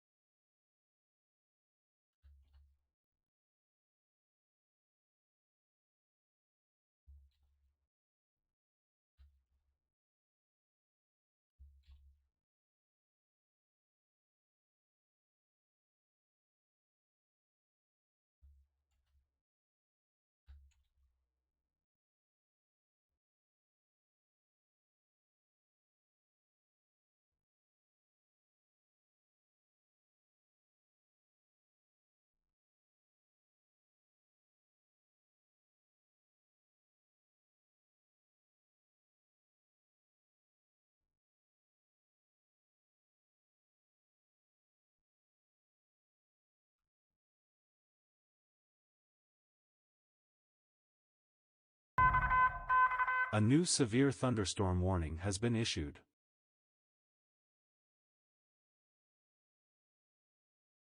Here's a look at those storms in the McAllister area. This is that storm that was tornado warned. It's basically riding out of that tornado warning, but this area here lifting up towards McAllister.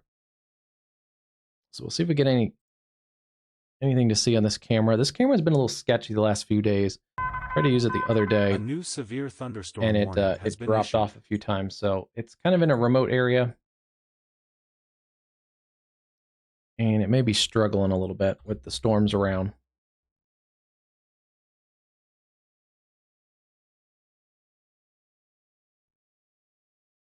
Try and reset it.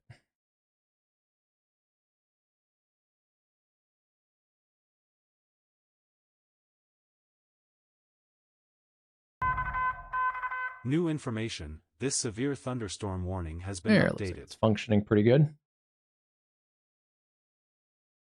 Maybe. It just keeps kind of freezing up.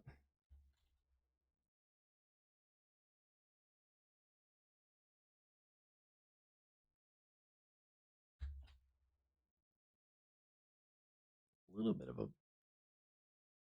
bit of a surge in here. Nothing tornadic, but just a little bit more of a concentrated area of wind potentially towards Locust Grove, Sportsman Acres.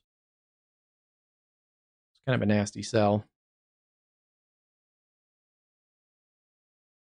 And we got a new tornado possible severe thunderstorm warning for this area south of Kalamazoo near Portage.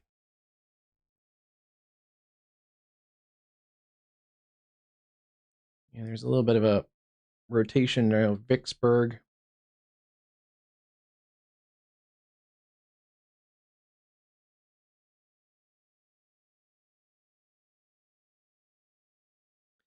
A little bit tighter when it was back here near Schoolcraft. Swinging through and still in here near Vicksburg.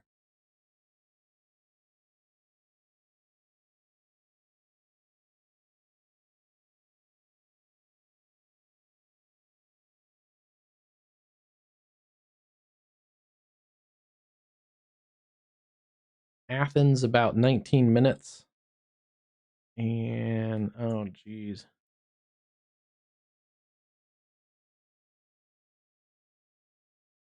That area they got hit pretty hard by the tornadoes the other day. Union City, Burlington, and Taconcha, about 20 to 30 minutes if that severe warn cell kind of holds together, still going east.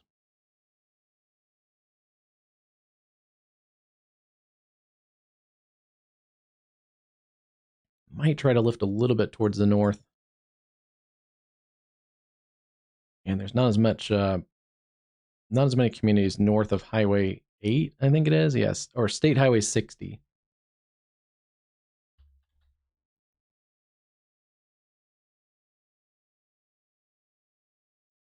And again, we don't cover it as much on this channel, but also just streaming in general. But flash flood warnings, there's tons of them across central Michigan tonight, especially the Grand Rapids area.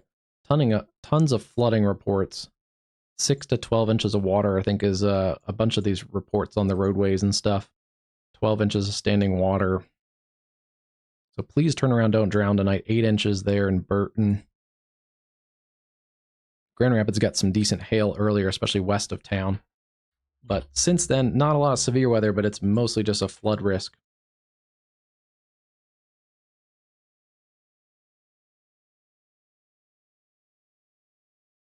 You can see either the cold front or an outflow boundary kind of pushing out here. That's going to cut a ton of the severe weather off, basically to the north of that.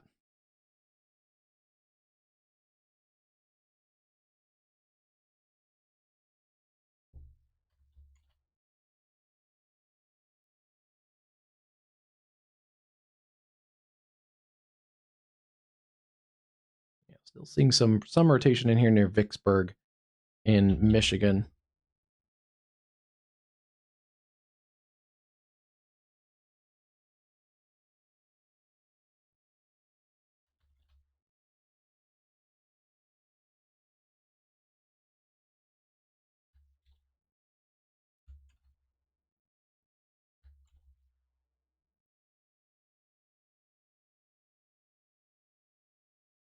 Not seeing much in the way of rotation anymore. Maybe a little bit in this area near Pittsburgh and Kiowa.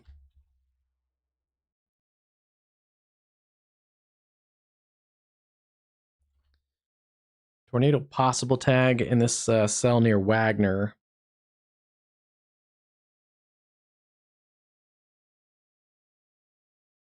little bit of rotation in there too. For the most part, it's going to be north of Muskogee up towards Wagner, and then out towards Locust Grove, Holbert, and north of Tahlequah.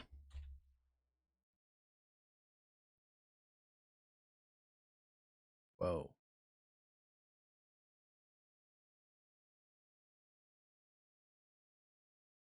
Big lightning on that camera that keeps freezing up.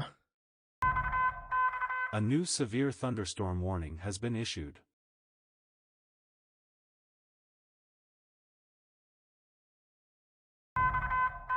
A new severe thunderstorm warning has been issued.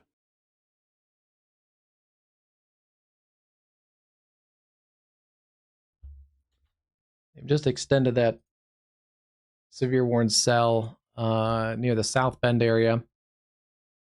That's for Elkhart, New Kosciuszko, information. This severe thunderstorm Marshall, warning has and been St. updated. Joseph counties in Michigan. They updated the tornado possible tag out of the Kalamazoo County. They just trimmed off some of that western area around Schoolcraft. Let's take a look at this cell again just to kind of see what's going on in it.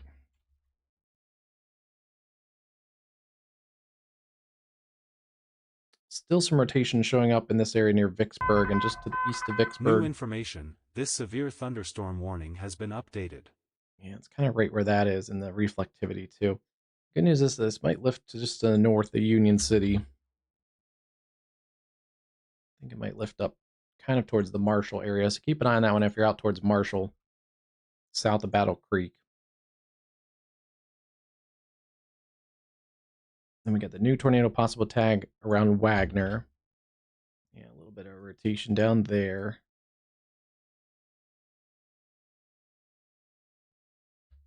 Still continuing that severe warning. These storms are almost out of that severe warning, so I would guess they'll probably, well, they're not going to reissue it. At least right now. They have a special weather statement out for this area that covers those storms. So that's a good sign. It's, whoop.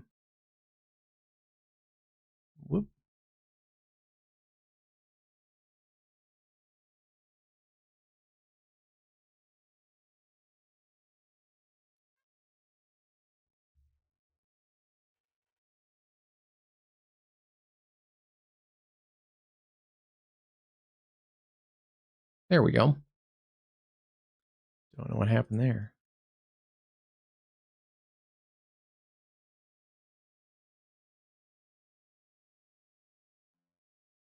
Okay, that was weird.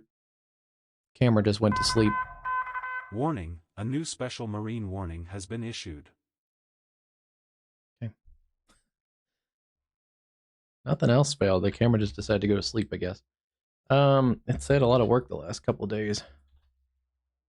Yes, they are, it looks like, going to let some of this warning expire and let the storms work out of the warning.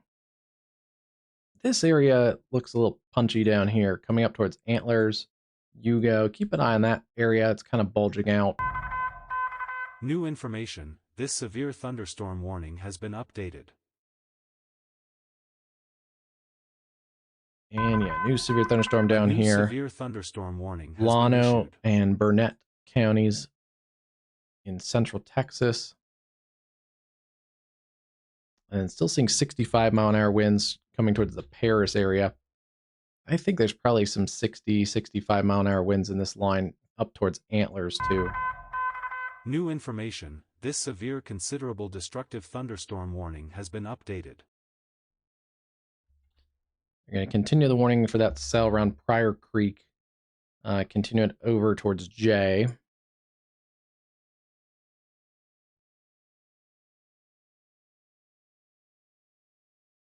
And then, yeah, new warning for this cell out here. That one's moving real fast. A new severe thunderstorm warning has been issued. Going to be for areas southwest of Peoria. Keep an eye on that cell.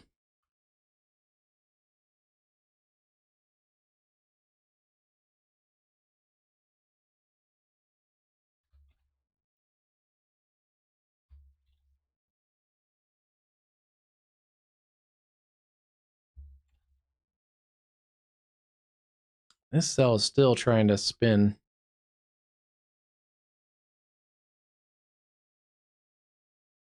In here near Pavilion. Severe thunderstorm tornado possible tag for southern Kalamazoo County. This is well south of Kalamazoo. So if you have maybe kids at school there at Western or anyone in the Kalamazoo area, this is well south, the very southern part of the county, south of Pavilion. It's moving generally kind of east northeast.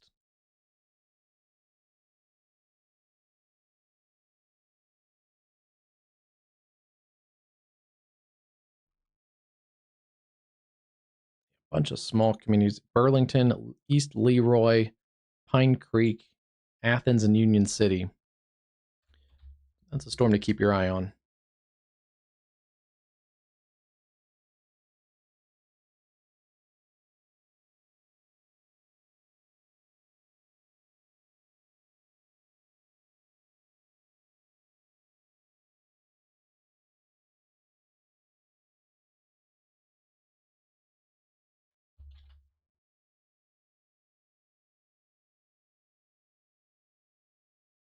So generally right now, about 11:36 in the central time zone, we have strong but mostly not severe storms, at least right now, across southern Texas.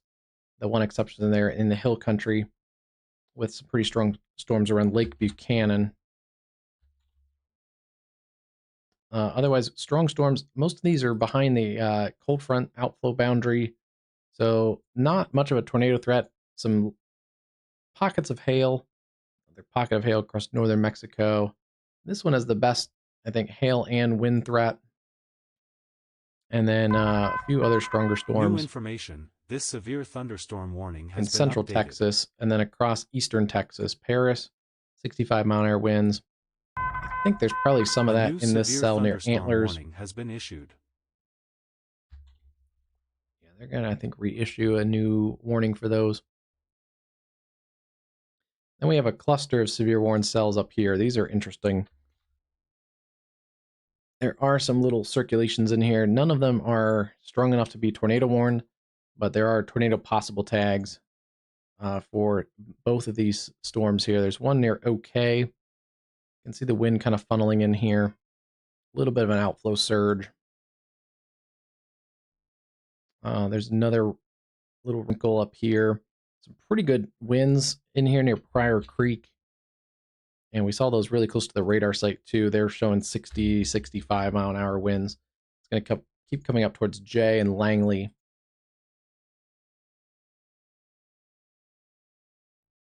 But yeah, there are little circulations in there. Nothing that's imminently tornadic, but those can spin up and really get going pretty quickly.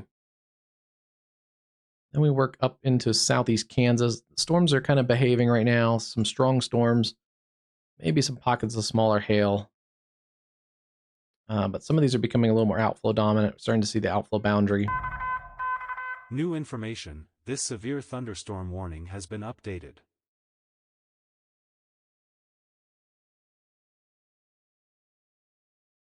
And then we still have these strong storms that came out of the Quincy area as tornado possible tags. They don't look as imminently tornadic right now. They do have some gusty winds, quarter-size hail, as they approach the Lincoln area and areas along I-55. Most of the heaviest storms right now north and west of Springfield. A new severe But you guys may get thunderstorm some warning storms has been later that are issued. back towards Hannibal.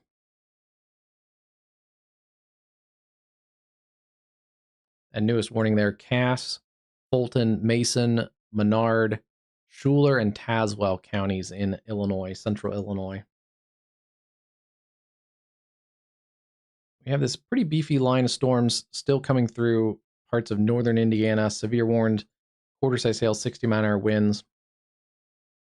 And then this area up here, talked about quite a bit recently, tornado possible tag near Battle Creek, Marshall, Burlington, and Athens, and Eckford.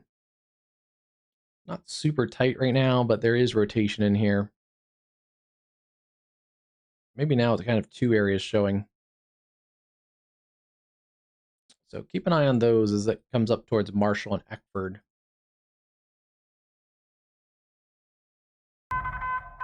A new severe thunderstorm warning has been issued. That is for Calhoun County, Michigan. So that's that warning right there. And yeah, they're going to extend that tornado possible tag.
A new severe thunderstorm warning has been issued.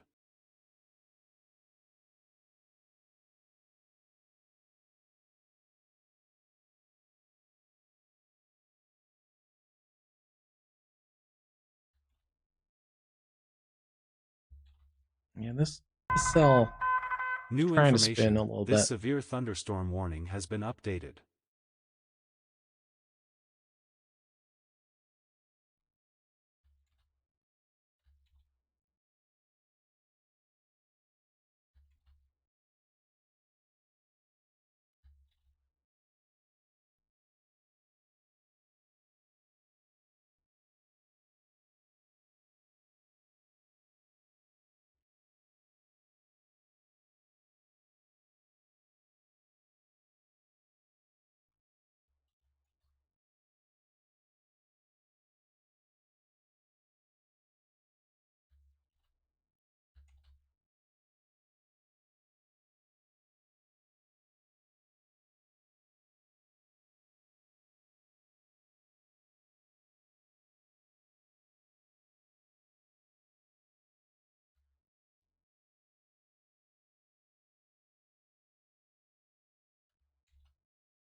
Couple little embedded circulations in here, but we are close to the Tulsa radar, so that also shows a little better that we see these little micro vortices.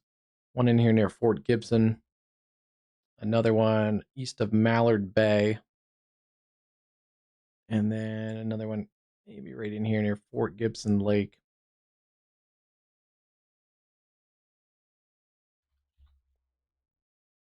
Some of those are decreasing in intensity though, down towards Eufaula, and then McAllister. Yeah, they are going to continue that special weather statement for this severe thunderstorm warning. Still stronger storms here through Paris, Texas.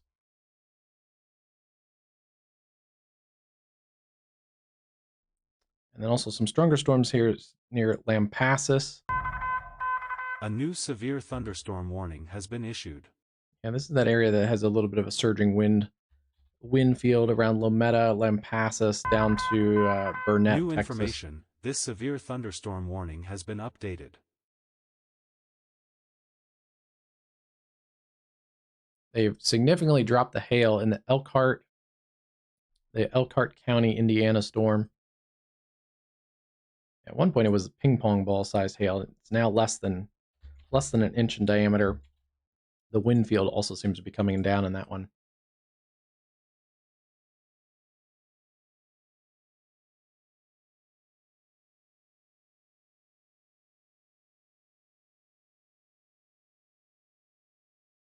Yeah, there's still a couple circulations in here. Athens, then one right in here south of Battle Creek. They're kind of two interesting areas of circulation.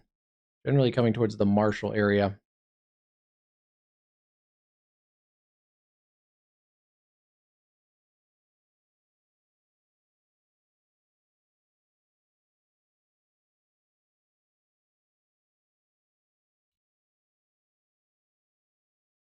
Those are moving. Those are at 60 miles an hour.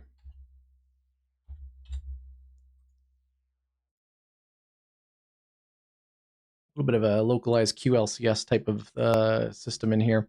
It gets up towards Battle Creek about 10 minutes, and then Marshall 16, Marengo and Eckford 20. It holds together Albion about 25-30 minutes.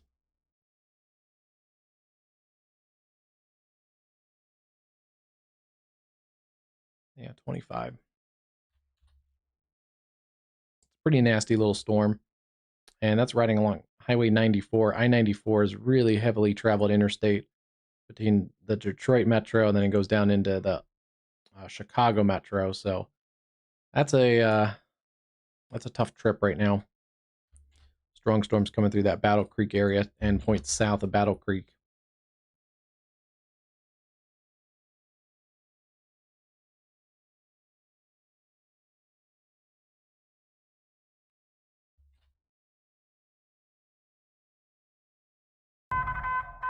A new severe thunderstorm warning has been issued.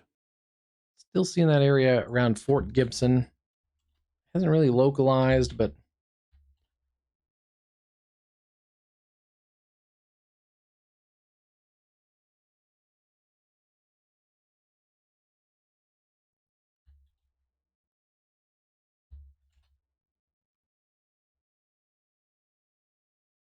a little bit of a notch right there.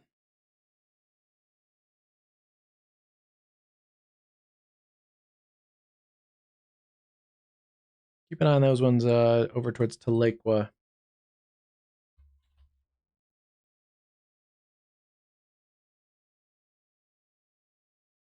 They are going to rewarn that area in southern parts of Oklahoma for 60-mile-an-hour winds.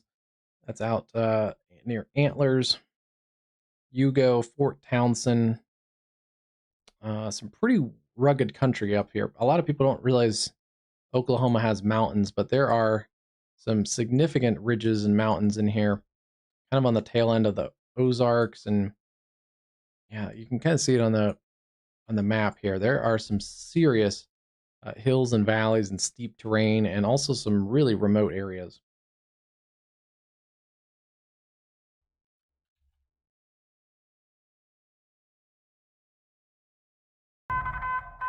A new severe thunderstorm warning has been issued. That's that new warning there. Choctaw and Pushmataha counties in southeast Oklahoma.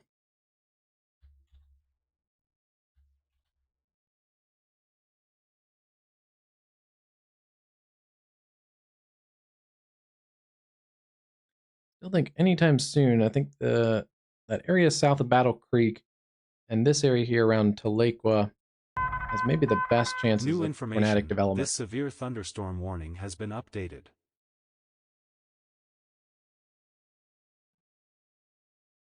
It's at 45.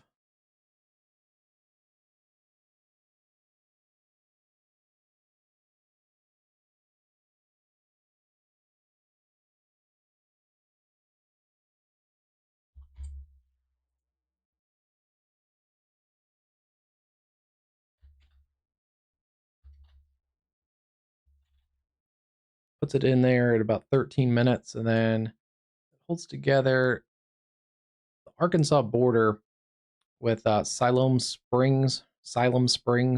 Put it kind of two different ways. That area in about 45 to 50 minutes.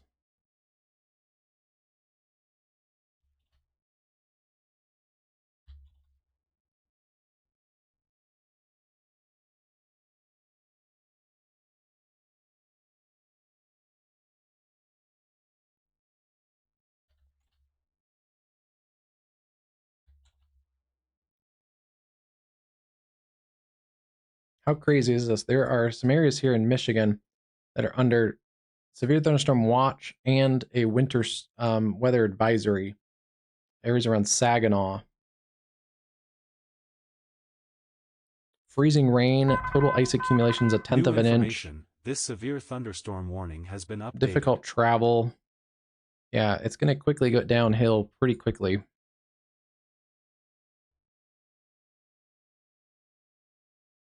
And yeah, this is some freezing rain up in here, where we're seeing some of these wider, broader swaths of the darker precip. That's not just heavy precip. That is actually freezing rain. Probably some sleet mixing in. Midland up towards Bad Axe. It's below freezing from mid-Michigan on. And we can see it also in here. This is like snow, sleet, and freezing rain mixing in. You can see down here where it's above freezing it's cold, but it's 39 degrees. That's all rain. Once you get up towards Midland and Bay City and stuff, this is some freezing precip mixing in. This severe thunderstorm warning has been updated. I don't think we're going to have much severe weather up here anymore.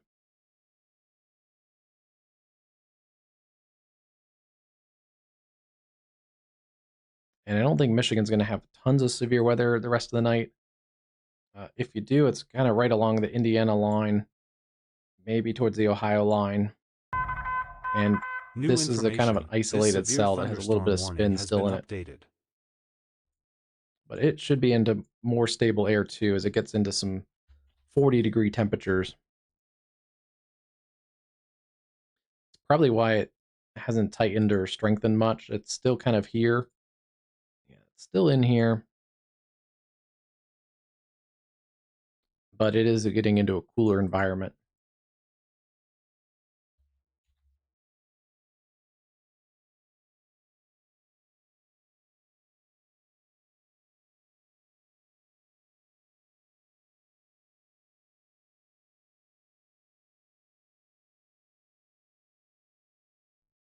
Couple stronger storm clusters into central parts of Texas. Well west of the Austin area, but up in the hill country. And then just an extension of that warning from Wright City down through Clarksville, Bogota, and north of Mount Vernon, Texas.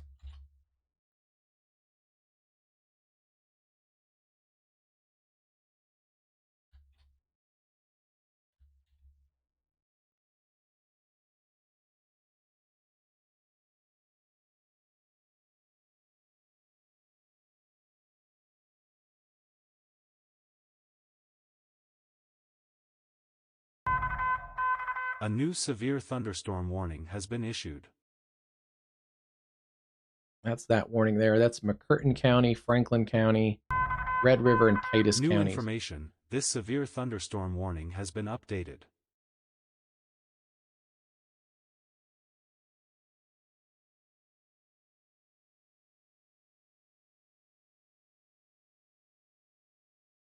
Closing in on midnight in the central time zone. Let's just take a look at things. We have a couple severe thunderstorm watches left over in Michigan. Again, those should be on their way out, except with that one exception of the storm south of Battle Creek. We have a tornado watch that goes another hour for this storm cluster across northern Indiana. Haven't seen much in the way of tornadic activity in this cluster of storms in the last little bit. Tornado watching goes till 2 central, across parts of central Illinois. A new severe thunderstorm warning has been issued. And then at midnight, this is due to expire. So we'll see what they do for this this watch in here across central parts of Missouri. We do have the new tornado watch that covers areas into eastern Oklahoma, eastern Kansas, western Missouri. This goes until 4 a.m. They've dropped the tornado watch from central Oklahoma. So the I-35 corridor is much better from Topeka and Kansas City down through Wichita, Oklahoma City, and then flash flooding around Dallas. But the severe threat is south of Dallas towards Waco.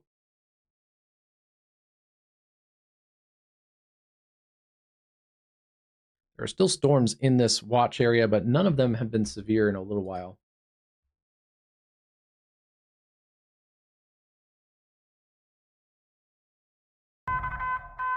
New information, this severe thunderstorm warning has been updated.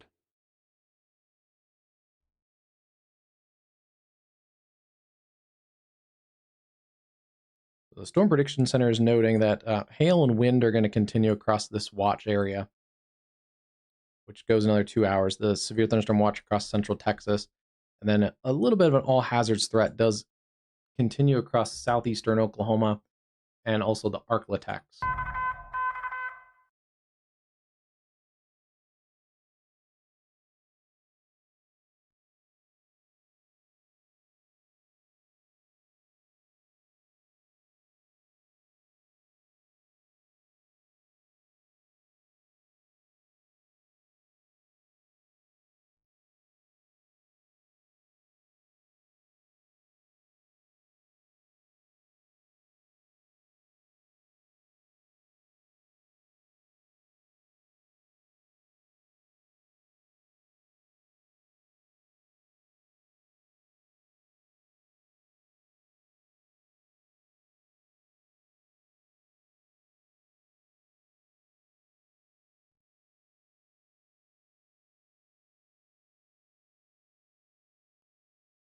And some sad news to report out of that Lake Village, Indiana, in Newton County, Indiana. New information, this severe thunderstorm warning has been updated. Some updates to those. Yeah, we should get some updates for midnight for some of the warnings. But Newton County, Indiana, the sheriff there is confirming that there are fatalities, but can't confirm the specific numbers, and that the community of Lake Village took a, quote, direct hit, according to the Newton County sheriff there. And that was a traditional media source, not just a storm chaser. So it does look like there are some a bad situation there in Newton County, Indiana. That would have been the supercell, and the same, I think, tornado that tracked across that we saw develop south of Kankakee, produced at least some pretty solid damage there. We'll be lucky if we get out without any fatalities or a lot of injuries across southern Kankakee. But that continued across the state line, and Lake Village is like right here. And I was warning about it ahead of time because it's a small community. There's a lot of little cabins and lake homes and stuff out in this part of Indiana. And it's an area that's growing because it just keeps getting pushed out further and further. Some people live out here in Kankakee and Newton County and commute into the city. So, yeah, it's a growing population area. A new radar indicated tornado warning has been issued. And it has a little bit different weather because it is a little bit less influenced by the lake than Chicago. Here we go. A new tornado warning. This is for Delavan, Manito, and Hopedale. It's parts of Fulton, Tazewell, and Mason counties in central Illinois. Tornado and ping pong ball size hail. Radar indicated. And yeah, ping pong. I said ping pong ball size hail. It's moving east at 50 miles an hour.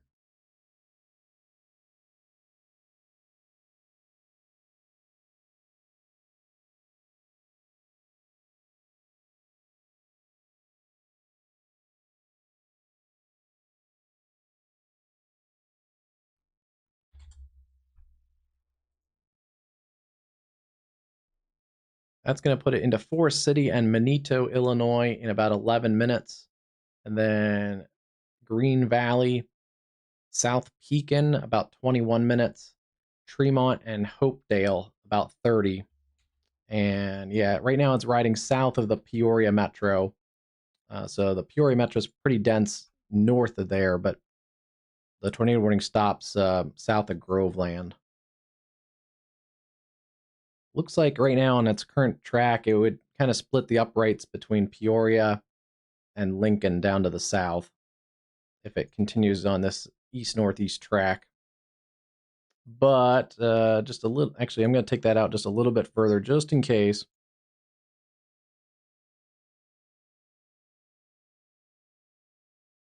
And if you got kids down there, not in the threat yet, but you might want to give them a heads up. Give them a call before they go to bed at midnight and just make sure they have their phone alerts turned on, and maybe they go to their safer place already and sleep on the first floor or something tonight. But it's about an hour from Bloomington if it holds together. That's Bloomington, Illinois. And yeah, there is rotation picking up on that northern side, showing in here near Topeka, Illinois, and Bishop along Manito Road.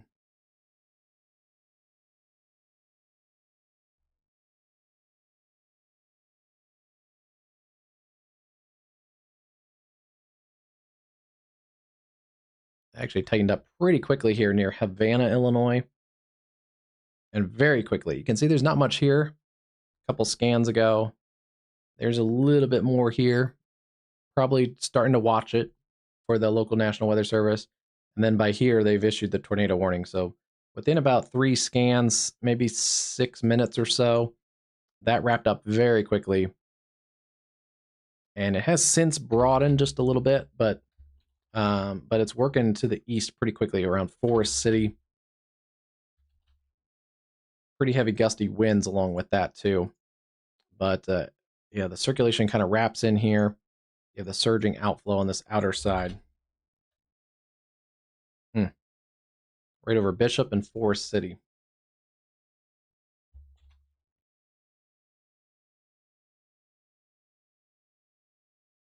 So a minute ago, I kind of put the whole track along the whole line of storms. I'm just going to track out right now just kind of the little area where there is the circulation. And if that does hold, it would be towards the Bloomington area in about an hour. But Delavan, about 22 minutes. Green Valley, 17. Forest City, 5 minutes or less. And then Hopedale, Minner, 30, 35. And Bloomington Normal, about 58 minutes.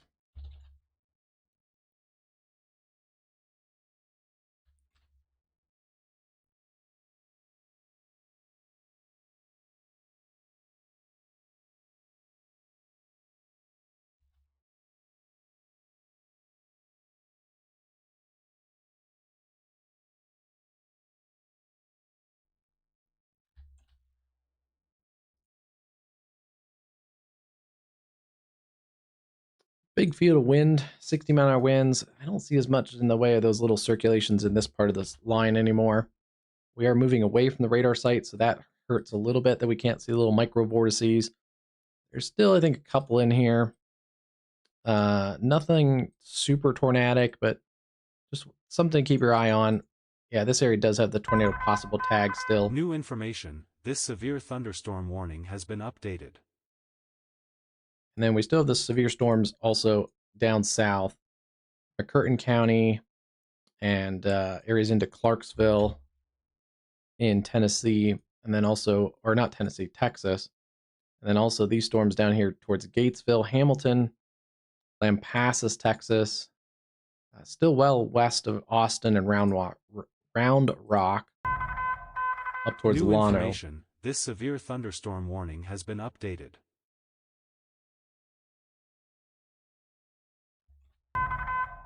They added a tornado possible tag to this warning has been updated. This warning in Choctaw County, and it looks like it's this area around Ratton. We're really far from the radar site, but it's, I think, that area around Ratton. And I do want to check this other area that was spinning a little bit earlier.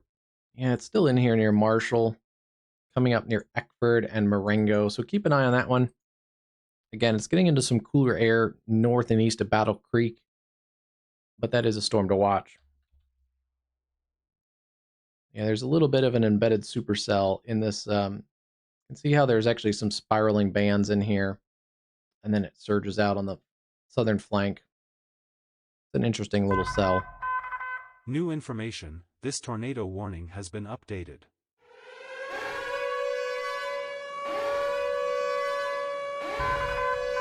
A new severe thunderstorm warning has been issued.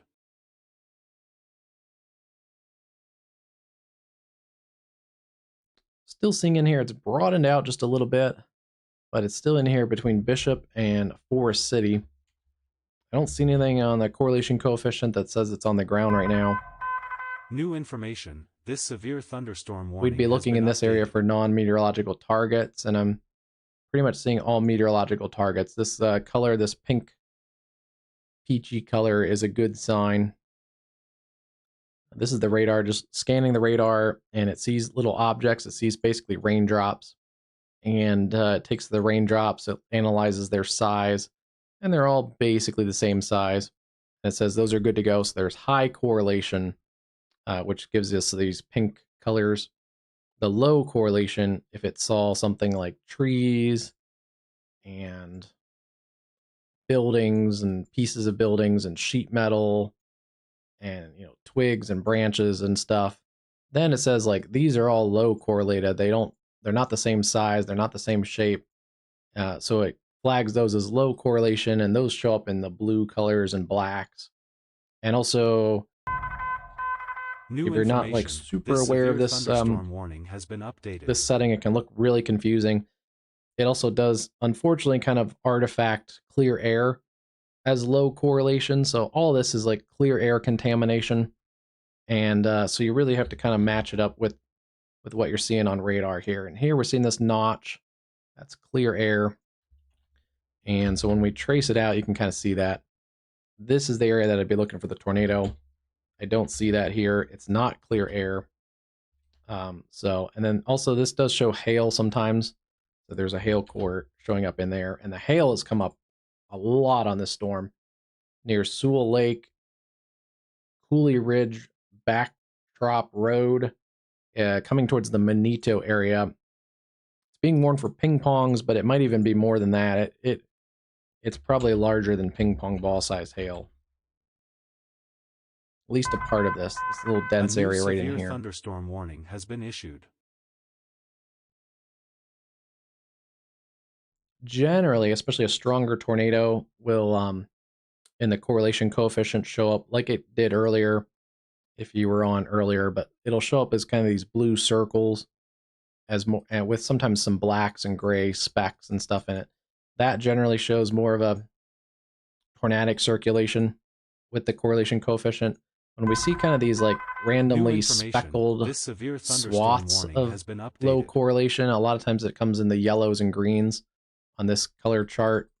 But when we see something like this, it's usually wider, and it's not as low correlated. So this shows really low correlation. So that's really bad, and probably a tornado on the ground. This is kind of like low to mid uncorrelated or something. I'm not saying it right, but some lower correlated values, but not crazy low. So they're somewhat the same shape. And that tells us sometimes that there's a hail core. And that's kind of what we're seeing over here. How it's very kind of spread out, lower correlation, but very spread out. Yeah, that's a pretty big hail core. Still have a rotation here though. This is still staying pretty tight. County Line Road, 2400, just south of Manito. You guys definitely need to be in your tornado safe space.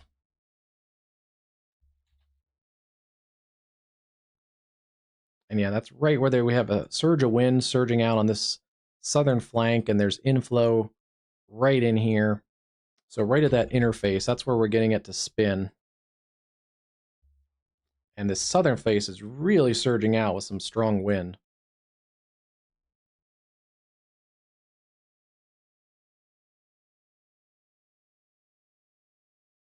Yeah, it's right in here near Union.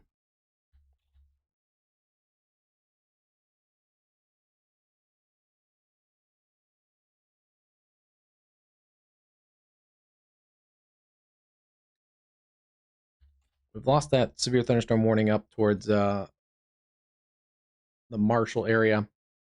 It's a little bit stretched out. Still some circulation in here near Albion, but it's not, it hasn't tightened back up.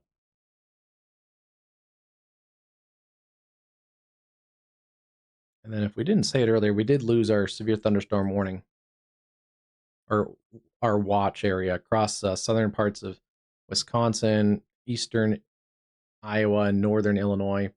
You guys are all good to go for the evening.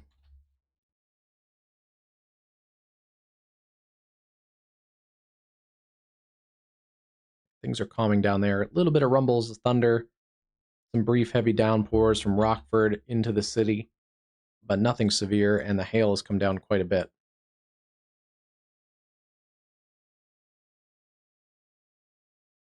Severe warning south of Clinton, Missouri, near Osceola and Lowry City.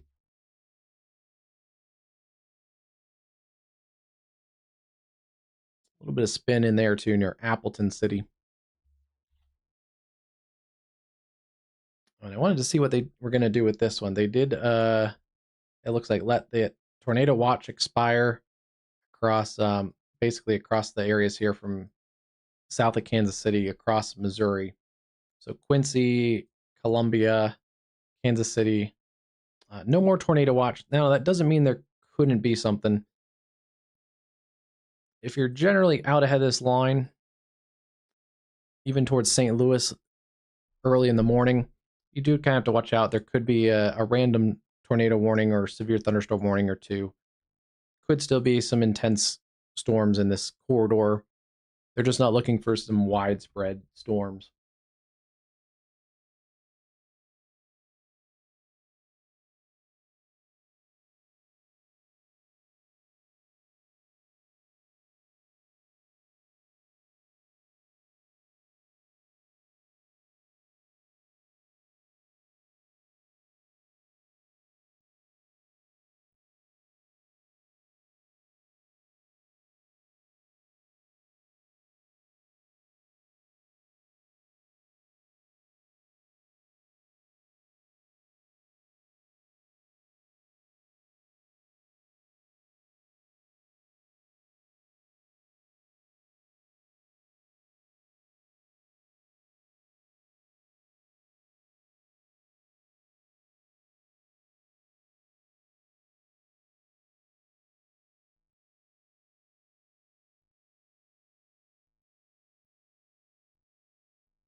Also lost some of those warnings across eastern Oklahoma. Wouldn't be surprised if we get some warnings out of those. Those are still feisty storms.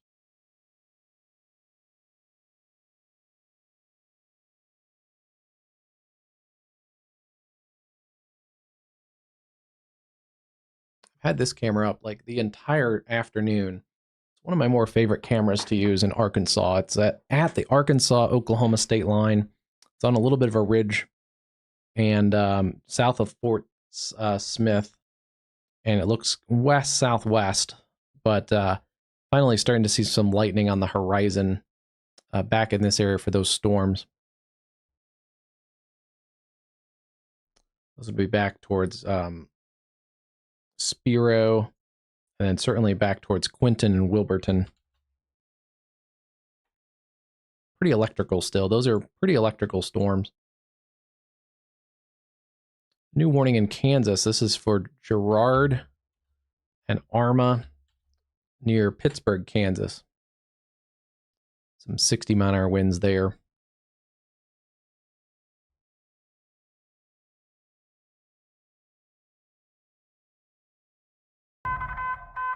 New information, this severe thunderstorm warning has been updated.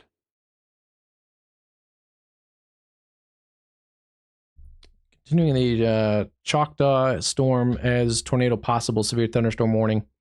That continues in the wildlife management area. Some really low populated areas east and north of Anders. And then still seeing some warnings out in Texas. Severe warning around Hampton.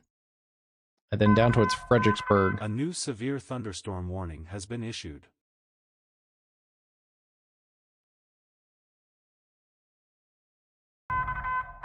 A new severe thunderstorm warning has been issued. They're warning more of this storm. Ping pong ball size hail is potential here up towards areas on the southeast sides of Peoria. Yeah, that hail core has come up quite a bit. And then still the radar indicated tornado warning in here near Green Valley. It has broadened some, still rotating. Kind of, it's tightened up and then it backs off a little bit and then it tightens up. A couple times that was a little bit tighter near Manito. But on the latest scan, it has broadened and weakened some. Still, Green Valley need to be in your safe space. And then let me draw this out. It's still generally headed towards Bloomington. And still at about 45 miles an hour. Slowed down a little bit too since we first saw it. About 45 minutes in the Bloomington area, and then Dillon 10, Stanford 31, and Danvers about 35 minutes. New information, this tornado warning has been updated. And that's that storm there. They upped the hail on it. Yeah. They've upped the hail to ping pong ball sized hail on the tornado warned storm. Again, this is going to go south of Peoria,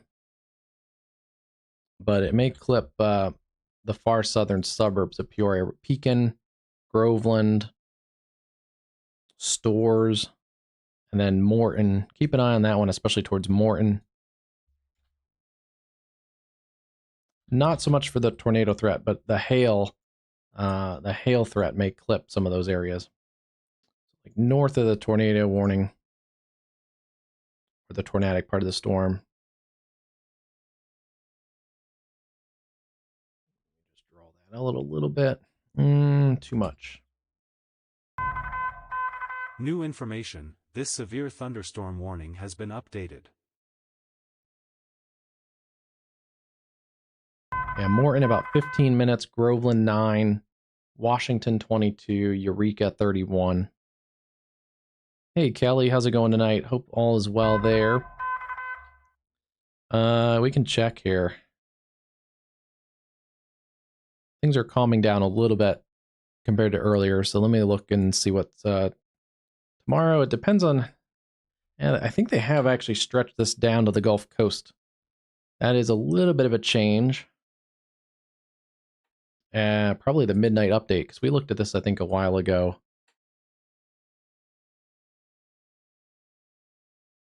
But yeah, they have stretched this down towards the Houston metro and then into the areas west of New Orleans. Quite a bit of Mississippi. The only part of Mississippi not in the slight risk tomorrow is right along the coast, Biloxi, Gulfport, and Pascagoula. So it shouldn't be as bad as today. And the hail threat is much lower than today. Which, right or wrong, is something I worry about sometimes the most, the hail, because I feel like I can protect myself because I'm always watching the weather if I'm out and about, and always have my radar and stuff and my weather alerts.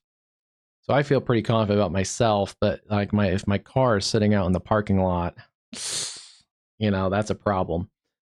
Tomorrow, not as bad of a hail day, so that's going to be one good thing. The wind threat is significantly increased across the Ohio Valley in the morning and mid-afternoon. A new severe thunderstorm warning has been issued. There still are a couple tornado risk areas. One is in Mississippi, so definitely stay aware of that tomorrow. And also into the Arklatex and into much of Louisiana, eastern Texas. Storms will kind of refire through the middle of the day. They'll kind of be in this area and then refire and progress eastward. So keep an eye on that onto the sky if you're in Mississippi tomorrow. And we'll probably be live tomorrow. Oh, you're in the extreme south, and yeah, you're probably going to be a little lighter down here. It's a beautiful area of Mississippi. Let's see. We'll pull up the models. Let's see what it says.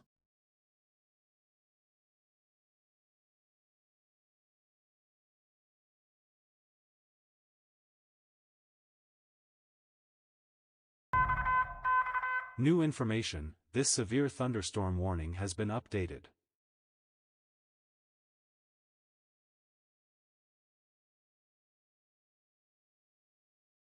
Okay, so this is yeah, we're gonna go. This is about 5 p.m. According to one model here, just one model, storm's kind of reorganizing along the Mississippi River and across north central Mississippi, and then pushing east. Meridian, Laurel, Collins, Hattiesburg, down towards New Orleans. This is about 10 tomorrow night. Yeah, it's more of a wind threat, maybe a couple embedded circulations, but more of a wind threat, not as big of a hail threat, that's for sure. That's for sure. These can be a little tricky though. The tornado parameters aren't crazy across New here, but information, there this can sometimes tornado be little warning has been landfalling water updated. spouts in this part of the country. So I do worry about that a little bit. And then into Mobile, that's going to be overnight. Mobile tomorrow, Wednesday night into Thursday. Yeah, it doesn't look that bad. It definitely doesn't look like today. It's mostly going to be that wind threat and some tornadoes. See, tomorrow could be interesting a little further north. Like up towards the I-20 corridor, that could be a beefier tornadic storm if something like that developed. And even up here, south of Starkville. And I feel like this corridor near Jackson always gets kind of some pretty nasty storms. So if you're closer to the I-20 corridor, I would keep an eye on those tornado parameters. And then tomorrow, let's see. Tomorrow, like late afternoon, evening, around Lake Charles, up towards Alexandria, looks a little bit interesting.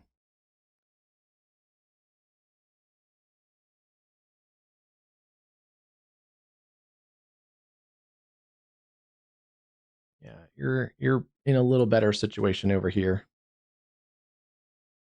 Yeah, no problem. I think while we're doing that, we got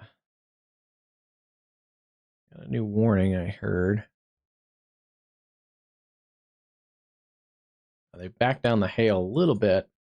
$half size in Tazewell County in Illinois. Still seeing a pretty good hail core in here. Yeah, the tornado threat has decreased a little bit. Still seeing some circulation in here near Dillon. And nothing indicating that it's on the ground. $half size hail. New information, this special marine warning has been updated. Shifted a little bit towards the east. Let me track this out again.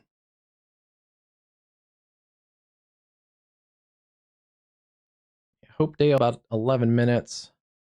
Danvers 28. And Bloomington Normal about 40.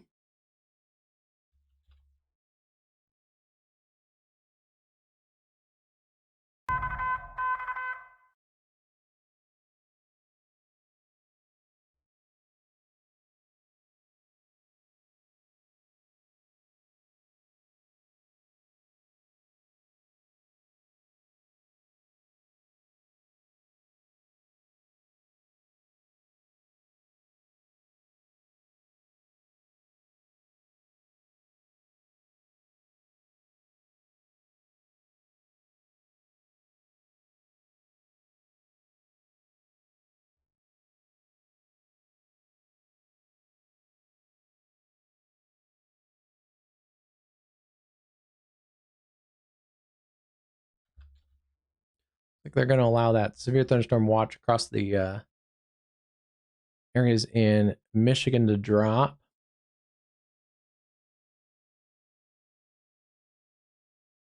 But they have added some areas here in advance of those severe storms. They've added some counties in southwest Missouri to the tornado watch, up to about Sedalia, west of Lebanon, and then down through Springfield, Branson kind of area. Basically, this corridor has been added to the tornado watch. Yeah, that goes until 2 a.m. Scattered large hail, isolated very large hail up to 2 inches in diameter, likely. Scattered damaging winds 70, and a tornado or two are possible.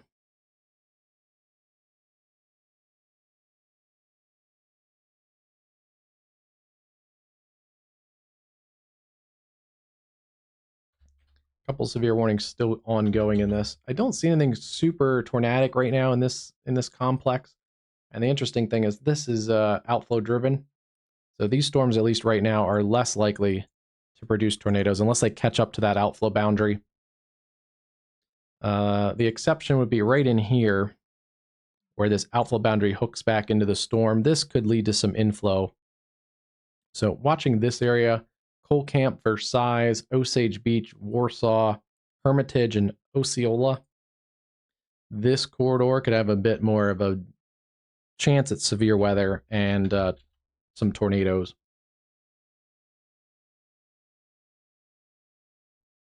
There's a couple little areas showing some spin in here. Nothing crazy.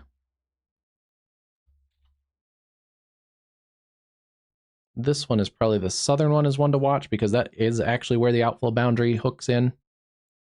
So that's an interesting one.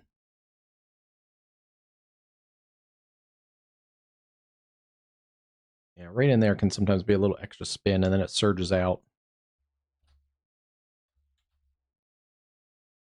Keep an eye on that one if you're over here towards Hermitage, Collins, Cross Timbers, and Max Creek in central Missouri. And then strong storms, not severe right now, going into Arkansas. It's getting a little stormy here. Anderson, Pineville, Bella Vista, Bentonville, Rogers. This severe thunderstorm warning has been updated.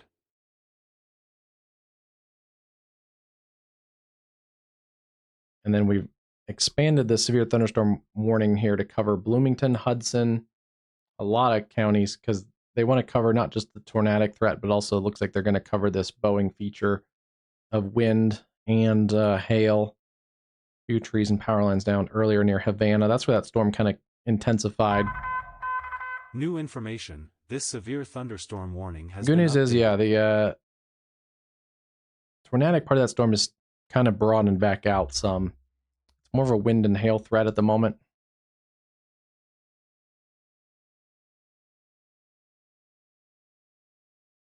And yeah, for now, we've lost a lot of the severe weather across Oklahoma.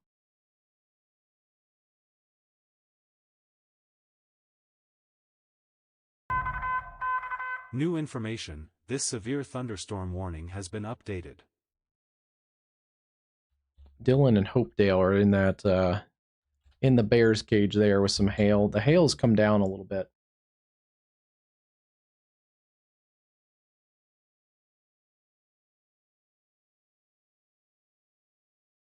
I especially like this idea of having a blockier warning at night. Sometimes in the day it's not as necessary, but hopefully this far in advance it can hopefully maybe wake some people up. They may get those phone alerts and stuff across the Bloomington area before this kind of storm gets really worked into their area.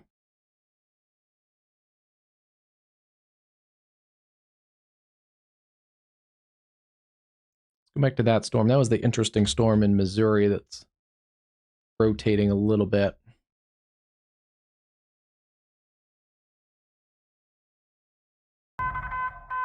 New information. This severe thunderstorm warning has been updated.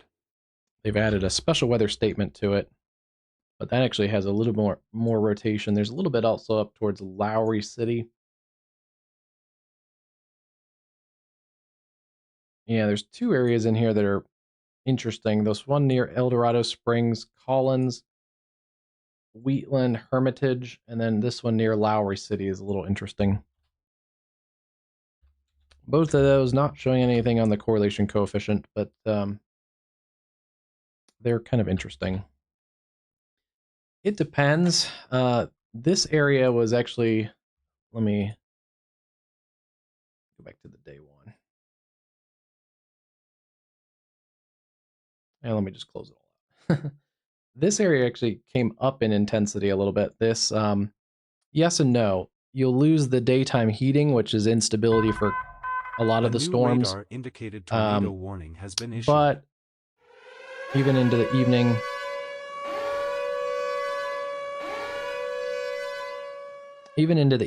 evening, the ground still radiates heat back into the environment. So even though the daytime heating is done, usually the daytime heating has already warmed up the earth, and then that kind of warms up the low levels of the atmosphere, which actually can help storms, because then you may have colder air up top and lower air that's warmer, and warm air rises through cold air. So you have that situation. But also, especially in the southern plains and in the southeast, sometimes with the severe setups, the low level jet actually kicks in at night, around usually 8 or 9 at night. And this is what happened today. There's a low level jet that's coming basically out of the southeast across the Ozarks here, across western Arkansas, eastern Oklahoma, and into Missouri. And that actually strengthened as it got into the nighttime hours. And across that low level jet, we have winds at the mid and upper levels that are coming across like this from the southwest. So you can kind of see how those different air masses are moving in perpendicular directions. Plus, then there's a little bit of an elevated upper feature that's kind of swinging through. So there's even a few more layers of different air. So we have wind shear at height. Wind shear is just different speed and directions and at different heights and things. So that's why this area actually has increased the severe weather threat at night, after some of these other areas have calmed down some. And then this area here in Illinois did not get worked over earlier by storms. Most of the storms earlier today developed north of this area in Illinois. So this area has still some untapped potential. And that's why we're seeing a pretty strong storm work across the Bloomington area. Yeah, most of the strongest storms earlier this evening were actually kind of right along that warm frontal boundary.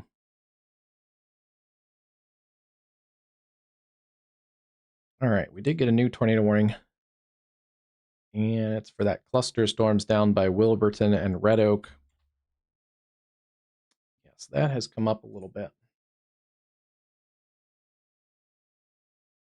This area is a bit of a radar hole. Oh, that area actually tightened up pretty quickly there. Luckily, it's a fairly low populated area, but it missed Wilburton.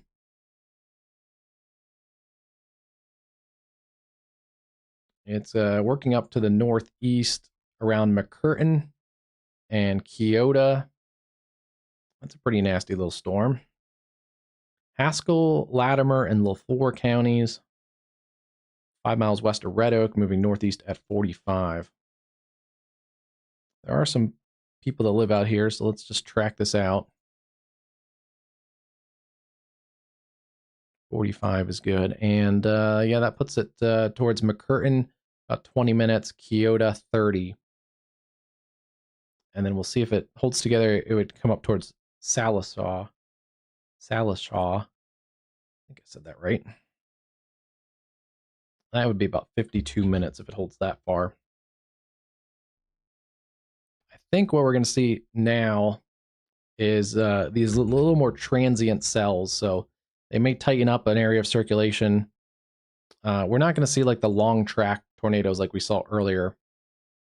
They may have kind of brief tightenings and then weaken. And then like this one, this one I think was tornado warned a long time ago. This is the same cell. I think that was warned down by Colgate, maybe. Maybe not.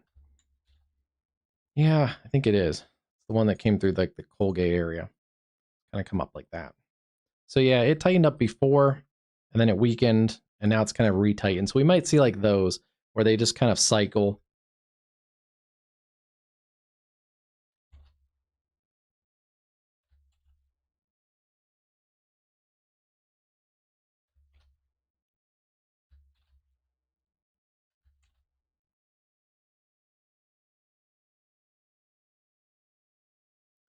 Here's a new one to watch. There's a little circulation there near Green Ridge, south of Sedalia. Getting a getting a severe thunderstorm warning, but that is an interesting cell.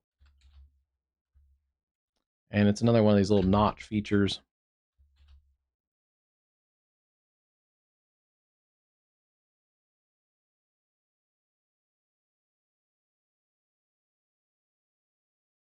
Yeah, you can kind of see how it's surged out there along that leading edge, and that's sometimes balanced back out. That surge out can help funnel and concentrate inflow on the opposite end, and that's tightened up a little bit. Wouldn't be surprised if that gets a tornado warning south of Sedalia if that continues to strengthen there. This is a bit of a radar hole in central Missouri, so we're kind of working with the leftover radar scraps from Kansas City and Springfield, and not quite to St. Louis yet. Yeah, we're pretty much pushing the edges of these two radars. But that's around Manila and Springford. A new severe thunderstorm warning has been issued. Pettis County, Missouri. And we have lost that tornado warning for the areas around Hopedale. Yeah, that is broadened back out. Don't see those really tight reds and greens next to each other. Continue to watch this if you're in the Bloomington metro, though. And that still does have some hail in it, some sizable hail.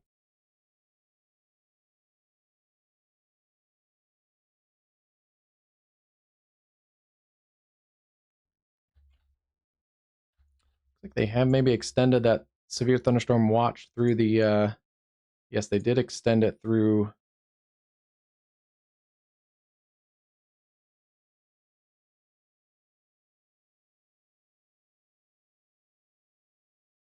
They extended it through the Detroit metro just in case this line of storms kind of continues to act up through Ann Arbor, Detroit, Macomb Township, Pontiac. New information, this severe thunderstorm warning has been updated.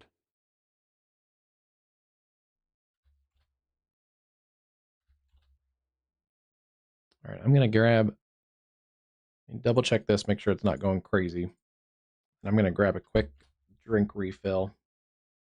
Yeah, it's still in here near Red Oak, about 15 minutes to McCurtain, not in a super populated area. So let me just grab a quick refill on the drink.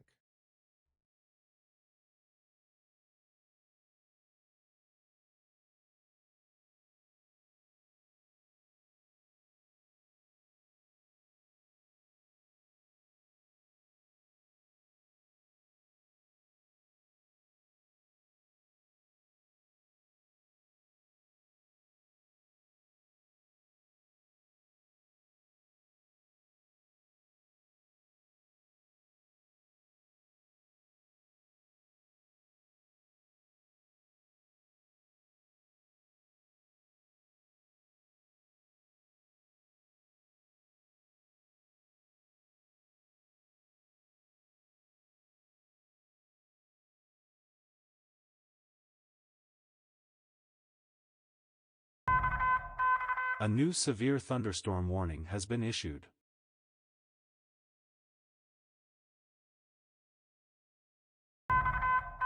A new severe thunderstorm warning has been issued.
New information, this severe thunderstorm warning has been updated.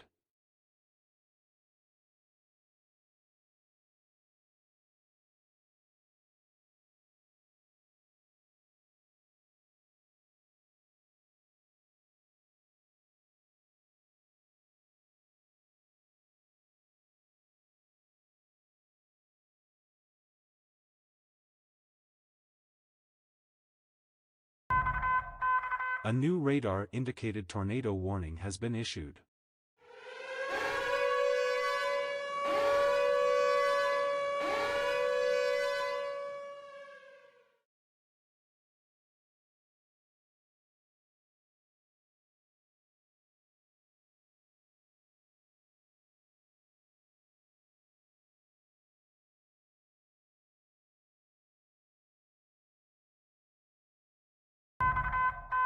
New information, this severe thunderstorm warning has been updated.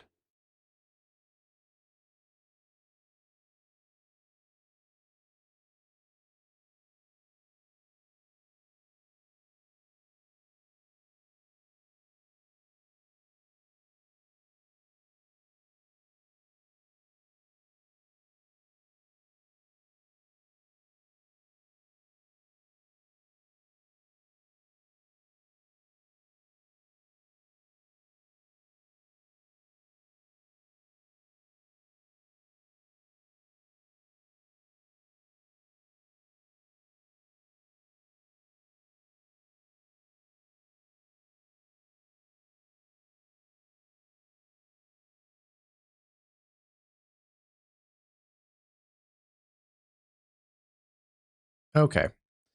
Don't think we missed anything here too much.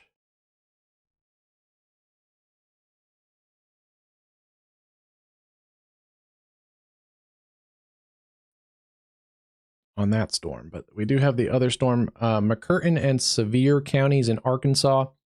Radar indicated tornado warning. And yeah, that's what we were just talking about a little bit ago. Was it Kelly? Yeah, Kelly asked about those storms and strengthening in the evening and if that was rare or not. A And new radar-indicated tornado oh warning boy, here has we been go. issued. More tornadoes. But yeah, there's a low-level jet in here that's intensified. There's upper-level dynamics that are swinging the other way. And there's kind of mid-level winds that are swinging in the third direction. And that's why we have intensified area of tornadic potential across the Ozarks. That's Arkansas and eastern Oklahoma. Hey, Stormfront, how's it going tonight? What another day, huh? It's been another crazy day of weather. Still ongoing, too.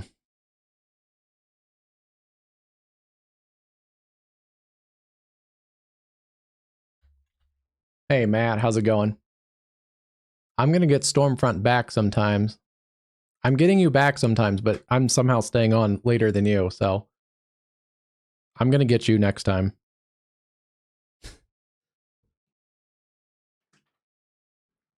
We're hanging out. We're going to be here for a little while. We got tornado warnings in the Ozarks going off. So come on in, everybody. We can have a after midnight QLCS party.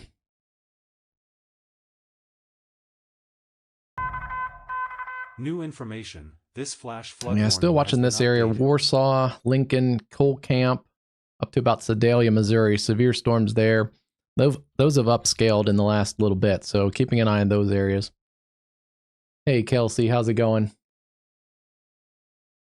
I guess for the central time zone people, good morning.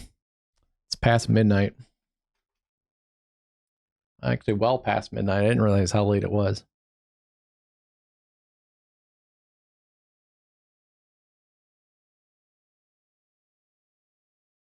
Yeah, definitely like and subscribe. Click that bell icon and get notifications when we do live streams. The last couple of nights, it seems like Stormfront tries to do the late show, and then I'm doing the late show. Because these storms have been going well into the overnight hours the last few nights. New information, this tornado warning has been updated. If you're just joining us, I'm sure you guys probably talked about it on Stormfront show, but we do have a little bit of a re-intensification of the cells down here in the Ozarks, and two tornado warnings right now. One near McCurtain, Oklahoma. It's a little bit it's a little looser than it was, but it is showing up here towards McCurtain. And then our newest tornado warning down here in the Ozarks, north and west of DeQueen, near the Broken Bow Reservoir. And they're just kind of these transient little spins within this line segment. I needed one real quick. I was starving. I actually missed dinner earlier, so I had to go get a snack. But yeah, now that we got tornado warnings, we're back in it. This tornado warning has been updated. You guys go grab your snacks, and we'll track these storms here. This is one of the more annoying radar holes. It's an area that gets a lot of severe weather, but we don't get great radar coverage past Texarkana, so it's a little hard to see what's going on at the low levels in this storm. But there is broad rotation in here. This severe thunderstorm warning has been updated. It's north of Broken Bow. It's Gillum and Hotchatown are still in this warning. About 20 miles west of DeQueen for Sevier and McCurtain counties.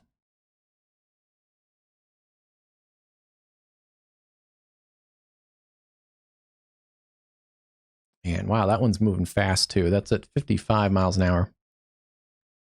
If you get a warning this evening, if you have friends and family out here in eastern Oklahoma, western Arkansas, and southwest Missouri, just let them know if they get a warning, they gotta go pretty quick, because these storms have picked up the pace a little bit and are now moving at about 55 to 60 miles an hour.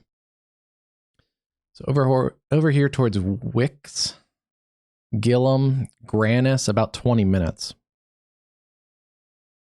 That's a real rugged and remote area of the Ozarks. And then let's get back here. I'm going to get Stormfront back some night. I'm going to wrap it up first, and then I'll raid his stream. Yeah, some wind in here. It's broadened out again. This has been a little bit of a transient one. It's tightened up every now and then. A new severe thunderstorm warning has been issued.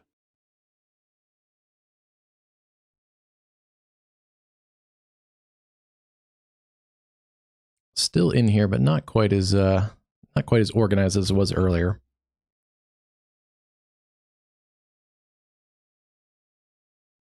Hope all is well where all you guys are. It's been quite the night across the I-80 corridor, especially. A lot of hail tonight. And some strong to potentially violent tornadoes. Mostly on one supercell that tracked along here.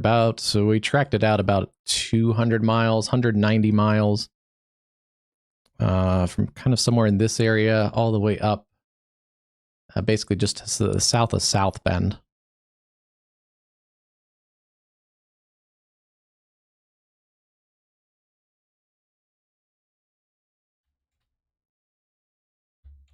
Florida's been quiet for severe weather for most of it, but you've had those fires going down there. A lot of Florida's in that drought situation. You guys could probably use more rain down there. It is kind of the dry season though for Florida, right? In the late winter, kind of early spring. Hey Donnie, how's it going from Iowa? Were you in the part of Iowa that got hail, or are you in the part of Iowa that got like nothing? Warning has been updated. Parts of Iowa City here got some pretty beefy hail, close to 2.5, 3 inches in diameter. Quad Cities looks like got a little bit of hail. And up towards Dubuque, 2-inch in diameter hail.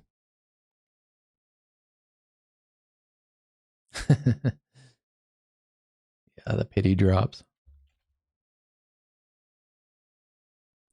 Chicago got a pretty good elevated storm earlier across the frontal boundary that we were tracking earlier and stayed non-tornadic, but dropped some 3-inch hail across the southwest suburbs. Yeah, nothing today then. Got a few stronger storms right last week. I was kind of watching that area to see if it, I think you guys had the tornado watch too, and it didn't really perform as a little bit of an underperformance area.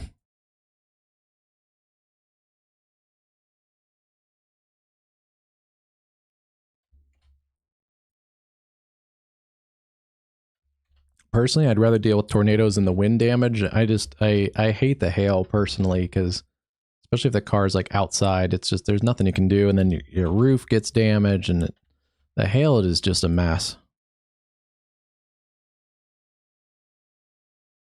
We've lost some of those severe warnings. We had severe warnings earlier in eastern Oklahoma. Some large trees down. Pretty good surge of wind around Pryor Creek down to Wagner earlier. Those storms have really relaxed in strength some between Bentonville, Rogers, Fayetteville. They're starting to come into northwest Arkansas, but those are non-severe right now. And then we do have our tornado warning, another 9 minutes around McCurtain, Oklahoma. Still seeing some rotation. A little bit of rotation in here, but not what it was. We're getting a little better picture now too, that it's getting close to the radar site. So as we get a little bit better picture, we can see that there's not much going on in there. This one too, this is kind of the last couple minutes. The tornado warnings have been really transient. They've peaked, they've gotten tornado warnings, and then they've kind of really ramped down. So we're probably going to see more of that type of thing versus the long track supercells. And it looks like they just dropped that McCurtain County tornado warning. Yeah.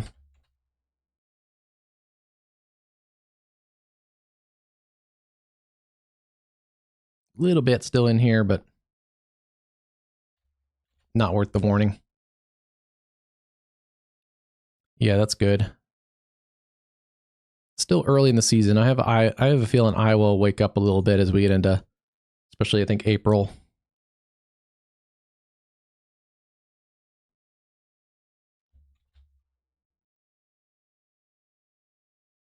You guys may get some snow in Iowa.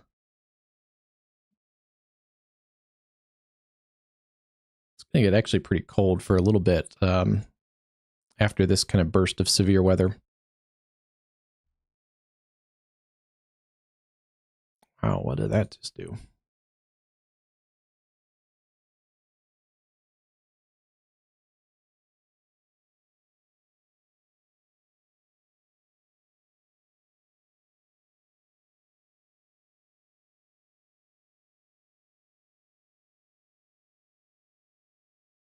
Yeah, there's a chance Iowa gets a little, especially the northern side, gets a little bit of snow the next few days. Really light snow, but still, yeah, winter's hanging on across the northern tier.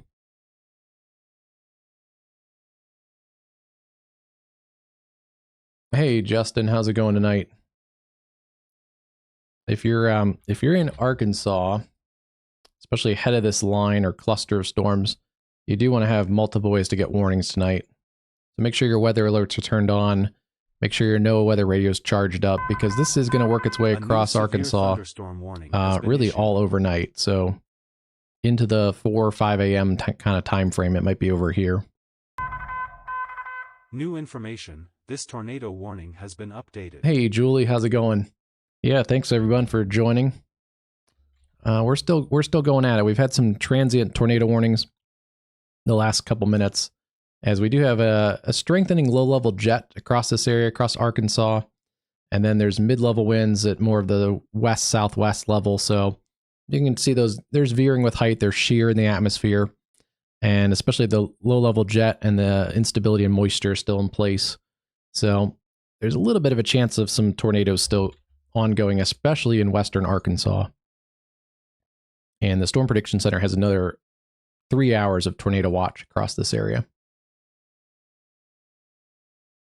They've just recently bumped that tornado watch up into parts of Missouri. We haven't had any, Haven't had any tornado warnings yet in Missouri, but some of those storms have re-intensified a little bit.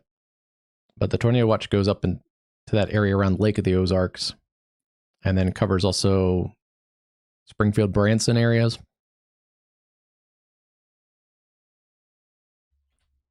So far, the feistiest storms in Missouri are well north of Springfield. They're in that area approaching Lake of the Ozarks around Cole Camp, Warsaw, and eventually over here towards Osage Beach with a little bit of circulation in them. Yeah, a little bit right in there, but it's behaving itself. It's not too bad right now. Yeah, we can check that too.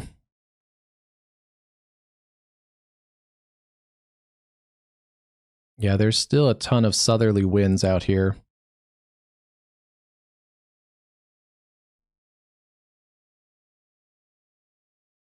South at 180 degrees.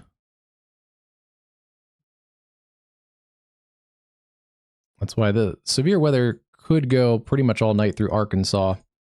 Not quite as concentrated, but there's enough juice here at the low levels to keep this going. Yeah, and even up into this area where we've had a tornado warning a little bit ago. This severe thunderstorm warning has been updated. The storms have backed off a little bit, but the low-level jet does is still keeping it pretty moist up in here. So let's pull that up.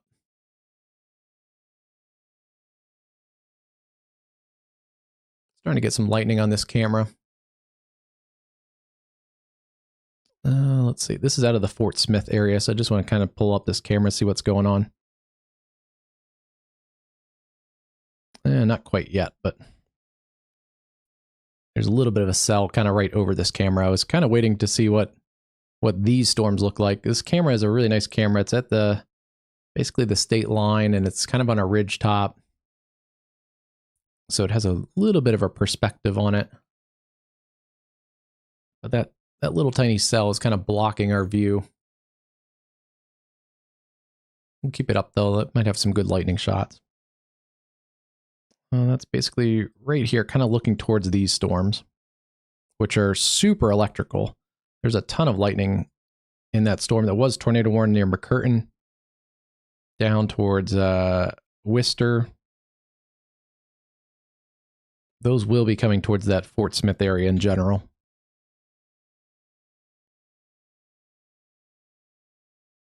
And let's go back here down here to take a look at this storm again. It's really backed off. Yeah, it's just kind of been these little transient spins. They've not been able to sustain themselves, and we haven't seen any correlation coefficient drops or anything weird in these storms.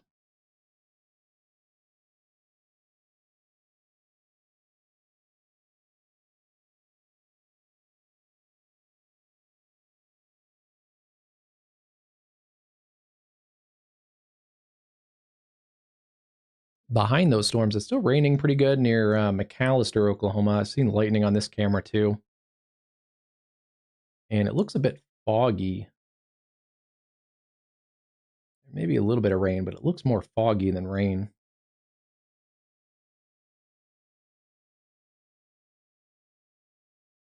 Wow, they re-upped that warning. Right in here. A new radar-indicated tornado warning has been issued.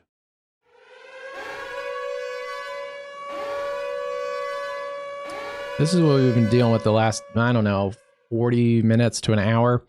Is like there's not much going on. And then within a scan or two, it peaks up. They issue a tornado warning. And yeah, see, it got a little brighter, got a little tighter. They've issued a tornado warning, and then it'll probably loosen up. But you don't want to take the chances. So new tornado warning, Panama, Spiro, Muldrow, up to the areas just west of Fort Smith at the state line. And this does have a little bit of more elevated wind risk in it too. But yeah, it's in here near Bedwell, coming up towards Sunset Corner. We'll track that one out. Let's take a look here. It's LaFleur and Sequoia counties in east central Oklahoma. And that one's booking 65 miles an hour.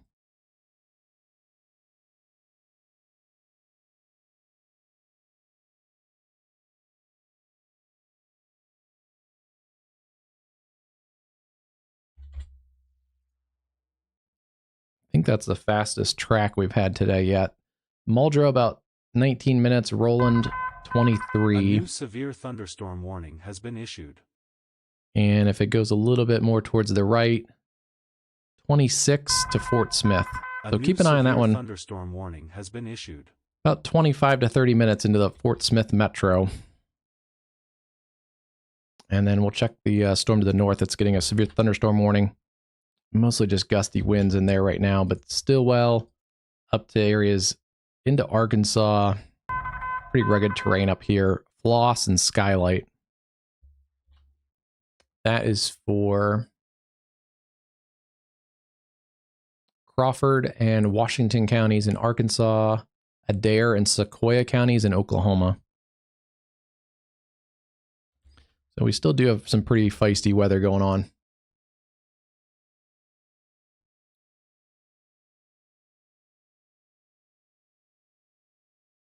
Before things do get, well, either crazier or calmer and you guys decide to go to sleep, I do want to point out a couple things for tomorrow while everybody's on the stream.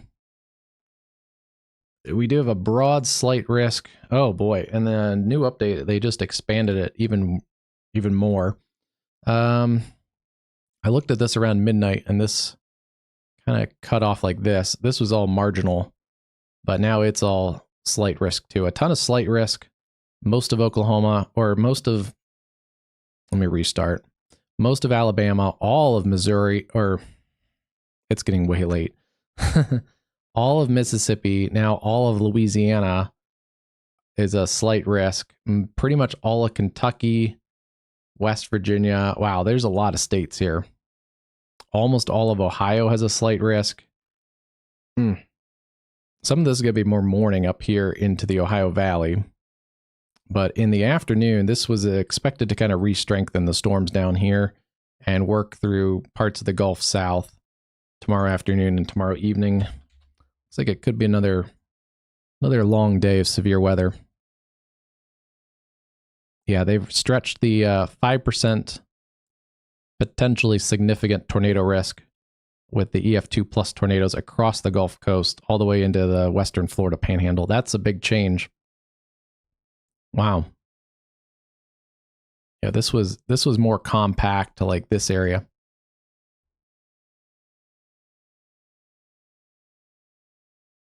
So yeah, that's been expanded quite a bit. And then there's also a chance of lower chance, 5% chance in 25 miles. But some of those could be intense. That has also stretched a little bit further towards the east. That includes Washington, Baltimore, and Harrisburg. A new severe thunderstorm warning has been issued. Today, tomorrow, or today, or whatever you want to call it, Wednesday will be an interesting day. A new severe thunderstorm warning has been issued. Take a look at these before we head back to Arkansas. Angola, Jamestown, Fremont, severe thunderstorm warning there. Steuben and DeKalb counties in northeast Indiana. These storms are still hanging on there too. Storms are weakening across the Detroit metro. If it was warmer here, you'd probably get some severe weather, but there's a pretty good bow feature in here, but it's starting to lose the punch. It's in the 40s across the Detroit metro. This storm seems to be downtrending some across Bloomington. This was the tornado warning storm earlier when it was over near Delavan. Just some wind. And those storms are weakening significantly across Illinois. So Illinois is calming down pretty quickly. Central Missouri is still going. Boonville down to Versailles, Cole Camp,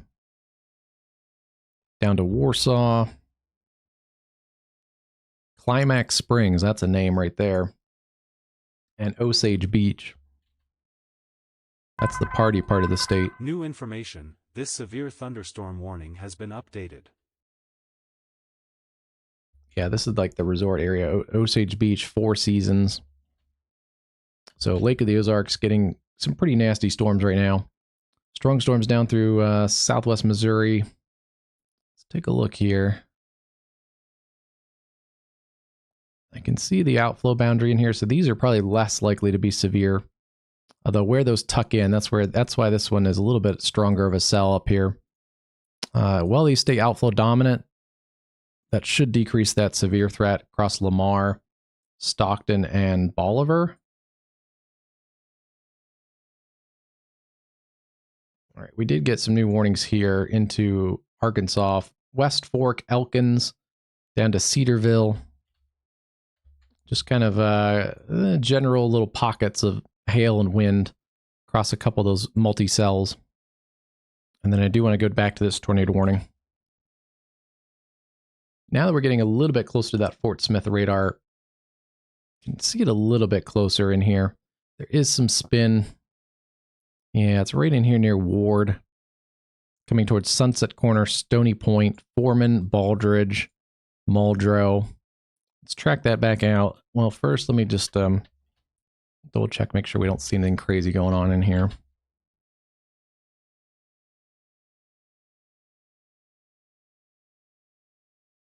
No, I don't see anything crazy with the correlation coefficient. Pretty much all meteorological targets. And then let's track that back out.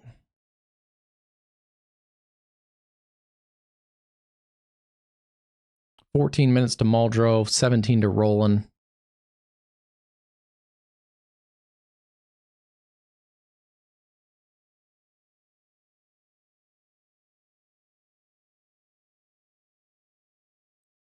And about 20 minutes to Fort Smith, downtown Fort Smith, about 20 minutes.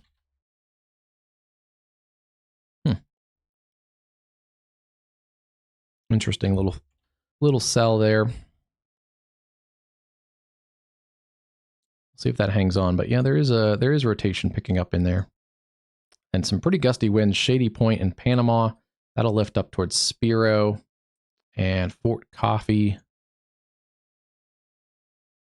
That tornado warn section basically lifting up towards Muldrow. Muldrow, your center line for that right now. And a couple new large tree down.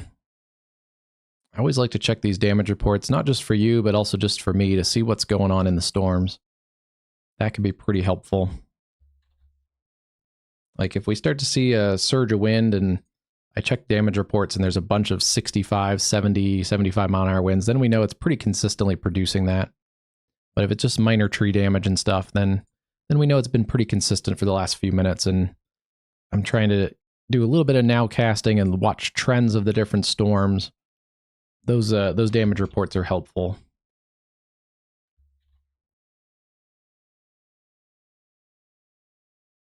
And I'm taking a pause just to check Storm Prediction Center, see if there's anything new from them.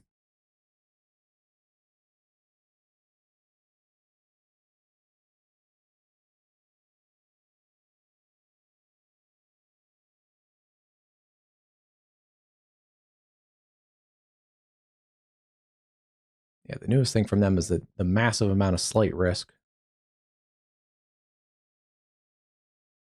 And then also, isolated severe gusts remain possible over the next couple hours. They are not likely to extend a new weather watch across the Indiana into Ohio. So yeah, okay. So that's going to stay pretty isolated. As yeah, right now, that's kind of the only severe storm across that region. Did they do anything different down here? Hey, where's the Florida guy? Buff and Puff. You might get some storms on this would be Thursday. Yeah, Thursday.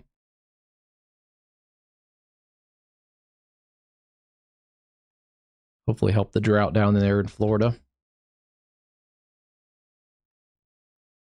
This is a little Boeing segment across Angola, so keep an eye on that one. This tornado warning has been updated. Riding right along I-80 there too, along the Ohio and Indiana Turnpike.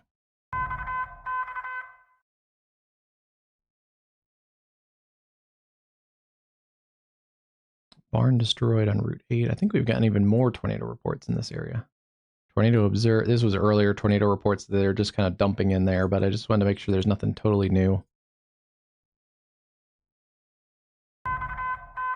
New information. This severe thunderstorm warning has been updated. Yeah.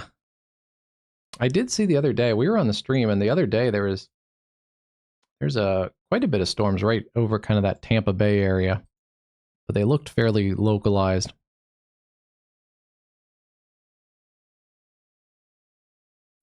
All right, let's move back in here to the Fort Smith area. There's, again, little pockets of heavier showers and storms. This is still a little bit more of a focused area near Spiro.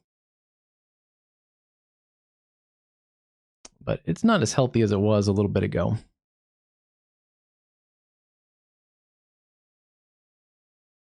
If I back it up, you can see how it was a lot tighter back here near Bedwell. Not crazy. And then near Ward. But that is broadened out as we've talked in the last couple scans. Anything that's still left in here is basically in this area.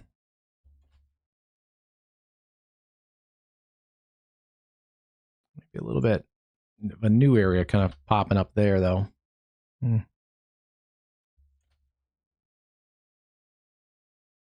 Still stay in your safe place there. Roland over to Muldrow.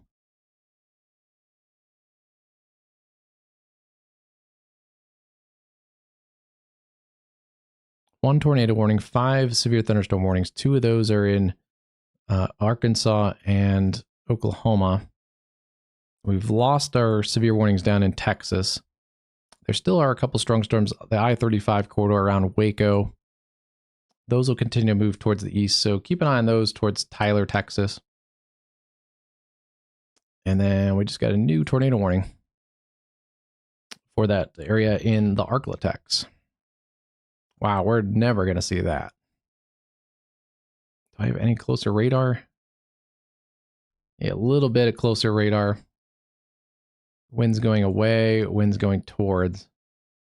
We're looking really far up, though, around Foreman on the Arkansas-Oklahoma state line, coming up towards Loxbury, Ben Lamond, a new radar Dierks, and Nashville has been issued.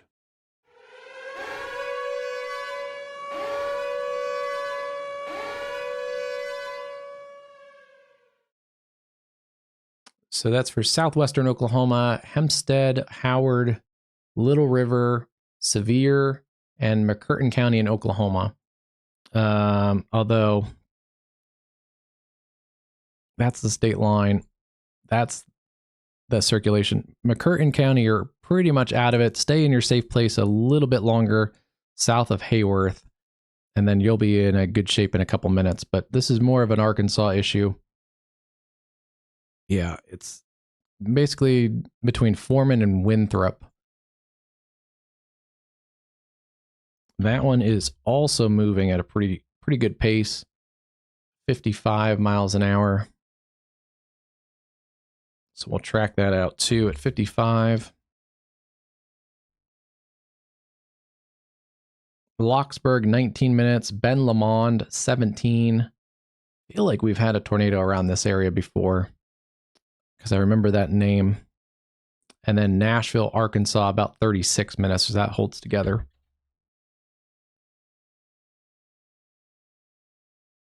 Yeah, south of DeQueen.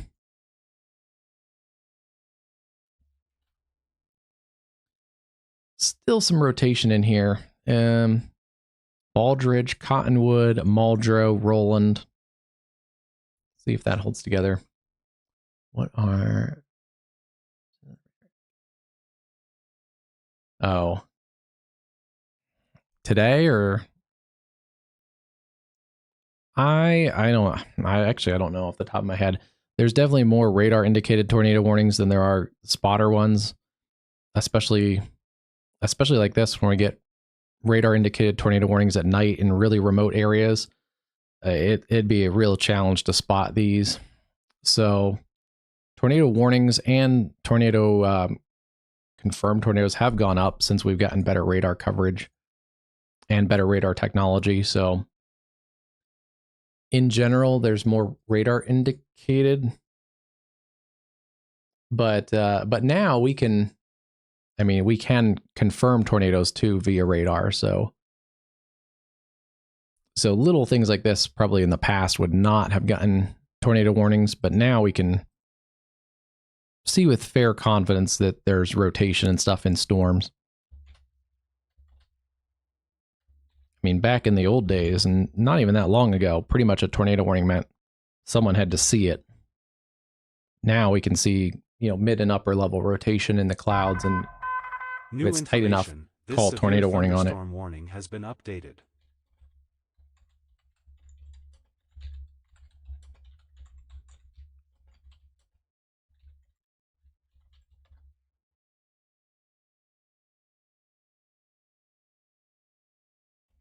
There's some debate on how,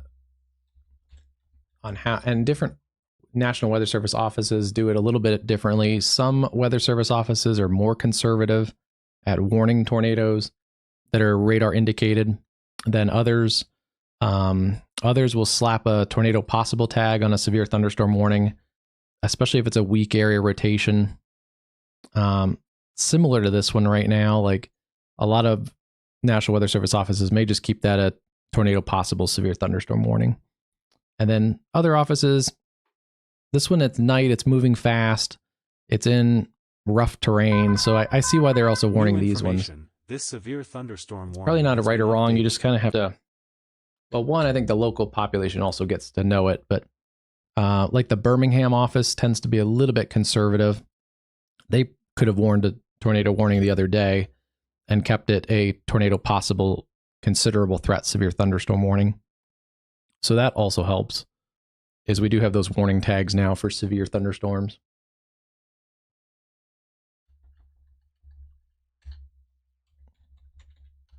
But I'm going to try and look it up and see if we have an actual number for radar indicated versus spotted tornadoes.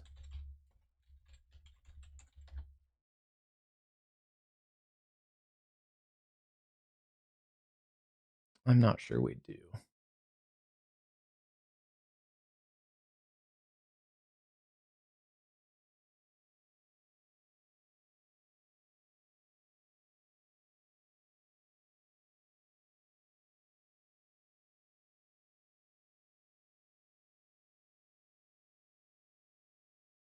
It's got to be a pretty high number. There's definitely higher radar indications than the spotter confirmed ones.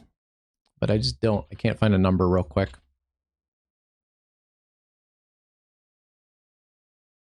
Yeah, I'll have to do some digging. Check back on my stream sometime, or I'll post about it or something, and I'll have to do some digging and really try and dig in there. See, like in the past, we would never be able to find little microcirculations like this little guy. That would never get a tornado warning in the past, but now with better radar technology and stuff like that, we can find these little micro vortices and warn those. Again, there's positives and negatives to both of those. The general idea is you don't want to overwarn, because then overwarning leads to false alarm rates, and you get the boy who cried wolf kind of scenario where people just kind of overlook stuff, especially if you got, I don't know, if the area got like 30 tornado warnings a year and nothing ever happened, then, the local population just might be like, well, these are all just a waste of time. It wakes me up. I go to the basement, have to get the dog, have to get everybody, and nothing ever happens. And then all of a sudden the big one hits. So there is some policies and debates and things that the Weather Service offices do to try and limit the false alarm rate. And some of that is not warning the small transient micro vortices. That way, when a big, massive supercell comes through, that way they can actually put out warnings, put out warnings ahead of time, and hopefully they get people to react.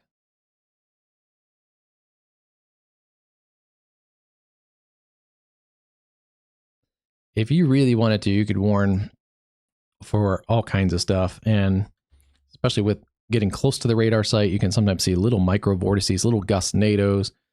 We saw one recently on one of my streams. We saw the whole, it was in the Oklahoma storm the other day in northwest Oklahoma. You could see the whole storm structure because the supercell sat right over the radar site here, and you could see the hook. You could see the RFD surging out. You could see little gust NATO vortices on the RFD side that don't ever usually get warned because they're usually not developing into tornadoes.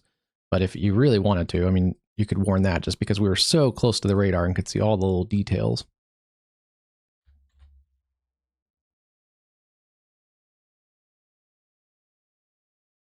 Let's take a look at this one again. This one is in a tricky spot.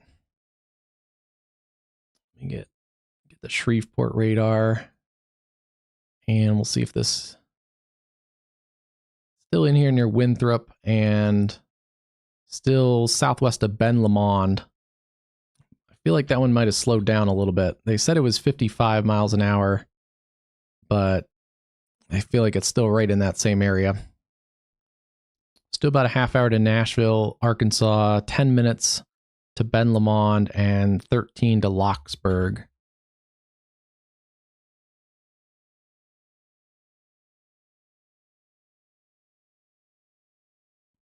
Let's take a look at this cell again.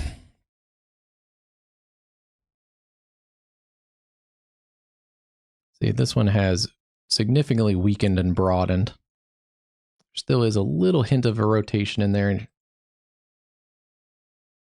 Yeah, there's still a little bit of rotation in here, but it is definitely not what it was a little bit ago. Even just a couple minutes ago, you could see a little bit better of a circulation.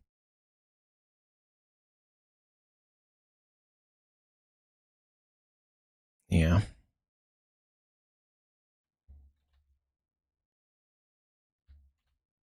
Mostly a gusty wind threat pushing into the Arkansas state line. Roland over to Fort Smith and then up towards Van Buren. And then stronger storms north of there. Mountainburg up towards West Fork and Fayetteville. Strong storms pushing through there. Let's take a look up into Missouri. Special weather statement for Cassville, and then we lose those severe warnings until you get to Versailles. This is that area coming into the party town. Yeah, this is coming into Lake of the Ozarks, Osage Beach, Four Seasons Village. Probably a little early for the lake life in Missouri, but I guess spring break's coming up, I guess. Maybe? I don't know.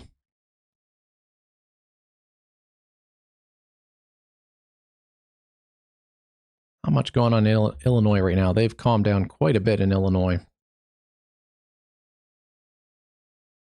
And then we still have our severe warning near Angola, Fremont. We'll see if we get a warning in Ohio tonight. That'll be interesting to see if they extend that into Ohio. That'd be towards Montpelier and West Unity. And then strong storms coming into Detroit, but those are less than severe. The strongest ones near Ann Arbor, Canton, and Plymouth.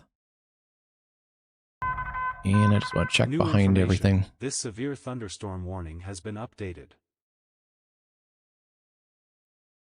They've dropped the hail in that storm down to under an inch in diameter. Still 60-mile-an-hour winds, nickel-sized hail. That is for Morgan County, Missouri.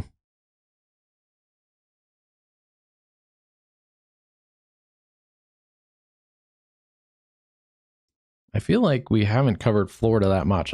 There hasn't been much weather down there. A new severe thunderstorm, especially like organized severe weather. So hopefully we'll get you guys some more coverage down in Florida on a future stream.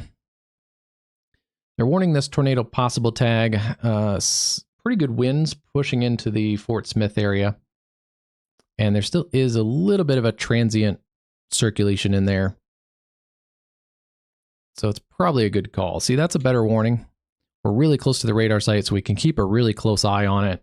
If anything goes crazy, we have the radar right here, so we don't need to warn this as a tornado warning, just because we have pretty high confidence if it's on or off the ground, whether there's a spotter there or not.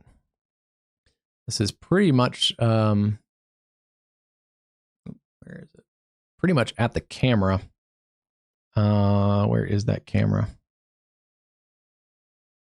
Yeah, this is pretty much at the camera here. So this is new information coming down the highway right now. It's about to slam into this camera. Updated.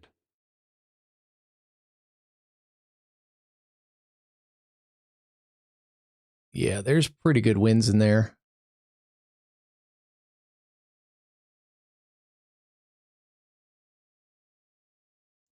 That camera is at the state line.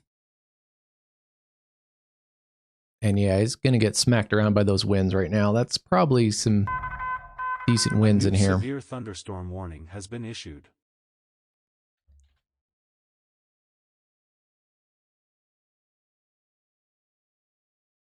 Showing about 62 in that brighter area there, coming real close to the radar, right at our camera. That's about 62-mile-an-hour winds. And yeah, you can see there's rain curtains blowing across that highway. Wow. That went downhill pretty fast.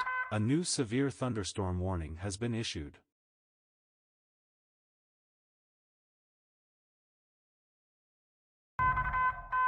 New information, this severe thunderstorm warning has been updated.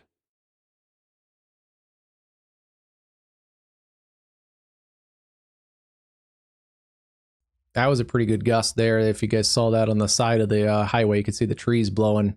The rain curtains are blowing straight down the highway towards this camera. New information, this tornado warning has been updated. Pretty good winds in there.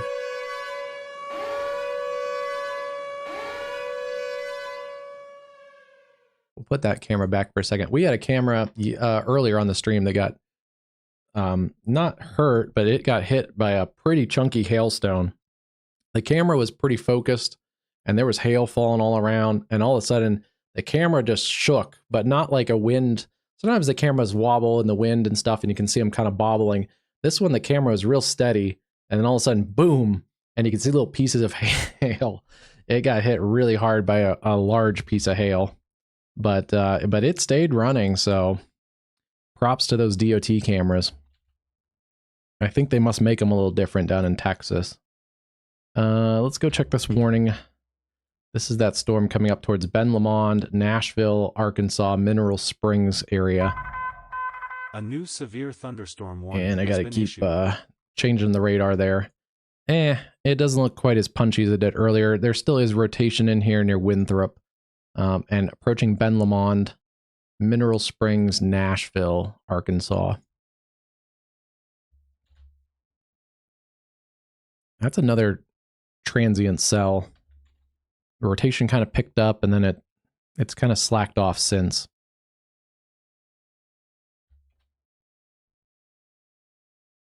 Strong storms, Holiday Island, Eureka Springs. The strongest storms are through Springdale, through Fayetteville. And yeah, Fort Smith is going to continue this as a tornado possible tag. Or not Fort Smith, but this is out of the Little Rock office. So this may have been one of those office differences. This was the tornado warned storm earlier that we were talking about. Tornado warnings was warned out of Tulsa. That storm has now crossed into the warning out of Little Rock, and Little Rock's going to warn it as a tornado possible severe thunderstorm warning. Which it's hard to see. We're on the edge of the radar sites for both of those locations.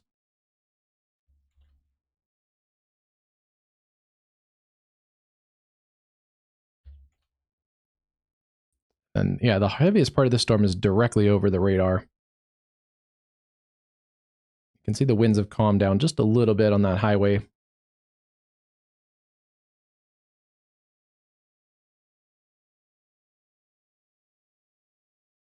Yeah. Wow, that was a pretty big burst of wind there. Didn't last long, but there is some pretty good winds in here briefly. Those are going to be pushing through Fort Smith now, through downtown. Yeah, this camera's already basically on the backside of the storm.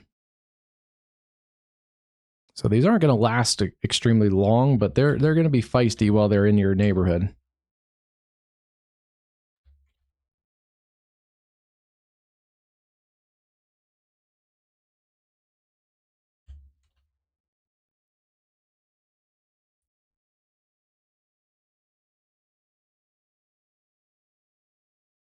Yeah, still seeing some rotation in here.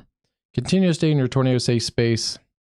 Wow, they've really worn this out quite a bit. 50 miles per hour. Trying to see. Goes another 30 minutes.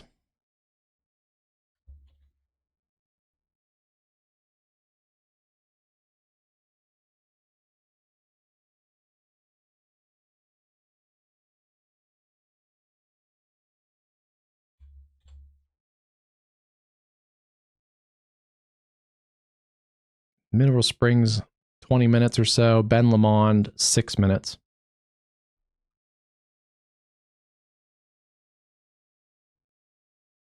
Let's see. Oh, did we lose that camera? Didn't see much traffic on there in a while. May have lost that camera. The Arkansas cameras usually do pretty good.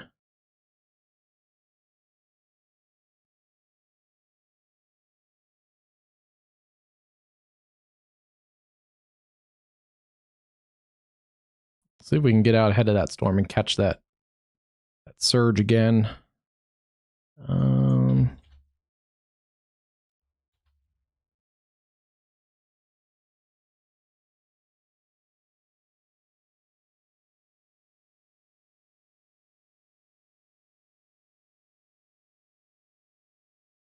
Yeah, that'll work.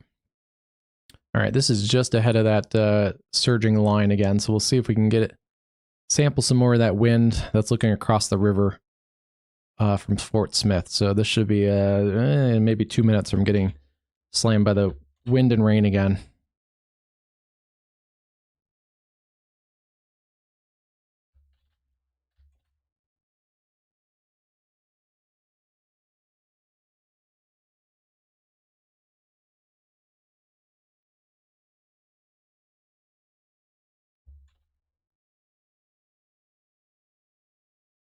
Might not be the strongest part of the storm. The part we were in, I think, further south was a little bit heavier. But this should be able to get into some of that wind again.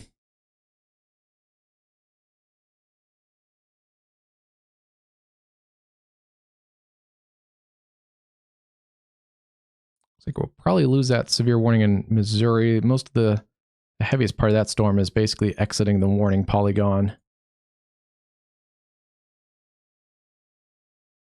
A couple new warnings in Illinois. Quarter-size hail, 60-mile-an-hour winds near Decatur, and then quarter-size hail near Springfield.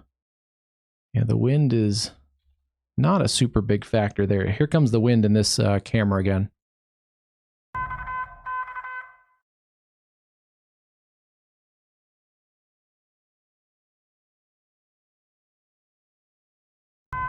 Just coming right down the highway.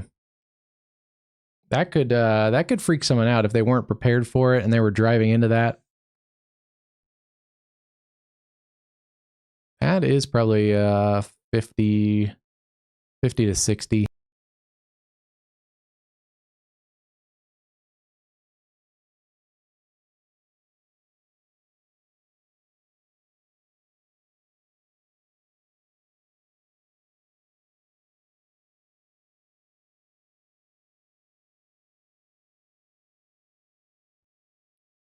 That's a really good example. It's not tornadic winds. We've been in some circulations on some of our live streams and seen the wind direction change, where we have winds out of the south and then it switches around as the circulation passes over the camera. This one is pretty much all straight up the highway towards the camera, so it's all straight line winds.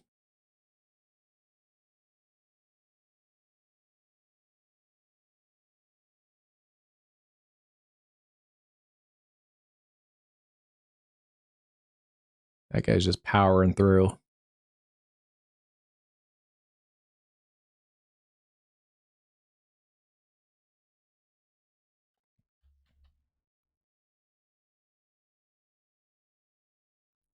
Okay, that leading edge near Osage Beach is getting a new warning from Four Seasons Village down to Richland, and then back down to Lebanon and Buffalo. I feel like this corridor also has a decent amount of severe weather. But that's going to be...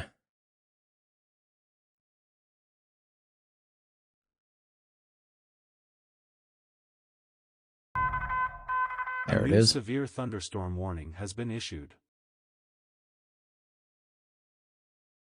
Parts of Dallas, Miller, Laclede, Pulaski, and Camden counties in central Missouri until 140 or 134. Or sorry, at 140, at 134. It's already 134. Look at that. It goes until 2:15. I'm moving east at 45.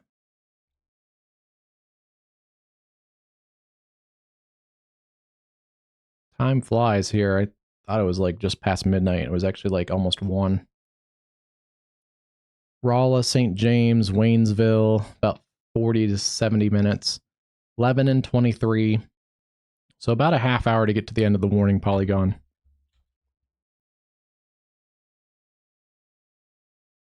And again, we haven't seen anything too much. A little bit of circulation in a couple spots, but nothing tornadic in there. At least right now, not imminent.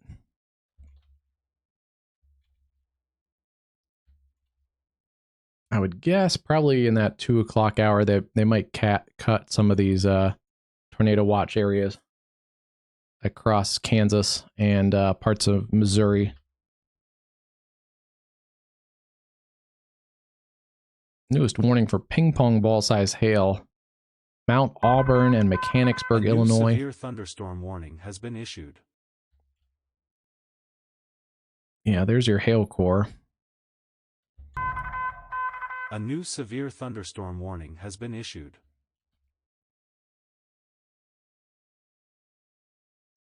That's showing up pretty nicely on the correlation coefficient. Generally, this tells us meteorological targets. So if there's little raindrops, it's going to tell us they're all pretty much raindrops and they're all the same size. So it'll say those are highly correlated, you're good to go. But when it sees hail like that, even though hail is basically the same size in general, the hail shapes are weird. So even they might all be, you know, penny size hail or quarter size hail, but they're not just little round balls. They're all kinds of, some are like spiky that have little nubs on them. So they do have lower correlated values. They're slightly different shapes. And that's why we see slightly lower correlation with those hail cores. I haven't done that yet. I usually I throw the link up. We do have a Facebook page. You'll see it here. I'll link. It'll scroll around, but we do have a Facebook page. I link to the YouTube stream. There it is. WxCast Live. I have not done like a designated stream to Facebook.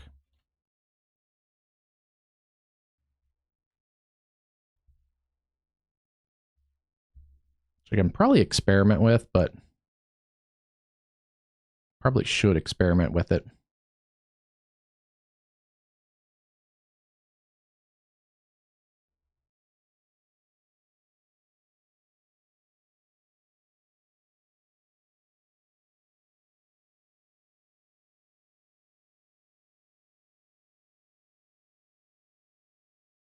Not right now, but yeah, I should look into that.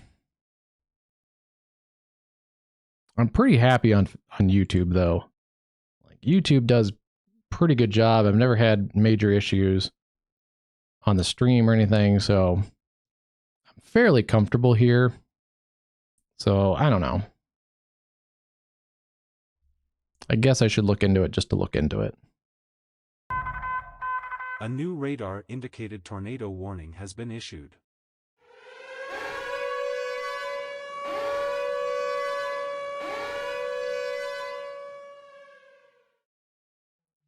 All right, that area that we just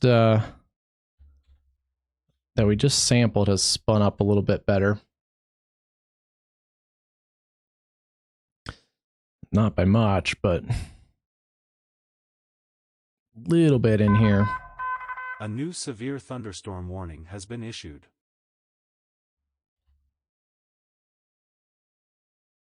All right, well, that's interesting.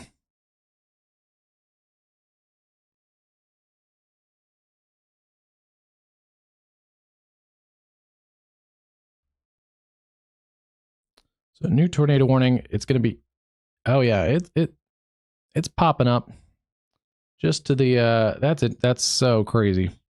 One scan, look at that.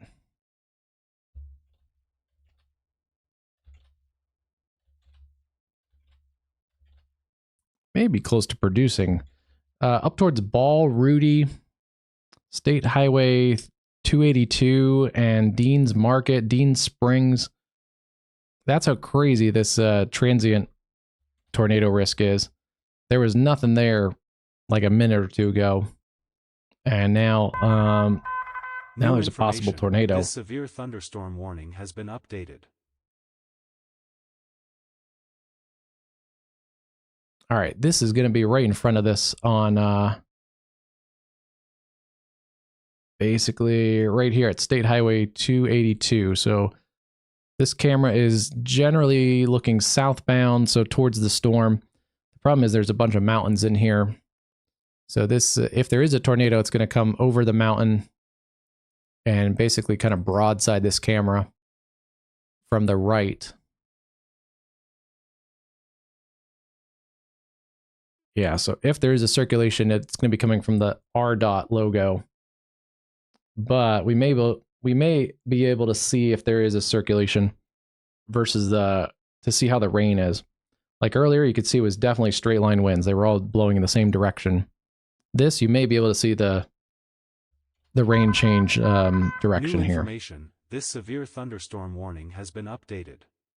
It's right in here near Rudy and Dean's Market. And that extends up. Radar indicated Franklin and Crawford counties. Yeah, near Rudy, 55 miles an hour.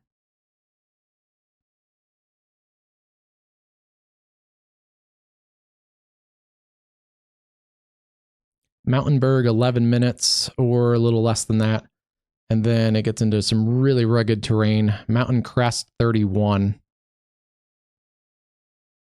Devil's Canyon special interest area. Fern, 18. Those are some really small communities, so if I have to zoom in that close, that's a good sign. All right, let's see. New information. This severe thunderstorm warning has been updated. Still in here, shows up near Rudy. Not quite as it may have been a one scan type of thing where it really peaked for a second. But there is some general weakness in here. And it's basically over this camera now. Wow, that's kind of weird. The camera's working. It's just really got really dark. So this might be the circulation. But it's almost too dark. I can't tell what's going on.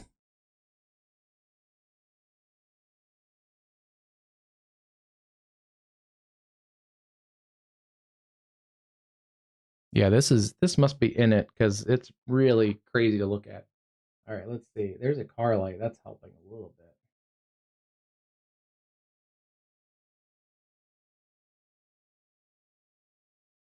Still can't tell much of what's going on in that storm.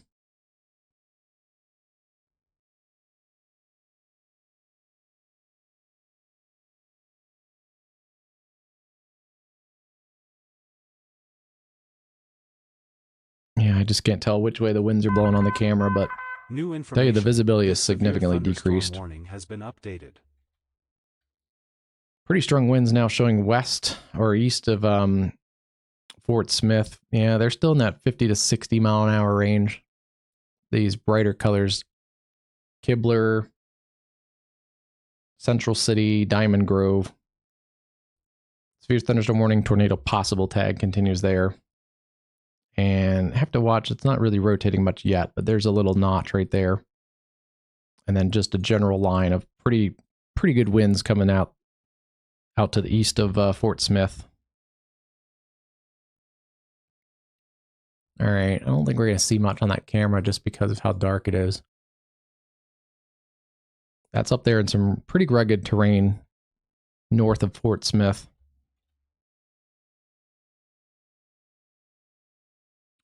Fort Smith and I-40 kind of run along here. This is the Arkansas River Valley, so it's a lot lower in here.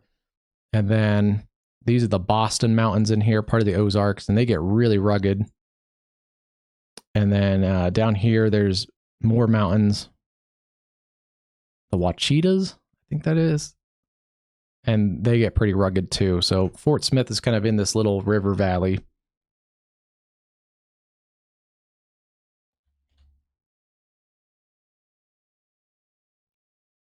Yeah, rotation is right in here near Dean's Springs. Headed up towards Wind Mountain, Peters Point, Pilot Knob, and then Potato Knob. Mountain Crest is pretty much the next real town, and then Mountainburg. Yeah, and there it's lightened up a little bit. So that was probably the meat of that circulation. Still showing up in there. Looks like these storms down south have really backed off. They've dropped that tornado warning for the area around Ben Lomond and Mineral Springs.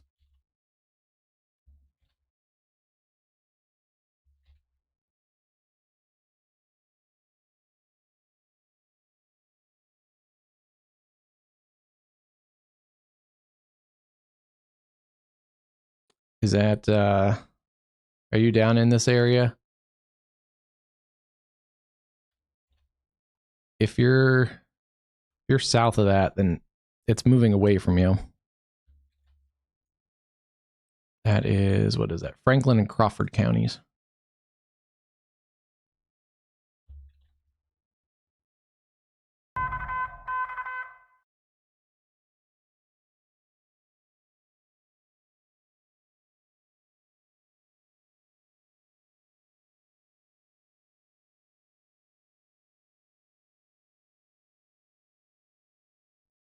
Check our storms back up here. We did get an Ohio warning for that area around West Unity. Those storms are kind of marginally severe. Definitely on the downtrend. And then let's check our ping pong ball size hailstorm just west of Decatur. That has come down some. There still is some hail in here. Harristown, Illinopolis, that kind of area right in there has a little bit of hail still. Lifting up towards Decatur, but probably not ping pongs. It's probably come down since it peaked.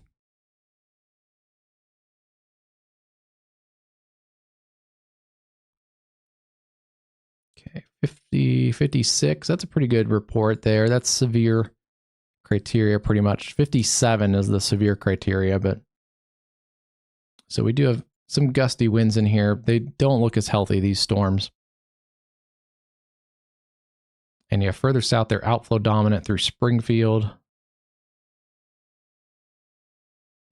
So, and not even storms in Springfield. That's it's kind of this little cluster right in here. That's the rest of the severe warnings. South of Fayetteville, now east of Fort Smith. Coming towards Mulberry, Charleston, and basically we're down I-40 towards Clarksville, Coal Hill, Ozark.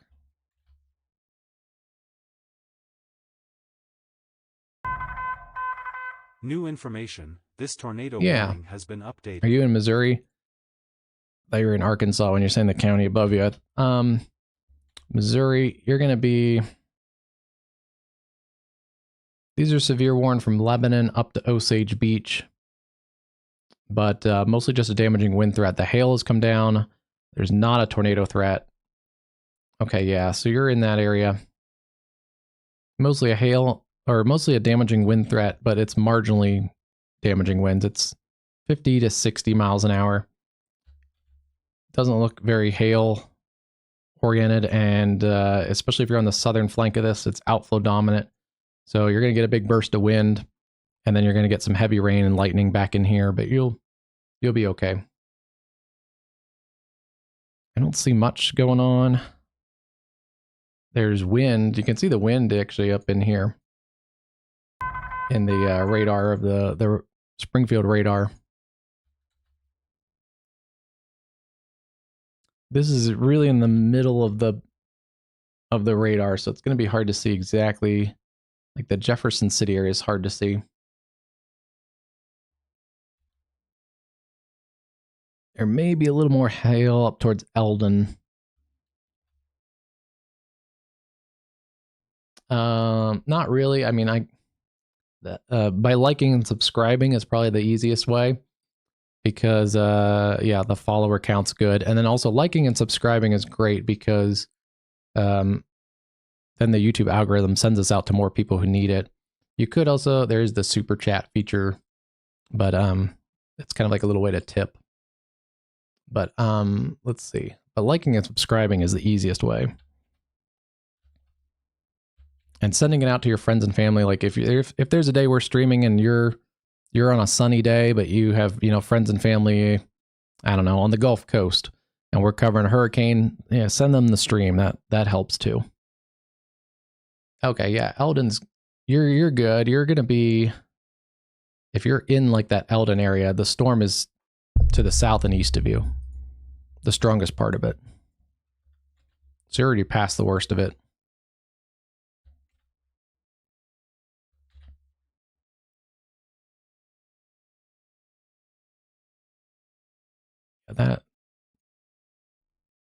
That's a little tricky of an area to see. You're right in the middle of the radar sites. Or not in the middle, but on the edge of 3 radar sites.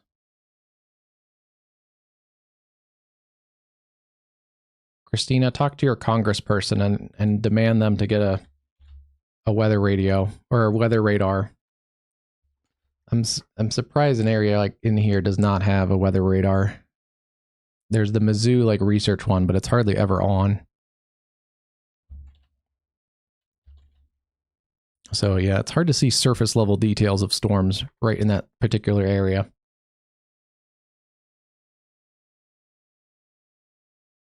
Was that the same year that Jefferson City got hit? Like, that was a pretty big, I forget what year that was, but Jefferson City took one on the chin. Don't be mean to your representative, but I do encourage people that are in radar holes. You can write your Congress people and ask politely to get NOAA weather radio fund or NOAA radar funding.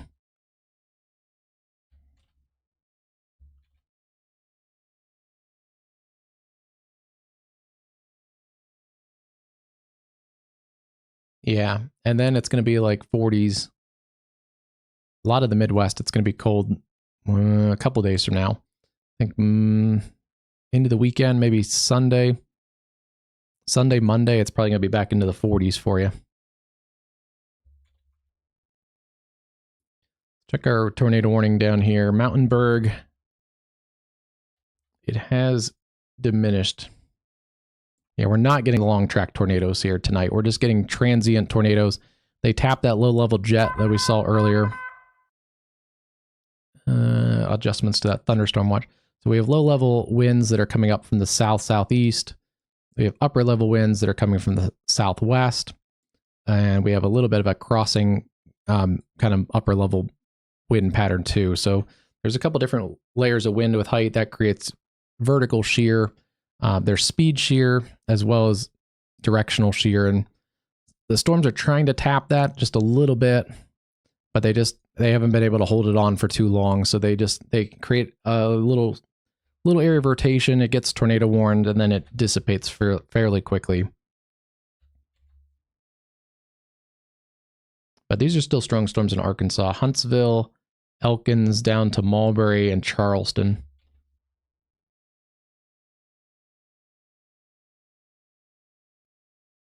And once you get through this line of storms, you're going to be done. They're already, I think, trimming a bunch of the tornado watch back. Yeah. So they've cut the tornado watch for Joplin, Nevada, Fort Scott, all of Oklahoma, Sedalia, and it looks like you're the next county to go. Oh no, Eldon. Yeah, you're out of the tornado watch.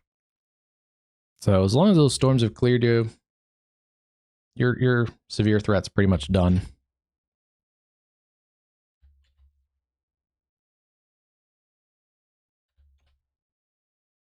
Did it get windy where you are, Christina, or could you hear the wind at all outside? Any hail? Because that was one of the stronger parts of that storm. Yeah, these are outflow dominant in here.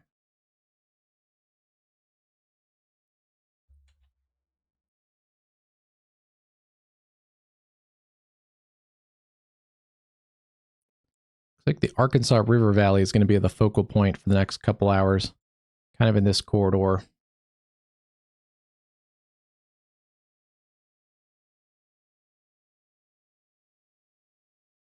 Yeah, and they should cancel that soon. All of Oklahoma, you guys are all good for severe weather tonight.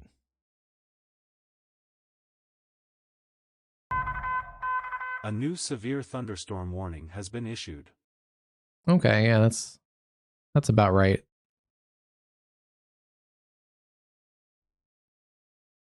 Yeah, if there's any hail, it's east of Eldon. But the hail looks like it's come down on that quite a bit. Oh yeah, there's a little bit of hail in there. Mary's home. Over towards Teal.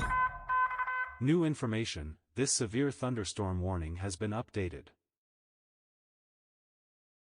Continuing that severe thunderstorm warning from east of Osage Beach now. Iberia, Richland, and down towards Lebanon. And we've lost our severe weather in Ohio for now. We've lost all of our severe weather in Indiana and Illinois. These appear to also be outflow dominant. I'm sure I haven't looked yet. I got to probably do a forecast video coming up, but I'll do another kind of longer range forecast video and dig into it. I'm sure if we get a cold period at some point, then in a week or two, we'll get a warmer period, and then that'll probably bring back a return to an active pattern, I would just guess, by the end of the month. So you might get a, I don't know, several days break here across Missouri into the weekend and into next week, but then I'm sure that pattern will switch back and you'll get back into some busy times for severe weather. Just give us a like and subscribe, yeah, and click that bell icon if you want. Get notifications when we go live. Yeah, these are outflow dominant storms. That's going to cut most of the risk away from Illinois.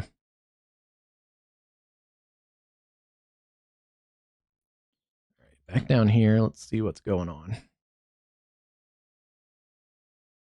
Still a little rotation. It's in here near Locke and approaching Bidville and Mountain Crest.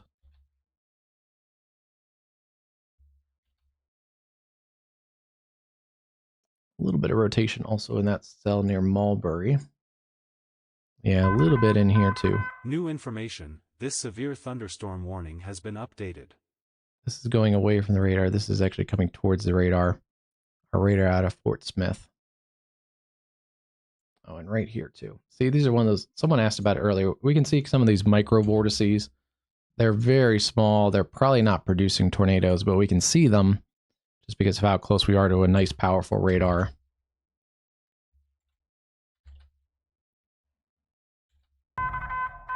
A new flash flood warning has been issued.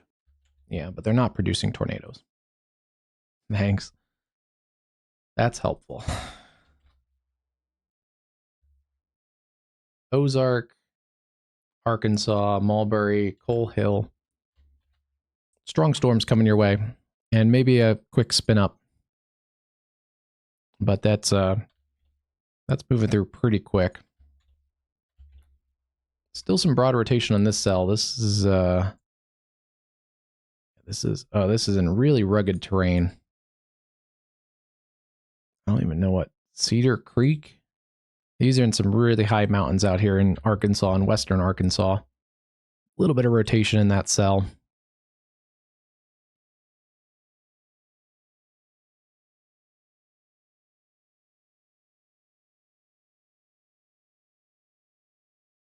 Yeah. And I was kind of joking, not joking. But it is good to promote that kind of stuff. The actually I talked about it earlier. The county to the east of Kirksville, I forget what county this is, but Edina, Missouri is their county seat, and they are actually going to get a weather radar. Their county or their local congressperson petitioned and got a bid from FEMA or something, and they got a grant for the weather radar, so they're going to fill in a weather radar that's really important because there's a decent amount of severe weather up here, and this is another area that's really hard to see what's going on in the storms, and that's going to be a big help for storms across southern Iowa, western Illinois, and northeast Missouri.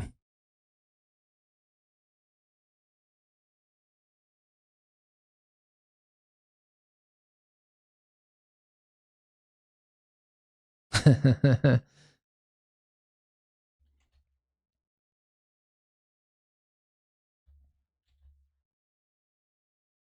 those storms are coming down in strength. That's a good sign there.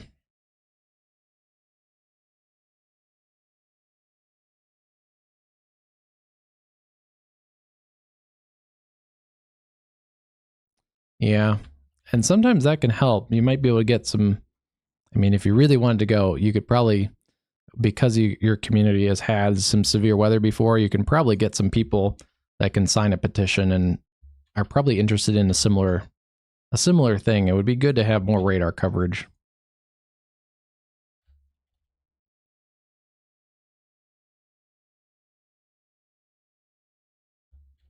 There is a radar at Mizzou, but at least on here, I don't know if the National Weather Service has different access, but the Mizzou radar is like never on. And usually it's an experimental radar anyway, so it probably only covers like a small little area, but it's never even on. The other college radar in this area is Western Illinois, and their radar is actually on, but it's not quite as useful because it doesn't have all the features of the NOAA weather radar.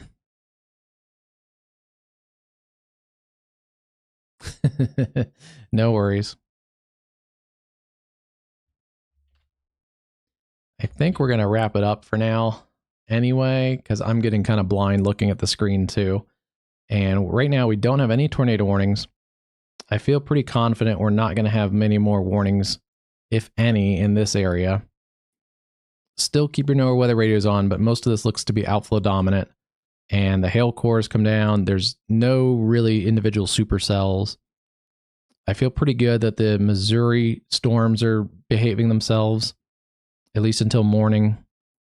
And then I feel like the only area that's really a focus point is now past Fort Smith and now past northwest Arkansas. So it's in a little bit less populated area.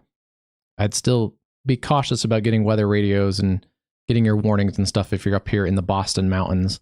But this seems to be the localized area that could have some longer period of severe weather tonight.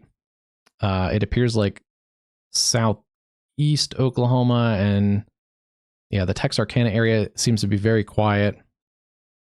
And Texas has quieted down a lot. So I feel like it's a good point where we can get some sleep a little bit. And we're going to hit it hard tomorrow, I think, again. Oh, man. More severe weather. And I'll have to dig in the morning to get some different model assessments, but they've really expanded a bunch of slight risk. So I have a feeling that means they're pretty confident there's going to be more severe weather, especially across the south tomorrow and maybe across the northeast tomorrow, mid-morning into the early afternoon.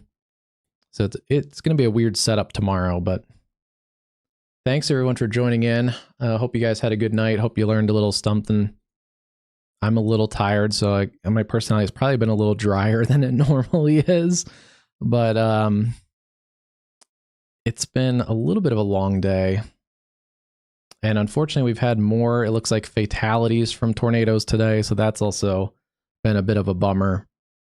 After some of the longest streak of no tornado deaths from June 25 to the other day, was actually one of the longest streaks on record that we haven't had tornado fatalities. There's now been 3 days of tornado fatalities in the last 5. So that's been kind of rough. But yeah, stay safe. Make sure you have a NOAA weather radio. Those phone alerts turned on. And this tornado watch does go for another 2 hours or so. So just keep that in mind, especially across northwest Arkansas. Have a good night, guys. Yeah, sounds good. Follow on Facebook too. We put those we put stuff on Facebook. I'm a little more active on X regularly for updates, but Facebook at least gets a morning update and then the links to the videos too. So we're pretty active on there too. And then especially bigger news. Otherwise, yeah, don't forget to follow us. And then also, I'll wait a second here. You can see our socials, WX Live. New information. It'll come around. There it is. Thunderstorm warning. WxCast Live on Facebook and X.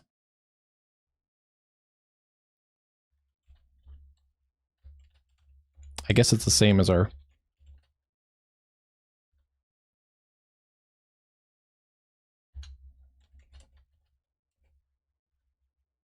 It's the same handle as what we have on YouTube, I guess, but... before we head out, let me just check this real quick. A new severe thunderstorm warning has been issued. Yeah, mostly a wind threat. There's going to be a little transient spins in here. There may be a couple brief tornado warnings like we've seen, but they don't seem to be the long track ones. Keep an eye on that one too. Cell to the south. That's up in the middle of nowhere. High Peak and Cedar Creek.